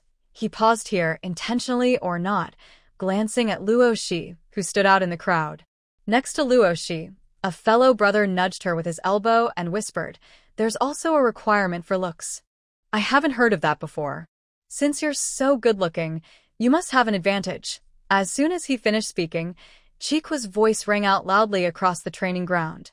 Strong, muscular, and healthy candidates will be given priority for better rankings. He wasn't targeting Luo Shi specifically. The exam indeed had such requirements. Those with a strong physique could become generals or commanders. Seeing Luo Shi's slim build, the brothers' envy turned into sympathy. "No wonder our master keeps urging me to build my body. Turns out, that's part of the criteria." "Luo brother, you're at a disadvantage." Luo Shi noticed that the new acquaintance, the muscular brother, was quite talkative despite his imposing figure. The exam officials had been explaining the rules for a long time, and he kept chatting away underneath. He kept talking about trivial things. Just as she was thinking this, Chikwa called out, If you want to talk, go home and do it. This is a martial exam." The brother shrank back and the scene finally quieted down. Chikwa withdrew his sharp gaze and led everyone to the archery range. First round, long-distance shooting. Luo Shi observed the layout. The so-called long-distance shooting meant shooting far. The target was a large fabric target with 5 rings. The center was about 2 meters in diameter, and the 5th ring no more than 9 meters across. Candidates had to stand 200 meters away and hit the giant fabric target, requiring both strength and accuracy. It was quite challenging, and many people showed pained expressions. Since it was a youth trial, the standards weren't very high. Hitting 3 arrows out of 10 on the target with either straight or tube shots was enough to pass. The order of the contestants was decided by drawing lots. Luo Shi's luck wasn't great. She was scheduled to go later. Her brother drew a position near the front and looked pale. "Luo brother, I'm nervous." Luo Shi raised an eyebrow. "How about we swap places?" Then she comforted him, saying, "What's there to be nervous about? Think about passing the imperial exam and earning 2 taels of silver each month. If you don't spend it all, you can relax and live comfortably for a lifetime. 2 taels a month is enough for an ordinary person to live without worries." Brother indeed stopped being nervous. Not only that, his muscles tensed up, and he looked confident. Finally, it was his turn. He shouted loudly and ran onto the field. 2 taels of silver. "I'm coming." His silly look made everyone laugh. He bent his bow, drew the arrow, and his arm muscles bulged. The arrow shot through the air with a whoosh and landed in the 5th ring. Luo Shi watched carefully. Mi Jilin had somehow come up beside her, looking at her with full disdain. "You only hang out with this useless guy." Luo Shi had a habit of protecting her friends, even when it wasn't reasonable. She had seen brother twice before, but in front of Mi Jilin, brother was her weakness. A slight smile appeared on her lips. Though her voice sounded happy, it was as cold as winter wind. "Useless? Useless guy. Want to make a bet?" "Bet what?"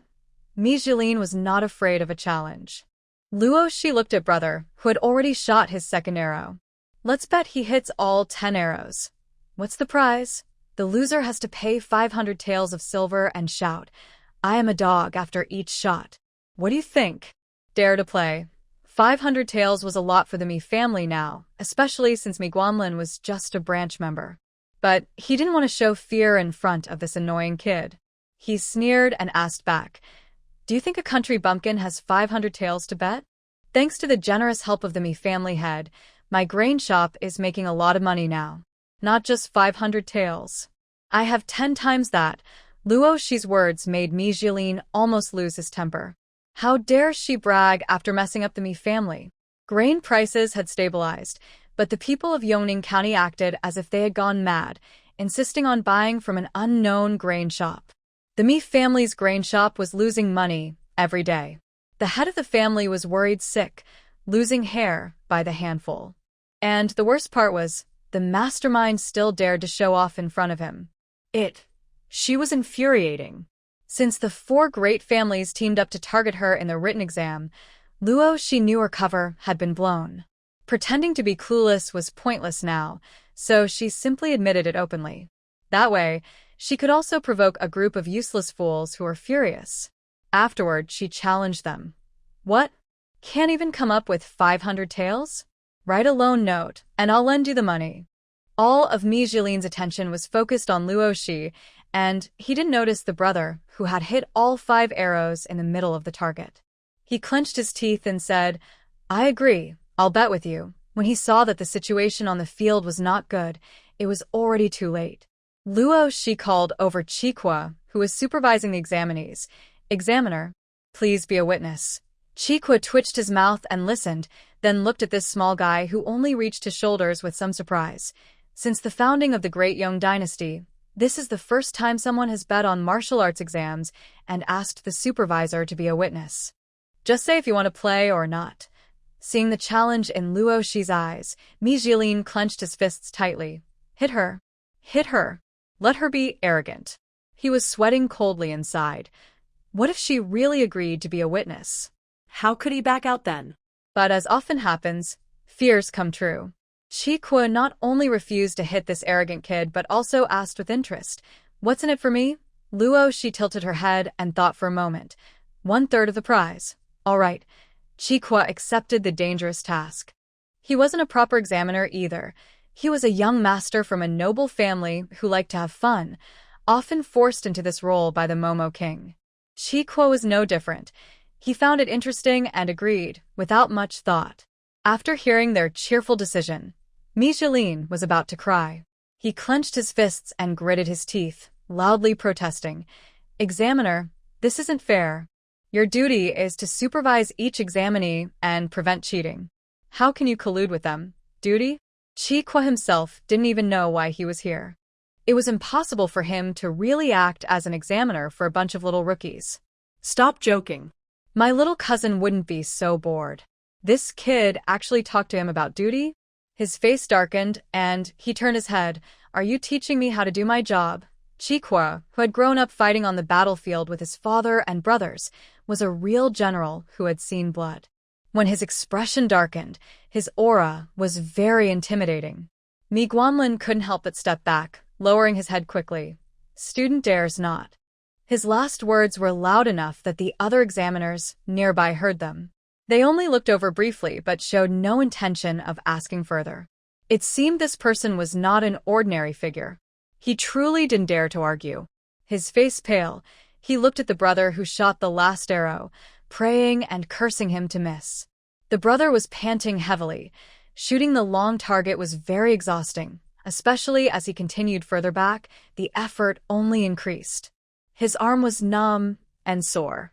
Just before the arrow slipped from his hand, he knew his shot was hanging in the balance. At a critical moment, suddenly his mind flashed with the face of his brother Yan Xiao, smiling and handsome. Wuxiu had 2 taels of silver each month. What about the martial candidate? Could he have 5 taels? His whole body trembled, and he shouted, I'll give it my all. The arrow sliced through the air, but his strength was just a little lacking. Chiqua also broke out in cold sweat for him. Even if he didn't count the bet, hitting 9 targets was impressive. At his age, he was definitely a promising talent. Luo Shi's expression remained calm. When she first saw him, she already knew he wasn't just a pile of fatty tissue. Every muscle contained powerful explosive strength, not muscles built just from good food. Suddenly, the arrow was close to the big target. Everyone in the arena held their breath, hoping he would hit it. Yes, yes, yes. It has to hit. They cheered loudly, encouraging him. Mi Jilin clenched his fists tightly. If this kid didn't hit, he would definitely kill him. With a soft puff, the arrow hit the red center, surprisingly in the first round. Luo Shi's eyes sparkled with a smile. Mi Jilin's face darkened with anger, and a murderous look appeared. Everyone cheered loudly.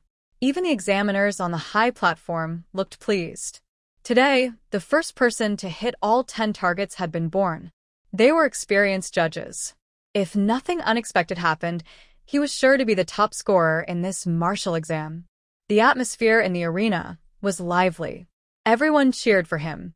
Yen Xiao, exhausted, knelt on one knee, his hands hanging weakly.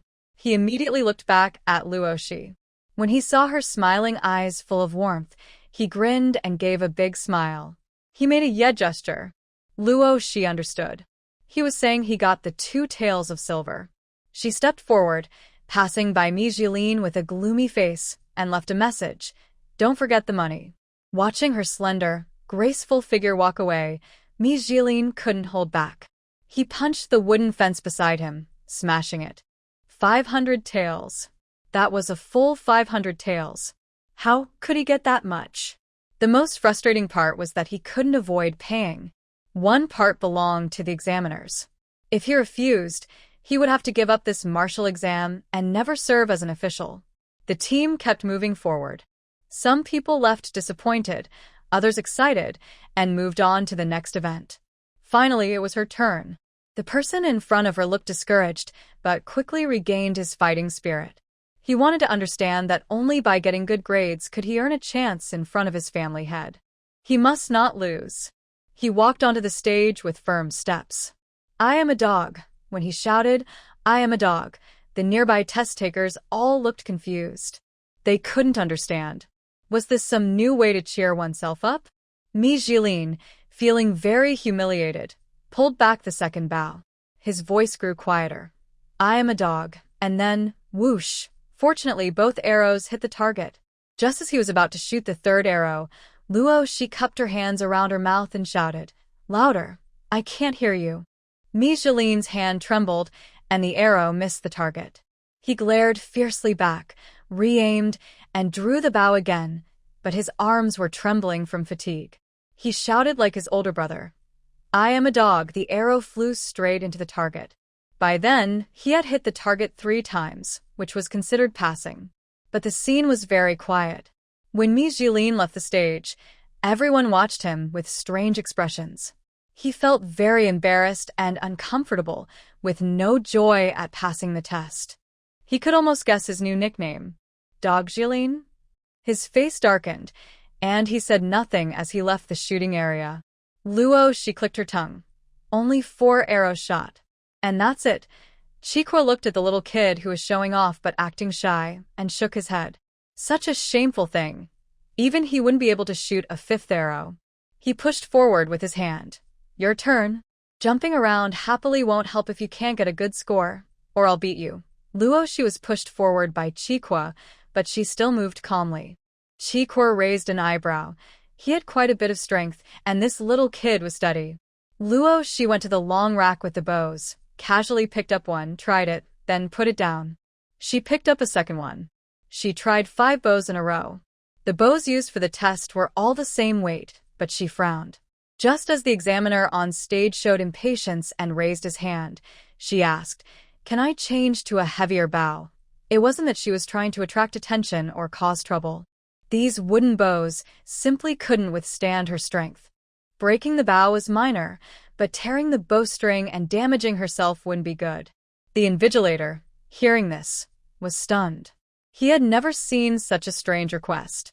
What was she trying to do? Show off her embroidery skills in the exam? No one answered. The weapons used for the test were issued uniformly by the court, and they couldn't make exceptions. Just as Luoxi shrugged his shoulders, ready to hold back most of his strength, Chiqua shouted stop. He loudly ordered the guards to bring his longbow.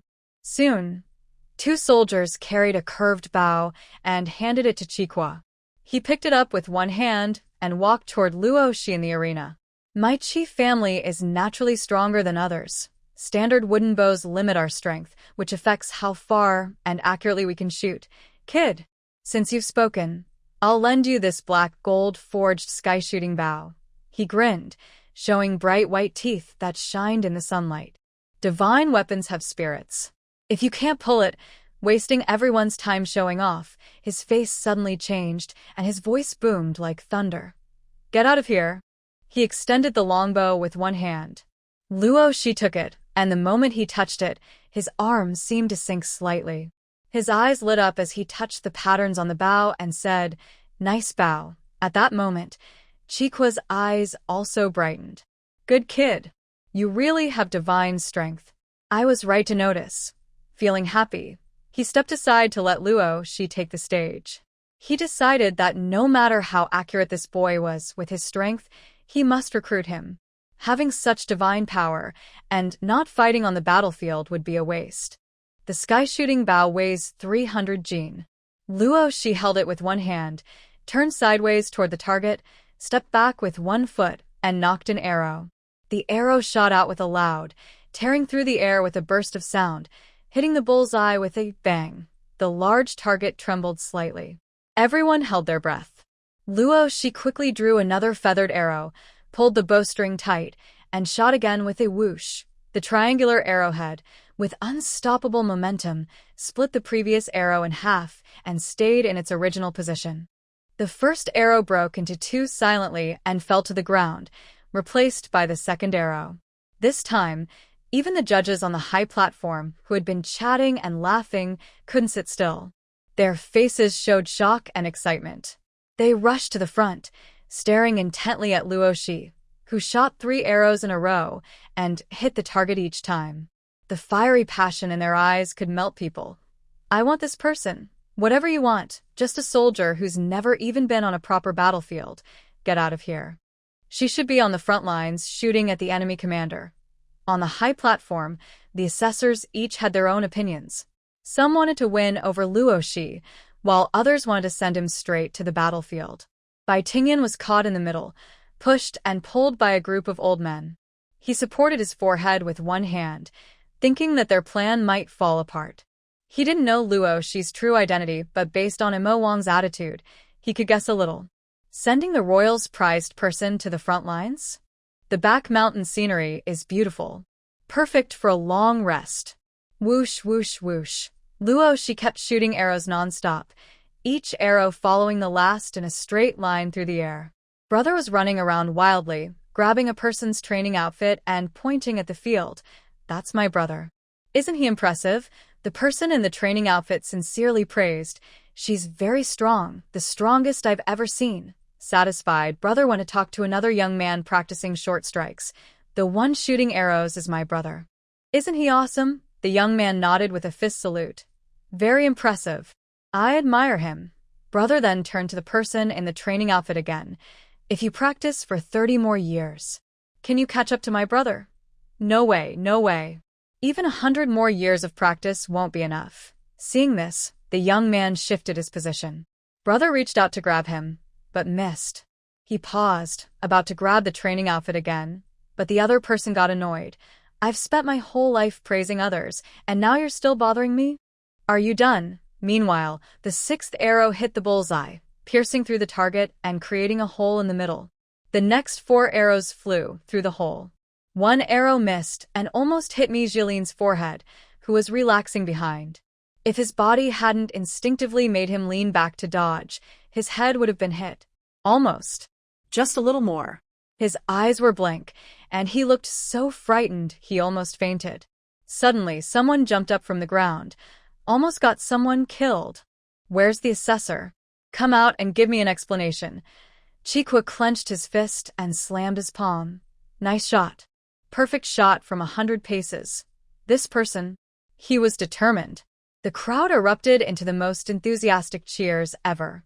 Martial artists are always more passionate than scholars, with less hesitation and more straightforwardness. They admired strength. Luo Shi's archery skills were indeed impressive, winning over most of the people present. They jumped up and cheered loudly, expressing their excitement passionately.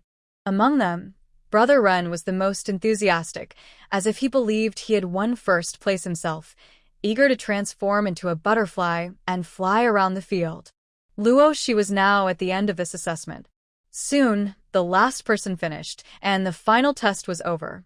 The first part eliminated 2/5 of the participants. Those who were eliminated would leave this trial. The sun was almost directly overhead.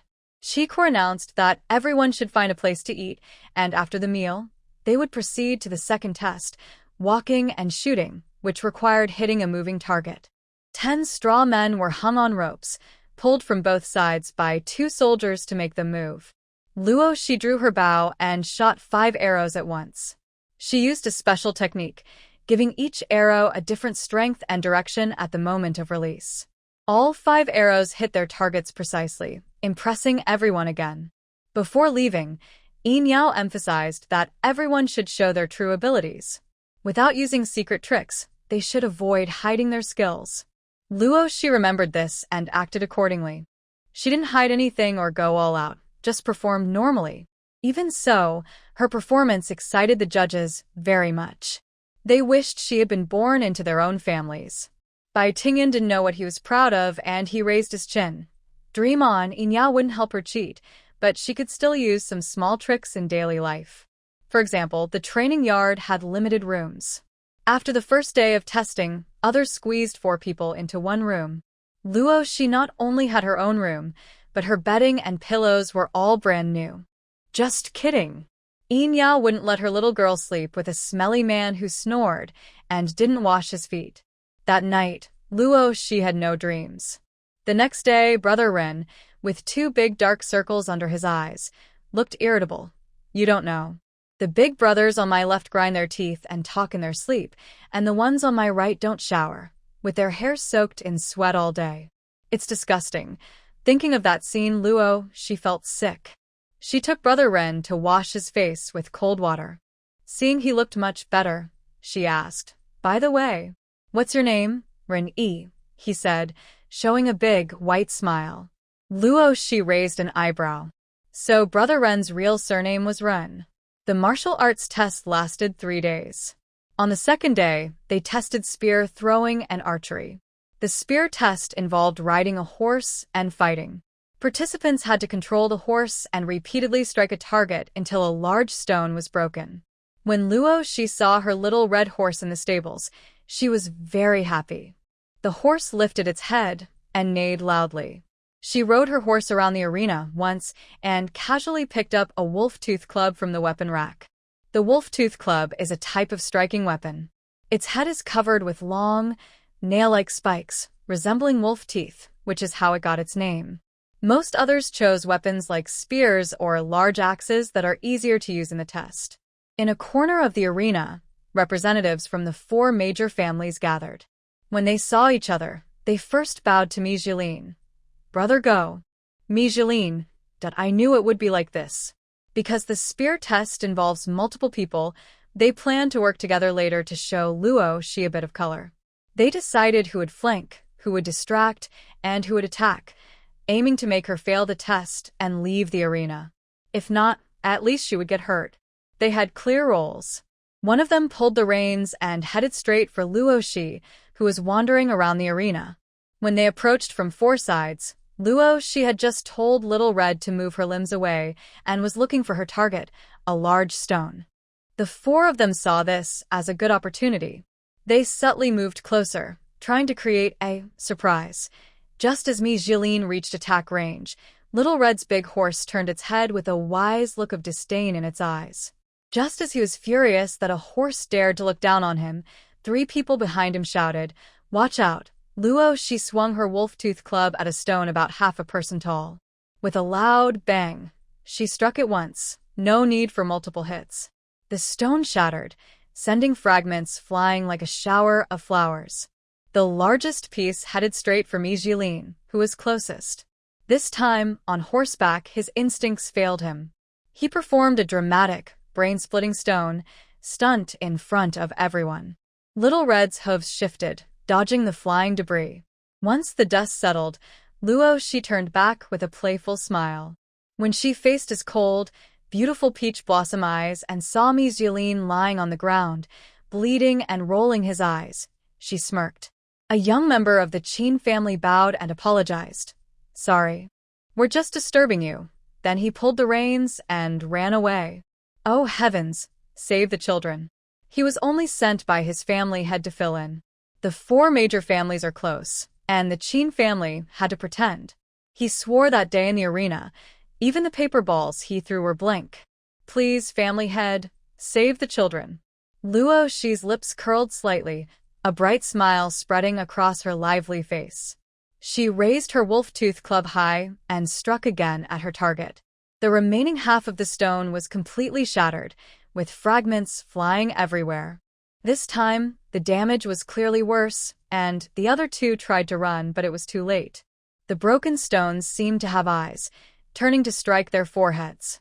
When the exam proctors noticed the commotion and rushed over, the ground was already covered with fallen objects.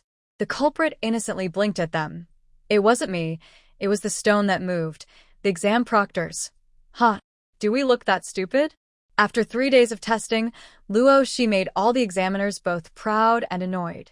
She played the edge game very clearly, repeatedly bending the rules of the martial arts competition, yet no one could catch her. On the last day, the main challenge required holding a wooden handle and lifting a stone block weighing 12 units, raising it 1 foot off the ground to pass. Lifting it above the knees or chest earned extra points. This girl not only lifted it over her head, but also, when putting it down, a stone plate slipped from the bar and rolled down the platform. Unfortunately, it hit Mi Jilin's head and legs. After the head injury, his leg was broken again. Anyone who says Luo Shi didn't do it on purpose can be silenced. But even if the equipment was damaged, it wasn't the students' fault. They had to swallow their anger and take the blame for Luo Shi. If only they hadn't accepted money from the 4 big families and hadn't let these 2 sides meet. If they could do it all over again, they would definitely have foreseen it and kept the 2 sides far apart. This girl is basically a human siege engine, destroying everything wherever she goes. Luo Shi left the exam hall. Lu Yunjin, Yin Yao, Gu Fei, Tiniu, Qin Xuejing. Everyone who was friendly with her was anxiously waiting outside the crimson lacquered door. The Warm family's 3 brothers even put aside their business and stood nervously beside Lu Yunjin. Her expression eased a little, and as she stepped down the stairs, she waved to the pale-faced examiners inside. Goodbye. Friends, the examiners, get lost. Just go. Lu Yunjin stepped forward.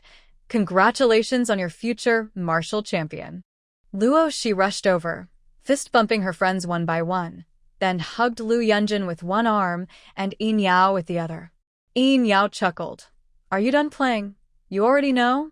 I tell you, these guys deliberately let those 4 troublemakers get close to me. If they don't teach them a lesson, they're not doing their job. The examiner's still standing in place. Thank you. Back in the bamboo forest, Luo Shi started to get busy, mostly spending her time in the 4 workshops.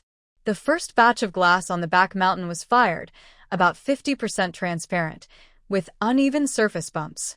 Because the temperature was too low, she couldn't do better until she found a coal mine.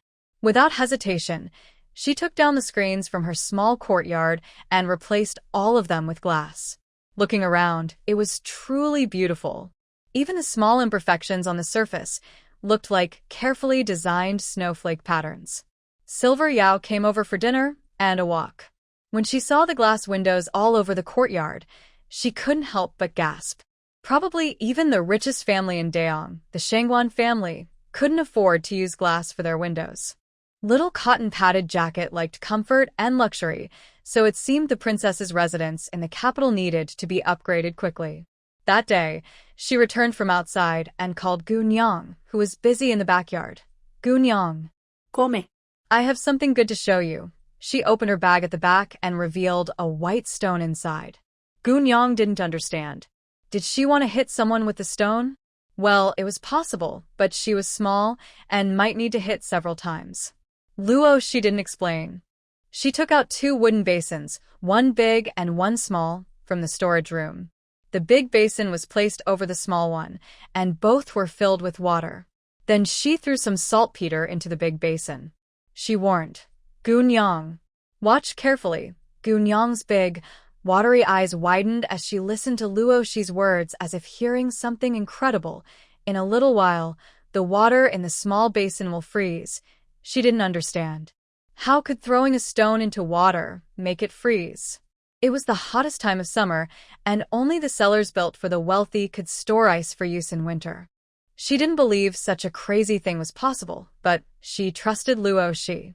Until her eyes grew sore from staring, she closed her eyes and took a few deep breaths. When she opened them again, a layer of white frost had formed along the edge of the small basin. After a moment, she covered her mouth in shock. It's really starting to freeze. If she hadn't seen it with her own eyes, she wouldn't believe it. She quickly turned around and waved her hand. Mother didn't see anything. Child, how could you let a woman like me know such an important thing? I forgot everything. She wasn't stupid. She guessed that the white stone had some magical effect of freezing water. If it got out, everyone would be fighting to get it. Luo Shi's gentle features softened. Seeing such a miraculous scene, she didn't feel greedy, but instead tried to remind herself to forget. She gently took Gunyang's shoulder and said, "You see, I have a way to make ice. Want to work together and get rich?" Gunyang's worried face slowly changed, tears welling up in her eyes. "Are you leaving?" Luo Shi stayed silent. Yes, she was leaving. She didn't expect Gunyang to be so sharp. Although Tong Shi hadn't yet received her exam results, she was already on the list. It was certain she would go to the county town for the provincial exam. Gunyang, who had raised the original owner, wanted to make sure this woman, who was like a second mother, was settled before she left. Teaching someone to fish is better than giving them fish. Making ice to earn money is easy and suitable for Gunyang. Her moment of losing composure was brief. Gunyang quickly calmed her emotions. Luo Shi, who she had raised like a son, was now grown up. She was about to soar to bigger skies. She shouldn't be sad. She should be happy. She held Luo Shi's hand and smiled through her tears. "Look, I lost my temper. You go confidently to the county and then to the capital and win that martial arts champion title. Mother is still waiting to show off your achievements everywhere." Luo Shi also smiled. "No need to wait. I'm already giving you the honor now." Then she became serious. "If you don't want to do the ice business, I will find someone else to cooperate with. We shouldn't let outsiders take the profits." Gunyang sighed. "Child, I can't protect everything." She wasn't a naive girl dreaming romantically. In the south, even in winter, snow is rare and storing ice is difficult. In summer, ice is scarce and expensive. If she makes ice, she has to sell it, and news will spread. Various troublemakers will come to it. She couldn't protect it with 3 heads and 6 arms, let alone being just an ordinary rural woman. Luo Shi smiled when she heard this. "Gunyang, don't worry. I've already discussed with Lord Mo. He will leave some people to guard Jingdao village." She had indeed talked with her brother-in-law. Some people would stay, and her 4 workshops still needed guards. Most of the Nannan prefecture market was already open. She couldn't just shut down and give up this profitable business. Besides the emperor, few dared to challenge Lord Mo in Dayong. That's why she planned to leave Gunyang with a way to make a living. After hearing her plan, Gunyang, who cared deeply, no longer refused. "Since it's a partnership, you take most of the profit. I'll take 20%. They discussed back and forth. Gunyang said she would take no more than 50%, and the rest would go to Luo Shi. She didn't refuse. Giving everything without limits can sometimes spoil a person, and having her business registered under her name makes it safer. The southern prefecture was handed over to Gunyang, and when she arrived in the capital, she could continue the ice-making business.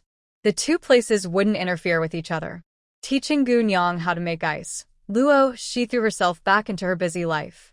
That night, she returned under the stars and moon, saw Lu Yunjin sleeping in the courtyard rocking chair, with a book covering his face. The cover had 3 big characters. Treasure in the palm, the imperial exam was coming soon, and this guy finally understood the importance of working hard. She picked up the book to call him back inside to sleep, but her eyes caught a glimpse of illustrations inside. She held the book up, squinting to look more closely. Suddenly, she froze in shock. What is this? A human reproductive diagram? Lu Yunjin was actually looking at a fire safety illustration? Oh no. I feel dirty and unclean. She flipped to the next page. Oh. Luo Shi didn't want to look, but her hand had a mind of its own. While she was flipping through the pages happily, a deep gaze suddenly fixed on her from above. Thin lips softly uttered 3 words. Is it interesting? Luo, she didn't feel awkward. She smiled and commented, the book is good. Suddenly, Lu Yunjin, who had woken up unknowingly, smiled. He lowered his eyes slowly. Maybe because he had just woken up, his collar was slightly loose, revealing a fair, slender neck. His messy bangs slightly covered his eyebrows and eyes as he tilted his head. He casually pulled back the book with his fingertips. Which one do you like more?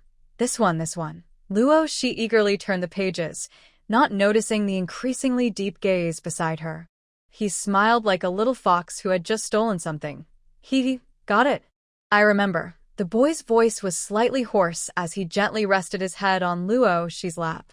In the darkness, his light-colored pupils were full of obsession and a hint of madness.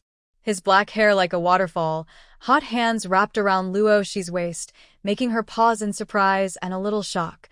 Lu Yunjin, are you serious? When did her young boy become so different? She whispered softly, this path is very difficult.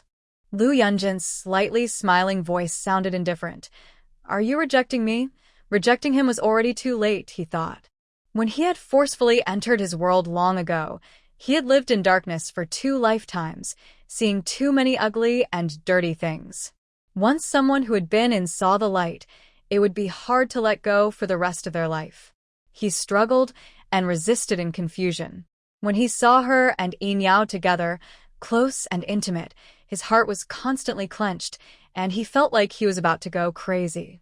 Countless dark, twisted things pulled and screamed, wanting to destroy everything. He gave in, he accepted it. He wanted to try. Casually playing with the jade pendant at Luo, she's waist with his fingertips, he thought, if the bright moon does not tolerate filth, then let's sink together. His dark eyes grew more sinister little by little.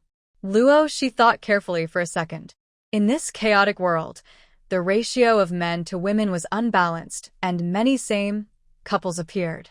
But here was an old, traditional society. Who was the fool that turned her young mind? Luo, she was a bit angry, meeting Lu Yunjin's obsessive and almost shattered gaze.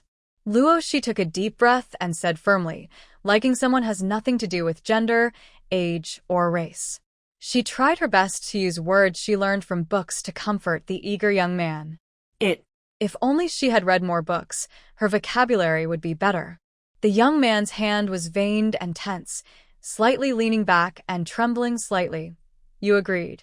Luo, she thought to herself, you've already decided. What does it matter if I agree or not? Forget it. No matter who that person was, if the little scholar couldn't handle her, she'd just bring him over and brainwash him day and night. They say straight men turn gay in an instant, so it shouldn't be difficult, right? Feeling the grip around her waist tighten with warmth, Luo, she patted the young man's shoulder. Loosen up. You're hurting me. Delicate fingertips lingered on her waist, reluctant to leave, making Luo, she's skin crawl with goosebumps. She slapped away his hand. What are you doing? In the silent darkness, a joyful voice came. Just want to try. And see how it feels. Hearing this, Luo, she almost hit him twice. Trying her? Are you crazy? Not wanting to deal with tonight's unusually strange Lu Yunjin, she said, keep reading your book. Learn more. I'm going to sleep now. Behind her, the young man's eyes flickered with a mysterious light, his fingertips trembling with excitement. He whispered softly with a faint smile, liking double the happiness, I promise. I won't let you down. The next morning, after breakfast, she decided to start selling ice today. She planned to bring Gunyang along, at least to help her stand on her own. Passing by someone still holding a book and studying in the yard, she clicked her tongue. You're quite addicted. Love can be so scary. A good person almost lost their mind. Just as she was about to leave the hospital, Lu Yunjin hesitated and asked from behind, should I be the one on top or the bottom? He didn't understand. But the book said that during intimate moments, there are roles of top and bottom. He thought this was important and should be agreed upon by Luo Shi. Luo Shi was stunned, looking like she saw a ghost. She asked, you want to know that from me? Fuming, she turned around quickly, stepped a few paces, grabbed Lu Yunjin's collar and pulled him close. Is this really something to think about? If you dare to complain, I'll seriously hurt you. Getting closer, the boy's narrow eyes, with the corners slightly raised, held a deep, unreadable smile. He leaned in and softly said, "Okay." A strand of black hair brushed against Luo Shi's arm, tickling her. She couldn't quite explain why, but she felt strange. A strand of black hair brushed against Luo Shi's arm, tickling her. She couldn't quite explain why, but she felt strange. She released her grip, let him go back to the ground, and took the palm treasure from the table. The local exam is coming up, you should study. I'll confiscate this first. She turned and hurried away. Behind her, the boy's low laugh escaped his lips. So, you like being on the bottom? Well. What perfect timing. I've made new clothes for you, Ah Fei and Ah Yu. Come try them on and see if they fit. The cotton robe was comfortable and close-fitting. Gunyang intentionally made the cuffs and hem longer, so when Luo Shi grew taller, she could let them down and keep wearing them. All the children in the village wore clothes like this, made big and long on purpose so they could grow into them next year. Luo Shi wasn't short of money or clothes now, but she was happy. Once she put on the new clothes, she didn't want to take them off. A mother's hand stitches the clothes on her child. She pulled Gunyang aside and started explaining how to make ice using saltpeter, both the theory and practice. Remember, the big basin must be filled with water up to the edge of the small basin, then add saltpeter to the big basin. The small basin will slowly freeze. When the big basin's water freezes, saltpeter will form frost around the edges. Scrape it off and reuse. Saltpeter is sold at the medicine shop. If you run out, buy more at Bao Hall. That's our own place, so no worries about leaks. Gunyang carefully memorized each step. After thinking all night, she had her own idea. She brought a watermelon from the well, cut it open, mashed it into juice, and poured it into the small basin. Soon, the watermelon ice froze solid. Using a knife, she cut a piece and handed it to Luo Shi, who was squatting nearby, eyes full of hope. Come and try it. Luo Shi took a bite with a crunch, then another. Watermelon-flavored ice. It's really delicious. Next, the two of them made all kinds of ice pops. They decided to keep doing what Luo Shi did, just making the ice, not selling it. They attracted traveling merchants outside to come into the village to buy ice. The three Wen brothers were the first to carry baskets into town to sell ice. They lifted the thick cloth covering their baskets, and a cool breeze immediately swept through the hot air. This caught the attention of men and women passing by at the market. Children stood in front of the baskets, breathing in deeply, tugging on their parents' clothes. Dad.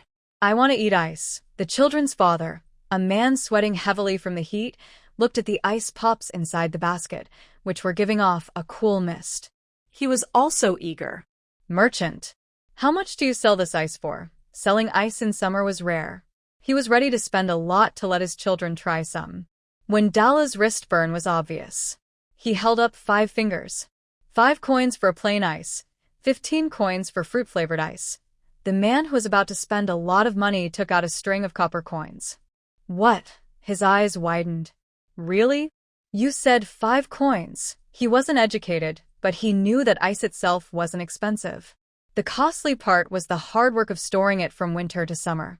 In Yongning County, only the 4 big families could enjoy ice in summer. He wanted to try the luxury himself, not expecting it to be so cheap. Without hesitation, he bought a fruit-flavored ice for his son and ate a plain one himself. The coolness and refreshment from the ice made the father and son squint happily, enjoying it so much that passers-by stopped to watch. Some couldn't resist buying one too. The Wen brothers sold 20 jin of ice in just a short time, less than a tea break. They counted their earnings just in that short time. They made over a silver coin. They were so happy they smiled widely. Wen Er and Wen San immediately went back to the village to get more ice, aiming to sell another batch before the market ended. Before closing up and heading home, they had already made a lot of money. Over the next few days, news spread far and wide that ice was being sold in the village. Wealthier families came with horse-drawn carts, buying dozens or even hundreds of jean at a time. This summer finally became bearable.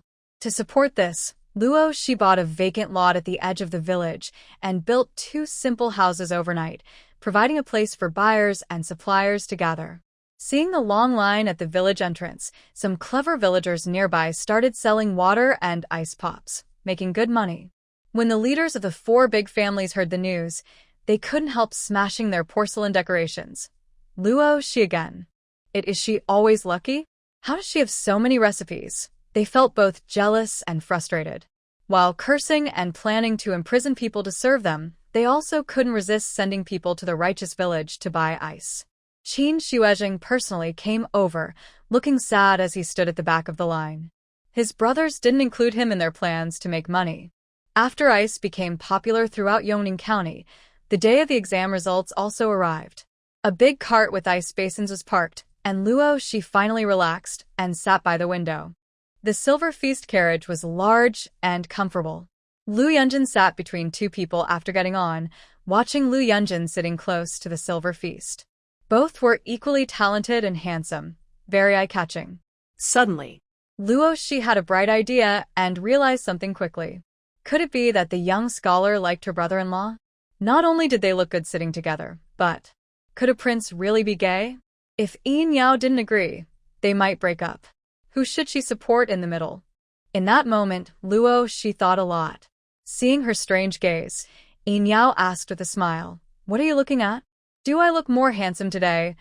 Luo she glanced at Lu Yunjin, who was staring at her with a serious look, and tentatively asked, "Do you think it's wrong for men to be with men?" Yin Yao's heart skipped a beat. Did the little girl know? Could she think he was strange and reject him? Actually, his relationship with Gu Yu was an accident. The last time he came to Nanan Mansion, he accidentally took a poison that was very powerful. If not treated, it could cause internal energy to disperse or even break his meridians and kill him. He didn't want to involve many forces in Nanan Mansion, so he asked Mo-e to find a clean maidservant for him. But that careless girl happened to choose Guyu, who was disguised as a girl. He had taken her body without permission and didn't plan to admit it. When he woke up, he wanted to ask if she was willing to go back to the capital with him. But the maidservant left a note and ran away. Having wronged her, he couldn't pretend nothing happened. So he searched all over the city, unwilling to let her go, and wanted to find a good place for her. Unfortunately, that night was like a dream. No matter how much he searched throughout the city, he couldn't find anyone from that night. All he remembered was a face, nothing else. It wasn't until he returned to Nanan Prefecture and saw Guyu in the village that he realized the person he was with that night was also a man. He wasn't a pervert with strange habits, he just hadn't figured out what to do with Guyu. Watching Luo she cautiously test the waters, he spoke honestly. "I don't know. In the past 20 years, whether men or women, I haven't liked anyone. If there is someone, I would value the soul connection more than gender." "Oh, this is interesting. Mutual feelings are good. If my little uncle doesn't have that kind of intention, even if Lu Yunjin loves someone deeply, she can't help with that. As long as there's that intention, it's easy to handle." Actually, I think. Looking at the young boy who was chatting happily with Yin Yao, Lu Yunjin's heart softened. Was she subtly announcing their relationship to her friends? Seeing that she showed no rejection and looked excited, Yin Yao also relaxed. The 3 of them continued their conversation, despite their words not matching, chatting all the way. Outside, Mo-e, who was driving the carriage, found the conversation inside strange for some reason. The carriage stopped near the busy county office, making it hard to move forward. Today was the announcement of the imperial exams, and the streets were lively with scholars in short robes and long robes, creating a bustling scene. Luo she jumped out of the carriage and made a teasing face at Lu Yunjin, who also got off. "How was that?" "My help was pretty good, right?" Lu Yunjin, confused, asked. Realizing there were many people around, she kept her distance and stood beside Yin Yao. Seeing this, Luo she chuckled mischievously. Outside the county office, Chiqua, standing tall and proud, spotted Mo Wang among the crowd. He waved and greeted, "Little cousin." He then signaled his guards to clear a path and let his little cousin and others come over. As they got closer, Chikra saw Luo Shi again and couldn't help but grin. "Little rascal, we meet again." Then he asked curiously, "Why are you with my little cousin?" Hearing the nickname Little Rascal, Luo Shi smiled. Yin Yao's face darkened. He gave a firm slap on the back of Luo Shi's head and whispered, "I'll deal with you later." Completely stunned, Chi Kwa exclaimed. Seeing his confused look, Luo Shi stepped back a little. Soon, Bai Tingyun, dressed in a bright red official robe, came out holding the red list from the inner hall. His gaze swept over everyone's faces. He even saw an elderly man supported by his children and grandchildren, full of hope. When their eyes met Bai Tingyun's, the old man suddenly became excited. With a sudden snap, Bai Tingyun looked away. He remembered that this elderly man was the oldest among the candidates in this year's exam. It was said he had taken the exam for 40 years without success. Now, looking frail and old, people felt both amused and sad. With a wave of his hand, two officials stepped forward to take the red list. They posted it on the high wall of the county office, one on each side. As soon as the list was opened, the crowd surged forward, pushing to see. A young boy knelt down under the list, tears in his eyes. Luo Shi thought he was happy because he passed. But in the next moment, she heard a loud cry piercing the sky. "Grandpa, you passed. You passed." Looking at the prominent words, Luo Shi, at the top of the martial arts list, Lu Yunjin's usual gloom and coldness disappeared. His eyes were filled with pure happiness. He was happier than when he himself had passed the exam. Luo Shi saw her name at the top of the list and felt happy too. This was her first step toward the stars and the sea. She had succeeded. Yin Yao wanted to smile. He looked toward the distant sky and said, "Sister, did you see that? Your daughter is just as excellent as you were." Finally, Chikwa pushed through the crowd and put his arm around Luo Shi's shoulders. "Not bad, little rookie. Have you decided? Join the army? Graves are good places for feng shui." Yin Yao and Lu Yunjin moved at the same time, pushing away Chikwa's hand from Luo Shi's shoulder. He couldn't hold back, and chuckled softly. His charming eyes sparkled as he waved his hand. "Let's go. Today we celebrate. No drink, no fun." In front of the government office, some people were happy, others sad. When the elderly man learned he had finally passed the scholar exam, tears slowly streamed down his face. He closed his eyes peacefully. Forever. His son and grandchildren cried loudly. Luo Shi, passing by, patted a middle-aged man crying bitterly on the shoulder. "Your wish has come true. No regrets in life is a happy death. Please accept my condolences." Some people spend their whole lives chasing a single obsession, ending up poor and separated from their families. This old man, who studied for a lifetime and finally had grandchildren around him, is truly rare. Hearing this, the middle-aged man stood up with tears in his eyes. Luo Shi was right. His father had suffered all his life. As a child, his parents constantly pushed him to succeed and make the family proud. Unfortunately, he lacked talent. Until his parents passed away, their only wish was for him to pass the imperial exam and bring honor to the family. His father worked hard his whole life for this goal. When he lacked talent, he made up for it with effort. When he had no money for school, he didn't complain. During farming, he still found time to read old, tattered books with faded writing. He was strict with himself, but never forced his descendants. He loved reading so much that he tightened his belt to support it. Finally, after 40 years, he achieved his dream and passed the exam to become a scholar. The middle-aged man pulled himself out of his sadness. Luo Shi was right. Achieving a dream is bittersweet. He should be proud of his father. Wiping his tears, he looked up and couldn't help but exclaim, "Shopkeeper Luo. You're the shopkeeper Luo from the no-name grain shop." His secret identity was unexpectedly exposed. Others usually kept their identities as assassins or intelligence leaders hidden, but she was just a woman in a fancy dress and green pants, memories she preferred not to recall. Luo Shi's smile stiffened. She felt so embarrassed she wanted to sink into the ground. Without a word, she turned and left quickly. Behind her, the middle-aged man called out anxiously, "Shopkeeper Luo. Don't go. I haven't thanked you yet. It was you who took the lead when grain prices collapsed. My whole family thanks you. Thinking of how she had challenged the Mijia family leader with a bikini, causing trouble, Luo Shi only wished her parents had given her more legs so she could run faster. Watching Luo Shi run away, covering her face, Bai Tingyan finally felt relaxed. That girl, on her own, had managed to distract his 4 secret guards. Revenge may be late, but it always comes. On the return carriage, Luo Shi, sitting inside, first envied the ability to turn invisible. The teasing looks from those two almost made her melt. Seeing the little guy getting impatient, Yin Yao quickly looked away. He and Lu Yunjin handed her gifts one after the other, speaking in unison. Shopkeeper Luo, here is a gift. Yes. Luo Shi not only passed the exam but was also the top scorer of her class, the top scholar. She opened the gifts. Lu Yunjin gave her a move compatible with the 9 revolutions profound technique, and Yin Yao raised an eyebrow. On a broader continent, every cultivation technique for internal energy represents a legacy of a powerful force. Compared to that, the meteorite forged outside the sky and the sharp dagger that can cut through iron seem a bit less impressive. Fortunately, Luo Shi liked both very much. She tucked the skill manual into her, and the dagger spun in her palm before slicing through a small table on the carriage. The cut was smooth and shiny like a mirror.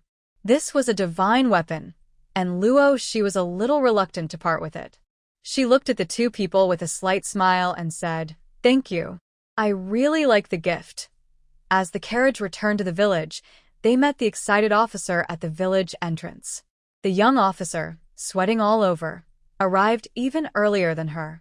He stood under the big banyan tree, surrounded by villagers of all ages. When they learned that Luo Shi not only passed the imperial exam as a scholar but also ranked first in her class, most of the villagers felt proud and happy. They sincerely sent their blessings and praise.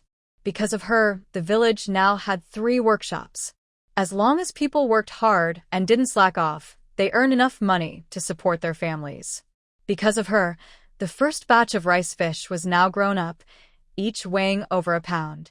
Because of her, when refugees entered the city, the village was protected and suffered the least damage in the area. All these achievements made even the most indifferent people say, "Thank you. Listen to me. Thank you because of you warmth spread." Oops. I got sidetracked. The villagers cheered enthusiastically and urged Luo Shi to hold a celebration feast. Luo Shi waved her hand happily and agreed. Since she was busy with many things, she should have held a celebration when her new house was finished. She was so busy then she barely had time to breathe. Now was perfect. She would hold a banquet and a warm house celebration together. Everyone gathered around Luo Shi excitedly, heading to the bamboo forest to enjoy food, drinks, and visit her new home. Passing by 3 workshops, she didn't forget to call out to the workers inside, saying, "Today is a happy day. Take a day off, and your wages will still be paid. Long live the boss." Outside, watching the villagers surround and cheer for the lively young girl, Yin Yao chuckled and shook his head. She's really popular. Lu Yunjin, with one hand behind his back, moved swiftly through the air with his sleeve, a faint smile on his face filled with pride. There is a kind of light on her that makes people yearn for it. Also outside the crowd were the old Luo family members. Although the Luo couple was released, they had been severely disciplined and were told never to bother Luo Shi again. They were also warned not to reveal her gender to outsiders, or they would face the punishment of complete extermination for treason. When the elderly lady learned that her seemingly unimpressive grandson was actually a lost member of a royal noble family, she almost fainted with regret. She repeatedly wanted to get close to him to show gratitude, but was always stopped by Luo Dahu, who was 10 years her junior. He asked, "Have you ever shown kindness to Luo Shi?" This question stunned her. Yes. She had never shown any kindness. How could she expect to repay it? The old man spent his days sitting on the doorstep, sighing and blaming his wife for how she had treated the children in the past. He kept saying, "If only I had known back then." Hearing this, the old lady grew more annoyed and couldn't help but hit her second son, blaming him for not telling the truth. Luo Dahu sneered. He hadn't told the truth to save face. If his mother had known Luo, she wasn't his biological son. Who knows if he would still be alive now. Plotting against royal relatives could have led to the whole family being executed in a brutal manner. The family members argued and insulted each other, filled with envy and jealousy. The old lady stared obsessively at Luo Nan. She wondered if the maid brought by Mei was also a lost daughter of a noble family.